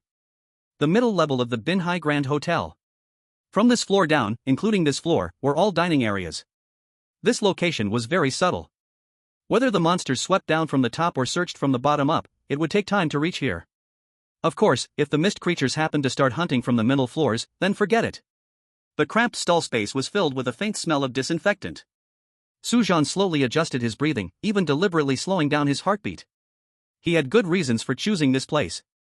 Hotel restrooms were usually built in remote corners, far from main passages and escape routes. No one would design a toilet in a visible place. This meant that monsters were more likely to overlook this place during a search. Chapter 56, Sweet Dreams. Su Zhan was carefully listening for any movement. Suddenly, hurried footsteps sounded. Bang! The stall door was violently slammed open. A sweaty middle-aged man stumbled in, slammed the door shut behind him, and locked it. His fat body almost filled the entire stall. Heavy breathing was especially loud in the enclosed space. Su Zhan's pupils shrank sharply. The noise this idiot made was enough to attract all the mist creatures. Listen. Su Zhan lowered his voice, open the door, we can hide together. Only then did the man realize someone was inside the stall, and he was so scared he almost screamed. He covered his mouth tightly, eyes full of caution. Who are you? Why should I trust you? I'm an awakened. Su Zhan said calmly. The man's eyes lit up instantly, but quickly turned suspicious. Just words. Prove it to me.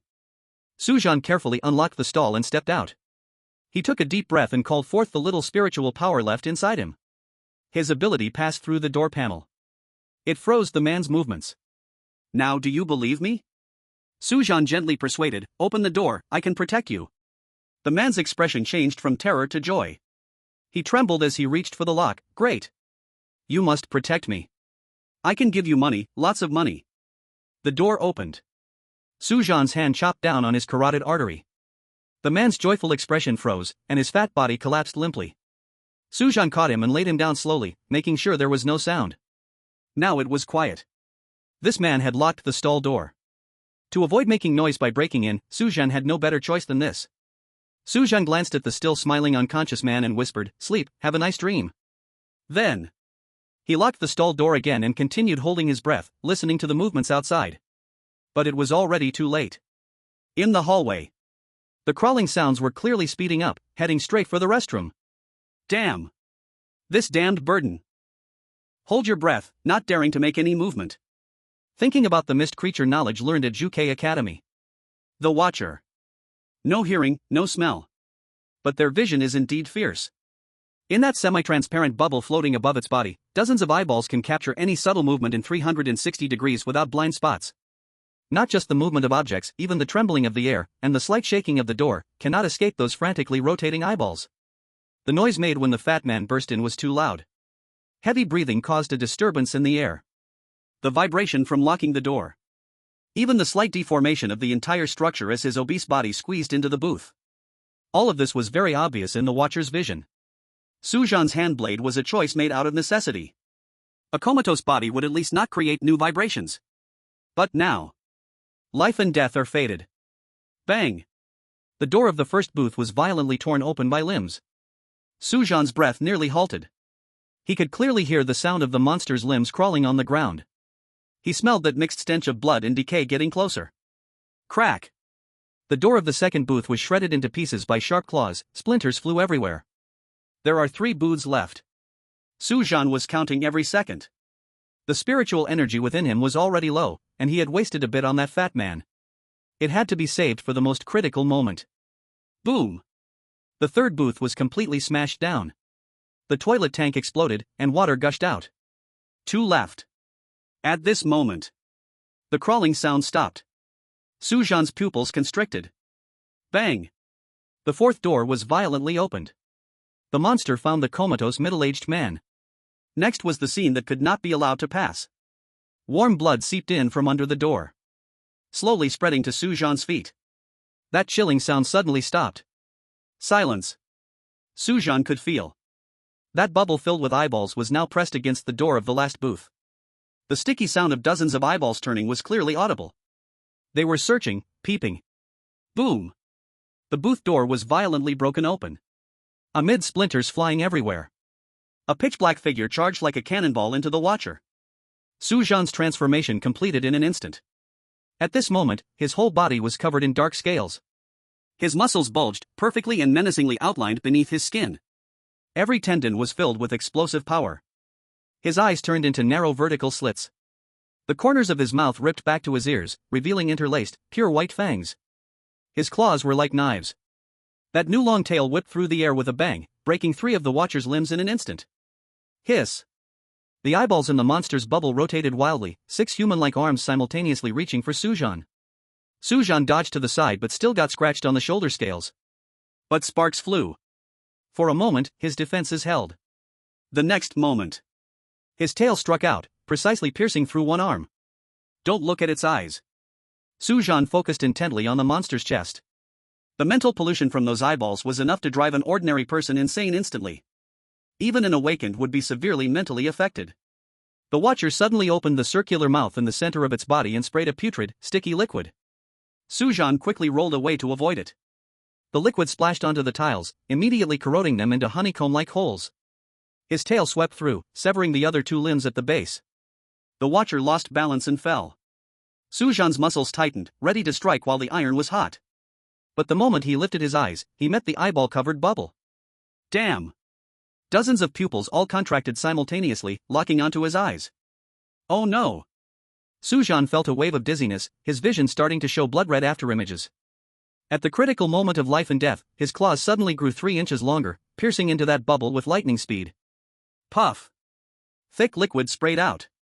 Dozens of sticky eyeballs rolled to the ground with a thud, bouncing and rolling on the tiles. These detached eyeballs began to spin wildly at first. The pupils continuously contracted and expanded, as if still trying to unleash mental pollution. But with the loss of the liquid in the sacs, their surfaces quickly turned grayish-white and began to shrink at a visible speed. In less than 10 seconds, these eyeballs completely transformed into a puddle of bubbling pus, emitting a pungent odor similar to formalin. The remaining body of the voyeur thrashed wildly before finally collapsing to the ground. Sujin gasped as he withdrew his claws. These eyes were the voyeur's weapon and also its weakness. As long as the sac was pierced, they would die. Su Zhan knelt on one knee, claws pressed against the voyeur's corpse. Streams of white mist were drawn from the monster's remains. They seeped into his body along Su Zhan's claw tips. Meanwhile, the voyeur's body beneath him was rapidly shriveling and crumbling, eventually turning to ash. A troublesome creature. Su Zhan felt the power within him increasing. Teammates, I hope you can survive well. This is the truth in his heart. Chapter 57, it's time to continue the hunt. Su Zhan looked down at the only remaining swim trunks on his body. Because he had just been swimming on the rooftop, this was his only clothing now. So conspicuous. His gaze fell on the lower half of the fat guy's body. Although those beige casual pants were soaked in blood, at least they were better than swim trunks. Su Zhan swiftly pulled off the pants, shaking off the blood with disdain. He reluctantly pulled them over his muscular legs that had transformed after mutation. Too loose. Only when the belt was buckled to the innermost hole did the pants stay in place. Then, he stuffed the discarded swim trunks into the toilet tank. Still missing a mask. Su Zhan went to the end of the 25th floor corridor to the fire cabinet. He opened it. Inside the cabinet were neatly arranged fire safety equipment, including what he needed. A fire escape mask. It was an orange-red full-face hood, with a transparent observation window for the eyes, connected below to a simple air filter device. Su Zhan took it out and shook off the thin layer of dust on it. Perfect. He put the mask on his head. He made one last confirmation in the reflection of the metal panel of the cabinet. This appearance even made him feel strange. Behind the transparent window of the fire mask, those vertical pupils were cold, devoid of any trace of humanity. If Lu Ziming and the others saw him at this moment, they would definitely not recognize him as the teammate who had fought alongside them, but rather as a monster that needed to be eliminated. Meanwhile, inside the underground shelter, the heavy blast door outside was being bombarded continuously. With each impact, the emergency lights on the ceiling of the shelter swung violently. They can't get in, this door can withstand missiles. The hotel manager wiped the cold sweat from his forehead, repeating words even he didn't believe. His shirt was soaked with sweat, sticking to his spine. Bang! A dent rose in the center of the blast door. People frantically dialed the rescue phone that would never connect. Screams filled the air. A few waiters desperately braced against the storage cabinets, as if that flimsy plywood could provide any sense of safety. Everyone calm down. Group according to the emergency plan. The manager's roar drowned in the crying. A second impact followed closely behind. This time, cement debris fell around the doorframe. Panic spread like a plague. Stay calm. The door can hold. The manager's shout came to an abrupt halt. Because at the back of the crowd, a silent janitor, his work clothes ripped apart at the back, revealed a gray-white spine protruding like centipede limbs piercing the skin. Under the fearful gaze of the crowd, his hunched back exploded completely, extending 3 pairs of pale limbs. His face became extraordinarily hideous. Not human-like. People were almost in despair. Abomination. It's an abomination. How can he be here? It's over. It's all over. The aberration didn't attack immediately but let out a giggling laugh with its deformed vocal cords, rushing straight toward the control panel of the blast door. In the mist event, the fog creatures do not attack the aberrations that summon the fog. After the distorted beings and the mist creatures were summoned together, the mist creatures would not attack them. During this period, these two types of creatures were in a cooperative relationship during this time. Of course, if the distorted beings attacked the mist creatures would certainly retaliate. Stop him. He's going to open the door. The manager grabbed a fire axe and rushed forward, turning to shout at the frozen crowd, "Come help!" A death-like silence. The crowd's eyes widened in terror, but their feet were rooted to the ground. Help! Help! Don't look at me! Don't look at me! I have kids at home, I can't do it, I can't do it! The manager swung the fire axe heavily at the back of the distorted being. But all he received in return was a hoarse, eerie laugh. A segment of the creature's limb swept across. A deep wound appeared on the manager's abdomen, exposing bone. You guys? The manager collapsed to the ground, blood flowing from his fingers, still clutching the distorted being's leg. Quick, stop him. Everyone avoided his gaze. I'm just an accountant, I've never even killed a chicken, I can't do it. My wife just gave birth to a second child, the kid can't be without a father. This hotel took so much money from us, don't you have an obligation to protect us? The manager felt a chill in his heart. Or rather, his heart was dead. He weakly released the distorted being's leg, his eyes turning gray. After losing faith. After his heart died. Nothing could support him in surviving such a massive injury. Under everyone's gaze, the distorted being easily shook off the manager, pressing its fingertip into the control panel and pressing the red button to unlock the door. No! Someone finally let out a scream. Not to stop the tragedy, but because they foresaw their own death. The pressure valve leaked air, and the explosion-proof door slowly opened. The watchers outside surged in like a tide. Meanwhile, the distorted being was tearing the manager's throat apart. The underground shelter presented a scene of despair. The survivors desperately shrinking back. The monsters rushing forward in a frenzy. And standing between them, slowly licking the blood off its claws, the distorted being. The first scream echoed. Then the second, third. The underground shelter was completely overrun. Su Zhan peeked his head out. At the end of the corridor, a watcher was gnawing on a corpse. Its 360-degree vision immediately detected Su Zhan's presence. 6 arms extended at once, and the eyeballs in its sack spun wildly. It tried to launch a mental contamination attack. Swish! Su Zhan's claws had already pierced its chest, black blood flowing along the scales. With his other hand, he grabbed the monster's head and slammed it against the wall. Bang! At that moment, Su Zhan suddenly felt the scales on the back of his neck stand up. There was another enemy. Without hesitation, he released his prey and rolled to the side to avoid the ambush. The second watcher's claws scraped past his visor, leaving 3 deep scratches on the fire hydrant. Hiss! The ambushing watcher emitted a sharp screech. Its 6 lower limbs rapidly swung and lunged toward him. Su Zhan's tail whipped out, hooking one of its front limbs and slamming it to the ground. Crack! The tiles shattered. Su Zhan's claws pierced into its sack. The ruptured eyeball sac oozed mucus, splashing onto the tiles with a sizzling sound. The first heavily wounded watcher suddenly leaped from behind. Its remaining arm tightly gripped Su Zhan's neck. Its fangs aimed at his scales. Thud! Su Zhan's tail stabbed through and pierced its only remaining eyeball sac. The 2 monsters collapsed simultaneously. Black blood pooled at Su Zhan's feet. Su Zhan shook his slightly dizzy head. Fighting these watchers, it was inevitable to see their eyes during attacks. This was the hardest part. However, it was likely that the Eye of Shiwan greatly boosted his mental power. That's why he could quickly deal with them. Su Zhan's hand touched the watcher's corpse, and pale mist was drawn out from it. The corpse on the ground quickly shriveled up. The skin was gray and white, eventually turning into a pile of loose white ashes. The night wind rushed in through the broken window, scattering the ashes. Su Zhan clenched his claws, feeling the power surging within him. It was time to continue the hunt. The more observers he killed, the safer his teammates would be. Su Zhan's figure silently blended into the darkness.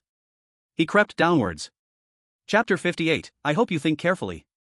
Su Zhan's claws pierced through the last observer's sack. The 5th one. He shook the slime off his hand. The entire corridor was covered in black blood.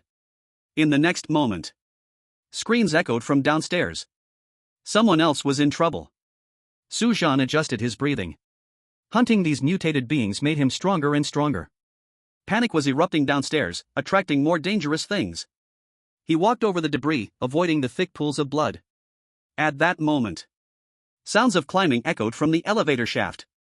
Clang! The elevator cover was lifted, and 3 observers lunged out simultaneously. Their sacks were unusually swollen, clearly having had a feast. Su Zhan's movements were quick as a shadow. His left claw pierced through the first one's mouth.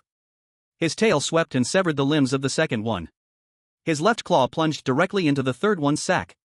Black blood splattered against the wall. Beneath the mask, Su Zhan's mouth tore open to the roots of his ears, revealing his sharp white fangs. Joy. This was the only feeling he had now. It seems this body of mine was born to kill fog creatures. Su Zhan took a deep breath. He tried hard to suppress the corners of his mouth that were rising. Strengthening in body. Joyfulness in spirit. He was growing to love this feeling more and more. Continuing down the stairs, he had just descended 2 floors. Su Zhan stopped in his tracks. He stood at the corner of the stairs, his body slightly tensed. 2 mutants blocked the path in the center. One wore a cracked clown mask, while the other had on a green giant mask. Bro, what are you doing? The clown-masked one tilted his head, his voice hoarse and chuckling. Su Zhan immediately reacted, saying, I didn't expect to meet the brothers of the Transcendence Society here, you guys are summoning the fog, and I'm just hunting here. These types of mutants who hunt together, and appear while summoning the fog. They were probably from the Transcendence Society. His current identity was a mutant. He was of the same kind as these 2 mutants. And these 2 mutants, based on the mutated energy fluctuations on their bodies, were definitely above the low-risk early stage. That means they were at least above the 3rd tier of the exposure realm. It wasn't wise to clash head-on. For now, he just needed to hide his identity well. Hunting? Then what are those injuries on you? The Green Giant Mask stepped forward, pointing at the black blood on Su Zhan. That is not human blood. That's right, black blood wouldn't belong to humans. The blood of fog creatures and mutants comes in various colors, and it could possibly be black. But note that mutants' blood can only change when they are in mutant form. The black blood on Su Zhan was naturally from the observers. Don't mention it. Su Zhan's voice was filled with anger. I ran into a few troublesome guys and it took some effort. Implying that the black blood was his and came from some injuries inflicted by awakeners. Why lie? These two mutants were clearly targeting his teammates. He said this to make them lower their guard in excitement, so he would have the chance to attack. The two mutants exchanged glances. What is his soul? The clown mask immediately asked. Su Zhan replied, electricity. Upon hearing this, the bloodshot eyes of the two mutants clearly brightened. They exchanged a glance. An electric soul? The clown mask's voice rose, claws scratching together. Does he mock you while fighting with a grin? Su Zhan's heart sank. They knew Lu Ziming's habits. What about the others? They had indeed investigated his team in advance. This fog was a massacre specifically targeting their team. That's right. Su Zhan's voice was filled with gritted teeth. That kid is really slippery. The Green Giant Mask took a step forward, its nostrils almost touching Su Zhan's mask. Which floor is he on? This distance made Su Zhan's body instinctively tense up. Too close. His brain was racing. These two mutants came up from downstairs. This meant they had already searched downstairs. And he had just mentioned fighting with an awakener. If he said he was fighting downstairs, they couldn't have missed it. So he could only say it was upstairs. But upstairs, there were traces of the previous battle, and there was black blood everywhere. If they found that, it wouldn't be hard to suspect him. But now he could only say he fought with the awakener upstairs. 5 floors up. Su Zhan immediately added a disclaimer, but I don't know if he's still there or not. If you can't find him, don't blame me. The Joker mask let out a harsh, eerie laugh. Don't worry, as long as he's still in this hotel, we'll dig 3 feet into the ground to find him. However, the Green Giant Mask suddenly squinted. Wait a minute, you said on the 5th floor, which area on the 5th floor? Sure enough, they were suspicious. This question was completely different from the previous one. When asked which floor, you could hesitate and answer. After all, this building has over 50 floors, and taking a moment to recall is normal. But asking which area was different. You at least had to provide a vague location, like a small room, a large room, or a bathroom in a room. Now he couldn't hesitate, otherwise, it would increase their suspicion. There was no time to think more. Su Zhan immediately said, a distribution room, that kid is there. You guys need to pay attention, the electricity there can be used by him, his combat power is greatly enhanced there. Perfect. It sounded convincing. This detail made the Green Giant Mask slightly relax its vigilance. The distribution room is indeed a place suitable for electric-type awakeners to exert their powers. Thanks, brother. The Joker Mask couldn't wait to rush up. Thank you for the information. The Green Giant Mask nodded stiffly at Su Zhan. The two mutants ran upstairs together. Just as they brushed past each other, Su Zhan's right hand gathered strength, the muscle fibers under the scales tightened like steel wires. Letting them go upstairs would mean trouble for his teammates. Now was the time to strike, the success rate would greatly increase. His peripheral vision locked onto 2 targets. The Joker Mask and the Green Giant Mask's back. He could finish them in 3 seconds. Su Zhan's right fist was about to swing out. The Green Giant Mask turned around without warning. Su Zhan's muscles instantly relaxed, his right hand froze mid-air, pretending to adjust his belt. You shouldn't be one of us, right?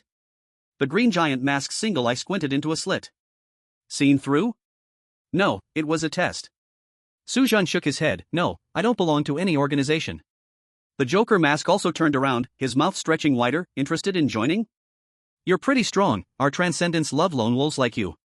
The Green Giant Mask pulled out a sticky business card from his pocket. An address was written on it with dried blood. After the fog ends, come here at 3 in the afternoon the next day. Su Zhan deliberately hesitated for a few seconds before taking the card. The address could be a trap. But it might also be an important clue. I will think about it. I hope you understand, only after the fog descends can you transcend. The Green Giant Mask continued, we mutants are not welcomed by the entire human society. Where do we really belong? Humans, or fog creatures? I think it's the latter.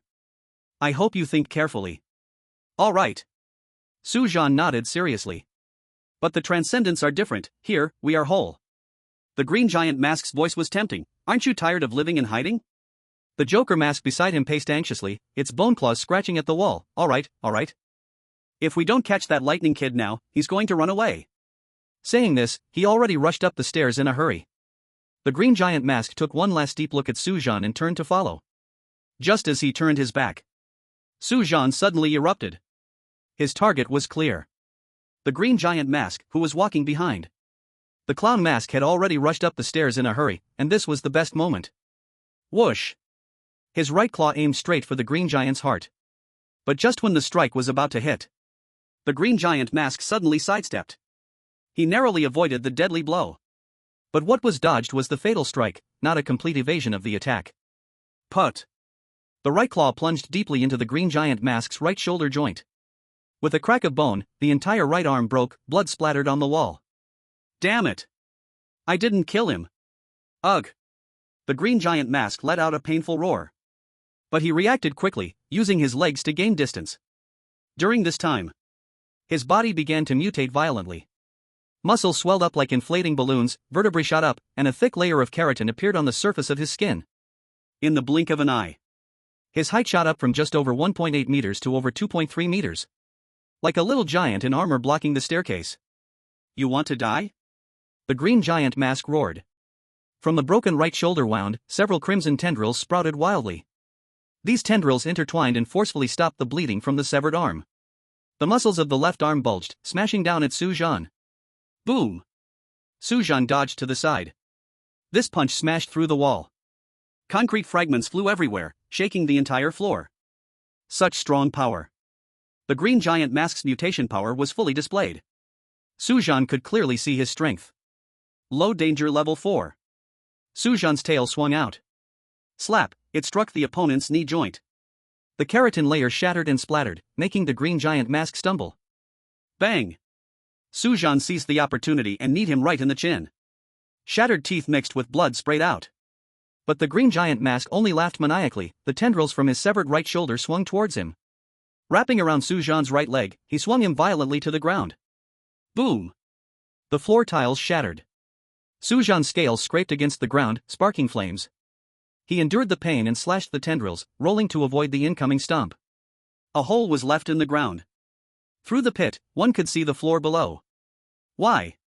The Green Giant Mask's eyes were bloodshot, and the tendrils from the severed shoulder writhed madly, his voice filled with rage and confusion. Before you die, I give you the chance to say your final words. The Clown Mask stood behind him, 6 sharp joints slowly extending from beneath his tattered shirt. His head tilted. We are the same kind. Why do you attack your own kind? Same kind? Su Zhan slowly got up, shaking off the bloodstains from his tail, his voice cold. Actually, I believe that in terms of physique, we are more like the same kind of human. If you want to kill other people, I don't mind. After all, you need to survive too. But the ones you want to kill are the geniuses among humans. Once they grow up, they will become the backbone against the fog. You are shaking the foundation of the Great Xia. You only think that the fog hasn't descended upon the Great Xia, making it hard for the mutated species to survive. But have you thought about it? Once the fog fully descends upon the Great Xia, do you think you can survive? In other words, as long as the Great Xia exists, the mutated species may struggle, but at least there is a way to live. The mutated species is a product of the fog to deal with humanity. If humanity is extinguished, what meaning does the mutated species have? Is the fog really that kind? Putting their lives in the hands of a completely different species, praying for their mercy. Such behavior. The most laughable thing. The Clown Mask spoke with a hoarse voice. We want to shake the foundation of Daxia. Humanity cannot tolerate the different, but at least the mist gives us strength. Strength? Sujin said lightly, and then? Once humanity is extinct, do you think the mist creatures will need you? Self-deception, you are merely tools for the mist to deal with humanity. Do I need to explain what happens to tools once they are used? He. Daxia has an old saying, better to be alive than to die well. The Green Giant Mask's voice was hysterical, but I think that's nonsense. How can dying well be better than living poorly? Do you know what it's like to hide in a stinking ditch every day? To live like a cockroach feeding off garbage? The eyes of the Green Giant Mask were fervent. Rather than dragging this life alone, it's better to fight fiercely with this life. Humanity will eventually perish, we are merely paving the way for a new era. Even if we will be abandoned in the end. At least now, we can control our own destiny. The mist descends, and we can transcend. The Clown Mask shouted passionately the doctrine of transcendence. Seeing that verbal battles were impossible, Su Zhan stopped talking, his tail striking first, aiming directly for the clown mask's head. 6 pale limbs instantly intertwined into a net, blocking this deadly strike, sparks flying. The green giant mask seized the chance, his left fist swelling to the size of a basin, smashing towards Su Zhan's back with a strong wind. Bang! Su Zhan grunted, staggering forward a few steps from the punch. Drive him out. The green giant mask roared, his 2-meter-tall body nearly filling the entire hallway. He swung his thick arm, his keratin-covered fist crashing towards Su Zhan's face. Su Zhan lowered his body to dodge, and this punch smashed through the wall beside him. A single hand was still so fierce? Su Zhan constantly analyzed the battlefield in his mind. The clown mask's strength was the same as the green giant mask, both being low-risk level 4. The enemy looked like 2, winning in numbers. But in reality, the battlefield was the hallway of a safety passage. The terrain was very narrow, and just the green giant mask almost blocked the hallway completely. The clown mask could only rely on sharp limbs to cling to the wall and attack. The terrain prevented them from fully utilizing their numerical advantage. In terms of terrain, he had the upper hand. In combat power, the green giant mask had lost his right arm, which was not just the loss of one arm. The habitual right-hand combos could not be executed. The original rhythm of attack and defense had a fatal gap. More importantly, losing the right arm affected his center of gravity. Every time the left fist swung, it would throw off his balance, exposing weaknesses. In summary, the green giant mask's strength, after losing his right arm, had decreased by at least 50%. Chapter 60, Today is different from the past. After absorbing so many Watcher's life essences, my strength is now low-risk level 3. Although the advantage is not on my side. But, there is still a chance. Inside the narrow safety passage, 3 figures collided continuously. The green giant mask's massive body almost blocked the entire hallway, and without his right arm, his movements were clearly unbalanced, his left fist swinging as his body involuntarily leaned off-center. Bang! Again, a punch missed and struck the wall. Su Zhan seized the opening from the opponent's instability, his right claw piercing through the keratin layer, stabbing into the abdomen of the green giant mask. Ugh! The green giant mask stumbled backward, crashing through the fire door behind him. Seeing this, the clown mask's 6 limbs climbed the wall like a spider, launching a sneak attack from the side. A sharp pain shot through Su Zhan's left rib. The clown mask's limbs had penetrated the scales without him realizing, blood dripping down along the limbs. Your blood is red. You are lying to us. The clown mask screamed. Su Zhan couldn't be bothered to explain. His tail forcibly changed trajectory, not retracting for defense, but stabbing the opponent even more fiercely. But the clown mask was much more agile. Pulling out its limbs, it immediately retreated, avoiding this strike. Boom! Boom! Boom! The entire wall suddenly collapsed. Su Zhan focused his gaze. He saw the green giant mask throwing fist after fist to smash the whole wall. From here, he could already see the dining area on this floor, a wide hall, and a corridor. Good heavens! The terrain was restricting them, so he was widening the narrow space by hitting it. Su Zhan's sense of crisis suddenly surged. There was no time to think more, he immediately launched an attack on the green giant mask. He seized the opportunity when the other was off balance. A sweeping kick. Boom! The towering giant over 2 meters tall crashed to the ground, crushing the stair railing. Su Zhan seized the chance to pursue, his claws aimed straight for the other's throat. The green giant mask rolled in panic, and one claw sank deeply into the concrete floor, stones flying everywhere. Get out and fight! The clown mask screamed, using its limbs to pry at the ceiling. A whole piece of gypsum board fell with a crash. Su Zhan was already prepared, flipping sideways to avoid it. He deliberately controlled the battlefield at the corner of the stairs, where the space was narrower, and the green giant mask could not even stand up straight. Crack! Su Zhan seized the opportunity, his tail stabbing into the left shoulder joint of the green giant mask. The sound of bone cracking rang out, and another arm was brutally severed. No! The green giant mask, having lost both arms, completely lost its balance, rolling down the stairs like a mountain of flesh. Every step it passed shattered. The clown mask shrieked as it pounced down from the ceiling, 3 pairs of limbs stabbing into Su Zhan's back. 1 pair got stuck in his spine. 1 pair pierced through his lungs. The last pair aimed at the heart but barely deflected by his scales. Su Zhan spat out a mouthful of blood but used the momentum to grab the limbs buried in his body. Swinging the clown mask over his head and smashing it to the ground. Bang! Bang! Bang! The clown mask felt dizzy. Su Zhan kicked it away, pulling 3 pairs of limbs out of his body. The pain made him grimace. Fortunately, the mutant had strong healing abilities. While the wound couldn't be said to heal immediately, at least it stopped the bleeding right away. There was no time to shout in pain. Su Zhan immediately charged towards the green giant mask. His claws sank deeply into the throat of the green giant mask, blood gushing like a fountain. The dying mutant unleashed its last strength, its legs suddenly kicking towards Su Zhan's chest. The sound of broken ribs was clearly audible. Su Zhan was kicked several meters away, flying out from the shattered wall and landing in a corridor on this floor. He endured the intense pain, seeing the massive body of the green giant mask convulsing. Its neck had already broken, and this gigantic creature finally reached the end of its life. One down. But the crisis was far from over. The clown mask crawled up from the ruins, 6 intact limbs piercing into the ceiling, hanging it upside down in midair. You killed him. Its voice was full of rage. I will tear your bones apart, piece by piece. Su Zhan spat out a mouthful of blood foam.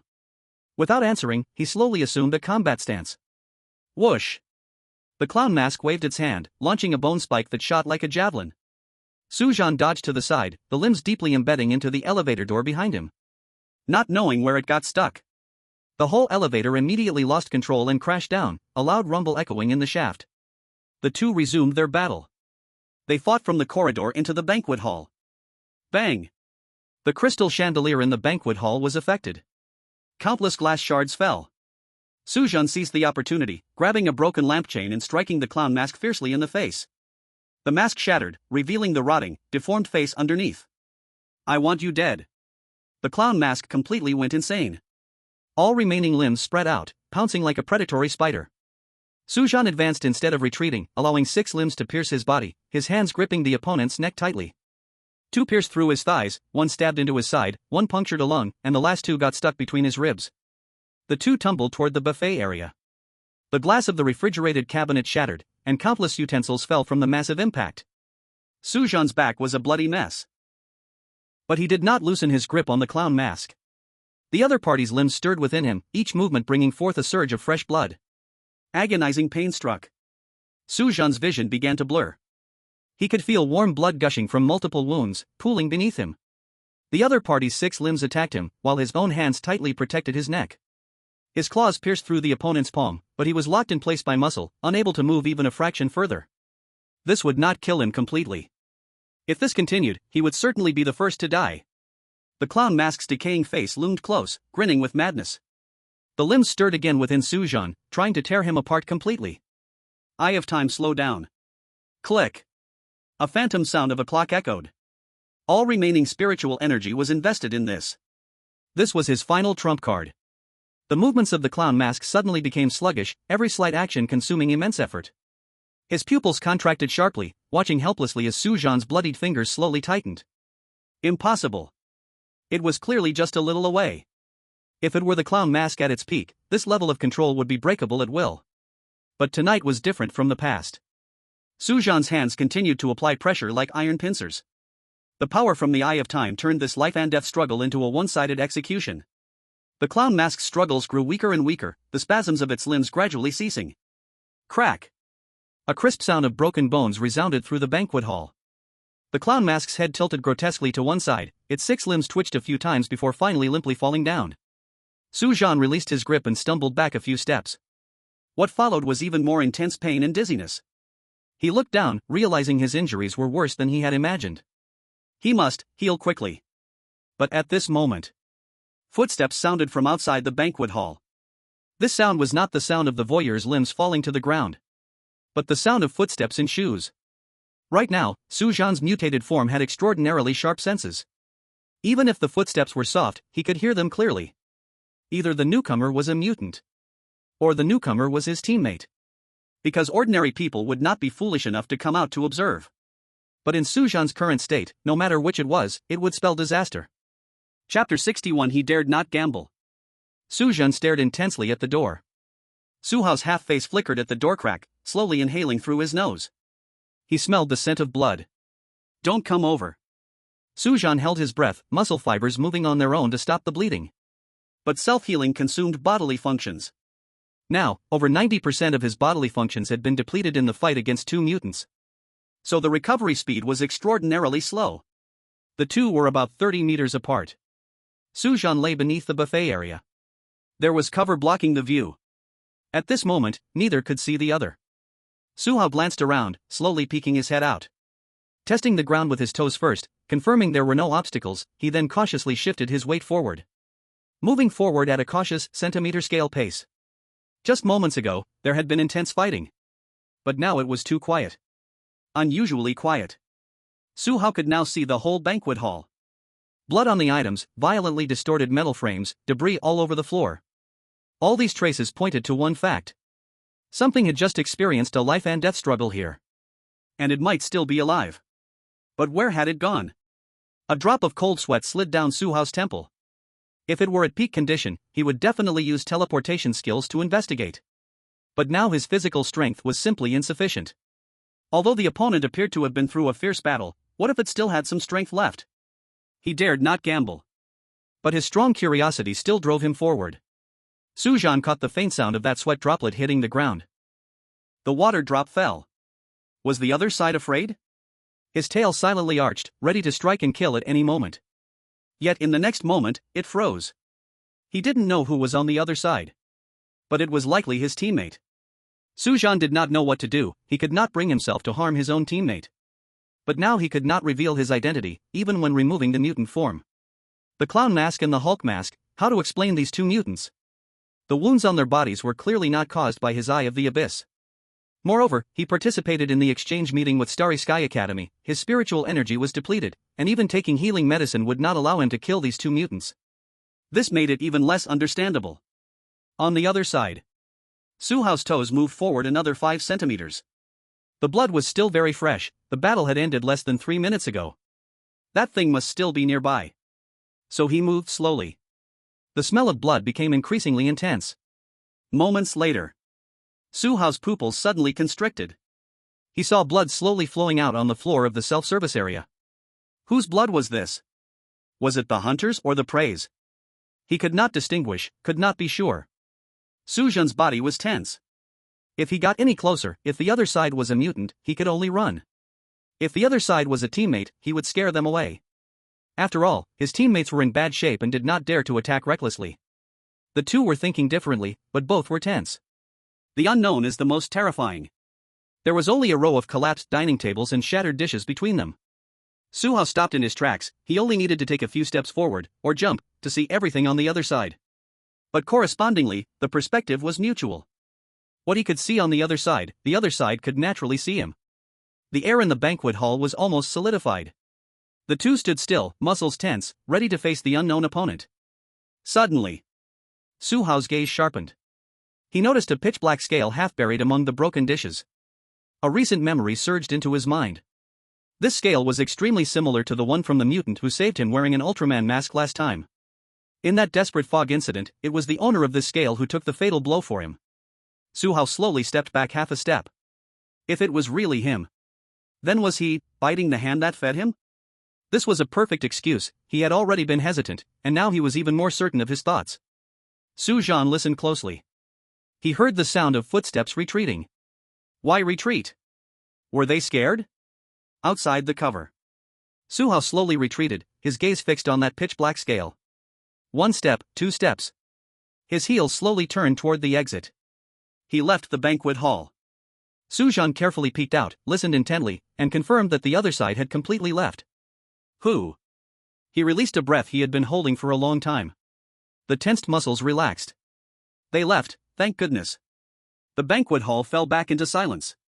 Su Zhan looked in the direction Su Zhan left, slowly propping up his body, pain racking through him.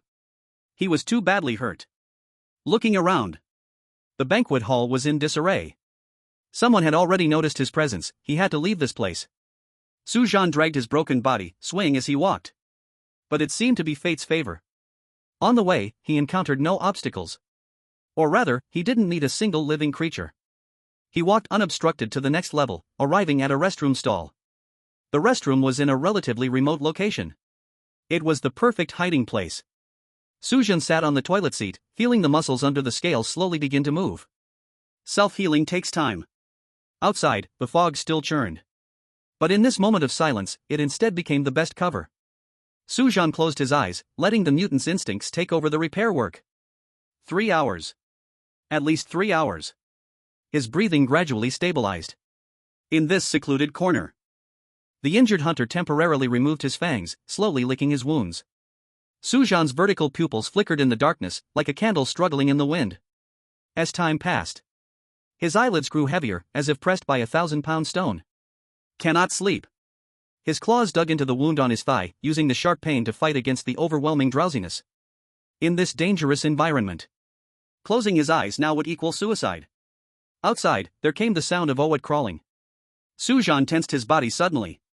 Damn it, his luck shouldn't be this bad, right? But luckily, he was just overthinking. The sound gradually faded away.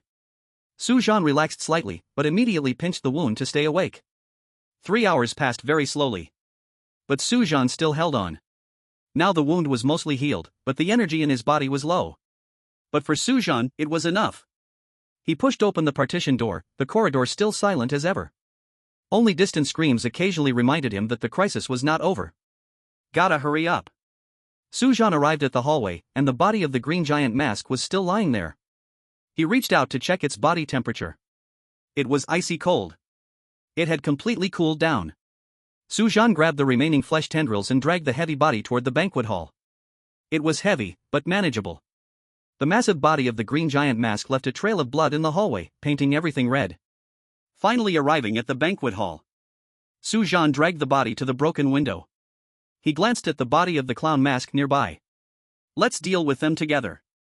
Chapter 62, Adult's Glory. Su Zhan took a deep breath and pushed the body of the green giant mask toward the window. The heavy body arched through the night sky, ultimately falling into the mist below, with no sound of landing. Su Zhan knew. The body of the green giant mask no longer belonged to the real world but had entered the mist world. Passing through the mist from here would not return to the real world, but to the mist world. Su Zhan always remembered this, which is why the body fell from such a height without making a sound. This was also the best way to handle the body now. The body of the clown mask was lighter and was thrown out the window. You all wanted the mist to descend, right? Now you can be together forever. Su Zhan thought to himself, this counts as an adult's glory. Now I have handed you over to your faith, let's see if your faith will save you. Then, Su Zhan dragged his weary body back to the banquet hall, his gaze sweeping over the chaos on the ground. He squatted in front of a human servant's body, reaching into the inner pocket of the suit to grab a metal lighter. Click sound, flames leapt up. This is it. He ripped off the blood-stained tablecloth and set it ablaze. Then threw the burning tablecloth into the curtains, the fire spreading instantly. Thick smoke rolled up, quickly triggering the fire alarm on the ceiling. Beep. The fire alarm rang out. The sprinkler system roared to life. Cold water poured down from above, washing away everything at the scene. Su Zhan stood in the water curtain, watching all traces of life dilute under the force of the water. Usually, they burn with fire. Now it has turned into water. The water would forever bury the truth. Even after the mist ends, no one would be able to see any clues from here. Su Zhan knew that in his battle with the two aberrant species, he must have left biological traces. Like scales and such. But, these are the scales of the aberrant species Su Zhan. What does it have to do with me, the awakener Su Zhan? The DNA of the aberrant species is completely different from that of humans. This is also one of the reasons why they have not been exterminated by humans until now. What he was doing now was just a double precaution. Su Zhan had always been cautious. He looked toward the door, the hunt should continue. After all, opportunities like the mist event were rare for him. Now the transcendent would become increasingly rampant, specifically hunting human geniuses. Right now, I must quickly become stronger to provide more protection for my life. No one expected it, no one expected it. The fog event reached its peak, 3 days. The fog event lasts at most 3 days. The first day of the fog. Su Zhan focuses on recovering his injuries, hiding silently in a remote restroom to regain his strength. Until the second day of the fog. Su Zhan finally begins to strike. Starting with finding low-level solitary watchers, slowly killing stronger enemies step by step. During this time, he also noticed many gazes on him. These people are survivors. There is shock and confusion in their eyes.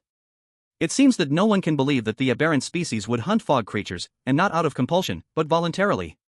However, Su Zhan did not care. Seeing is seeing. He was not cruel enough to kill them just for this. Wearing a fire mask, his appearance has changed significantly. Let alone these ordinary people, even his teammates would not recognize him. Su Zhan's special ability allows him to fight fog creatures and gain strength from battle. After absorbing the life essence of the Watchers, his strength returned to its peak. He transformed into a soulless killing machine. Starting from the first floor, he begins to cleanse. taking down the watchers one by one. Wherever he passed, black blood splattered, body parts flew. No skills, no detours, only pure violence crushing everything. He did not pause, continuing to move upward. 15 floors. 20 floors. 30 floors. Just like this, killing floor by floor. The entire coastal hotel became a huge slaughterhouse, and Su Zhan was the only executioner. He killed his way to the hotel rooftop. Along the way, Su Zhan also encountered his teammates. However, he only coldly glanced at them before continuing his slaughter. In a past life, a character from a famous online game once said, "If violence is not for killing, then it is meaningless." At this moment, Su Zhan had changed into a new outfit, standing by the rooftop railing, looking down. He did not count, but he had killed at least over 30 watchers. His strength had reached low-risk stage 5 and was not far from low-risk stage 6. I need to go down quickly, or I will definitely raise suspicions. Su Zhan removed his aberrant form and tossed the previous outfit into the fog. The survivors began to discuss the whereabouts of this monster. They reached a unified answer, that this monster was above. Everyone unconsciously gathered downstairs. After all, the downstairs had already been cleared by this aberrant species and was relatively safe. Even Lu Ziming and the others arrived at the hotel lobby, which was the first floor of the hotel. Although the 4 of them were nearly exhausted before the fog, the quality of awakeners is far beyond that of ordinary people. As the saying goes, when a lion is chasing you, you don't need to run faster than the lion, just faster than your companion. It's cruel. Even if the 4 do not want to admit it, this is the reality. In the hotel lobby, the smell of blood filled the air. Su Zhan had already arrived here early. That guy is definitely a psycho. Lu Ziming sat on the overturned front desk. The sounds of fighting kept coming from downstairs to my hiding place. If it had been before, I would have sparred with him. And now? Su Hao picked up the conversation. Now. I can only run, and I couldn't even escape, he found me. Lu Ziming shook his head, but that guy must know I'm not easy to mess with, and left. Su Zhan felt a wave of speechlessness inside. If he really didn't leave, you probably wouldn't be happy, right? Keep bragging. Xiaxi crossed her arms. However, this aberrant species is indeed strange. His prey targets are not humans, but fog creatures. Fengju leaned against a pillar. He spared us, just like that aberrant species wearing the Ultraman mask in the last fog event. Right, look at his scales. Su Hao immediately said, isn't it the same as that last aberrant species? The previous aberrant species didn't have a tail. Lu Ziming retorted. What if it grows one later? Su Hao insisted on his point of view. Anyway, I feel that apart from that tail, the other details are almost identical. I agree. Fengju briefly expressed his opinion. Su Zhan listened intently. After all, he was the only one who knew who killed the observer's aberrant species. This feeling. How to say it? It's like finishing an exam, and only you know the correct answers. Su Zhan, what do you think? Lu Ziming looked at Su Zhan. Me? Su Zhan came back to his senses and said, I see it sitting down, lying down. That guy is probably still upstairs. Once the mist ends, we'll investigate carefully, and the result will be revealed. Hey, you really have a good brain.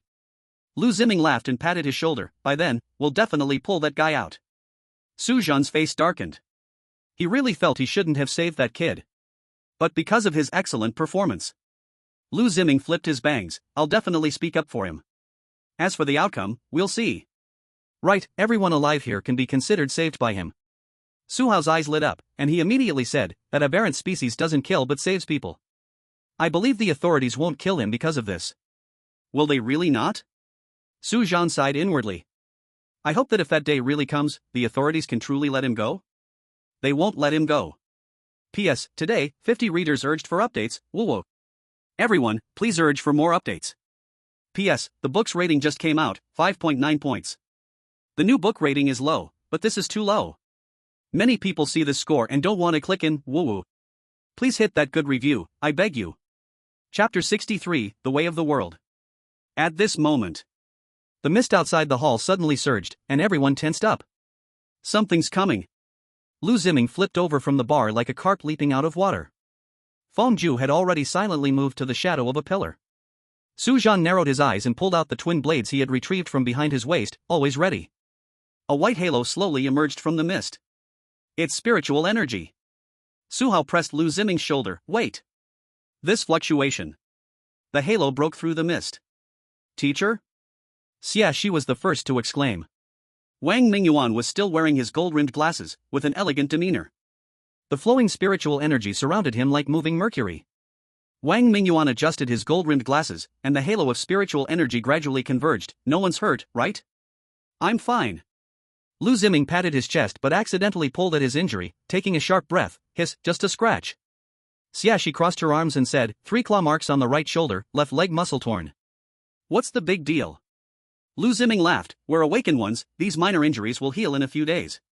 Su Hao said at this moment, I'm fine too. Feng Zhu leaned against the pillar, succinctly stating, minor injuries. Su Zhan shook his head, nothing happened. Go for medical treatment immediately after returning, get a comprehensive checkup.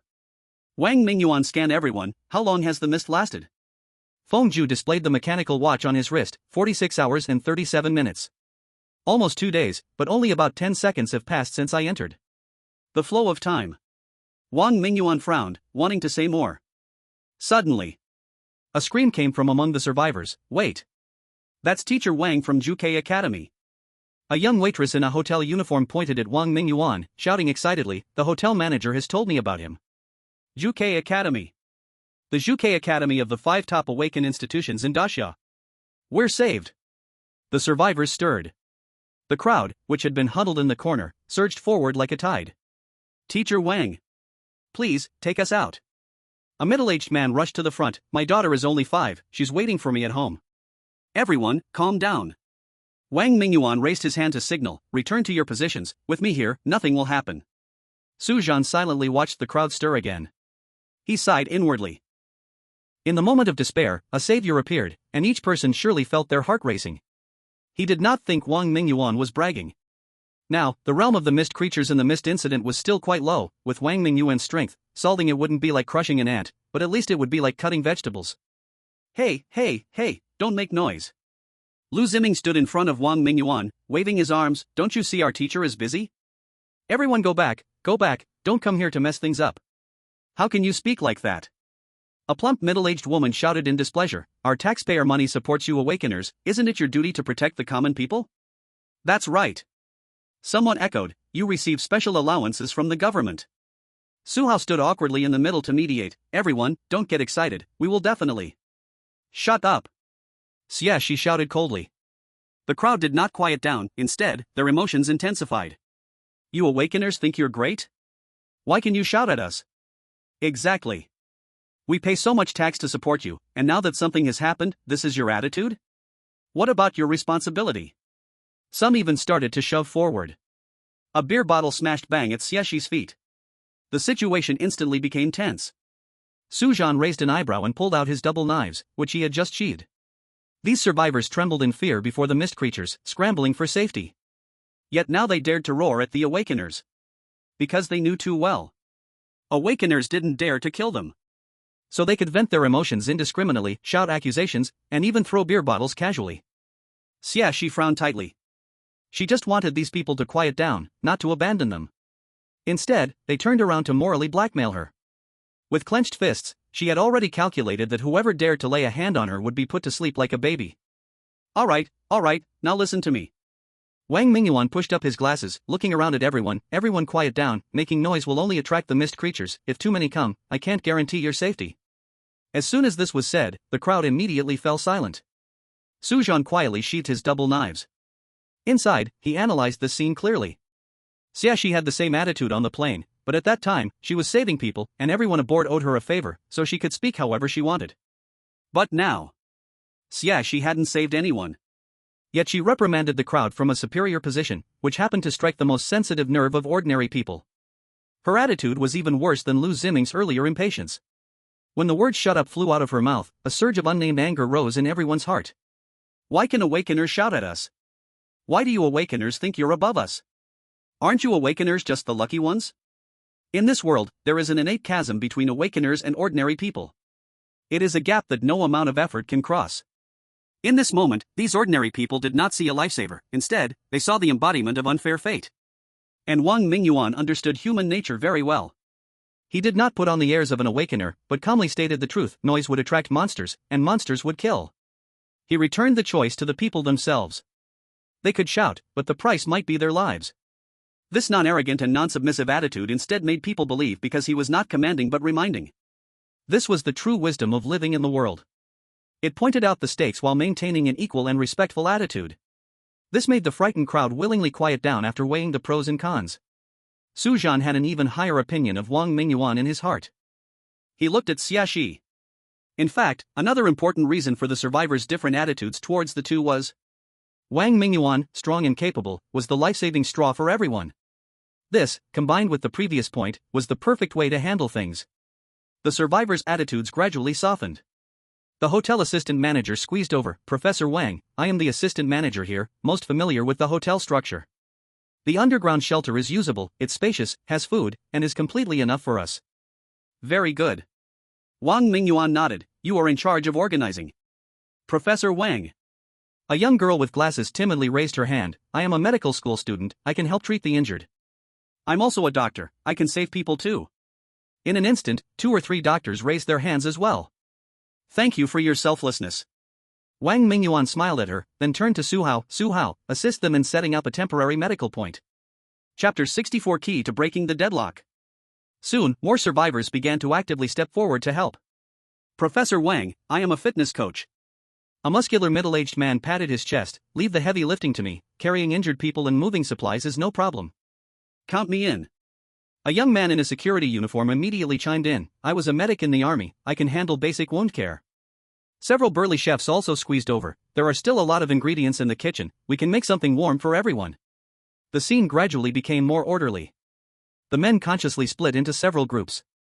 Some started transporting the injured, some were responsible for collecting usable supplies, and several quick-witted young people even volunteered to act as guards. Wang Mingyuan nodded in satisfaction and turned to Xiaxi, whispering, "Be a little nicer to these people in the future. Ordinary people have their value too, the key is to give them a stage to showcase it." Xiaxi remained silent, her fists tightly clenched. She had to admit that Wang Mingyuan's way of handling things was far better than hers.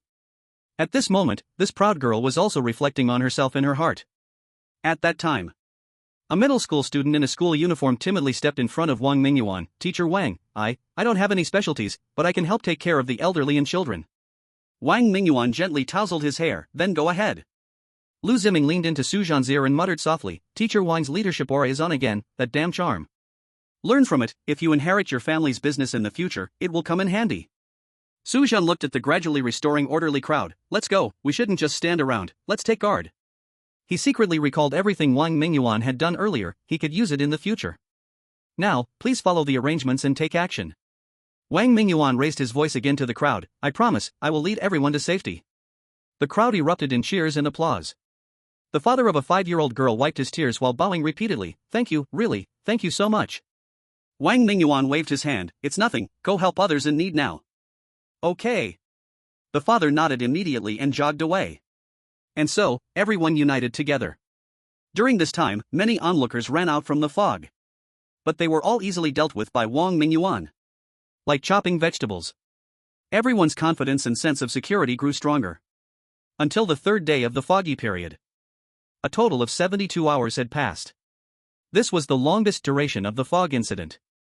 As the last wisp of fog dissipated in the morning light, the entire hotel was finally exposed to the sunlight.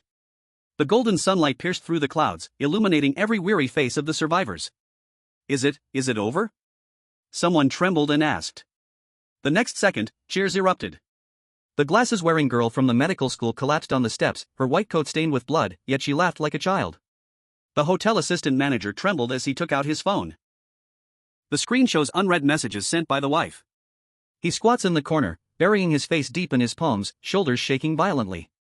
The fitness coach picks up a nearby high school student, spinning around and shouting, "We survived! We survived!" Wang Mingyuan stands at the boundary of light and shadow, looking at this group of ordinary people who are both crying and laughing, a slight smile appearing on his lips. Xiaxi leans against the wall with crossed arms, a rare trace of emotion showing on her usually stern face. Lu Ziming wanted to say something playful, but was interrupted by Su Hao's sudden hug. "All right, we survived." Su Hao pats his back, gesturing for him not to say anything else that might disturb the mood. Lu Ziming opens his mouth, but ends up saying nothing at all. In the distance, the city's skyline gradually becomes clear as the fog disperses. "Oh dear. Teacher Wang, it's great that you're okay." The elderly Dean Li jogs over, warmly shaking Wang Mingyuan's hand. "Thank you, Dean Li, for your concern." Wang Mingyuan nods with a smile. Sujin stands by, his gaze sharp. He silently thinks Wang Mingyuan was not in the fog at that time. And before the fog descended, the last thing Wang Mingyuan did was go downstairs to meet Dean Li. He seriously suspects that Dean Li intentionally sent Wang Mingyuan away. Teacher Wang, this fog incident has a very fast time flow. Dean Li slowly says. Outside, less than 15 seconds passed, and the fog disappeared. I see. Wang Mingyuan replies apathetically. Dean Li must have sensed Wang Mingyuan's emotions, sighing, alas, it's all my fault for being muddled, getting lost, and making you come down to get me. Otherwise, if you were there, many lives would surely have been saved. Dean Li, don't say that. Wang Mingyuan gently shakes his head. The fog incident was unpredictable, that's normal. You are still so good at comforting people. Dean Li sighs, patting Wang Mingyuan's shoulder, but this time is indeed strange, it needs to be investigated thoroughly. Teacher Wang, remember to write a report on the fog incident.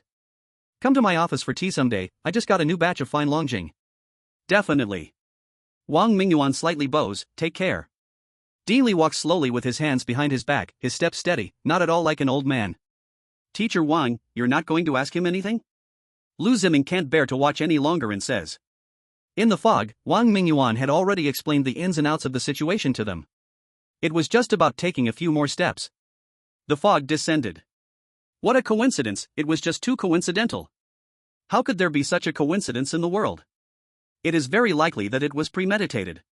Questioning him now is pointless.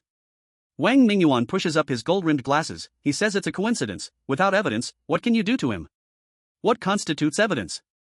Su Hao takes over the conversation. Shouldn't evidence come from an investigation?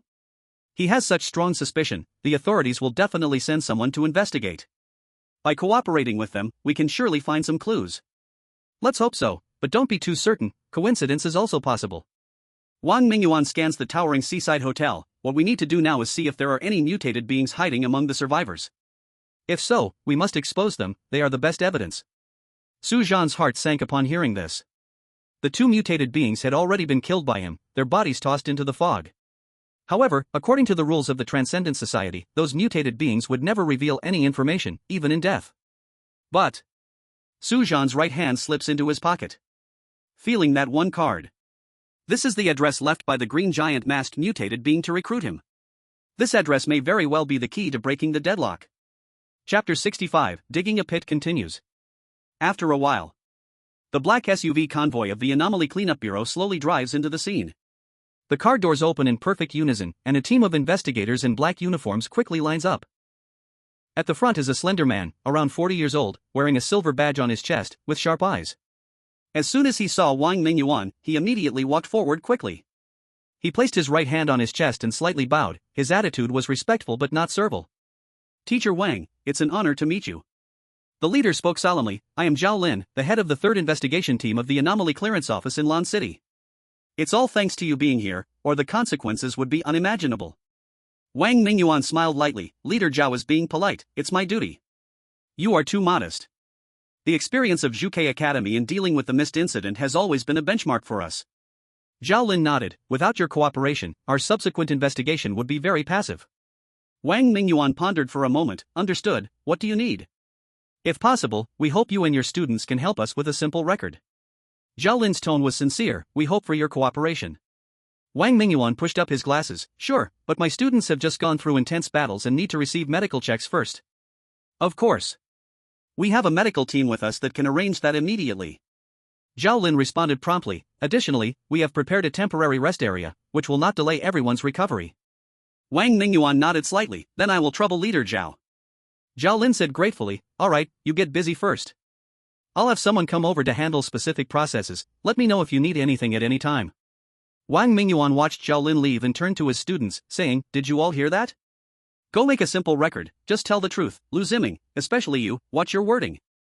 Lu Ziming pouted. Got it, it's just about not joking around. Teacher Wang is truly respected outside. Su Hao exclaimed. Su Zhan had the same thought. The head of the Anomaly Clearance Office in Lan City, if not one person below, must be above 10,000. But Wang Mingyuan didn't even need to try to show anything, just standing there made the head of the Anomaly Clearance Office treat him with respect. Strength and status are the passports to this world. Just like that, after everyone went through checks and treatments, they arrived at the Anomaly Clearance Office in Lan City. Wang Mingyuan and 6 others sat on one side of a long table. Opposite them were Zhao Lin and 2 recorders. The room's lighting was soft, and the monitoring equipment in the corner blinked a red light. Zhao Lin opened the file, his finger lightly tapping on the paper. First, according to the descriptions of the survivors. A mutated creature wearing a firefighter's mask emerged in the mist, actively hunting mist creatures, indirectly protecting everyone. Is this point confirmed by all of you? The four exchanged glances. Yes. Su Zhan spoke. At that time, I saw him tear apart 2 observers on the 30th floor corridor, and he saw me, but ignored me. That guy was fierce. Lu Ziming gestured with his hands. With just a swipe of its claws, it directly tore open the observer's pouch.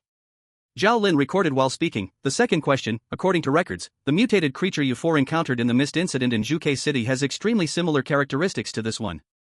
Armor, bipedal movement, is it possible it is the same individual? Fengju replied flatly, the similarity is over 80%, the only difference is that this time it has a tail, but the core behavior pattern is the same, prioritizing attacks on mist creatures. The third point of doubt. Zhao Lin frowned. The body of the observer killed by Teacher Wang is intact, but all the other observer bodies have disappeared.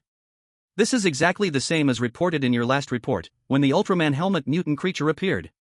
The group still nodded. Zhao Lin closed the file and looked at Wang Mingyuan. Teacher Wang, there is a detail I need to verify with you. As he said this, he signaled his assistant to pull up the surveillance footage. The surveillance shows that you were just on your way to pick up Dean Li when the mist descended. Isn't this timing a bit too coincidental? Zhao Lin lowered his voice. Do you think Director Li might be involved in this incident? Are you willing to join us? Team Leader Zhao, what I think doesn't matter. Wang Mingyuan clasped his fingers on the table. The fact that Director Li is a suspect is true, and you from the Abnormal Clearance Department have an obligation to investigate. Zhao Lin was stunned. He thought Wang Mingyuan would be very enthusiastic about this matter, thinking about revenge and catching the murderer. But he never expected it to be so indifferent. He said, but if we can't find any results, and let the murderer go unpunished. Our Zhuke Academy is participating in an exchange conference in Lancheng. Wang Mingyuan suddenly chuckled. Once the competition is over, we will naturally leave Lancheng, but how long will the real murderer stay in Lancheng? Zhao Lin suddenly stood up. Teacher Wang. This is about the safety of the entire city. Wang Mingyuan said lightly, so you must hurry. I have already provided you with these phone records as evidence. I've told you everything I could.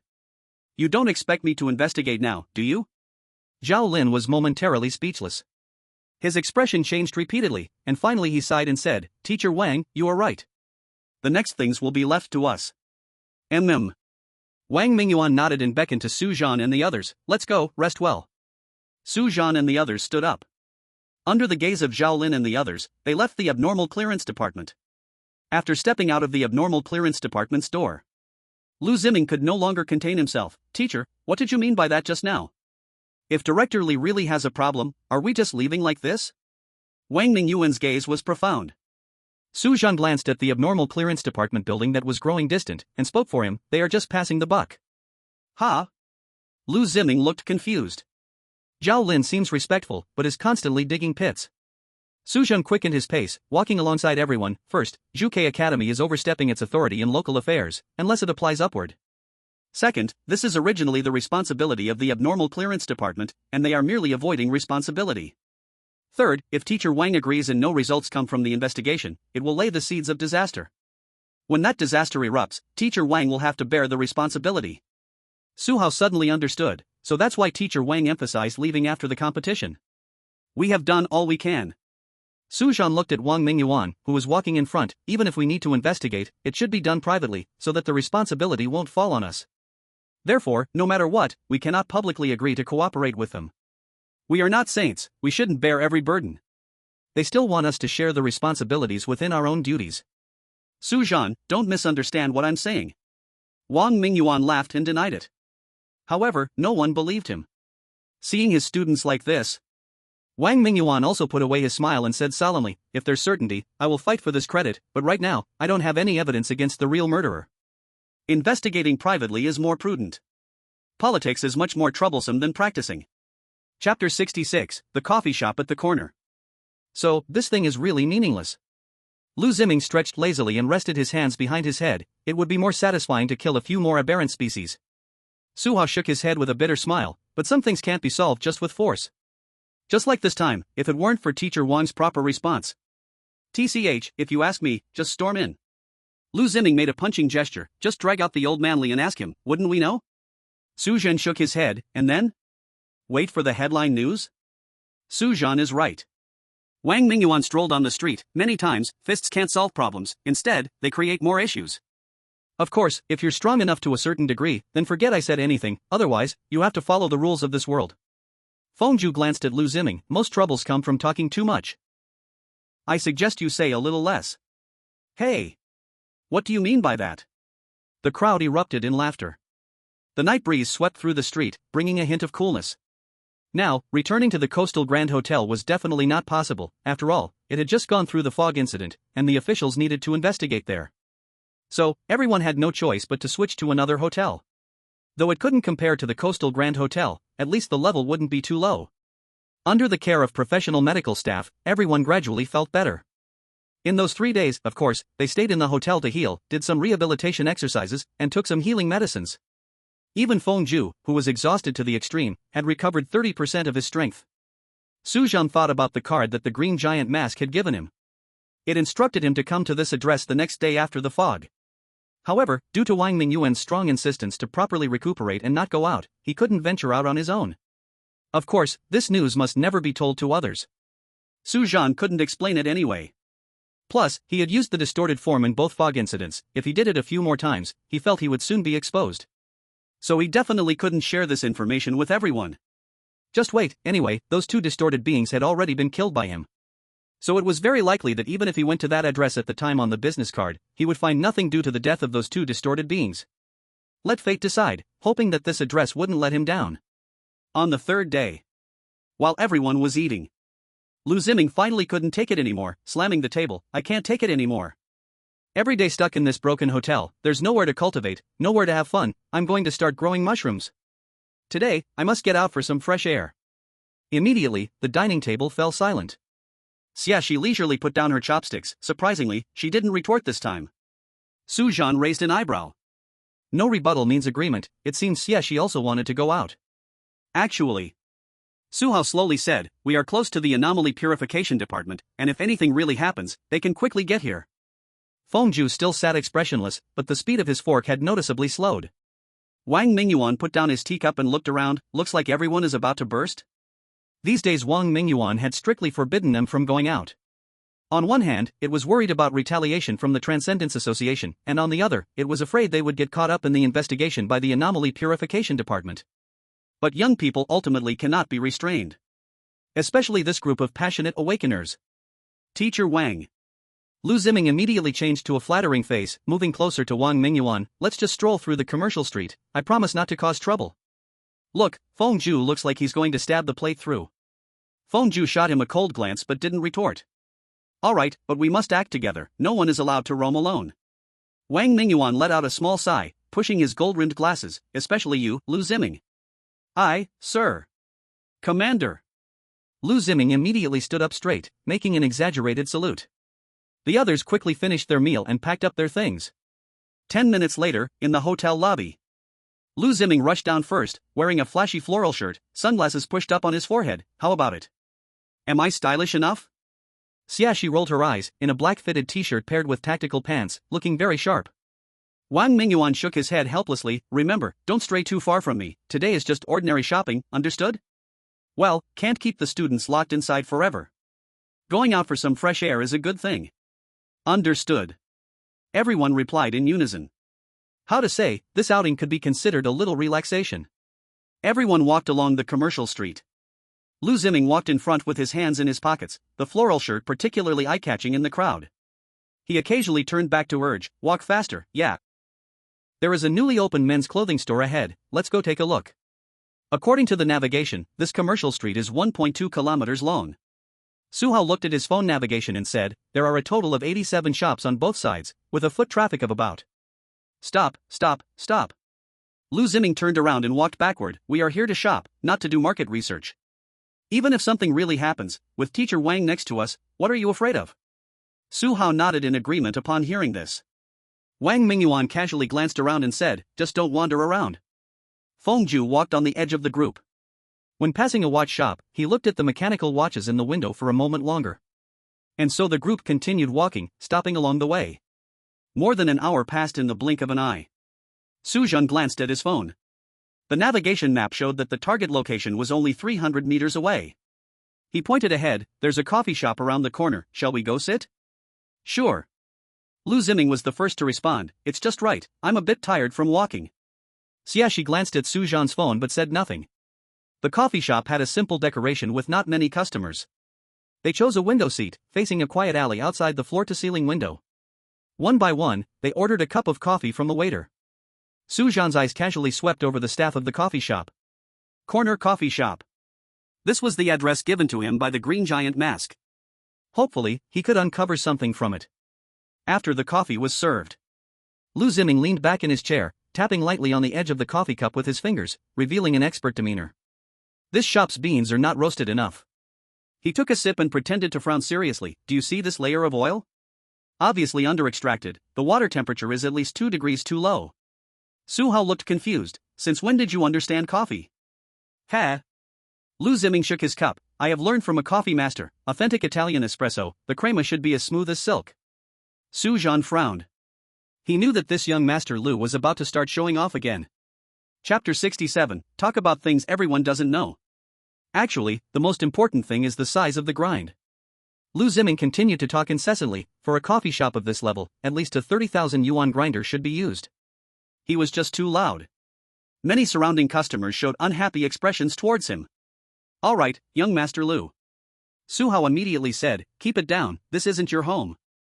Lu Ziming looked around and, realizing the discontented looks, wisely decided not to say more. However, his expression still seemed unsatisfied. Su Zhan's ears immediately felt clearer. His gaze slowly swept through every corner of the coffee shop. The barista behind the counter was skilled, and the waiters wore professional smiles. Everything looked perfectly normal. After all, deformed types could not be seen from the outside. Su Zhan raised his hand and snapped his fingers. Waiter. A young female waiter quickly walked over. Sir, what do you need? What's wrong with this coffee? Su Zhan pushed the cup forward, his expression unfriendly. Call your manager. Of course, the purpose of this was not because the coffee tasted bad, but because he needed to see the manager here and must observe him. The female waiter repeatedly bowed and apologized, then hurried off towards the kitchen. What's wrong? Is there a problem with the coffee? Lu Ziming leaned over, a curious look on his face.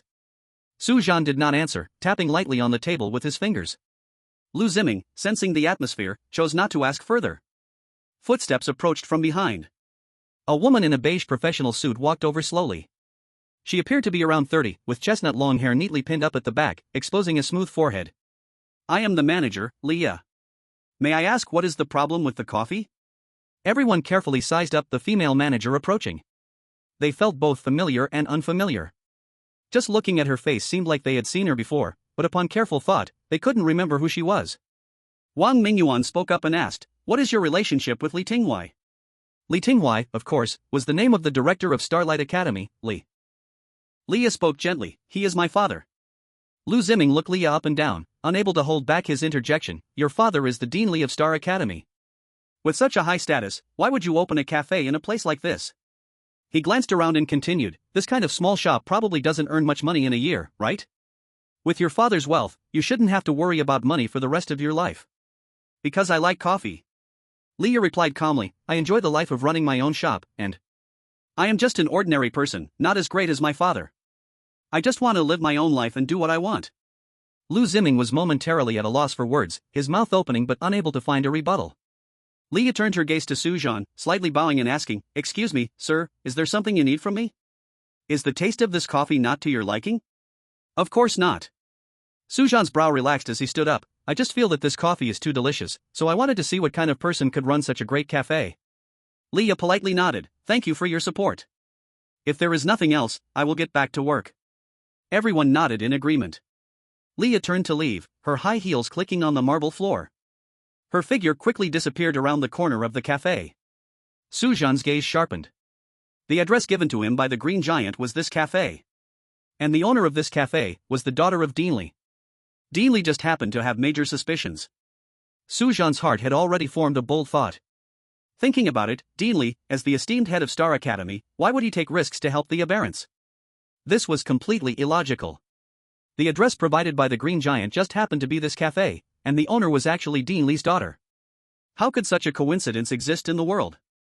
Why would a wealthy young lady choose to hide in such a place to run a small shop? And talk about just being happy. He didn't believe a single word. Su Zhan's eyes suddenly became sharp. The truth might be very simple. Leah herself could be an aberrant, and Dean Lee was helping his daughter. Only the bond of family could explain this. That's why Dean Lee would deliberately send away teacher Wang before the fog descended. Could paternal love drive a respected dean to such a fall? Brothers. Lu Ziming's expression was serious, lowering his voice. I think this shop owner is suspicious. A young lady running a cafe in a place like this? Are you kidding? Say something that we don't know. Yeah, she said indifferently. Lu Ziming. I'm too lazy to argue with you now. Lu Ziming continued, think about it, Dean Lee has no reason to help the Aberrants, but there is one possibility. His daughter, Leah, is the Aberrant. Su Zhan slightly raised his eyebrows. Quite clever, at least he didn't need to remind them again. He hadn't wasted his efforts bringing everyone to this cafe. Now what he needed to do was quietly sit back, lower his presence, and let his teammates take the stage. The more one speaks, the more one gets wrong. For now, he should expose no flaws. Wang Mingyuan, who had been silent, gently set down his coffee cup. Have you guys thought about it? If Leah really has a problem, why open a shop so close to the Aberrant cleanup division? The most dangerous place is the safest place. Su Hao spoke up, having a cafe here would actually lower suspicion. Wait. Lu Ziming raised both hands. The more you guys talk, the more confused I get, so what's the current situation? Is Dean Lee a mole? Is his daughter an aberrant? What should we do? Feng Ju interrupted him, rush in and catch them? Don't forget, we have no evidence. Then we can't just sit here, can we? Lu Ziming frantically rubbed his hair. If it really comes to it, should we inform the Aberrant cleanup division about this news? Let them act together with us. Wait. Wang Mingyuan raised his hand, interrupting him. Wait for what? Lu Ziming spoke quickly, anxious. If we wait any longer, even the yellow flowers will be cold. At that moment, the doorbell of the cafe rang crisply. A young man in a local delivery uniform stood at the door, holding a document bag. Recipient Wang Mingyuan. Who is it? Wang Mingyuan calmly raised his hand. Here. Lu Ziming looked puzzled. This is? Wang Mingyuan signed for the package, leisurely opening the seal of the document bag. Now. Wang Mingyuan pulled out a piece of paper marked with a bright red seal. We can act now. Everyone looked closely. It was an official search warrant from the Anomaly Cleanup Division. Su Zhan couldn't help but widen his eyes. He also didn't anticipate that such an important item would be delivered through local delivery. Also, Wang Mingyuan got the search warrant so quickly, indicating significant connections behind him. You really are something, Teacher Wang. Chapter 68 Slaughterhouse. Damn. Lu Ziming jumped up excitedly. Teacher Wang, when did you? When you were shouting like an idiot. Yeah, she had already stood up. Su Zhan silently rose, his gaze locked on the tightly closed door of the kitchen. Everyone got ready for battle. The previous dejection. The previous frustration of not being able to act without legal documents. At this moment, they were instantly liberated. Wang Mingyuan folded up the search warrant and put it into his inner pocket, his gaze suddenly sharp with Feng Ju. Control the front hall. Su Hao, control the bar. Xieshi, take care of the flank. Su Zhan, follow me. Lu Ziming. I know. Lu Ziming rubbed his fists excitedly. A frontal breakthrough, right? No. Wang Mingyuan pushed up his glasses. You are responsible for keeping watch at the door. Ha? Lu Ziming's face suddenly fell. Action. Wang Mingyuan commanded, and everyone instantly entered combat mode. Su Hao's figure flickered, the dagger already pressed against the neck of the bar staff. Don't move, cooperate with the investigation. At the same time, Feng Ju's sword appeared in his hand out of nowhere. Customers panicked and tried to get up. But Xiexi's sharp gaze froze them in place. Everyone stay where you are, the Anomaly Cleanup Division is handling a case. Why can't I go out? Someone shouted in dissatisfaction.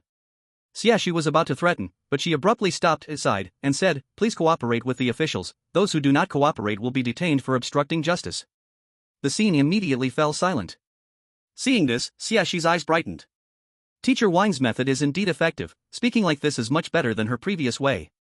Lu Ziming reluctantly guarded the front door, mumbling, why should I keep watch at the door? But his hands moved without hesitation, spiritual power already gathering in his palm, ready to respond to any sudden situation. In the kitchen direction. Wang Mingyuan and Su Zhan burst into the kitchen. Leah was standing at the storage room door, organizing the shelves. Hearing the sound of the door breaking, she calmly turned around, her face still wearing that gentle and proper smile. Gentlemen. Leah tidied her bangs. This is the staff area, may I ask what you need? Wang Mingyuan showed the search warrant, Anomaly Cleanup Division Routine Inspection, please cooperate. Of course. Leah nodded slightly, actively stepping aside. Do you need me to lead the way? The storage room and cold storage can be checked. Su Zhan's brows furrowed slightly. He saw Leah calmly standing aside, her hands folded in front of her, entirely the picture of a good citizen cooperating with an investigation. Too cooperative. It's as if she had nothing to fear. Wang Mingyuan surveyed the kitchen. Please open the storage room. No problem. Leah took a key from her apron pocket and opened the storage room door. Here we mainly store coffee beans and ingredients, and we conduct weekly inventory. Inside the storage room, various raw materials were neatly stacked, with no abnormalities whatsoever. Su Zhan carefully examined the walls and floor, but couldn't find any signs of secret doors or mechanisms. Shall we take a look at the cold storage?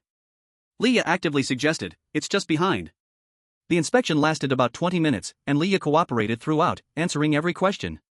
When Wang Mingyuan asked to check the surveillance, she immediately brought up the records from the past month. Inquiring about the supply channels, she quickly provided a complete list of suppliers. Thank you for your cooperation. Wang Mingyuan said finally, his tone softening a little. Leah slightly bowed. It's my duty. We operate legally and are not afraid of inspections. As they walked out of the kitchen, Su Zhan looked back.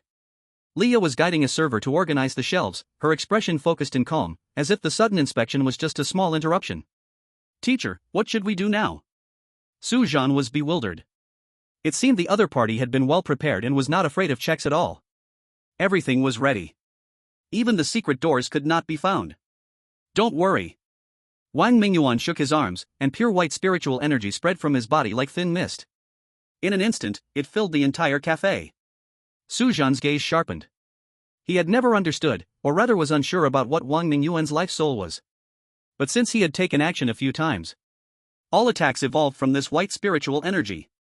Like the last airplane crash, it was this white spiritual energy that formed the protective shield, allowing everyone to survive.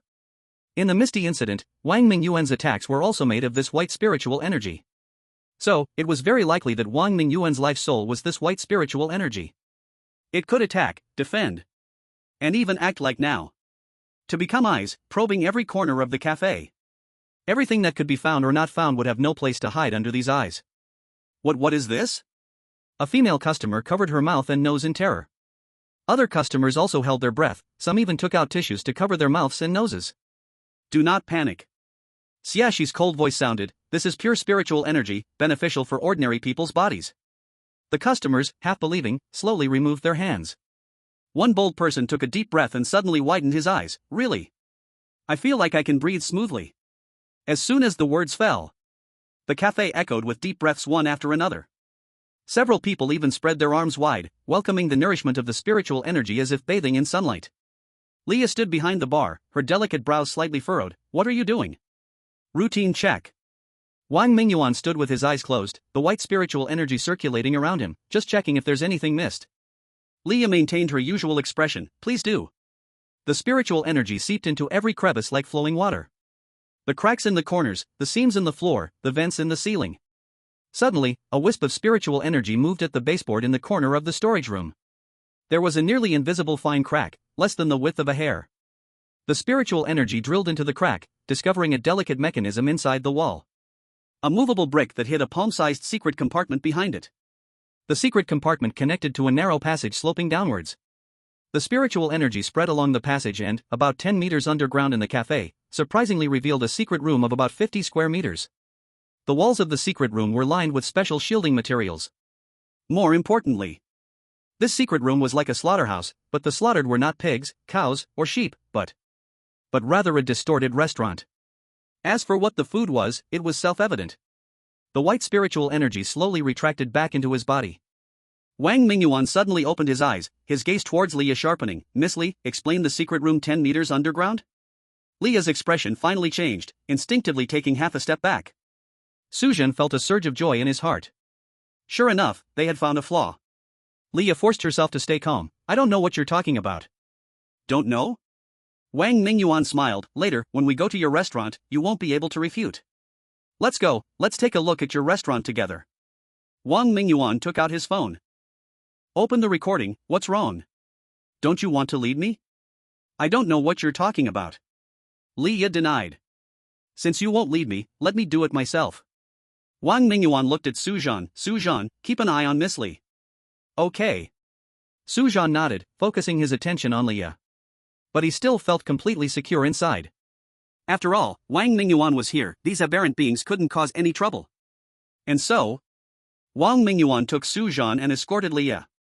They followed a hidden passage down to an underground chamber. Pushing open the last secret door, a bloody smell instantly rushed toward them. The chamber was set up like a restaurant. Under a crystal chandelier. There was a long table covered with a white napkin. The table was neatly arranged with various silver cutlery. Meat cleavers, boning knives, serrated knives. Clean to perfection, the blades were sharp enough to reflect a person's shadow. Su Zhan widened his eyes. He saw through the glass of the cold storage in the corner, where ingredients were neatly stacked inside. All vacuum sealed, faintly showing a dark red color. Su Zhan flipped through the menu on the long table. Fresh sashimi, medium rare steak, rich bone marrow soup. Next to each dish was marked the source of ingredients and the best eating parts. Goodness, the chef of this underground restaurant must really know how to please people. Miss Li, your cafe's restaurant is quite unique. Wang Mingyuan slowly approached the cold storage, tapping his fingers on the glass door, built 10 meters underground, and equipped with such professional refrigeration, even specially installed to avoid detection. Leah remained calm, her hands clasped in front of her. You must be joking, I have no idea why this place appears underneath my cafe. Is that so? Wang Mingyuan opened the cold storage, causing a chill to spread instantly. He casually took out a vacuum-sealed package of ingredients and shook it. Then these ingredients must not have been prepared by you? The dark red meat showed a faint texture. Leah didn't even frown. I don't know. Very well. Wang Mingyuan's eyes turned cold, throwing the ingredients back into the cold storage, turning to Su Zhan. Notify the abnormal purification department, have them send people over, every inch must be sampled and tested. Wait. Leah spoke, before you formally arrest me, can I make a call to my family? Of course. Wang Mingyuan made a gesture to allow her. Su Zhan whispered, Teacher Wang. Wang Mingyuan gently shook his head, speaking in a tone only they could hear. Let her call, I want to see just how capable Dean Li is to handle this matter in the face of solid evidence. Leah dialed the phone, her tone still composed. Dad, I have encountered a situation here. On the other end of the line was Dean Li's steady voice. Give the phone to Teacher Wang. Wang Mingyuan took the phone, pressed the speakerphone. Dean Li, it's been a while. The other party said, Teacher Wang, this is all a misunderstanding, I'll be there right away. Wang Mingyuan glanced at the room full of evidence. I look forward to your explanation. He hung up the phone. The chamber fell into silence. Leah still maintained her elegant stance, as if she was uninvolved. Su Zhan continued, Teacher, do you think Dean Li might? Don't worry. Wang Mingyuan adjusted his glasses. With solid evidence here, she can't turn the tides. Soon. A black convoy from the abnormal purification department arrived, surrounding the cafe. Zhao Lin, with a team of fully armed purifiers, quickly walked into the basement. Teacher Wang. Zhao Lin stepped forward to shake hands, his gaze sweeping over the room full of evidence. Thanks to you this time. Wang Mingyuan slightly nodded. The evidence is all here, the ingredients and the cold storage need to be sent for inspection immediately. It's already arranged. Zhao Lin waved his hand, and people from the department immediately began to work. They carefully collected the knives, took detailed photos, and packed the vacuum-sealed ingredients into special refrigerated boxes. Everyone went up to the cafe. Several purifiers escorted the cafe staff down the passage. The waiters who had just been smiling now looked as pale as death. One young girl suddenly broke down in tears. I don't know anything. I'm just doing what I was told. Zhao Lin coldly waved his hand. Take everyone back for questioning. He turned to Wang Mingyuan, his tone softened a bit. I will record your merits honestly in this action report. Wang Mingyuan pushed up his glasses. It's part of my duty. Zhao Lin clasped his fists. Thank you, you can join the questioning later. Okay. Wang Mingyuan nodded. What happened? Did you find the evidence? Lu Ziming, who was originally tasked with gathering information, did not know what was happening at that moment after the abnormality clearance team took over. Xia Shi and others gathered around, looking curiously at the two. It's okay, as long as you don't tell anyone outside. Zhao Lin waved his hand. I have other matters, excuse me. Whom?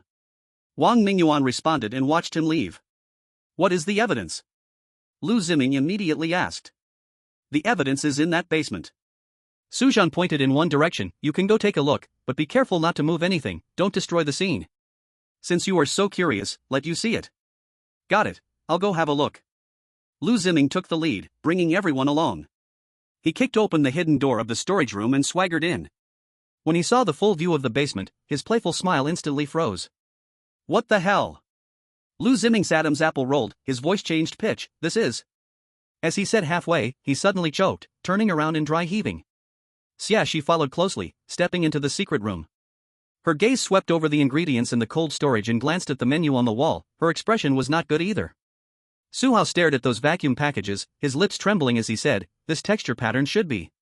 He covered his mouth halfway through, staggering back 2 steps. Fengju walked in emotionlessly, staring at the dried blood on the counter. The last handling of the ingredients wouldn't exceed 12 hours. Lu Ziming finally calmed down, glanced at the cold storage. I will never eat steak again in my life. Su Zhan stood at the top of the stairs, watching them. They had seen dead people before, but they had never seen such a scene. This was much crueler than being dead. Their psychological defenses needed to be reinforced again. Lancheng foodies, quite interesting. Su Zhan. Lu Ziming stepped forward, grabbing Su Zhan's arm. You are not well-intentioned. Knowing this is such a ghastly place down there, you still forced us to go in. It's what you wanted to see. Su Zhan shrugged expressionlessly, glancing at Lu Ziming's clothes with vomit residue. Your designer shirt is dirty, better clean it up. Lu Ziming squatted down wailing, you heartless bastard, ugh. Su Zhan silently handed over a bottle of water, smiling, rinse your mouth, but don't face the cold storage. The others were not as exaggerated as Lu Ziming. However, their eyes carried some resentment, as if like Lu Ziming, they blamed Su Zhan for not warning them. In response, Su Zhan spread his hands, you didn't ask either. Chapter 70, Not Worthy of Praise. Lan Chang. Abnormality Clearance Office. Interrogation Room. Team Leader Zhao. Wang Mingyuan looked at Zhao Lin, I want to ask you a question. What? Zhao Lin sat up straight, appearing all ears. Why haven't you investigated Director Li's daughter? Wang Mingyuan stared into his eyes and said, it took us only one look to find something wrong. Sigh. Zhao Lin waved his hand, sincerely saying, Teacher Wang, you are the impressive one. To be honest, we have been to that coffee shop, even used professional equipment, and still didn't find that secret room. It was you, with one move, and that secret room was revealed. Wang Mingyuan frowned slightly, nodded, and no longer asked. This reason was enough, asking further would yield no new information. Leah was in the interrogation room. In the face of questioning, she kept repeating one thing. I don't know, I will talk when my dad comes. Plus, she was Director Li's daughter. At that moment, everyone was at a loss for what to do with him. Meanwhile, Su Zhan and 5 others sat in the room opposite the interrogation room. From here, one could see the scene in the interrogation room clearly through the glass, while the people inside the interrogation room could not see outside. Impressive, having a powerful background really makes a difference. Lu Ziming stretched lazily at this sight, having a good father is just great. How can you say that with a straight face? Su Zhan felt he was being sarcastic. Your father runs a group that is one of the top 100 enterprises in the Great Xia. Oh, come on. Lu Ziming waved his hand, how can my father compare with Director Li? Comparing my father with Director Li is just raising my father's status. Su Zhan had no better solution. Now, they could only wait for Director Li to arrive. But really, it's something. Letting them younger ones wait is one thing. Even someone of Wang Mingyuan's status had to be left waiting by Director Li. Those interrogators, investigators, and so on. Along with their group. So many people waiting for just one person, Director Li. Director Li truly commands great respect. After a while. Teacher Wang, Team Leader Zhao.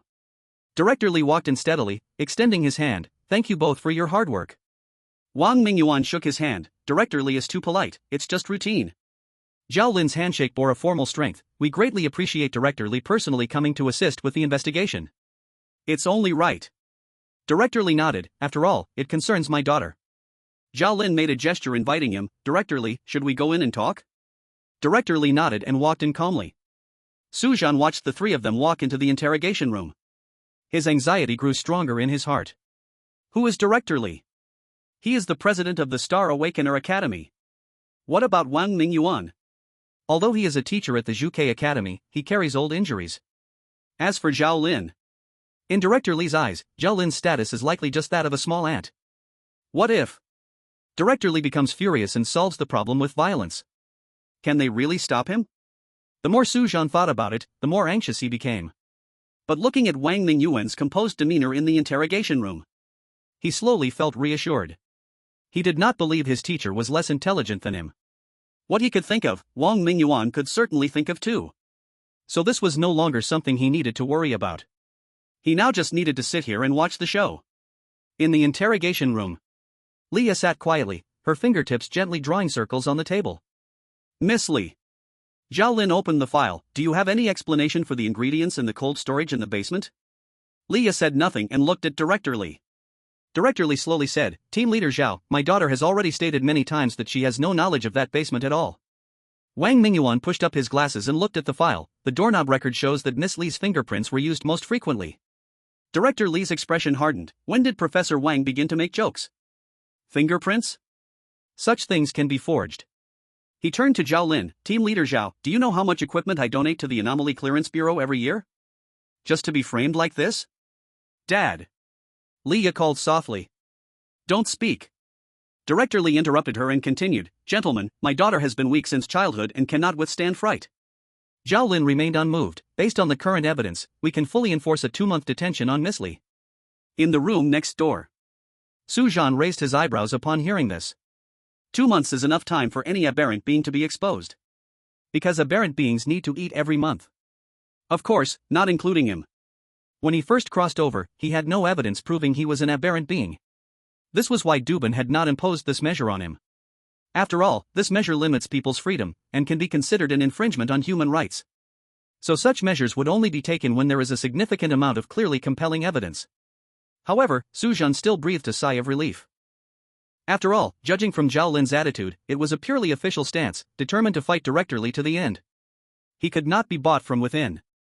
This matter had a high chance of succeeding. Inside the interrogation room, Director Lee's expression froze, and he said coldly, You think just this is enough to convict my daughter? It's not a conviction. Zhao Lin spoke coldly, it's just observation. Looks like I need to have a good talk with your director. Director Lee took out his phone, just about to make a call. This is the order from the Lan City director. Wang Mingyuan said lightly. The muscles on Director Lee's face twitched slightly, and his hand stopped. Mr. Wang means, the director already knew about this? Wang Mingyuan slowly took out a document from his briefcase and pushed it to the center of the table. This is the investigation order personally signed by the director this morning. His fingertip pointed lightly at the signature. It clearly states that coercive observation measures may be taken on the involved personnel. Old Joe really is quite heartless. Director Lee let out a dry laugh. Looks like comradeship fades with time. Director Lee. Wang Mingyuan emphasized, this is a direct order from Director Zhou of Lan City Abnormality Purging Department. You can't stop it. Director Lee's face turned gloomy, slumping in the chair, as if all life had drained from him. The interrogation room fell into dead silence. Leah looked at her father's state, already foreseeing her own ending. A sorrowful smile appeared at the corner of her lips. Dad, I'm sorry. No. Yaha, don't. Director Lee instantly realized what his daughter was about to do, lunged forward, but it was too late. Leah's skin began to crack, turning bluish-gray, her slender fingers twisting and deforming, nails growing into sharp claws. Her once clear pupils gradually expanded, her entire eyeballs turning into murky amber. Stop her! Zhao Lin shouted. But everything was already too late. Leah's deformed body suddenly swelled. Bang! A mist of blood exploded, flesh splattering all over the glass wall of the interrogation room. No! Director Lee collapsed to the ground, clutching his hair, letting out a heart-wrenching scream. Wang Mingyuan wiped the blood from his face, silently watching the scene. In the next room, Su Zhan and the other 5 stared dumbfounded. Even though the ending couldn't be changed, they never thought Leah would be so determined. Self-detonation of a mutated species that was a skill studied by the Transcendence Society. Maybe she didn't want to drag her father down with her. The bond between father and daughter ran deep. But it was doomed not to be praised, only to be despised by the world. However, Director Lee's daughter died right in front of him. Next. Will he really go berserk like a cornered beast? Chapter 71, Director Zhou. The blood mist slowly dispersed. The interrogation room was deathly silent. Director Lee knelt on the ground, both hands in the pool of blood. His shoulders trembled slightly, as if suppressing fury. Crack! A sharp sound.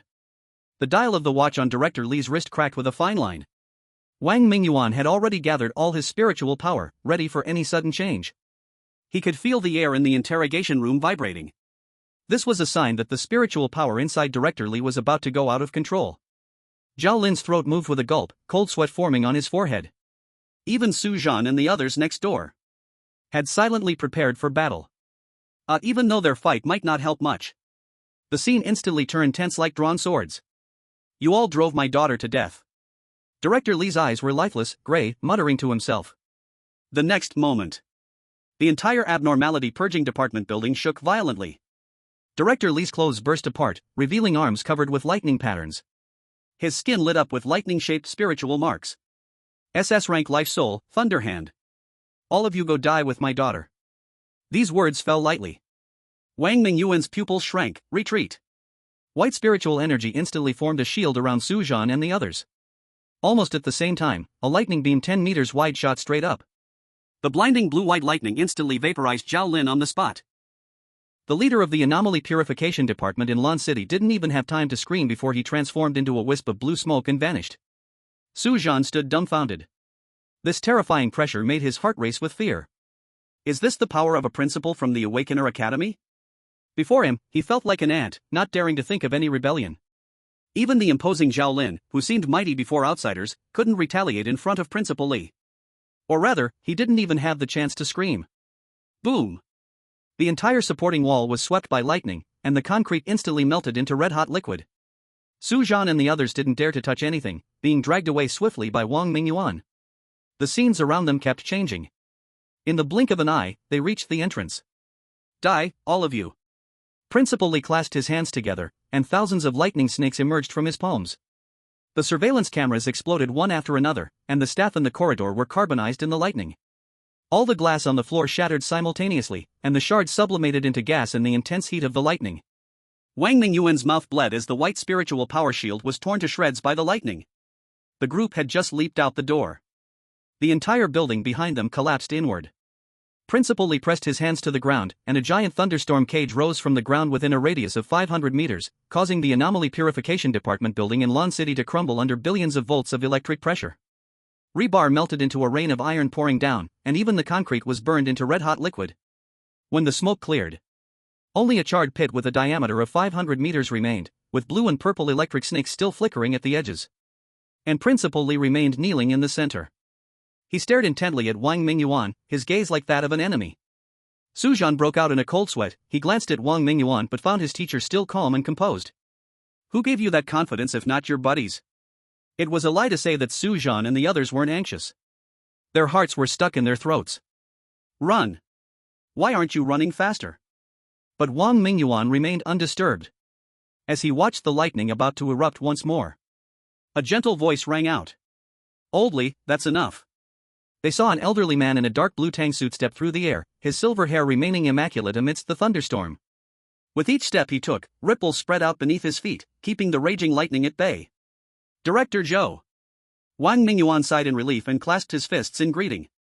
The huge stone that had been hanging in Su Zhan's heart finally fell. Why didn't you say so earlier? With the director of the Anomaly Purification Department here, they felt reassured. Director Zhou slightly nodded, but his gaze remained locked onto Principal Li. Old Zhou, are you going to stop me? The lightning around Principal Li became more violent as he roared with red eyes. They forced my daughter to death. They did nothing wrong. Director Zhou stood with his hands behind his back, his voice steady as a bell. Your daughter was a mutant. As the principal of the Starry Awakener Academy, you broke the law, concealed it, and now you've killed so many innocent people. Do you know your crime? Know my crime? Lightning crackled around Principal Li. My daughter was kind from a young age, not even able to squash an ant. Just because she was a mutant, does she deserve to die? Old Li, we've known each other for decades.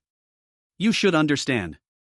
Director Zhou sighed. Mutants are no longer human, they must be eliminated. No matter how kind she was as a child, once she became a mutant, she would have to hunt humans to survive. If your daughter is not dealt with today, how many innocent citizens will she harm in the future?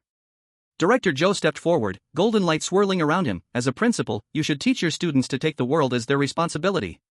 Yet now you ignore the greater good for personal feelings. How do you face those students who trust you? How do you face the citizens tormented by mutants? Principal Li's figure swayed, the lightning dimming slightly. I am only protecting my daughter. Protecting? Director Zhou's voice suddenly rose. You are harming her. Let her live as a monster, let her hands be stained with blood. Is this what you call fatherly love? Enough. Director Li's expression was painful, as the lightning around flickered dimly. Old Li, turn back. Director Zhou's tone softened. Your daughter has already redeemed herself with her life. Do you still want more people to accompany your obsession to the grave? Director Lee stared blankly at the position where his daughter had just been, the lightning in his eyes gradually extinguishing. His knees softened, and he knelt down weakly, the thunder around him also dissipating accordingly. Director Joe slightly nodded and floated down from the air. He arrived beside Director Lee and placed a hand on his shoulder. Old Lee, aberrant beings can emerge among ordinary people at any moment. You and I both know this, awakeners don't aberrate, but what about our loved ones, our families? Director Lee lifted his head, bloodshot eyes glaring. At the moment a loved one becomes an aberrant being, they are destined to survive only by hunting humans. Director Joe's hand applied slight pressure. Family is precious, but it should not be our reason to go soft. Your shelter today could cost how many innocent lives tomorrow? In the distance, Wang Mingyuan looked on indifferently at it all. Someone clenched their fists, even Lu Ziming fell silent. Starry Sky Academy teaches students to protect human civilization, yet you, as the dean, still. Director Joe sighed, the responsibility that needs to be borne will not be less, but considering your many years of contributions, the authorities will give you a decent ending. Director Lee stared blankly at the pool of blood on the ground. When using his soul, he had deliberately protected this area well. This was proof of his daughter's last existence. After a long time, he slowly closed his eyes. I understand now. Director Joe withdrew his hand and helped Director Lee up. Everyone noticed that just moments ago he had acted like killing was as easy as crushing an ant, and now his back was hunched like an ordinary old man. Chapter 72, Director Lee's Confession. Su Zhan silently watched it all. Director Lee didn't understand, but he knew he had lost. How long has Lee been an aberrant being? How many people has the aberrant being had to kill to survive? These things must have been done with Director Lee's tacit approval. Or rather, Director Lee might even personally bring food to Leah. Sigh. Wang Mingyuan sighed, brushed off the dust on his clothes, and looked at everyone. Let's go, the judgment of Director Lee is something we can no longer participate in. Everyone silently nodded and followed Wang Mingyuan out. Until they walked 300 or 400 meters.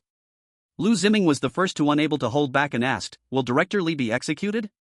Xia, she replied, such a powerful figure, especially being the director, it should be handled in secret. Fengju mechanically recited, according to the Great Xia laws, sheltering aberrant beings and causing significant casualties can lead to the death penalty. Actually, I can understand Director Lee's feelings. Su Hao slowly said, if it were my family. But there's no way around it. Wang Mingyuan's voice grew stern, precisely because we all have family, we must uphold the bottom line. Even setting aside the fact that he knew about the aberrant being and didn't report it. Su Zhan spoke, he turned the entire in-city abnormality purification department into ruins. How many innocent people did he kill? Just this matter alone is enough for Director Lee to drink a pot of punishment. He had one thing he couldn't understand. Why did Director Joe wait until Director Lee destroyed the entire building of the abnormality purification department before intervening? During this time, how many innocent purifiers died in the storm of lightning? Even that team leader Zhao Lin didn't escape this disaster. Why? Why didn't Director Zhou take action? Su Zhan looked towards the distant and serene Director Zhou. Could it be that the sacrifice of these people was merely to lessen Director Lee's anger? To get Director Lee to willingly guard the border, did they have to sacrifice something? He shook his head, no longer thinking too much. These matters between the big shots were not something he could intervene in. He could only be a bystander, silently appreciating this drama. Some things can only be touched at that position. Otherwise, you can only guess the intentions of the big shots from below. The others are innocent. Wang Mingyuan said lightly, he can't escape this matter, but a strong man like Dean Li will be given a chance by the authorities to guard the borders, to resist the fog, and redeem himself. The sunset stained the ruins blood red. Lu Ziming suddenly kicked a piece of rubble fiercely, this damn world. No one responded. Everyone gazed at the evening glow on the horizon, their eyes dark and obscure.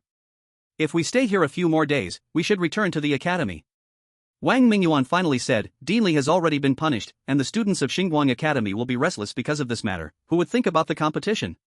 Besides, your physical strength hasn't recovered yet, so it doesn't make any sense for us to stay here. We won't participate in the team competition. Everyone was slightly taken aback. They clearly did not expect this exchange meeting to end in such an abrupt manner. Later. Until Su Zhan and the others were about to leave Lan City. Dean Li's crimes were finally revealed online. Lan City Daily Special Report, trial record of former Xingguang Academy Dean Li Tinghui's mutation protection case. Su Zhan clicked in to take a look. This was an interview. Someone asked, Dean Li, as a representative of the older generation of awakened ones, why did you protect your mutated daughter? Dean Li folded his hands on the interrogation table and began his unique confession. 3 years ago on that rainy night, when Yaya first showed signs of mutation, I should have reported it. Deanly paused for 10 seconds, looked up at the one-way glass. She was curled up in the corner of the bathroom, her right fingernails had turned black, yet she was still gripping her mutated right wrist tightly with her left hand. When she saw me come in, her first words were, "Dad, run." I can't control it. How ironic is that? I've taught students how to hunt mutants for 30 years, and in the end, my own daughter kneels before me mutated. Later, she cried and begged me not to tell anyone, saying she could only drink animal blood. Do you know what's the most ridiculous thing? For the next 3 months, she really survived on expired plasma from the hospital blood bank. Until that day, when she smelled the blood of someone who was cut. Deanly leaned back weakly against the chair. I personally built that basement for her. Every day she could only depend on buying blood from the hospital to sustain her life.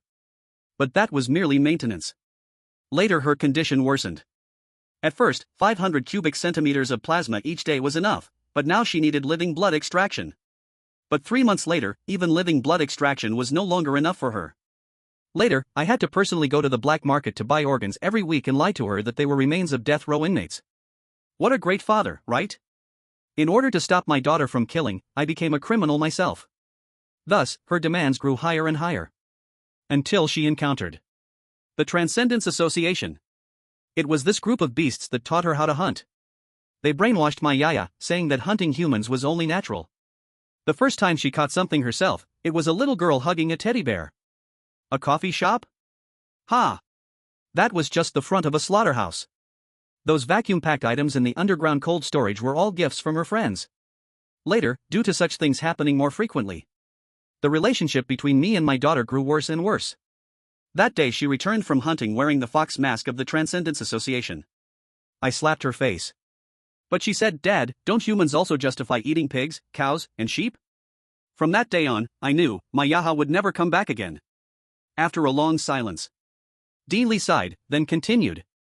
Yes, I protected her. Just not long ago, on the day the Zhuke Academy came to exchange ideas, I personally witnessed these children finish the first day of competition. They won beautifully, but their strength was completely exhausted. That night, the messenger of the Transcendence Society came to find Yaya. Their doctrine? The mist must fall before one can transcend. And to summon the mist, one must first break the future spine of Dasha. These geniuses, all under 20 years old. That day, she knelt in my study, asking me to send Wang Mingyuan away. She said that just sending him away for 1 minute would be enough. At this point, Director Li slammed his hand on the table, furiously standing up. Of course I knew what that meant. 5 brilliant new stars of Dasha. 5 bodies that could possibly save millions of people in the future. I refused her at that time. She scratched me, or rather, just broke my skin a little. She said if I didn't agree, she would kill herself. I asked her why she had to kill those innocent children. She answered, "It is the will of the Lord. The mist must fall before one can transcend." Damn the Lord. That was clearly my daughter. Later, I still agreed to her. I couldn't bear to let her die in front of me. I kept telling myself this would be the last time. Just as Wang Mingyuan left the hotel area, the mist fell.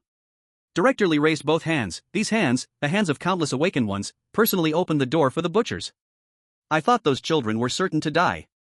5 exhausted students, 2 aberrant beings, and a group of mist creatures. This should have been a massacre. But they survived. Not only did they survive, Wang Mingyuan led his students and found my daughter's coffee shop. His special soul's fate. The secret room that even the Aberration Purging Division couldn't find after multiple searches, he found it. At that time, Yaha called me and explained what had happened. I knew right away, the discovery of that basement meant almost conclusive evidence. Yeah, I feared, would not make it. Sure enough, in the interrogation room, Yaya was sentenced to 2 months in prison. For an aberrant being, this was a death sentence. In the end, she used the Transcendence Society's secret method and self-destructed. Do you know what I thought in the end? Was my daughter protecting me, this fallen father? Or was she maintaining that damn Lord? But even if it was the former, after losing her, it would have no meaning. I would not live a cowardly life. I would confess everything. Now, it's over. I no longer need to go to the black market every week to buy organs, buy ingredients, no longer need to constantly worry about Yaya.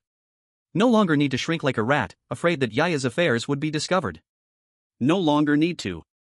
Director Li slumped back in his chair, murmuring to himself, I know my sins are deep, and a death sentence would not be excessive, but I do not want to waste my strength.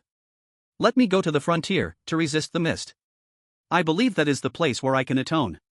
Before this interview was broadcast, several aberrant beings related to the corner coffee shop were captured. This base of the Transcendence Society was completely wiped out. Finally, after the highest court of Daxia's trial, a video of the judge was leaked. Defendant Li Tinghuai, former director of the Star Awakening Academy. Charge, harboring aberrant beings, dereliction of duty, endangering human safety, and several other crimes. He should be sentenced to death. However, there are 3 points to consider in sentencing. First, the defendant, Li Tinghuai, has strategic value and qualifies for the special amnesty for awakened ones in wartime regulations. Second, the Lingnan fortress is currently facing the mist, and there is a shortage of personnel, urgently needing high-level awakened ones stationed there. Third, the defendant voluntarily provided information on the Transcendence Society, a mitigating factor in the sentence. Li Tinghuai is hereby exiled to the Lingnan fortress. The death sentence is commuted to life imprisonment, with reductions based on performance. However, once you leave the Lingnan fortress, high-level awakened ones from neighboring fortresses are authorized to kill you on sight without further instructions. This matter is now concluded. P.S. Sometimes I wrote Transcendence Society, sometimes Transcendence Religion, I got confused, but it's too hard to change now, just treat these 2 terms as one organization, please don't scold me. TT, but today I wrote 5,000 words. Chapter 73, Man Numbed.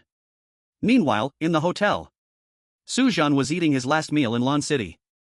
After this meal, they would leave this place and return to Zhuke Academy. This old man, not being sentenced to death, is actually letting him off easy. Lu Ziming pouted and said, he did so many bad things and even killed people from the anomaly clearance department. Xie sneered, if you ask me, he should be thrown into the depths of the mist to be fed to the aberrants.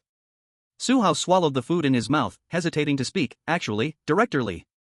What? Xie shot a sharp glance, you still want to speak up for him? No. Su Hao shrank his neck, I just think it's a shame, his daughter turned into an aberrant. This kind of thing happening to anyone is a tragedy. Fengju sat silently beside them. Su Zhan did not speak. In his eyes, it was already very fortunate for Director Li to end up like this. Lu Ziming lowered his voice, do you think he will create more trouble at the border? No. Wang Mingyuan said calmly, if the authorities dare to do this, they surely have means to control him. The awakeners at the border are the strongest in the Daxia, Director Li won't cause any waves there. Moreover, I think Director Li is a smart man who wouldn't think he could escape at the border with his strength. So no matter how unwilling he is, he has no choice but to serve this life sentence. Xie interrupted unwillingly, then why not just execute him directly? Wang Mingyuan sighed softly and looked at everyone, you must understand, high-level awakeners like Director Li are precious strategic resources for all of Daxia. People of his power protect the border, they can save tens of thousands of lives every year. Letting him die on the execution ground is far less valuable than letting him redeem himself on the battlefield. But Lu Ziming wanted to say something more. There are no buts. Wang Mingyuan adjusted his gold-rimmed glasses. This is the reality. In the war against the mist, we cannot afford to lose any high-end combat power. Even if they are sinners, we must extract their last value. Remember. Wang Mingyuan's voice lowered. In this era, sometimes living sinners are more valuable than dead heroes. Xie snorted coldly and turned away without arguing further. Su Hao muttered quietly, those who died. They won't die in vain. Wang Mingyuan patted Su Hao on the shoulder, because of these sacrifices, we must make the most of every resource. Every monster Director Li kills in Lingnan is paying for his crimes, redeeming himself, and honoring the spirits of the dead. Everyone remains silent. Su Zhan's eyes sharpened. He thought to himself, Wang Mingyuan's words were harsh but indeed the most realistic consideration.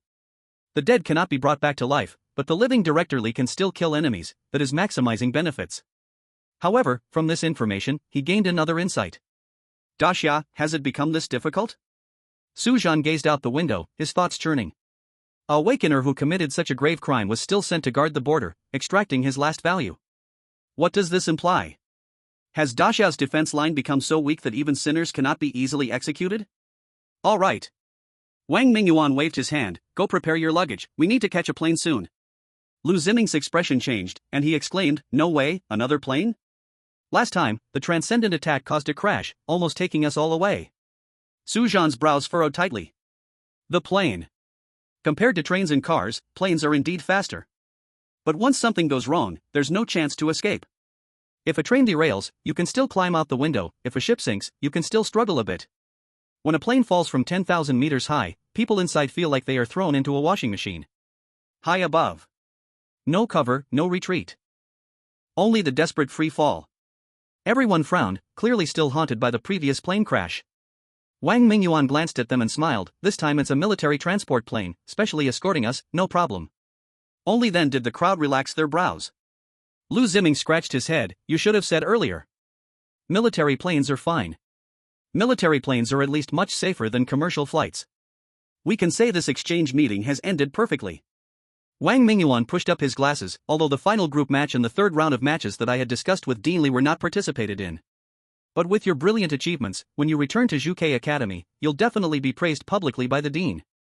Is there a reward? Su Zhan only cared about this. For him, those illusory honors and praises were meaningless. They could neither enhance strength nor exchange for resources. With both parents deceased and no cultivation background, he knew better than anyone that only tangible, real things held value. Of course. Wang Mingyuan seemed to have anticipated his question and explained, in your case, among the 5 of you, 3 have achieved a winning streak of 5 matches. Zhuke Academy values team spirit, so all 5 of you can receive a special training resource quota for 3 months. This means that within these 3 months, all cultivation resources in the Academy's treasury, including the gravity training room and physical examination room, are entirely open to you for free. Su Zhan's eyes brightened slightly. Wow, this is a real reward. The potions he usually hesitated to spend on could now be used without any cost. Wang Mingyuan noticed his reaction and continued, however, I must remind you, especially you, Su Zhan. Su Zhan looked up and met his gaze. Why is he pointing at me? Free doesn't mean you can abuse it. Wang Mingyuan walked in front of Su Zhan. I know some of you might feel a compulsive urge to splurge, thinking that resources you wouldn't usually dare to use can now be freely wasted. Excessive use of potions will damage your foundation and ruin your future. Starting tomorrow, Su Zhan, Fengju, Su Hao. Report to the infirmary at 7 o'clock every morning, where Dr. Zhang will personally give you a full-body checkup. We need to monitor every potion's absorption and the endurance of every meridian. Upon hearing this, Su Zhan's mouth twitched slightly. What the heck? Why are only those 3 people's names being pointed out? This is because Lu Ziming and Xiaxi never lacked cultivation resources. They wouldn't splurge just because resources were free for 3 months. Living like rich kids is nice, huh? If anyone is found to be overdosing on potions in pursuit of quick breakthroughs. Wang Mingyuan's eyes flashed with cold light. I will immediately cancel their special training qualification and impose a 3-month punishment of cleaning the training room restroom. Remember, cultivation must be gradual.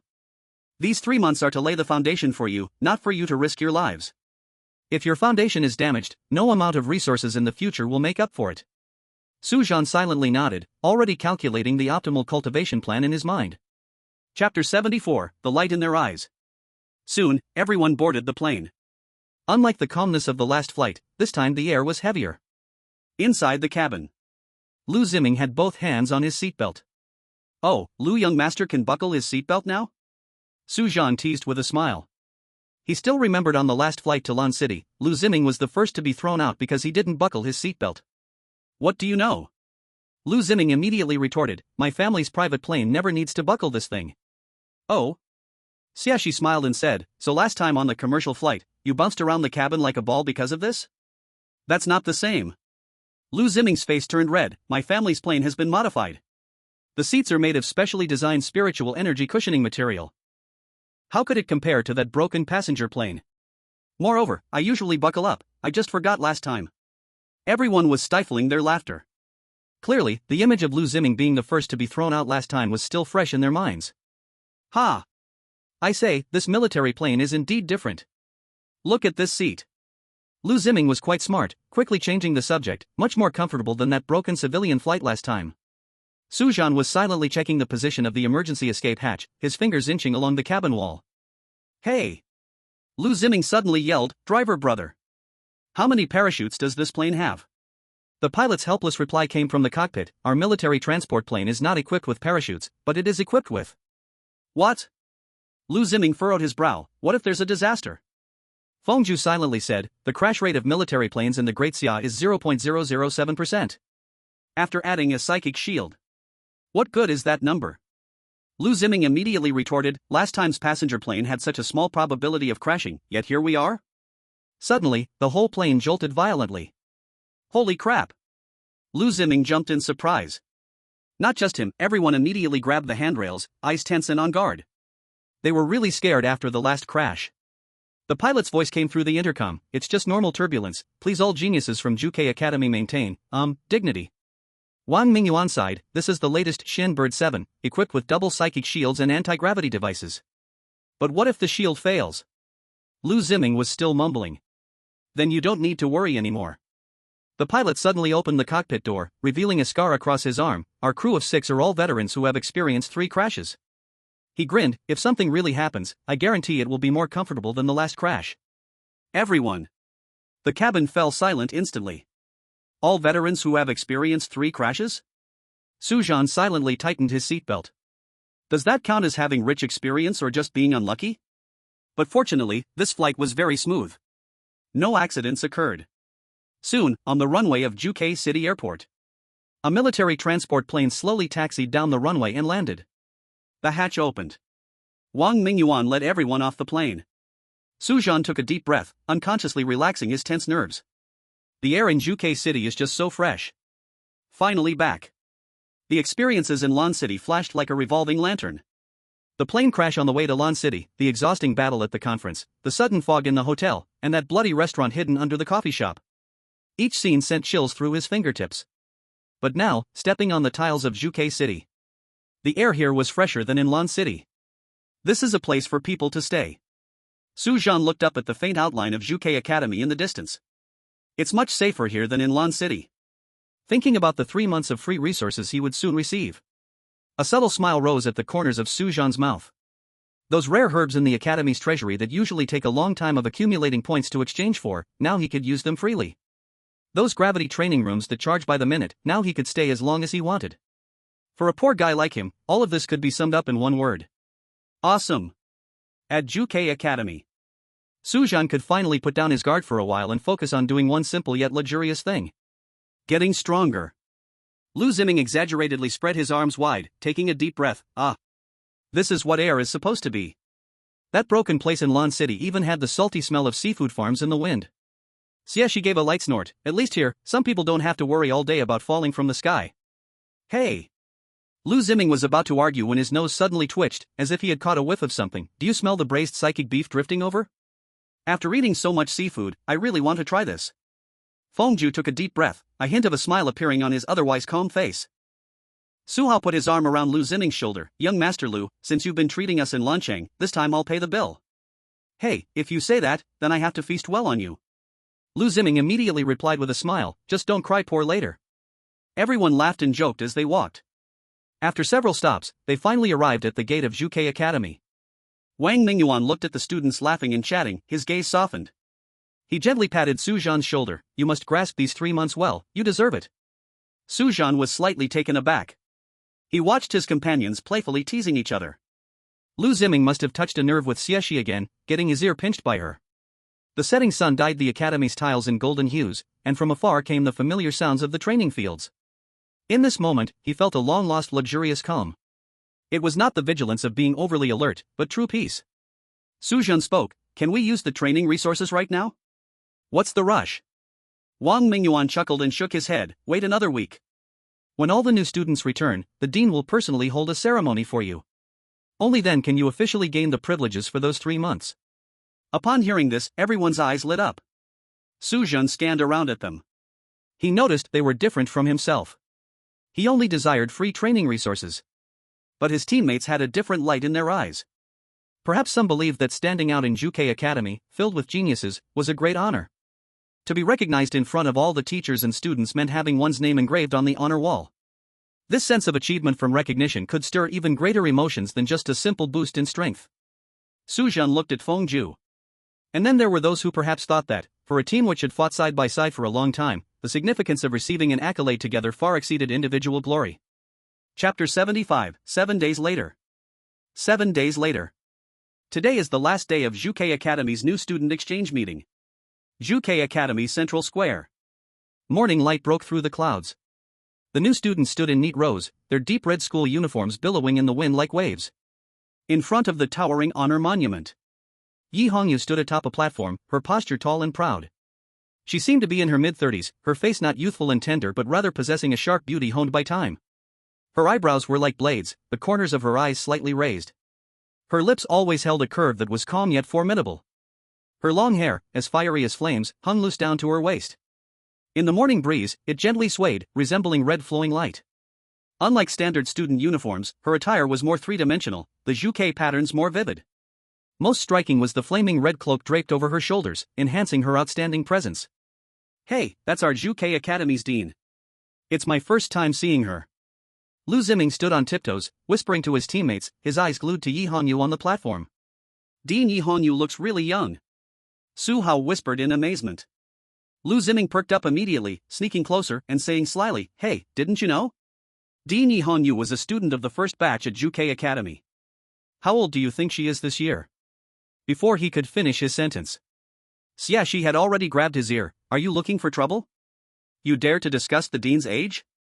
Ouch, ouch, let go. Lu Ziming quickly begged for mercy. "I'm just stating a fact." The dean indeed is from our academy's first batch." The surrounding new students showed them unhappy expressions. Clearly, they were too noisy. Only then did Xiaxi let go. Lu Ziming rubbed his red ears, finally quieting down. Xiaxi looked at Yi Hongyu with eyes full of admiration. Su Zhan noticed this and tentatively said, "Xiaxi, what do you think of Dean Yi Hongyu?" "She is amazing, she is my idol." Xiaxi, before he finished speaking, unreservedly expressed her admiration for Yi Hongyu. Su Zhan was a bit surprised. But after thinking about it, it made sense. After all, a proud girl like Xiaxi would definitely admire someone who could earn her respect. And Dean Yi is that kind of person. Lu Ziming scratched his head, his eyes brightening. "But seriously, the dean's presence is too strong, right? Look at her feather cloak, it's so cool." Fengju interjected, "According to the records, those feathers are from mist creatures, the crimson feather beasts, and their level is disaster level." Disaster level? Su Zhan raised his eyebrows slightly. According to his current understanding, disaster level is already the highest level of mist creatures. To be able to kill such mist creatures and take them as trophies. Yi Hongyu's strength has clearly reached the pinnacle among humans. Don't think about training all day. Lu Ziming rolled his eyes. "Is that the point?" "The point is, I heard the dean is still single." Xiaxi once again grabbed his ear. "It hurts. It hurts. I was wrong, is that okay?" Lu Ziming grimaced and begged for mercy. Su Zhan shook his head helplessly. "Clearly, Xiaxi admires Yi Hongyu, and you're going to tease Dean Yi? Isn't that asking for a beating? So there's no need to advise anymore. Hello, students of Juke Academy." Yi Hongyu stood on the high platform, her fiery red hair gently swaying in the wind, her voice clearly resonating throughout the square through spiritual power. "Hello, Dean." The new students replied in unison. 50 years ago, to balance the national combat power layout, Dasha specially established Juke Academy in the south. This academy carries not only the mission of nurturing the strong but also the trust of protecting millions of citizens. Yi Hongyu's gaze swept across the new students below, finally landing on the 5 of them. This exchange meeting, while Xinguang Academy may not be as profound as our Juke, it is still one of the top schools in the south. And among you 5, 3 have achieved 5 consecutive victories, and 2 have achieved 4 consecutive victories. This achievement is enough to prove yourselves, enough to inscribe your names on the honor roll of Juke. Let's give them a round of applause." As soon as she finished speaking, warm applause erupted. As the 5 of them stepped onto the stage, the bluestone slabs beneath their feet seemed to turn to cotton, each step feeling weightless. Everyone's gaze made the air feel heated. Su Zhan glanced sideways at his teammates. Fengju held his head high, not looking away. Lu Ziming walked at the front, a grin more difficult to suppress than a winning team. Su Hao walked on Su Zhan's right side, straightening his thin chest, each step incredibly serious. Xiaxi adjusted her pace deliberately, finally stopping at the closest position to Yi Hongyu. Though her gaze was fixed ahead, her peripheral vision was glued to Dean Yi. When Yi Hongyu's gaze swept over her, the normally proud girl's fingertips actually trembled slightly. The 5 stood in front of the honor monument, facing the fiery gazes of their classmates. In this moment, Sujin felt a bit floaty inside. Juke Academy, a place where millions of candidates yearn to enter every year. Among the nearly 300 new students below, any random one could be a well-known genius in the area. And now, these prodigies were all looking up at the 5 of them in unison. In Dasha's most prestigious academy, standing in the most dazzling position, receiving the highest recognition. To say it and not be laughed at. This feeling of exhilaration, no matter how much they tried to suppress it, they just couldn't. Soon, a teacher approached and handed something to Yi Hongyu. Yi Hongyu walked forward, holding a crimson sandalwood tray with both hands, on which 8 brocade boxes were neatly arranged. She stood in the center of the podium, her red hair in the morning light like burning flames. "First, I will present the best group badge of the Mist History 300 Years Juke Academy Exchange Conference. The 5 straightened their backs simultaneously. Yi Hongyu walked in front of Xie. Take out a dark red brocade box from the tray. Xie immediately bent at 90 degrees, respectfully receiving it with both hands. Through the half-open lid of the box, one could see a bronze-colored vermilion bird emblem lying inside, its wings inlaid with tiny red crystals. Next was Lu Ziming. This guy almost stumbled while bending down, flusteredly catching the brocade box. Opening it, he found the same emblem inside. Fengju, Su Hao, and Su Zhan were the same. One by one, they were extremely respectful, their attitudes very humble. Next, we will present the badge for the 300-year Missed History Vermillion Bird Academy exchange event with 5 consecutive victories. Yi Hongyu this time only took out 3 gold-gilded brocade boxes. The surface of the box was carved with a dark pattern of a vermilion bird ready to take flight, every feather clearly visible. Su Zhan respectfully received it with both hands. Curiously, he gently opened the lid of the box. The badge, made of crimson gold, shone exceptionally brightly in the sunlight. The main body was in the shape of a flapping vermilion bird, its wings inlaid with 7 tiny rubies, and the tail feathers were made of a special spiritual energy metal. It was said to gently rise and fall with the wearer's breath, as if it were a living thing. Fengju's expression still showed no smile, but his actions were filled with respect. The last one was Xie. When Yi Hongyu walked in front of Xie straightened his back, extending his hands forward as if receiving a sacred object. Yi Hongyu raised her brow slightly and said, 5 wins in a row, I've watched your fight videos, your performance was good. As she said this, she handed over the brocade box. Xie took it with both hands, his movement crisp and clean. The next second, his right hand gathered fingers together, stretched straight up with swift and powerful motion near his right temple. His fingertips were about 2 centimeters from his brow, the palm slightly turned outward at 20 degrees, the wrist straight and unbending. This military salute was standard enough to be included in textbooks. Thank you, Director Yi, for your cultivation. Xie shouted loudly.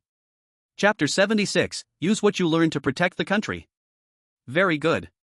Yi Hongyu spoke, her voice spreading through the plaza with spiritual power, reaching every corner. The official organization has invested the best resources in cultivating you, with high-level mentors personally teaching, a guaranteed monthly supply of training resources, and each bottle of potions condensed with the hard work of countless people. Your achievements today do not only belong to you, but also to all who have paved the way for you. Yi Hongyu raised her voice, the temperature of the entire plaza seeming to rise. Remember, the power in your hands is not a toy for competing and showing off. When the fog descends and the people wail, every awakened individual from the Vermillion Bird Academy must shoulder the responsibility of protecting this land. What you are receiving today is not just a reward, but also a contract. Swear in the name of the Vermillion Bird to use what you have learned to protect the country. As her final word fell, the 12 Vermillion Bird pillars around the plaza simultaneously ignited in fiery flames. Use what you learned to protect the country. Xie was the first to roar it out. She pounded her right fist heavily on her left chest, her eyes burning with fierce battle intent, staring fixedly at that red figure in front of her. Use what you learned to protect the country. Lu Ziming's neck veins bulged. This guy completely forgot about image management, shouting so hard that his face turned red, even spitting out a bit of saliva.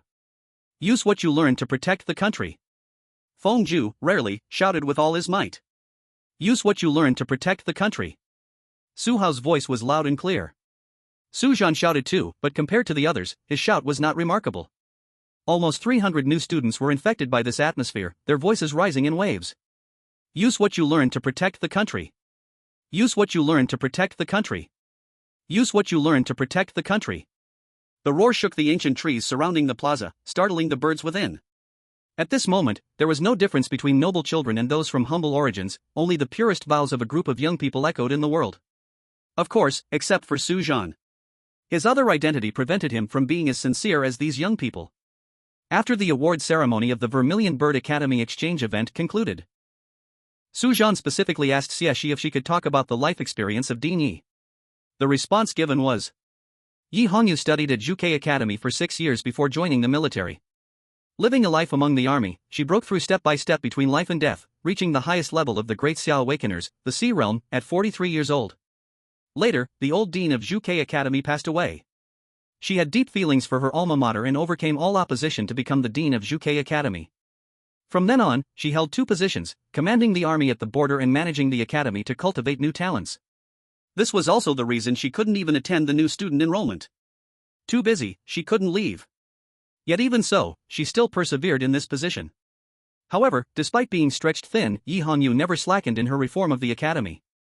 She vigorously introduced military training systems, expanded the training grounds, and even personally brought back rare resources from the battlefield to enrich the academy's treasury. Just like that.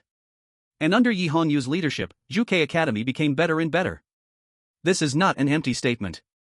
You can see this from the graduation competitions of the 5 major academies. Every year, the graduates of the 5 major academies would hold a unified competition. It is used to test the teaching quality of each academy. As for Juke Academy, its results have been getting better and better since Yi Hongyu took over. It can be said that Yi Hongyu devoted her entire life to the Great Xia. In her life, she only did 2 things. With her flesh and blood, she defended the borders of Great Xia, and with her lifelong knowledge, she nurtured the new generation of awakeners. For so many years, the Bloodblade Pass she defended has never been breached. The bones of mist creatures piled under the gate could build a second city wall. Wherever that scarlet feather cloak went, even the fiercest calamity-level beasts would instinctively retreat. And at Juke Academy, to establish educational methods and educate students, using what she learned and her strengths to protect the land. In her life, she deserves the title of national hero without equal. No wonder Xie admired her so much. Even Su Zhan, after listening to Xiexi's introduction of Yi Hongyu, couldn't help but feel a sense of respect. However, in the following time, 2 words, start now. After bidding farewell to his teammates, Su Zhan walked straight towards the body inspection room, inserting his identity card into the spiritual energy analyzer under the scan of professional equipment. With a low-frequency buzzing sound, 6 beams of scanning light slowly descended from above his head. 15 minutes later, the device spit out a detailed report. Metabolic Function Assessment Report. Liver spiritual energy conversion efficiency, 78%, has reached the safety threshold. Blood oxygen saturation, 95%, can withstand 1 to 2 blood oxygen enhancers. Neuron activity level, normal, recommended to use in conjunction with nerve protectors. Kidney filtration system, very healthy, perfect detoxification, capable of carrying medication. In addition, there was a large amount of information. Based on the data, Su Zhan directly moved toward the resource distribution center. 3 neuron activation agents. Su Zhan knocked on the counter. The staff raised an eyebrow. This military special agent priced at 5 million Great Xia coins is limited edition. If it weren't for Yi Hongyu and the military's connection, this stuff wouldn't even appear at Juke Academy. And this. Su Zhan didn't hesitate, pointing to the syringes glowing with blue light in the refrigerator, 5 extreme cell regeneration liquids. Each priced at 850,000 Great Xia coins. High-end items he wouldn't normally buy, but today he took them all. And the spiritual energy overload inhibitors, I need. Su Zhan pointed at the dazzling array of products. The staff was swiping his identity card, their hand trembling. Are you sure you want the spiritual energy overload inhibitors? One of these is worth a city center apartment. So expensive? Then I'll take 2. Su Zhan spoke without changing his expression. These medicines would support him through 2 weeks of intense training. First, use the neuron activation agents to enhance reaction speed and mental resilience. Then use the regeneration liquid to repair the bodily damage caused by high-intensity training. Finally, use the inhibitors to forcibly break through the spiritual energy threshold. The staff's mouth twitched. The medicine should be used according to the body's digestion rate. I don't need to say more about this. Moreover, you cannot resell these medicines. If you are found doing so, your free privileges will be revoked, and you will be fined 10 times the value of the resources sold. And no intentional waste, this point. Of course I know. Su Zhan was already eager, but still politely extended his hand. Can I have my identity card back now? Here you go. The staff said no more and handed back the identity card. Su Zhan took the identity card. The medicine was packed in boxes with shockproof measures to avoid breaking during transit. He put these boxes back into a bag and ran off to procure more. Oh, it was better called zero-cost shopping.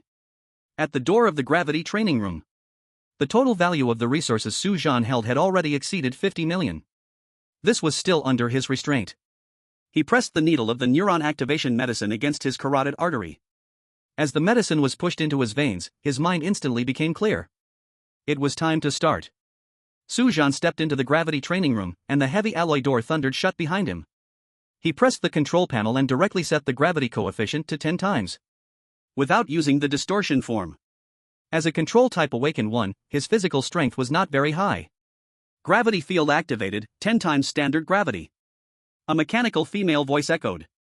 The next moment, Su Zhan's knees suddenly sank, and his whole skeleton cracked loudly. He took a deep breath, slowly straightened his back, feeling the sluggish flow of blood in the overwhelming gravity environment. Now beginning basic physical training. Starting with the most basic push-ups.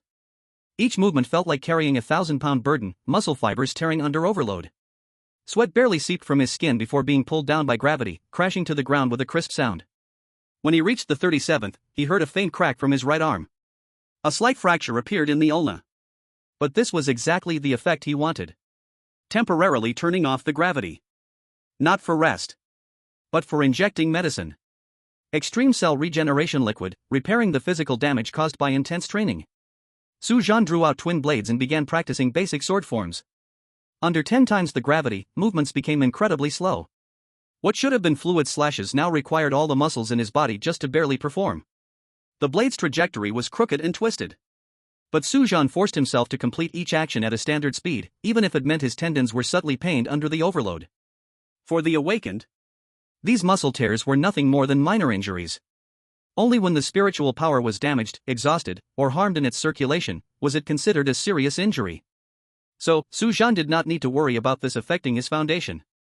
Then, taking the spiritual power overload inhibitor, Su Zhan began to guide the spiritual power circulation in his body, constantly using acceleration on himself. Practicing continuously. Gradually, Su Zhan raised the gravity coefficient.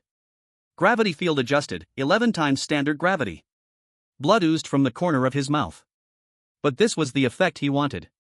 Just like that, Su Zhan crazily trained himself, aided by the medicine. Constantly cycling through the 3 actions above. He only returned to the dormitory late at night, too exhausted to do anything but collapse into bed, falling fast asleep. The next day, he still arrived on time. Boring and tasteless, but full of energy. Su Zhan stated, "I truly am terrified of being poor. In these 3 months, I didn't dare to waste a single second." Chapter 77, Winter Vacation. Of course, Su Zhan's training items could not only be this one. He turned off the gravity system and walked through the heat rising from his body to the nearby speed reaction training room. This was a hexagonal room filled with miniature spiritual energy emitters. It served the purpose of its name, practicing speed and reaction. Activate swarm mode, difficulty level 1. Su Zhan commanded in a hoarse voice. Hundreds of launch ports on the ceiling lit up with blue light at the same time. In the next second, the spiritual energy pulses shot out one by one. These energy beams, only the size of bullets, wouldn't cause real harm, but being hit felt as painful as being stung by a wasp. Accelerate. Su Zhan activated the acceleration buff from his deep abyss eye. His figure suddenly blurred, weaving through the barrage of attacks. His acceleration skill could only increase speed, but it couldn't enhance reaction time. So, he had to get used to this speed, letting his mind catch up with his pace. This was the purpose of his arrival here. In the first minute, he was hit 17 times. There was no skill to this, it was all about practice and familiarity. Difficulty level 2. Su Zhan gritted his teeth and commanded. The barrage instantly thickened by 50%. A beam of spiritual energy pulsed directly hit his temple. Su Zhan's vision blacked out, but his rolling motion was not disrupted at all.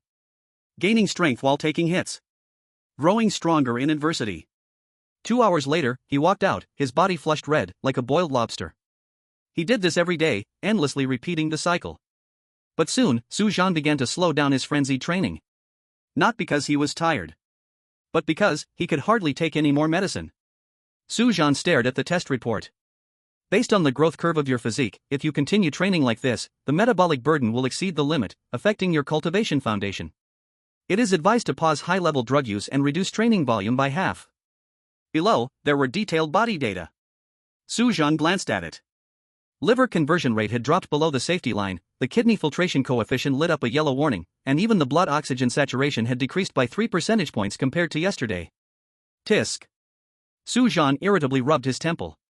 Right now, the undigested drug residues were piling up in his blood vessels, and with just a slight push of spiritual energy, he could feel his temple pulsating wildly. He really couldn't take any more medicine. Su Zhan took out a light blue spiritual energy nourishing agent from his pocket. This was an alternative provided by the Resource Allocation Department. Its effects were milder than neuron activators, but this also meant the training intensity has to be cut by half. Su Zhan now hated that he wasn't Ronnie Kerman. He didn't have super drug resistance. Ultimately, I still can't do it? Su Zhan muttered as he injected the needle into the side of his neck. Now he could only slowly adjust the parameters on the equipment. From 10 times down to 8 times, even the swarm mode was locked at level 1 difficulty. Time slipped by, years flowed like water. In the blink of an eye, 3 months had passed. As the champion of the new student competition, Su Zhan and his team enjoyed the best training resources at Vermillion Bird Academy. All training facilities, drug supplies, and mentor guidance were completely free, a treatment that ordinary students could only dream of. Every day before dawn, the 5 of them already appeared in the training ground, leaving only late at night with exhausted bodies. There was no other choice. In the eyes of the other 4, Su Zhan's talent was the highest. Since he worked so hard, what reason did they have to slack off? To put it simply, Su Zhan was too intense. The 4 were afraid of falling behind. Even if they wanted to not work hard, they couldn't. Lu Ziming sighed, "You're so intense." But despite the words, there was no slack in their training. This team was undergoing a transformation at an incredible speed. You see, breaking through realms becomes increasingly difficult as one advances. The few of them couldn't cultivate as swiftly as they did when school first started. Moreover, the use of cultivation drugs couldn't be excessive. But with 3 months of relentless training, the 5 had all broken through 3 small stages in their realms. Su Zhan had reached the 6th stage of the revealing realm. Actually, he could go even higher. However, rapid and consecutive breakthroughs would destabilize his foundation. Especially with the assistance of various cultivation drugs, his foundation would be even more unstable. This was the result of his deliberate suppression. Winter had arrived, and Vermillion Bird Academy welcomed its midterm winter break. Awakeners were also human, whether students or teachers, they all had families, and they needed to reunite with their families to maintain those relationships. So, a holiday was inevitable. It's impossible to not have a moment to go home in a year. According to tradition, this should have been a day for students and teachers to reunite with their families, resting for a month in joy. However, starting today, things are different. The Chao Tua Society, a terrifying organization made up of mutated beings, emerged this year. Recently, they have frequently attacked talented awakeners across the Daxia territories. Their methods are cruel, and many excellent students from various academies have already suffered tragic fates. The academy's high-level officials held an emergency meeting overnight. They ultimately decided, during the students' return home, they must be fully protected by mentors or high-level local awakeners. Especially for new champions like Su Zhan's 5-person group, they are a primary focus of protection. Sigh. Xieshi leaned by the dormitory window. "We work hard to grow stronger, yet we still need protection just to go home." That's right. She had again come to the boys' dormitory. Lu Ziming complained, "The security system in the boys' dorm is far worse than in the girls' dorm." Su Hao shrugged indifferently, "We are still young and haven't fully grown up yet, we naturally need protection at this time." Su Zhan quietly sorted through his luggage. His luggage was simple, a few changes of clothes, a few notebooks, and a small box of training potions specially approved by the academy. Fengju crossed his arms and said lightly, "See you in a month." Lu Ziming threw an arm around Su Zhan's shoulder and grinned, "Hey, don't push us even more hard during the holidays. These 3 months have almost given me psychological shadows. Just rest well during the holidays, got it?" Everyone nodded silently at his words. Su Hao rubbed his sore arms. Fengju seriously nodded in agreement. Even Xieshi, who always thought she worked hard, couldn't help but sigh. In these 3 months, Su Zhan's almost insane training intensity really placed considerable pressure on the entire team. Whenever they thought they had pushed hard enough, they could always see that tireless figure in the training room. "Don't worry, it won't happen next time." Su Zhan was amused by their resentful gazes and patted his chest. "I worked hard for these 3 months because the resources were free. Now my body is still packed with a bunch of undigested potions. If I keep training like this, something might go wrong." Lu Ziming exaggeratedly breathed a sigh of relief and released his hold on her shoulder. "That's great. I really don't want to be forced out of bed at midnight to train during the new year." Everyone laughed, and surprisingly, they all agreed with Lu Ziming's words. Chapter 78, Thank you, teacher. Finally, I can go home. Su Hao's eyes softened as he spoke. "My mom must have prepared a big feast waiting for me. You're lucky, my dad said he wants to check my 5-month training results." Lu Ziming pouted, but then switched his tone. "However, after training with Su Zhan, the king of hard work, for so long, I'm quite confident my dad will be satisfied." "Same here." Xiaxi's eyes sparkled with confidence, eager to return home and show her parents her strength. Fengju leaned by the window and added, "My sister should have grown quite a bit." "Oh." Lu Ziming exclaimed in surprise, "You have a sister?" Fengju fell silent, clearly unwilling to repeat himself. "Oh." Lu Ziming waved his hand, "I was just thinking, your sister's personality wouldn't be just like yours, right? 2 people meeting and not even talking, just staring at each other? That's none of your business." Fengju said coldly. Hey, I'm being serious here. Lu Ziming threw an arm around Feng Zhu's shoulder. Let me tell you, I'm really good at dealing with women. Although what I say about how to get along with women surely is different from your sister, women do have some common traits. Feng Zhu remained silent, his gaze shifting back and forth between Lu Ziming and Xieshi. What do you mean? Lu Ziming felt puzzled by the look. Su Hao chuckled and stepped in to explain. What Feng Zhu means is, we may have believed what you said in the past. But now, when Xieshi arrived, the credibility of these words just. The sentence wasn't finished, but the meaning was clear enough. Given Lu Ziming's and Xieshi's relationship, it's really hard to believe he claims to understand women. Hey! Is this the same? Lu Ziming immediately exploded. Can Xieshi be considered a woman? She's simply a. Xieshi coldly looked up. Lu Ziming shrank his neck, the second half of his sentence forced back, awkwardly releasing Feng Zhu. Forget it, pretend I didn't say anything. Feng Zhu's lips subtly curled up. Everyone chatted about plans to go home, until suddenly realizing something, their voices gradually quieted down. All eyes unconsciously turned to Su Zhan. They were talking about family ties, but what about Su Zhan? It was no wonder Su Zhan had been silent during the chat, he simply couldn't join in. The room suddenly fell into an awkward silence. I'm fine. Su Zhan said without lifting his head, I haven't cared about this for a long time. He spoke the truth. As a traveler, he had no feelings for his original family. But this statement sounded different in everyone else's ears. Such a reaction made others even more uneasy. No one believed that a person could walk out from the pain of losing a loved one in just 6 months. They thought Su Zhan was merely holding on. Xieshi opened her mouth, wanting to say something, but ultimately averted her gaze. Su Hao nervously rubbed his hands together. Lu Ziming put away his playful expression. Even Feng Zhu frowned. Sujin found the reaction of his teammates amusing. He spoke the truth. But obviously, the real reason could not be said. Su Ge, where are you planning to go for the winter break? Su Hao broke the silence by speaking up. Upon hearing this, Su Zhan stopped sorting his luggage. He was different from the others. He had no family. Everyone else was going home to reunite with their families. And he... Originally, Su Zhan wanted to stay at Juke Academy. But the winter break was when the teachers also took time off. So there was no one at school, staying alone here would be quite dull. Plus, the school didn't allow students to stay during the holiday. He had no choice but to leave. As for where to go, Su Zhan had been receiving messages from his high school principal these days, inviting him back to school to give lectures to the younger students, sharing his own story. At first, he refused.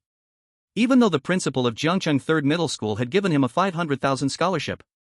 But it was mutual. Su Zhan also assisted him in promoting Jiangcheng Third Middle School in front of the media. However, the principal said that upon return, he could also sponsor another 500,000 scholarships. Well, that was different. Since he had no place to go, he might as well return to Jiangcheng, at least there was money to be made. Why pass up 500,000? I'm going back to Jiangcheng. Su Zhan said to everyone. Oh, okay. Su Hao nodded and didn't ask anything further. The others also tactfully didn't continue discussing their plans to go home. They feared upsetting Su Zhan. Noticing the atmosphere, Su Zhan closed his suitcase and stood up. You guys chat first, I'll take my leave. Okay, take care. Everyone nodded and responded. Su Zhan picked up his luggage and left the dormitory. Walking on the road, he let out a nearly inaudible sigh. He clearly knew why his teammates suddenly fell silent. They assumed he was struggling with sadness, pretending to be strong, yet they didn't know that his heart was as calm as still water. Troublesome. Su Zhan shook his head. This deliberate concern made him uncomfortable. He would rather they joked with him like they would with ordinary people, even teasing him about this matter, than keeping this fearful attitude now. Staying there would only make the atmosphere more awkward, so it was better to leave early. Su Zhan glanced around. Sure enough, he saw a familiar figure sitting on a bench not far away. Wang Mingyuan was engrossed in flipping through a book. He wore a dark gray turtleneck sweater. A dark blue wool coat was draped over his shoulders. The whole person exuded a warm and refined demeanor like jade in books. Hearing footsteps, he raised his head, his eyes behind the lenses curving slightly. All set? Teacher? Su Zhan paused for a moment. But he did not feel strange in his heart. The school had required each student to report their return journey a day in advance. This was a basic procedure for the university during the holiday. Just in time, I am also going back to Jiangcheng. Wang Mingyuan closed his book and stood up. The school arranged for me to be your temporary bodyguard. Su Zhan's lips curled up. This was a heartfelt smile. Since coming to this world, this refined teacher had been guiding him selflessly, helping him. He was the person he felt most grateful to. At first, he was wondering who the school would arrange to protect him. Until he saw it was Wang Mingyuan. He felt relieved in his heart. If it were someone else, they definitely could not interact as familiarly as Wang Mingyuan. "Let's go, teacher." Su Zhan spoke first. Wang Mingyuan pushed up his gold-rimmed glasses. "Let's go." The two walked out of the school gate side by side. On the way to the airport, Su Zhan hesitated for a moment but still spoke. "Teacher, are we taking a commercial flight this time or?" After experiencing the last plane crash, he no longer trusted commercial flights. Wang Mingyuan had a smile in his eyes. "Don't worry, this time it is a military transport plane, the same model as the last time we returned, and the crew members are all active special operations personnel, no problem."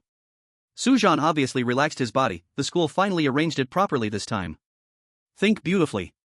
Wang Mingyuan laughed and scolded, pushing up his glasses. "Right now, the front line is tight. Where are they going to find so many military transport planes for students? This last one was arranged by me calling my old classmates in the military overnight, almost begging." Su Zhan turned to look at Wang Mingyuan and noticed that the teacher's eyes indeed had a slight dark shadow. He raised his thumb seriously. "Thank you, teacher." "Stop with that." Wang Mingyuan shook his head. "When we get to Jiangcheng, just treat me to hot pot." However, Su Zhan did not know that his teacher specifically requested the transport plane, not just to take care of him. There was also a very important reason his teacher was a bit afraid too. Chapter 79, So Hard to Guess. Jiangcheng Airport. The wind and snow had just stopped. Compared to Zhuke Academy, Jiangcheng was further north. So every winter break, you could still see snow. The military transport plane landed steadily on the runway, and the cabin door slowly opened. Su Zhan followed Wang Mingyuan down the gangway.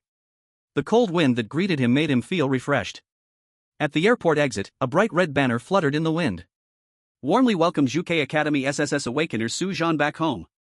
Below the banner, the principal of Jiangcheng Third Middle School stood at the front, sporting a Mediterranean hairstyle. Behind him were more than 20 student representatives neatly lined up in school uniforms. Upon seeing Su Zhan, the students immediately raised their bouquets and shouted in unison, "Welcome back, senior." Su Zhan thought to himself, indeed. He had expected this grand welcome upon his return. The principal hurried over, smiling widely. "Su Zhan, you finally came back." He grabbed Su Zhan's hand and turned to the teachers and students behind him, exclaiming, "This is our pride from Third Middle School. This year's only SSS Awakener in Southern Daxia." The students gasped in awe. Several younger students were standing on tiptoe, trying to see this legendary senior's appearance. Some were holding up their phones, constantly taking photos. Others came with notebooks, wanting to ask for autographs. Wang Mingyuan stood to the side, watching Su Zhan being surrounded by the crowd, a faint smile on his lips. Su Zhan felt a bit awkward handling the enthusiastic teachers and students. In his peripheral vision, he noticed several media interview vehicles parked at the school gate, with flashes of light continuously flashing towards them. "Principal, this is too grand," Su Zhan said quietly, implying that it was too high profile. "It should be. It should be." The principal beamed with joy. "Ever since the news of our 5 consecutive victories at the Zhuke Academy exchange event returned, our school's reputation has soared. As it stands, the number of applicants for next year has doubled."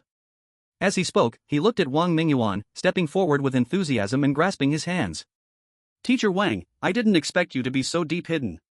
The principal respectfully said, "However, you were indeed undervalued when you were at our school. Now returning to Zhuke Academy is the place where your skills truly match." "No such saying, your school is quite good, but principal, you don't have to worry about me now, go talk to him." Wang Mingyuan waved his hand, pointing to Su Zhan. "I also want to follow my student, please don't mind."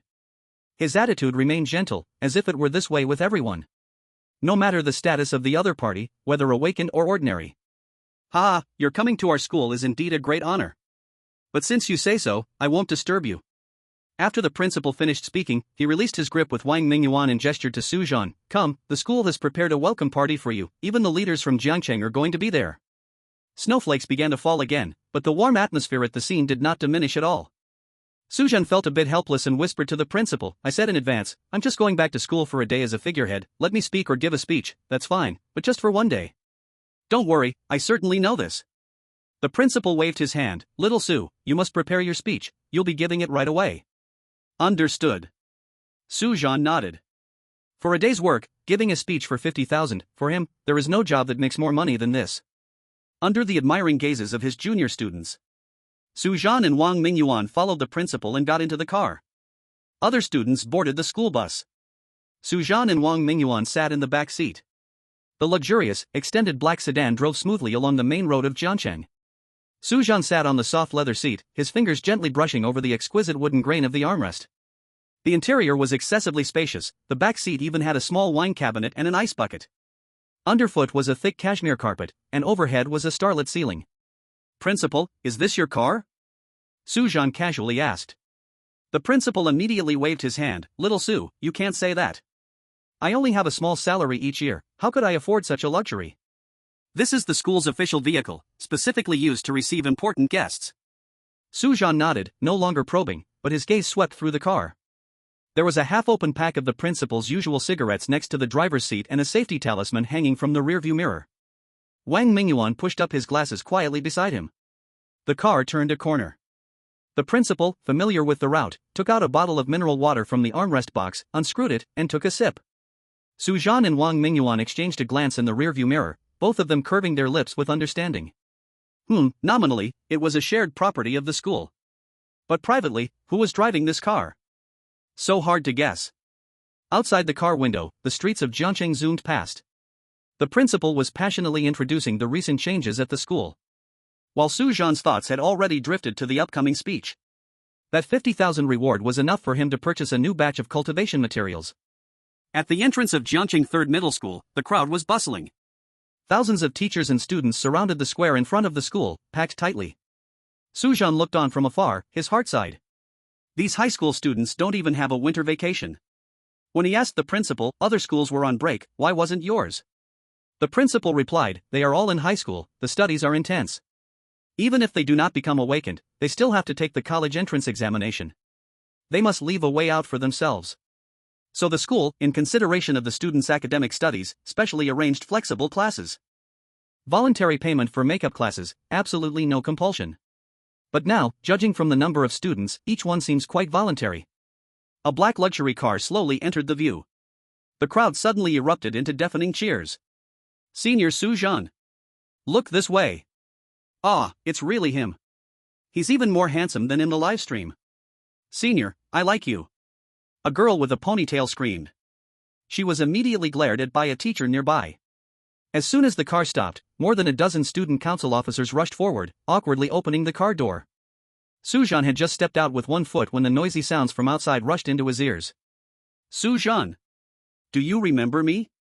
I was your deskmate Zhang Wei in your second year." "You were his deskmate? Why are you still in school now?"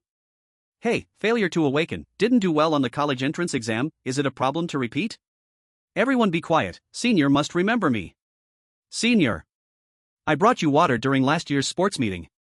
The principal, beaming, stood on the steps, holding a megaphone and shouting, "Quiet. Everyone, quiet. Let our school's pride say a few words." The crowd gradually quieted down. All eyes focused on Su Zhan. He cleared his throat, just about to say his prepared polite words, when suddenly a childish voice came from the back row. "Senior. How did you defeat those monsters?" Yeah, tell us about the details of the match. I heard you can make time stop, is that true?" Questions rained down like a rapid-fire barrage. Su Zhan looked at the faces below full of admiration and suddenly found it a bit funny. Back then, when he was bullied online, when he was exposed by Dubin, these people were not wearing the same faces. Sure enough, when you succeed, all around you are smiling faces. Chapter 80, Great Scholars to Debate for Me. Actually, there's nothing special. Su Zhan smiled and said, "It's just training until dawn every day and practicing each move 10,000 times. "You're lying." A glasses-wearing junior shouted, "I've watched your match footage, that's not something ordinary training can achieve." "Exactly." Another girl echoed, "Senior, do you have some special training method? Tell us secretly." Su Zhan felt a bit helpless. He was speaking the truth. But at this moment, someone would definitely say, "Aren't you just talented? If you aren't talented, is working hard useful?" Su Zhan could only say, without talent, one must work hard. The principal, seeing the situation about to spiral out of control, quickly took the microphone. "Students, don't worry, later at the playground, Su Zhan will share his experiences in detail. Let him take a break first." The crowd reluctantly made a path, but the discussions continued. "I heard online that he only sleeps 2 hours a day. A friend of my sister's friend who studies at Juke Academy said he can catch bullets with his bare hands." Look at the lines of his arms. I also heard he arm wrestled with a strong attacking awaken from Juke Academy, and he won.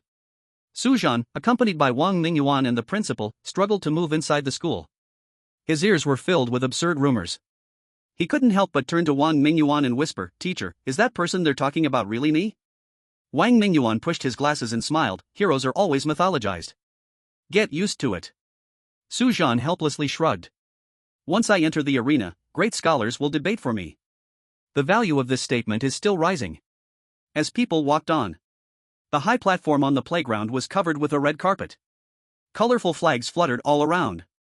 A huge banner read warmly welcomed the genius Su Zhan from Juke Academy back to his alma mater. The entire playground was filled with teachers and students, even the corridors of the surrounding teaching buildings were crowded with students watching the excitement, a sea of heads stretching endlessly.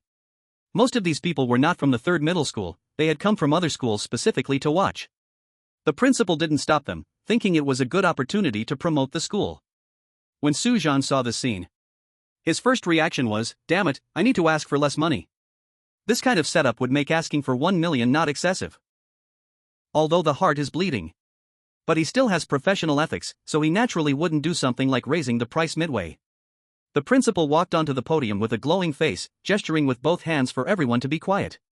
"Teachers and students, today is a day worth recording in the history of our school. We are very honored to invite an outstanding alumnus who came from our school. The winner of the 5 consecutive victories in the Suzaku Academy exchange meeting, the SSS-level Soul of Destiny, Su Zhan." Warm applause instantly resonated across the playground. Su Zhan has proven with his strength that our educational philosophy at Jiangqing Third High School is completely correct.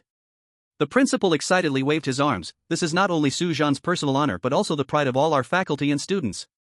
The applause roared once again. The principal turned in signal to several leaders sitting on the stage. "Today, we are also very honored to invite several important guests. This is Director Chen of the Jiangcheng Education Development Bureau. Under Director Chen's wise leadership, our education in Jiangcheng is flourishing." A middle-aged man with graying hair smiled and stood to acknowledge. "This is Director Wang of the Youth Potential Development Center, who personally guided our educational philosophy at Jiangcheng Third High School, indirectly providing important support in nurturing talents like Su Zhan." A studious man wearing glasses nodded in acknowledgement. "Finally, this is Chairman Li of the Jiangcheng Education Foundation. It is with Chairman Li's strong support that our school's teaching equipment can continually be updated." A slightly plump middle-aged man waved his hand. Su Zhan noticed him raising an eyebrow slightly. He knows this old man, or rather, there is a memory of this person in his past life. As for the reason, it's simple. This man is the father of Li Yuqin. Goodness, he is also the chairman of the Jiangcheng Education Foundation. Can a businessman hold such a position? That does show some connections. Let's once again give a warm round of applause to thank all the leaders for taking time out of their busy schedules to guide us. The principal led the applause. "Now, let's hand over the time to today's protagonist, Su Zhan." "Finally, it's my turn. I always dislike these scenes the most. These leaders talk so long-windedly, and it always feels quite troublesome. Hurry up and finish the task, so I can get off work early. Good afternoon, teachers and students." Su Zhan stood in front of the microphone, his voice amplified throughout the playground. A burst of screams and applause erupted from the audience, with a few excited girls even jumping up. "Be quiet. Everyone be quiet." The principal held the microphone to maintain order. Su Zhan raised his hand to gesture downwards. With their cooperation, the entire playground gradually quieted down. "Actually, a year ago, like all of you, I was sitting on this playground, listening to the speeches from excellent graduates." Su Zhan's gaze swept across the audience. "At that time, I was still wondering when I could stand in this position. The draft of my speech had long been prepared in my heart. When speaking, I was not stumbling at all, it was extremely smooth." Immediate sounds of kind laughter and applause arose from the audience. "In this past 6 months at Suzaku Academy, the most important thing I've learned is..." Su Zhan intentionally paused, looking at the countless pairs of expectant eyes in the audience. "Effort will never deceive." Deceive. Senior Su, you have an SSS Soul of Destiny, can you say that your current achievements are all due to hard work? Laughter erupted at the scene. Immediately, several voices followed one after another. Exactly. You can stand there and say that without pain, like a C-level Soul of Destiny can never catch up to you. Of course, geniuses can say effort is important, they're strong no matter what. If you had only a B-level Soul of Destiny, you probably wouldn't even be able to touch the gates of Suzaku Academy. The aggressive words were endless. The principal immediately picked up the microphone. "Be quiet. You guys in our school uniform. If you cause trouble again, you will be expelled." Damn it, my own school produced a genius, back to give a speech to boost the principal's image. At this moment, there were still clueless students questioning Su Zhan. If they were students from another school, it would be one thing. But those who questioned were all from our own school. Isn't this just slapping our own school in the face? He really couldn't believe his own students could be this foolish. How could Su Zhan answer them? What if he couldn't? Who loses face then? The one losing face is Jiangchang No. 3 High School. The principal wished he could peel the skin off these students. Those who shouted the loudest instantly shrank back. Compared to their dissatisfaction, their studies were definitely more important. The voices of doubt quickly faded away. However, everyone's gaze remained fixed on Su Zhan, clearly waiting for his response to these doubts. Chapter 81, This gentleman conquered me with emotions. The principal held the microphone and continued to speak to Su Zhan. Student Su, please continue. The implication was clear, ignore these doubts and keep talking. Su Zhan waved his hand, signaling it was nothing. He quietly waited for the noise to settle. Instead of avoiding the issue, he answered directly, I admit, my achievement today is largely due to my SSS-level soul, accounting for at least over 99%. The whole audience fell silent for a second. Everyone was stunned. This was completely opposite from the inspirational speech they expected. Typically, in such situations, speakers would strive to downplay the role of talent. I just worked a little harder than you. Everyone's potential is limitless. These clichés were the standard answers. The teachers and students in the audience were already prepared to hear a stirring motivational speech. But Su Zhan's contrary honesty. This was the cruelest truth. In this world, whether one has a soul, and the level of that soul, is like an insurmountable chasm. Talent is something the heavens give. Su Zhan shrugged, you can go buy awakening potions, at most increase your awakening chance by 3%. Beyond that, there's no way to guarantee whether you'll awaken, and we can't decide the talent of a soul. What we can decide is only our actions. Some say if talent is lacking, effort is useless. It's like saying no matter how hard ordinary people try, they'll never become awakeners. But comparing awakeners to ordinary people? Isn't that cheating? What I'm saying is, we definitely compare ordinary people to ordinary people and awakeners to awakeners. Still, the only thing we can decide is our actions. And right now you are in high school, facing the college entrance examination. Who can guarantee that you will definitely become awakeners? Since you are already on this starting line, besides desperately running forward, do you have any other choices? His resonant words echoed across the playground. Everyone fell into deep thought. Su Zhan picked up the mineral water bottle on the podium and gave it a gentle shake. Suddenly, the water in the bottle defied the laws of physics and floated in the air, forming a crystalline water column. All eyes in the audience turned to this water column. This is one of my abilities, Su Zhan explained, but to achieve such fine control. The water column suddenly dispersed into hundreds of water droplets, forming the emblem of Zhuke Academy in the air. I failed thousands of times. Su Zhan waved his hand. The water droplets fell, making a loud popping sound. The playground erupted with deafening applause. So, instead of envying the talents of others, Su Zhan raised his voice, scanning the entire audience, it's better to start finding your own direction from now on, and then persist until you can't anymore. The speech concluded. Even after Su Zhan left the stage, the applause continued for a long time. Only after 5 minutes did the applause slowly subside. Su Zhan retreated backstage, where there were only school staff. Wang Mingyuan stood with his arms crossed on one side, clearly having waited for a long time. Seeing Su Zhan arrive, he smiled and said, very good, you handled the unexpected situation quite well. Not bad. Su Zhan humbly waved his hand. To put it simply, when you succeed, everything you say is right, and there will always be people willing to listen. If he didn't have his current strength, saying the same words would lead to a completely different outcome. When you stand at a high place, even breathing is truth. When you are still at the foot of the mountain, no matter how much you say, it is just a defense. The backstage lounge door was gently pushed open. The principal walked in with a big smile on his face. Ah, Su Zhan. The principal enthusiastically shook Su Zhan's hand. Today's speech was truly wonderful. It was practical and uplifting, fully showcasing the excellent style of students nurtured by our school. Su Zhan politely tugged at the corner of his mouth and went straight to the point. Principal, can we settle the speaking fee now? Ha! The principal's smile froze on his face, clearly not expecting the topic to turn so abruptly. This, of course. Of course. He took out his phone. I'll have the finance transfer it, 500,000. Ding. Su Zhan's phone rang with a notification. He glanced at the transaction notice and nodded in satisfaction. Received it, thank you, principal. Under normal circumstances, payment is made after the work is done. But Su Zhan felt that he had not been compensated enough for promoting the school this time. So he wanted to get the money in his pocket early for some comfort. The principal rubbed his hands together, his tone warmly enthusiastic. Su Zhan. The speech was just too wonderful. The TV station and several media outlets are waiting outside. Do you want to? Sure. Su Zhan stood up and adjusted his collar. Since it was a good day, then he naturally couldn't go back on his word. The principal immediately said, "Great. This way, please." The media friends are waiting anxiously. In the hallway, Wang Mingyuan lowered his voice. "I thought you would refuse or say, raise the price. Since I've accepted the payment, I need to do a good job." Su Zhan spoke. "It's only one day anyway." They pushed open the door to the interview room. The flashing lights instantly brightened the entire room. Su Zhan faced the camera, his smile proper and humble. "What is the secret to your 5 consecutive victories in the UK Academy freshman exchange meeting? What advice do you have for your younger peers? As a genius from Jiangcheng."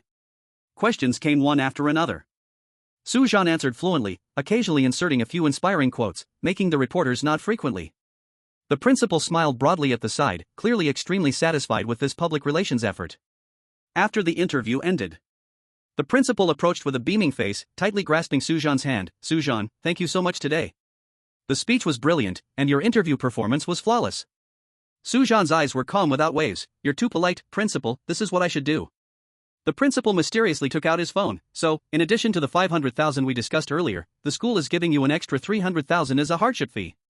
The transfer notification sounded. The next second, Su Zhan's previously indifferent eyes suddenly lit up. "Principal, you are being too generous. It is my honor to contribute to my alma mater. If you need anything next time, feel free to instruct me. I promise to be available at any time." This gentleman conquered me with emotions. The principal was momentarily stunned by this sudden enthusiasm, and before he could react, Su Zhan had already actively grasped his hand and was shaking it up and down. "Don't worry, principal, if the media needs cooperation for promotion in the future, just call me." All right. The principal continued. "Little Su, you have completed your work, but do you still want to make money?" Su Zhan was taken aback, then slowly nodded. "Let's see what the other side has to say." The principal rubbed his hands excitedly and said in a low voice, "Recently, a company that manufactures awakening potions is looking for a spokesperson." "Just right, you are currently famous in the UK Academy freshman exchange meeting, and you are an SSS-level awaken." Su Zhan's eyes instantly became serious upon hearing this. Chapter 82, Spokesperson. The principal, seeing this, got even more excited. "Think about it, the compensation for this level of endorsement is not a small number of hundreds of thousands, at least this amount." He extended 2 fingers, shaking them in front of Su Zhan's eyes. 2 million? Su Zhan cautiously asked. "Endorsement, in my last life, this kind of thing only happened with athletes and celebrities. I never expected that after traveling here, I would encounter such a thing." The principal shook his head with a smile. "Guess bolder." Su Zhan continued to ask, 20 million? "That's right." The principal slapped his thigh, "And this is just the basic endorsement fee. If the sales are good, there will be a share." Wang Mingyuan, standing by, lightly coughed. "Principal, this kind of commercial endorsement." "Oh, don't worry, Teacher Wang." The principal quickly waved his hand. "We will definitely follow the proper procedures, and the partner company has passed our verification, it's legitimate. If you still don't feel at ease, isn't it good that you are by little Su's side? With your oversight, there's a 100% guarantee." If it were before, Su Zhan would definitely not have been so calm seeing this 20 million. But after 3 months of revenge training spending, although he was still shocked, he definitely wouldn't just freeze at the sight of this 20 million like before. Su Zhan asked, "What's the name of their company?" "Qinglan Awakeners Potion Company, Limited." The principal asked with a smile, "How about it? Are you interested?" "The person in charge happens to be in Jiangcheng today, why not, go meet them now?" Su Zhan slowly nodded. No matter what, he had to go meet them. It was okay even if it didn't work out, it wouldn't take much time. Everyone set off. On the road, Wang Mingyuan dismissed the principal, telling him to come later. The principal was also a sensible person, knowing Wang Mingyuan wanted to say some insider words to Su Zhan, so he casually found an excuse to leave. Su Zhan was still checking his phone balance. Wang Mingyuan couldn't help but smile. "If those admiring younger students saw your eager face just now. So that's why I counted the money in a place where there are no people." Su Zhan added, 80 million, you know, teacher. Poverty made him afraid, such an easy way to make money was really hard to find. "Alright, I see you have 80 million now." Wang Mingyuan shook his head helplessly, then said seriously, "You can take the endorsement, but there are a few points you must pay attention to. He raised one finger. First, all contracts must be reviewed by the college's legal department, especially the breach of contract clauses and the scope of image usage. Su Zhan nodded. Having professionals to help him review contracts, he couldn't ask for more. Second. Wang Mingyuan raised another finger. The endorsed products must be sent for inspection. I need to personally verify the potion's ingredients and effectiveness. The reputation of an SSS-level awakener cannot be ruined by subpar products. Su Zhan nodded. That's fair. Lastly, Wang Mingyuan looked directly into Su Zhan's eyes. During the endorsement period, all public statements and actions must be reported. You are now representing not just yourself, but also JUK Academy. Then his tone softened. Of course, the Academy will assign someone to assist you with this. Indeed. Now what he represented was also JUK Academy. All these requests were very reasonable. Su Zhan still nodded. Understood, teacher. So now let's go meet that company representative. Wang Mingyuan pushed up his glasses. Remember, no matter how tempting the conditions they offer, do not agree on the spot. This was understandable. Negotiation is about who can't sit still between the two parties. Doing this would highlight steadiness, not showing too much interest in what the other side had. Su Zhan opened his phone and searched for Qinglan Awakening Potion Company, Limited. He flipped through. A company established a year ago. It was considered a new company. Awakening potions sold for 310,000, which was relatively cheap for awakening potions. Then, the principal personally came to lead the way. In the spacious conference room, the floor-to-ceiling windows displayed the bustling scenery of Jiangchang. After bringing the two here, the principal voluntarily left. The company representative was a middle-aged man in a suit, slick-back hair, with a shrewd smile on his face. Student Su, I have long heard your name. I am surnamed Zhang. The company representative stood up actively, passionately shaking Su Zhan's hand. Achieving so much at such a young age, you are truly a hero among youth. Su Zhan smiled politely. You flatter me, it's just good luck. This is not just luck. The representative from the company laughed heartily. SSS-level Seoul, 5 consecutive victories at the JUK Academy Freshman Exchange Conference. This is real strength. We in the marketing department have done our research, and among the younger generation of awakeners, your influence is one of the top. Wang Mingyuan stood to the side, slightly nodding. Director Zheng overpraises. Su Zhan is still young and has much to learn. Professor Wang is too humble. Director Zhang quickly turned to Wang Mingyuan, his attitude respectful. The teaching quality of JUK Academy is evident to all. Being able to cultivate a talent like Su Zhan is a testament to the greatness of the 5 academies of Dasha. They called the teachers professors. Anyway, addressing them with respect is what matters. After the pleasantries, the three took their seats. The waiter brought exquisite pastries. Director Zhang personally poured tea for the two. To be honest, Director Zhang took a sip of tea, his tone sincere. We at Qinglan have been looking for a suitable spokesperson. In the market, those so-called celebrity awakeners either lack real strength or have a negative image. Someone like Su Zhan, who possesses both strength and reputation, is truly rare. Su Zhan raised his teacup and calmly asked, I wonder what specific requirements your company has for the endorsement. It's very simple. Director Zhang's eyes brightened. A 1-year exclusive endorsement, including 3 ad films, 5 sets of print shoots, plus 3 offline activities. The endorsement fee is? He extended 2 fingers, 20 million, after tax. Wang Mingyuan gently pushed his glasses. Director Zhang, with all due respect, this kind of commercial cooperation needs to be reviewed by the Academy, especially the contract details and product quality. Understood. Completely understood.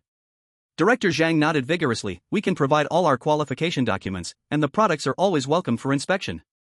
To be honest, working with JUK Academy is our honor.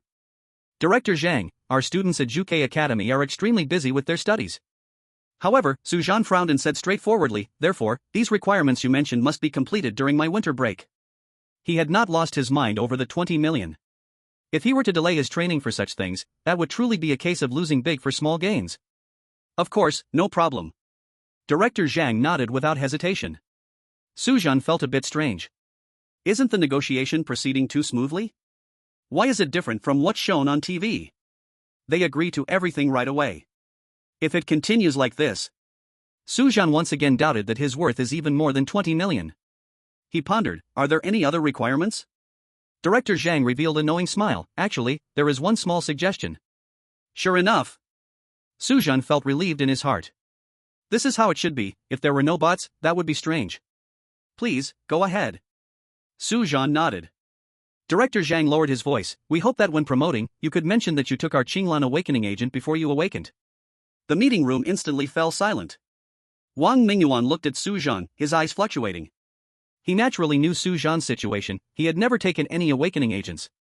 Su Zhan turned to look at Wang Mingyuan, meeting his gaze. From the other's eyes, he saw a hint of scrutiny. Su Zhan quickly turned his head back. Frowning, he slowly said, I'm afraid that's not possible. How could he agree to that, with Wang Mingyuan still here? Why not? Director Zhang's smile remained unchanged. Because I indeed haven't taken any. Su Zhan looked directly at him, I cannot lie. He is the only SSS-level awakener of this year at UK Academy. He suddenly has the trend of being the top new student. If this matter were exposed, what he would lose is not just his face. What he would lose is the face of UK Academy.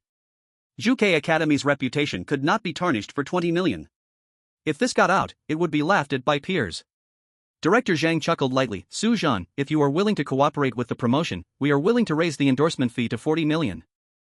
Wang Mingyuan spoke, Mr. Zhang, academic fraud carries legal responsibility. Professor Wang, you overestimate it. Mr. Zhang was calm, how can this be called fraud? This is called commercial promotion. Even if Su hasn't used it before, it's not too late to take a dose now. Su Zhan shook his head, Mr. Zhang, if I agree today, will I have to say tomorrow that my SSS-level life soul also came from your potion? Su, you're joking.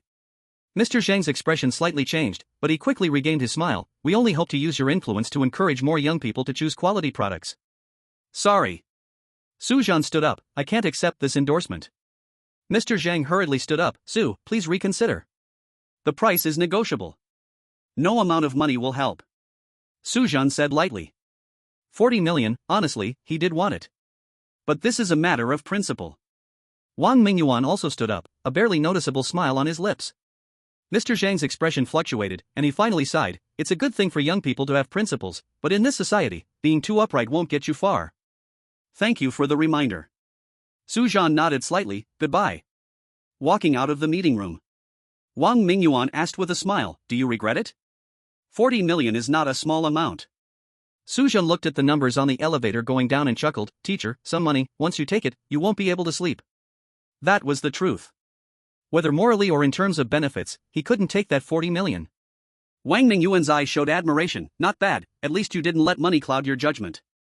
The elevator doors slowly closed. It locked the tempting 40 million outside forever. Inside the meeting room, Mr. Zhang was on the phone, hello, boss, this kid didn't fall for it. Our plan. A cold voice came from the other end of the phone, then use the other plan. Understood. Mr. Zhang nodded repeatedly. P.S. Today, 5,100 words, did my dear one send any free gifts? Chapter 83, Envy. Teacher, you're back. Is there anything else? Su Zhan asked as he walked. Before returning, Wang Mingyuan had told him he had something to do. Now, it was the perfect time to ask. Came back to see my students. Wang Mingyuan pushed his glasses up, like your classmates, or even some older students I've taught. Su Zhan slowly nodded. Came back just to see students? Not family. That likely means Wang Mingyuan's background is the same as his own. A loner. However, his classmates, after the birthday party of Li Yuqin, there were only about 10 people left in the class. Teacher. Su Zhan asked, what's going on with my old classmates now? Since Wang Mingyuan was interested in this, he might as well continue the conversation. Wang Mingyuan slowed his pace and looked towards the playground. Zhang Jelly went to a technical university in the north.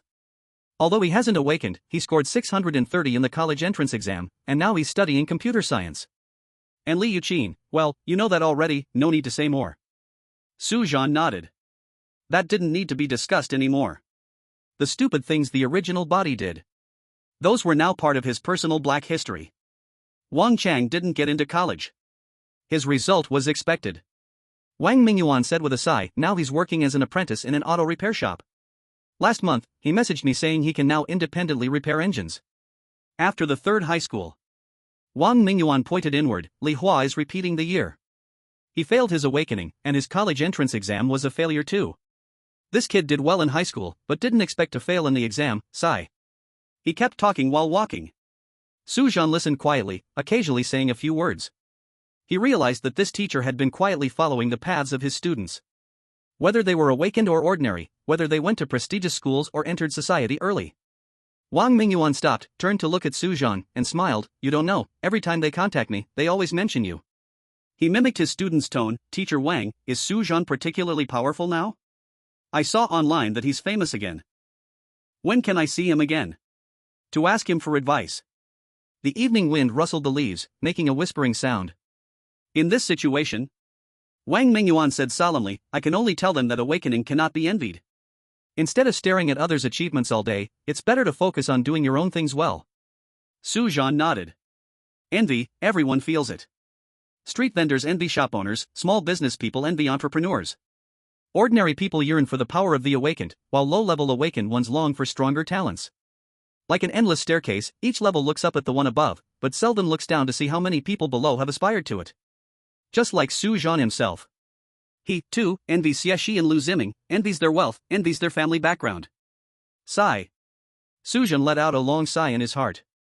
Just as he was lamenting, his gaze unconsciously swept across the street scene. On the exterior wall of a shopping mall, neon lights flickered. A giant electronic screen was playing an advertisement for a popular star.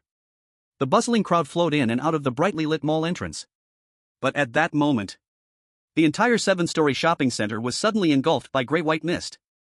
The mist surged up from the bottom of the building like a living curtain, quickly wrapping the entire mall tightly. Fog. P.S. I'm stuck, taking a day off today, and this 1,000 words is all the drafts I have, sent them all, sob sob. Omega? Thank you Q. Chapter 84, Can't Stand By. The edge of the mist was no more than 10 meters away from Su Zhan and Wang Mingyuan. Wang Mingyuan's gaze tightened, and he said in a low voice, let's go in. Su Zhan stared at the dense fog, his brow furrowed, but he hesitated to move. He could clearly sense the terrifying energy fluctuations within the fog. He had no idea what was inside. And the unknown is always the most terrifying. Furthermore, this fog suddenly appeared next to them. It's too coincidental. As if someone had set a trap, just waiting for them to jump in. There is a possibility of that. Even with Wang Mingyuan by his side, he didn't dare to take the gamble. Before, when the fog appeared, he had no choice but to fight because he was engulfed by it. But now he had options. He could pretend he didn't see it, maximizing his own interests. Was it worth the risk? He wasn't a hero and didn't have such noble awareness. Moreover, he still had too many unfinished things. The officials trained him, and he would naturally give back, but it was certainly not by risking before he had grown his wings. The biggest reason was that with Wang Mingyuan beside him, he could not use his abnormal form, nor could he absorb the essence from the bodies of fog creatures. So, going into the fog with Wang Mingyuan, there was no benefit, only endless risk. Wang Mingyuan looked at him, his gaze piercing. Are you hesitating? Su Zhan did not answer, but his silence spoke volumes. Wang Mingyuan's expression became serious. We are awakened ones, enjoying the resources tilted in our favor by the officials. Where do those resources come from? Including the taxes paid by countless ordinary people.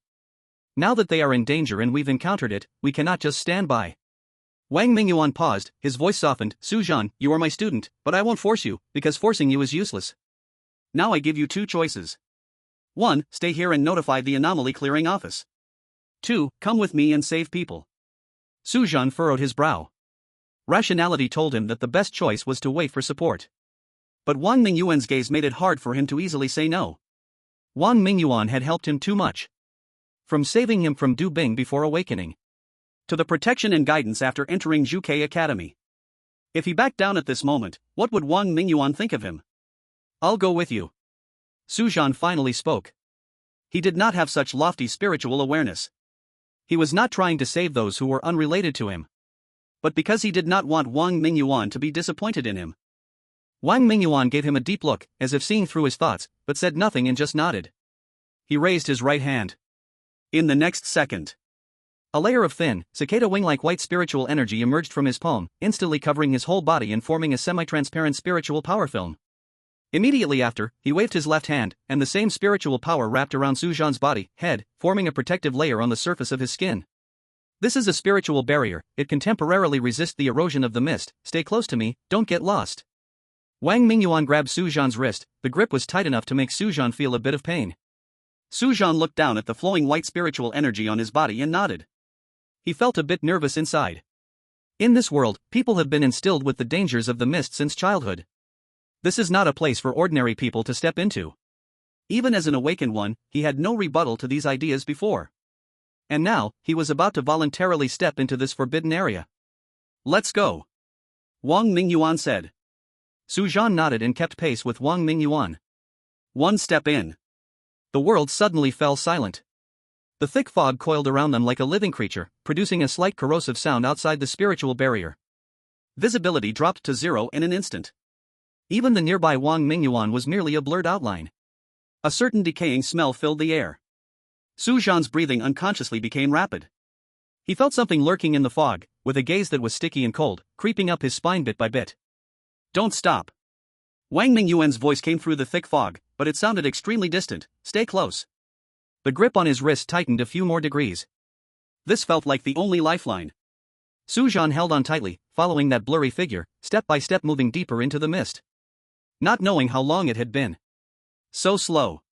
Su Zhan kept close to Wang Mingyuan's shadow, moving slowly through the thick gray fog. All that remained by his ears were his heavy breaths and heartbeat sounds. It was too quiet. No sound of wind, no human voices, even the sound of footsteps was swallowed by the fog. This eerie silence made every second feel exponentially stretched. Su Zhan could only silently count the time in his heart. 31 seconds, 32 seconds, 33 seconds. Wang Mingyuan steadily held onto him, the strength never slackening. But the further they went, the thicker the fog became. The sounds of corrosion coming from outside the spiritual barrier were growing denser, like countless tiny insects gnawing away. Cold sweat broke out on Su Zhan's forehead. He always felt something was roaming in the fog, occasionally a shadow flashed by in his peripheral vision. But when he turned to look, there was nothing but the swirling gray fog. 58 seconds, 59 seconds, 60 seconds. It had only been a minute, but it felt like they had been walking for a long, long time. So long that Su Zhan began to wonder if they were just going in circles. Almost there. Wang Mingyuan's voice was pressed low. But it made Su Zhan tremble all over. Not far ahead, the glass doors of the mall finally became faintly visible. The two finally stepped into the mall. Behind them, the glass doors were still swirling with grayish-white fog, but it seemed to be blocked by an invisible barrier, unable to creep in at all. Su Zhan carefully looked around. A 7-story shopping center, wide and tall. Similar to the W Square from his previous life. Looking up, the design featured an atrium with circular corridors spiraling upward on each level. Each floor displayed dozens of shops. Although the air inside the mall was stuffy, it was no longer filled with that decaying smell. The lights were bright, and he could see clearly around. But inside the mall, bodies were sprawled everywhere, blood covered the ground. A scene of hellish horror. Such a scene cannot be overly described, or else the review will intervene. Yet even so, Su Zhan let out a long breath, his tense nerves relaxed slightly. He didn't want to experience this feeling of traversing through the mist again. So eerie, so terrifying. Cold, sharp gazes, he did not know what kind of beings they belonged to. The unknown is the most terrifying. And now, he clearly understood that at this moment, the mall they were in had become a special interlayer space. This place does not belong to the mist, it belongs to reality, but it is like a piece of reality placed within the mist. If he turns around and walks out now, he will not return to the street he came from, but will completely enter the mist world. The only way out is to wait for the mist to naturally disperse. Wang Mingyuan released his wrist, and the spiritual power barrier still enveloped his body, emitting a white light. From the moment the mist descended to now, only over 2 minutes have passed, yet the inside of the mall has already changed this much, which means... It means the flow of time inside and outside is vastly different. Su Zhan took over the conversation, otherwise, the originally bustling mall wouldn't have changed so drastically. As he spoke, he took out a pair of silver twin blades from his backpack. He had always carried these weapons with him. Or rather, when he first arrived in Jiangcheng, he had no fixed residence and no place to store them. With these weapons, combined with his life soul, he could maximize his attack power. Chapter 85, so comprehensive. Wang Mingyuan glanced at the twin blades and waved his hand. White spiritual power intertwined with the sword blades, sharper than that covering his body. Attack enhancement. Wang Mingyuan pushed up his glasses. The attack power of the twin blades and your body's defensive power are both above the stream realm.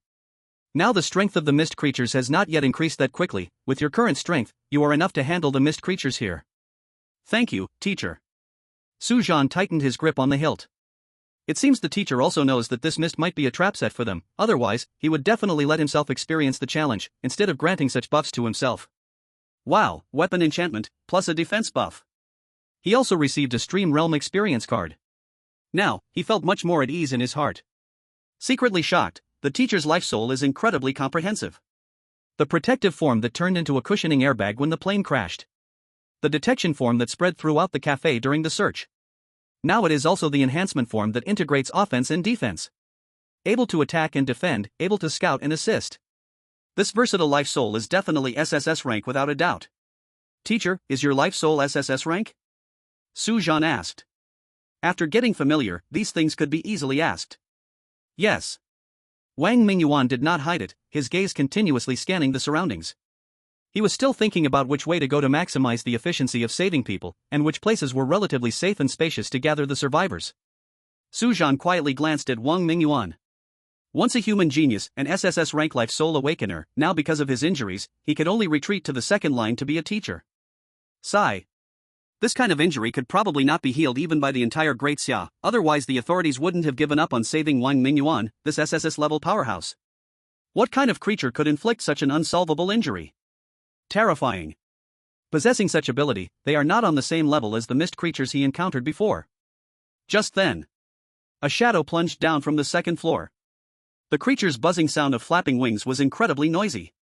It had a hard shell like a beetle, completely black and shining, even its abdomen was tightly wrapped in heavy armor. In the enormous compound eyes reflected dozens of twisted human figures, and when its mouthparts opened, it revealed 3 circles of spiral-arranged sharp teeth. Its forelimbs were side-like organs. Duck! Wang Mingyuan called out softly, and his right hand pointed the sword and sliced through the air. A white spiritual blade shot out. Swish! The monster didn't even have time to let out a scream before it was neatly sliced in half. Green mucus splattered everywhere. As it was about to touch the two, a white spiritual membrane appeared, blocking it all. The 2 halves of the bug's corpse fell to the ground, still convulsing nervously. Scythe Mist Mantis. Wang Mingyuan looked at the corpse and explained, this one's strength is at low danger level 4, don't be fooled by its low level, but they are social creatures, strong in numbers. However, with my spiritual power supporting you, dealing with them should not be a problem. The words were left unfinished. A dense sound came from the ceiling. The 2 looked up and saw dozens of the same monsters peeking out from behind the guardrails on each level, their compound eyes flashing with bloodthirsty light. Su Zhan slowly assumed a battle stance, the white light of his double blades still enveloping them. It was time to experience the strength of the stream realm. Whoosh! The first scythe fog mantis swooped down, its side-like forelimbs raised. Su Zhan's figure flashed, and his double blades crossed and slashed, the white spiritual power easily cleaving through the hard shell as if it were tofu. Green slime splattered out, but it was deflected by the spiritual barrier. The second, then the third, followed closely, pouncing from different angles. Su Zhan sidestepped, weaving through the swarm of monsters. The double blades danced in the air, the light of the blades like snow. Wherever he passed, the scythe fog mantises were cut in half. Their attacks landed on Su Zhan, but only sparked against that layer of white spiritual membrane, leaving not a trace behind. Clang! A scythe fog mantis struck heavily against Su Zhan's back, yet left not a single mark, and the rebound force caused it to hesitate. Without looking back, Su Zhan swiftly countered with a blade, directly bisecting it. The commotion instantly drew the attention of more scythe fog mantises. More and more scythe fog mantises flew over. The blade light was like a rainbow, severed limbs flying everywhere. Su Zhan grew bolder with each battle, his double blades creating a silver storm. Despite the numerous scythe fog mantises, they could not breach that seemingly thin yet truly indestructible layer of white spiritual membrane. Wang Mingyuan stood in place, hands in his pockets, observing the battle calmly. Occasionally, a stray monster would pounce at him. He only needed a brief glance, and the blade formed from his spiritual power would shred the monster in midair. That's enough.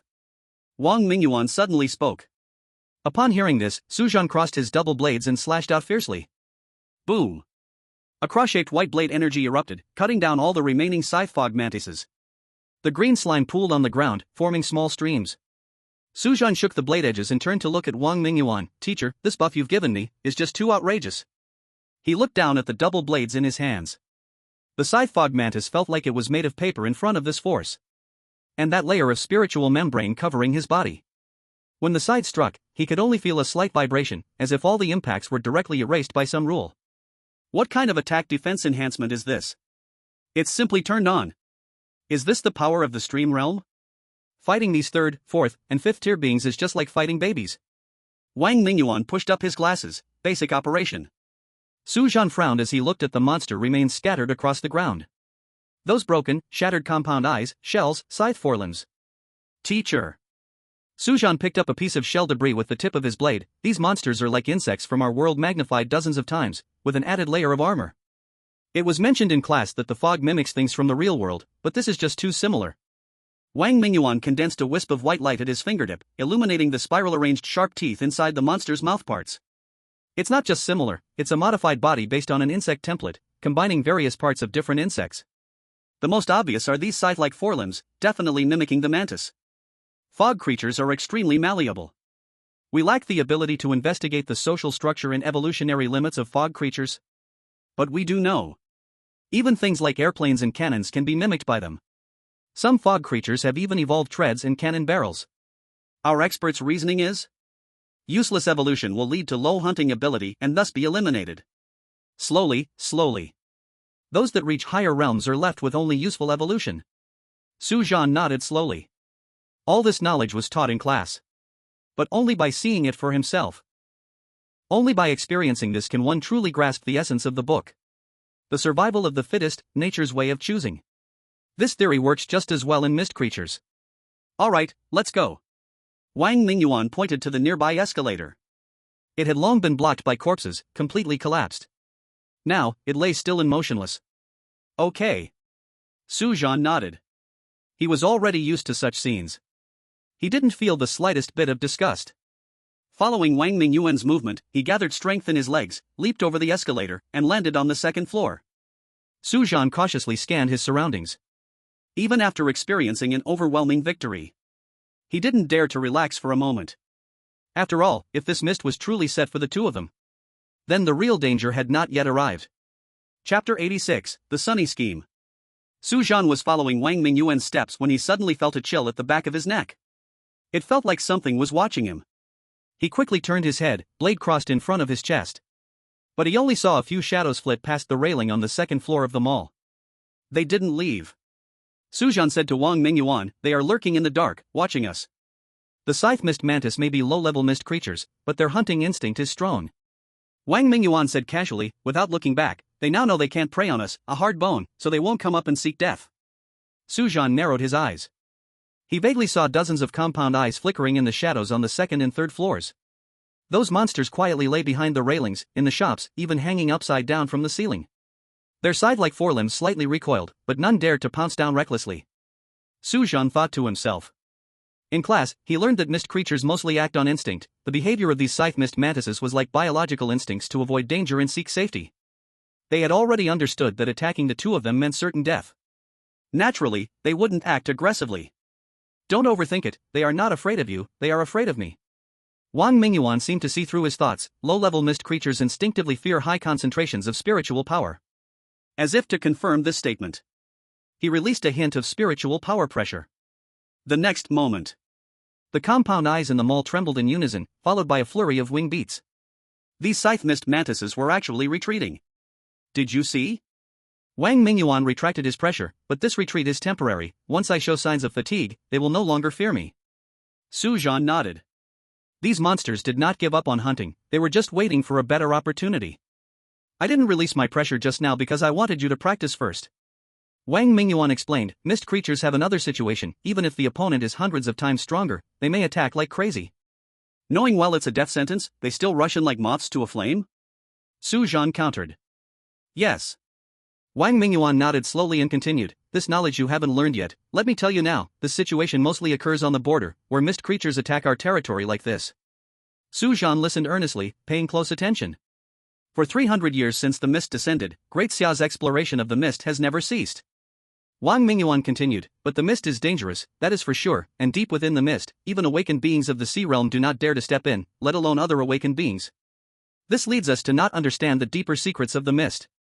Experts can only speculate this behavior of anti-biological instinct as the will of the mist or control by higher-level mist creatures. Su Zhan nodded seriously, indicating that he had absorbed the information. He could say that he learned knowledge while fighting. The two walked over the ground covered in corpses and blood, moving through the silent mall. All the glass in the second-floor cosmetics counter was shattered, expensive perfume bottles lay broken everywhere.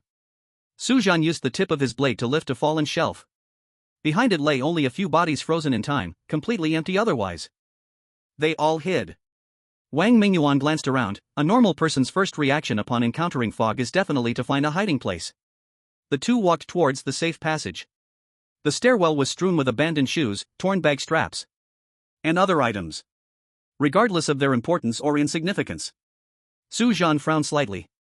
It would be best to lighten the load, but even losing shoes. That would be very bad. Su Zhan's gaze sharpened. He noticed that the fire hydrant at the corner had been opened, and the fire axe inside had vanished. It seems someone tried to defend themselves with the fire axe. After all, this thing is a standard issue in the apocalypse. When people encounter disasters like this, which resemble the end of the world, having a self-defense tool naturally increases safety. The two continued their search upwards. The women's clothing section was in chaos, with mannequins toppled in all directions, and a few falling dresses hanging motionless on the railing. The fitting room doors were all wide open, empty inside. The food court was the most chaotic scene. The glass partitions of several restaurants were shattered, ingredients scattered on the floor, mingling with blood, making one lose their appetite. The two searched all the way to the mall's 7th floor, the highest level of the mall. But along the way, they did not see a single survivor. Teacher. Su Zhan stopped and asked with a frown, why have we only done a simple check on each floor, without carefully searching the corners where people may hide? If this is the case, they are just wasting their efforts. Those obvious places are unlikely to have survivors hiding there. And they are not searching the hidden spots. What does this mean? We are just eliminating the most obvious places first. Wang Mingyuan explained, the central area on the 1st floor is the most open, suitable for gathering survivors. From now on, we will search every possible hiding spot starting from the 7th floor downwards. But that place is too open. Su Zhan frowned and said, if we really encounter danger, ordinary people can't possibly run faster than those monsters. Before he finished speaking, he hesitated. Wang Mingyuan looked directly at Su Zhan, are you worried that this fog is coming for us?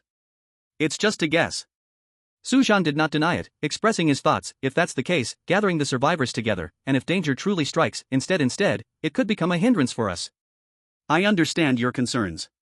Wang Mingyuan's voice was calm, I have old injuries, but I can still handle these low-level fog creatures with ease. Moreover, without evidence, I cannot give up saving people. Su Zhan fell silent. His teacher would never take risks with the safety of ordinary people. He would definitely go to save these people, even if the consequences might be as mentioned before.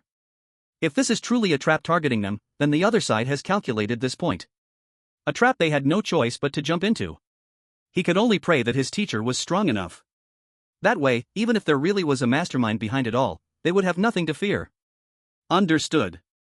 Su Zhan could only obey and offered his suggestion, I suggest starting with the bathrooms, because such places are usually somewhat remote, and the stalls are small, but they can give a sense of safety.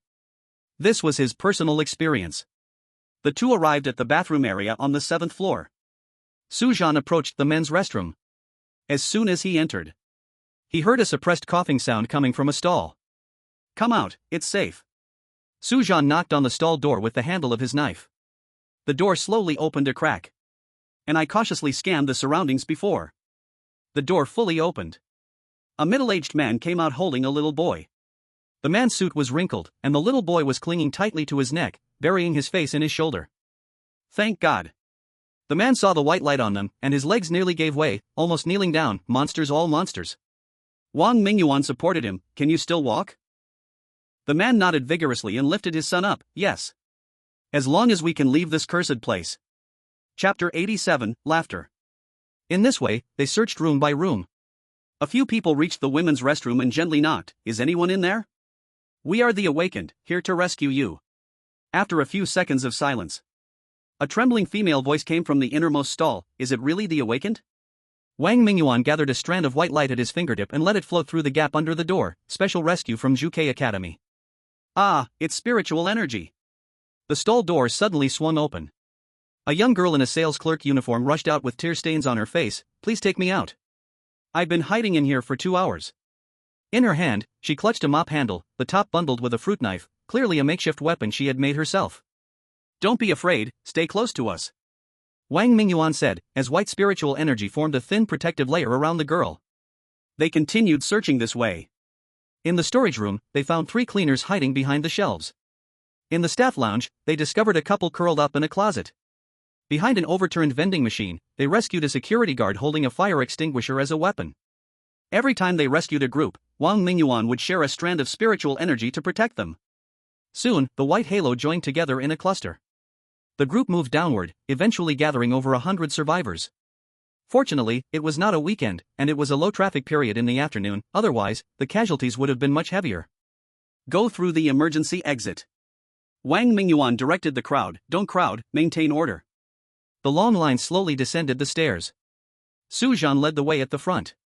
Wang Mingyuan guarded the end of the line. Just as the line reached the second floor, suddenly, the ventilation duct in the ceiling made a noise. It was the scythe fog mantis.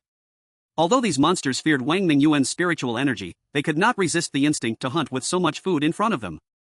They surged out from all corners, pouncing toward the survivors in the middle of the line.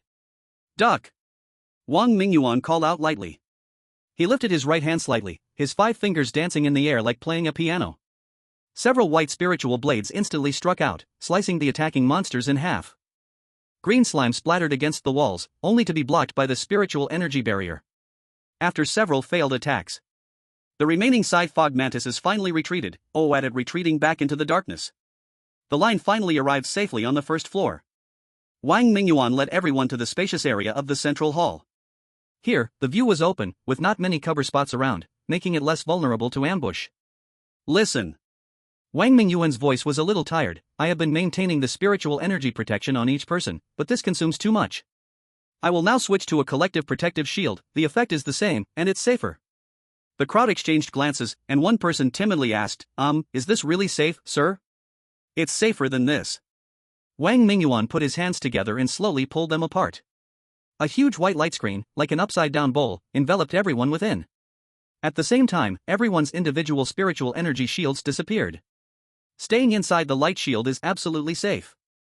Wang Mingyuan's voice came through the spiritual energy barrier. Now, I need someone to help count the people and check on the injured.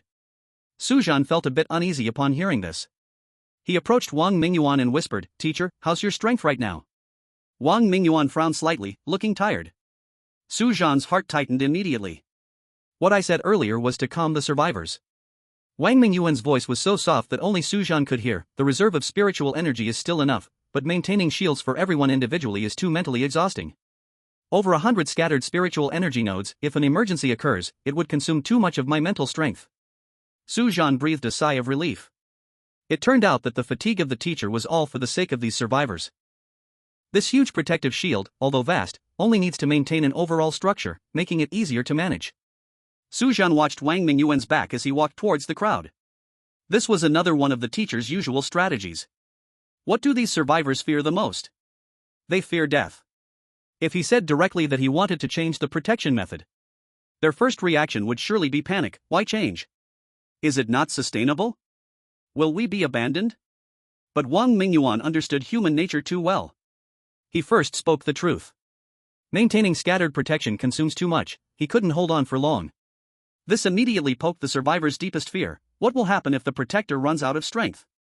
Just as panic was about to spread, he provided a solution: switch to an overall protective shield, which is equally effective and will allow him to last longer. At that moment, who would still oppose? Some even urged him to hurry and change. Su Zhan watched the crowd inside the protective shield gradually calm down, shaking his head secretly. He had seen this technique from the teacher too many times. Just when the crowd had just settled down. Cack. A chilling laugh suddenly echoed in the mall, sending shivers down spines. What is that? Is it coming again?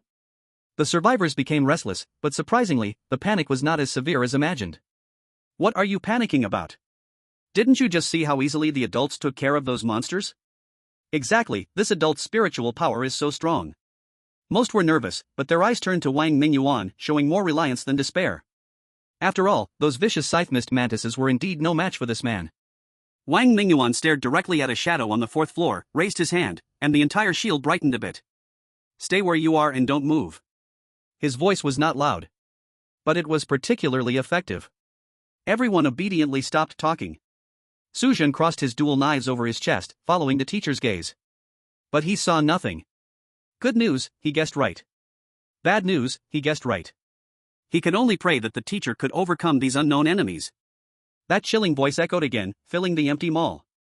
Teacher Wang, I didn't expect you to come knowing this mist could be a trap aimed at you. Sometimes I truly admire people like you, risking so much to save those who have nothing to do with you. Wang Mingyuan coldly replied, a monster like you would never understand. Ha ha ha ha. The chilling laughter suddenly erupted, crazed and spine-chilling. Mixed within the laughter was a sound that did not seem human. It made the survivors inside the protective shield cover their ears. The laughter abruptly ceased. Teacher Wang. The voice lowered, I hope you will still be as confident later as you are now. As the last word fell, all the lights in the mall suddenly went out. In the darkness, something was slowly closing in from all directions.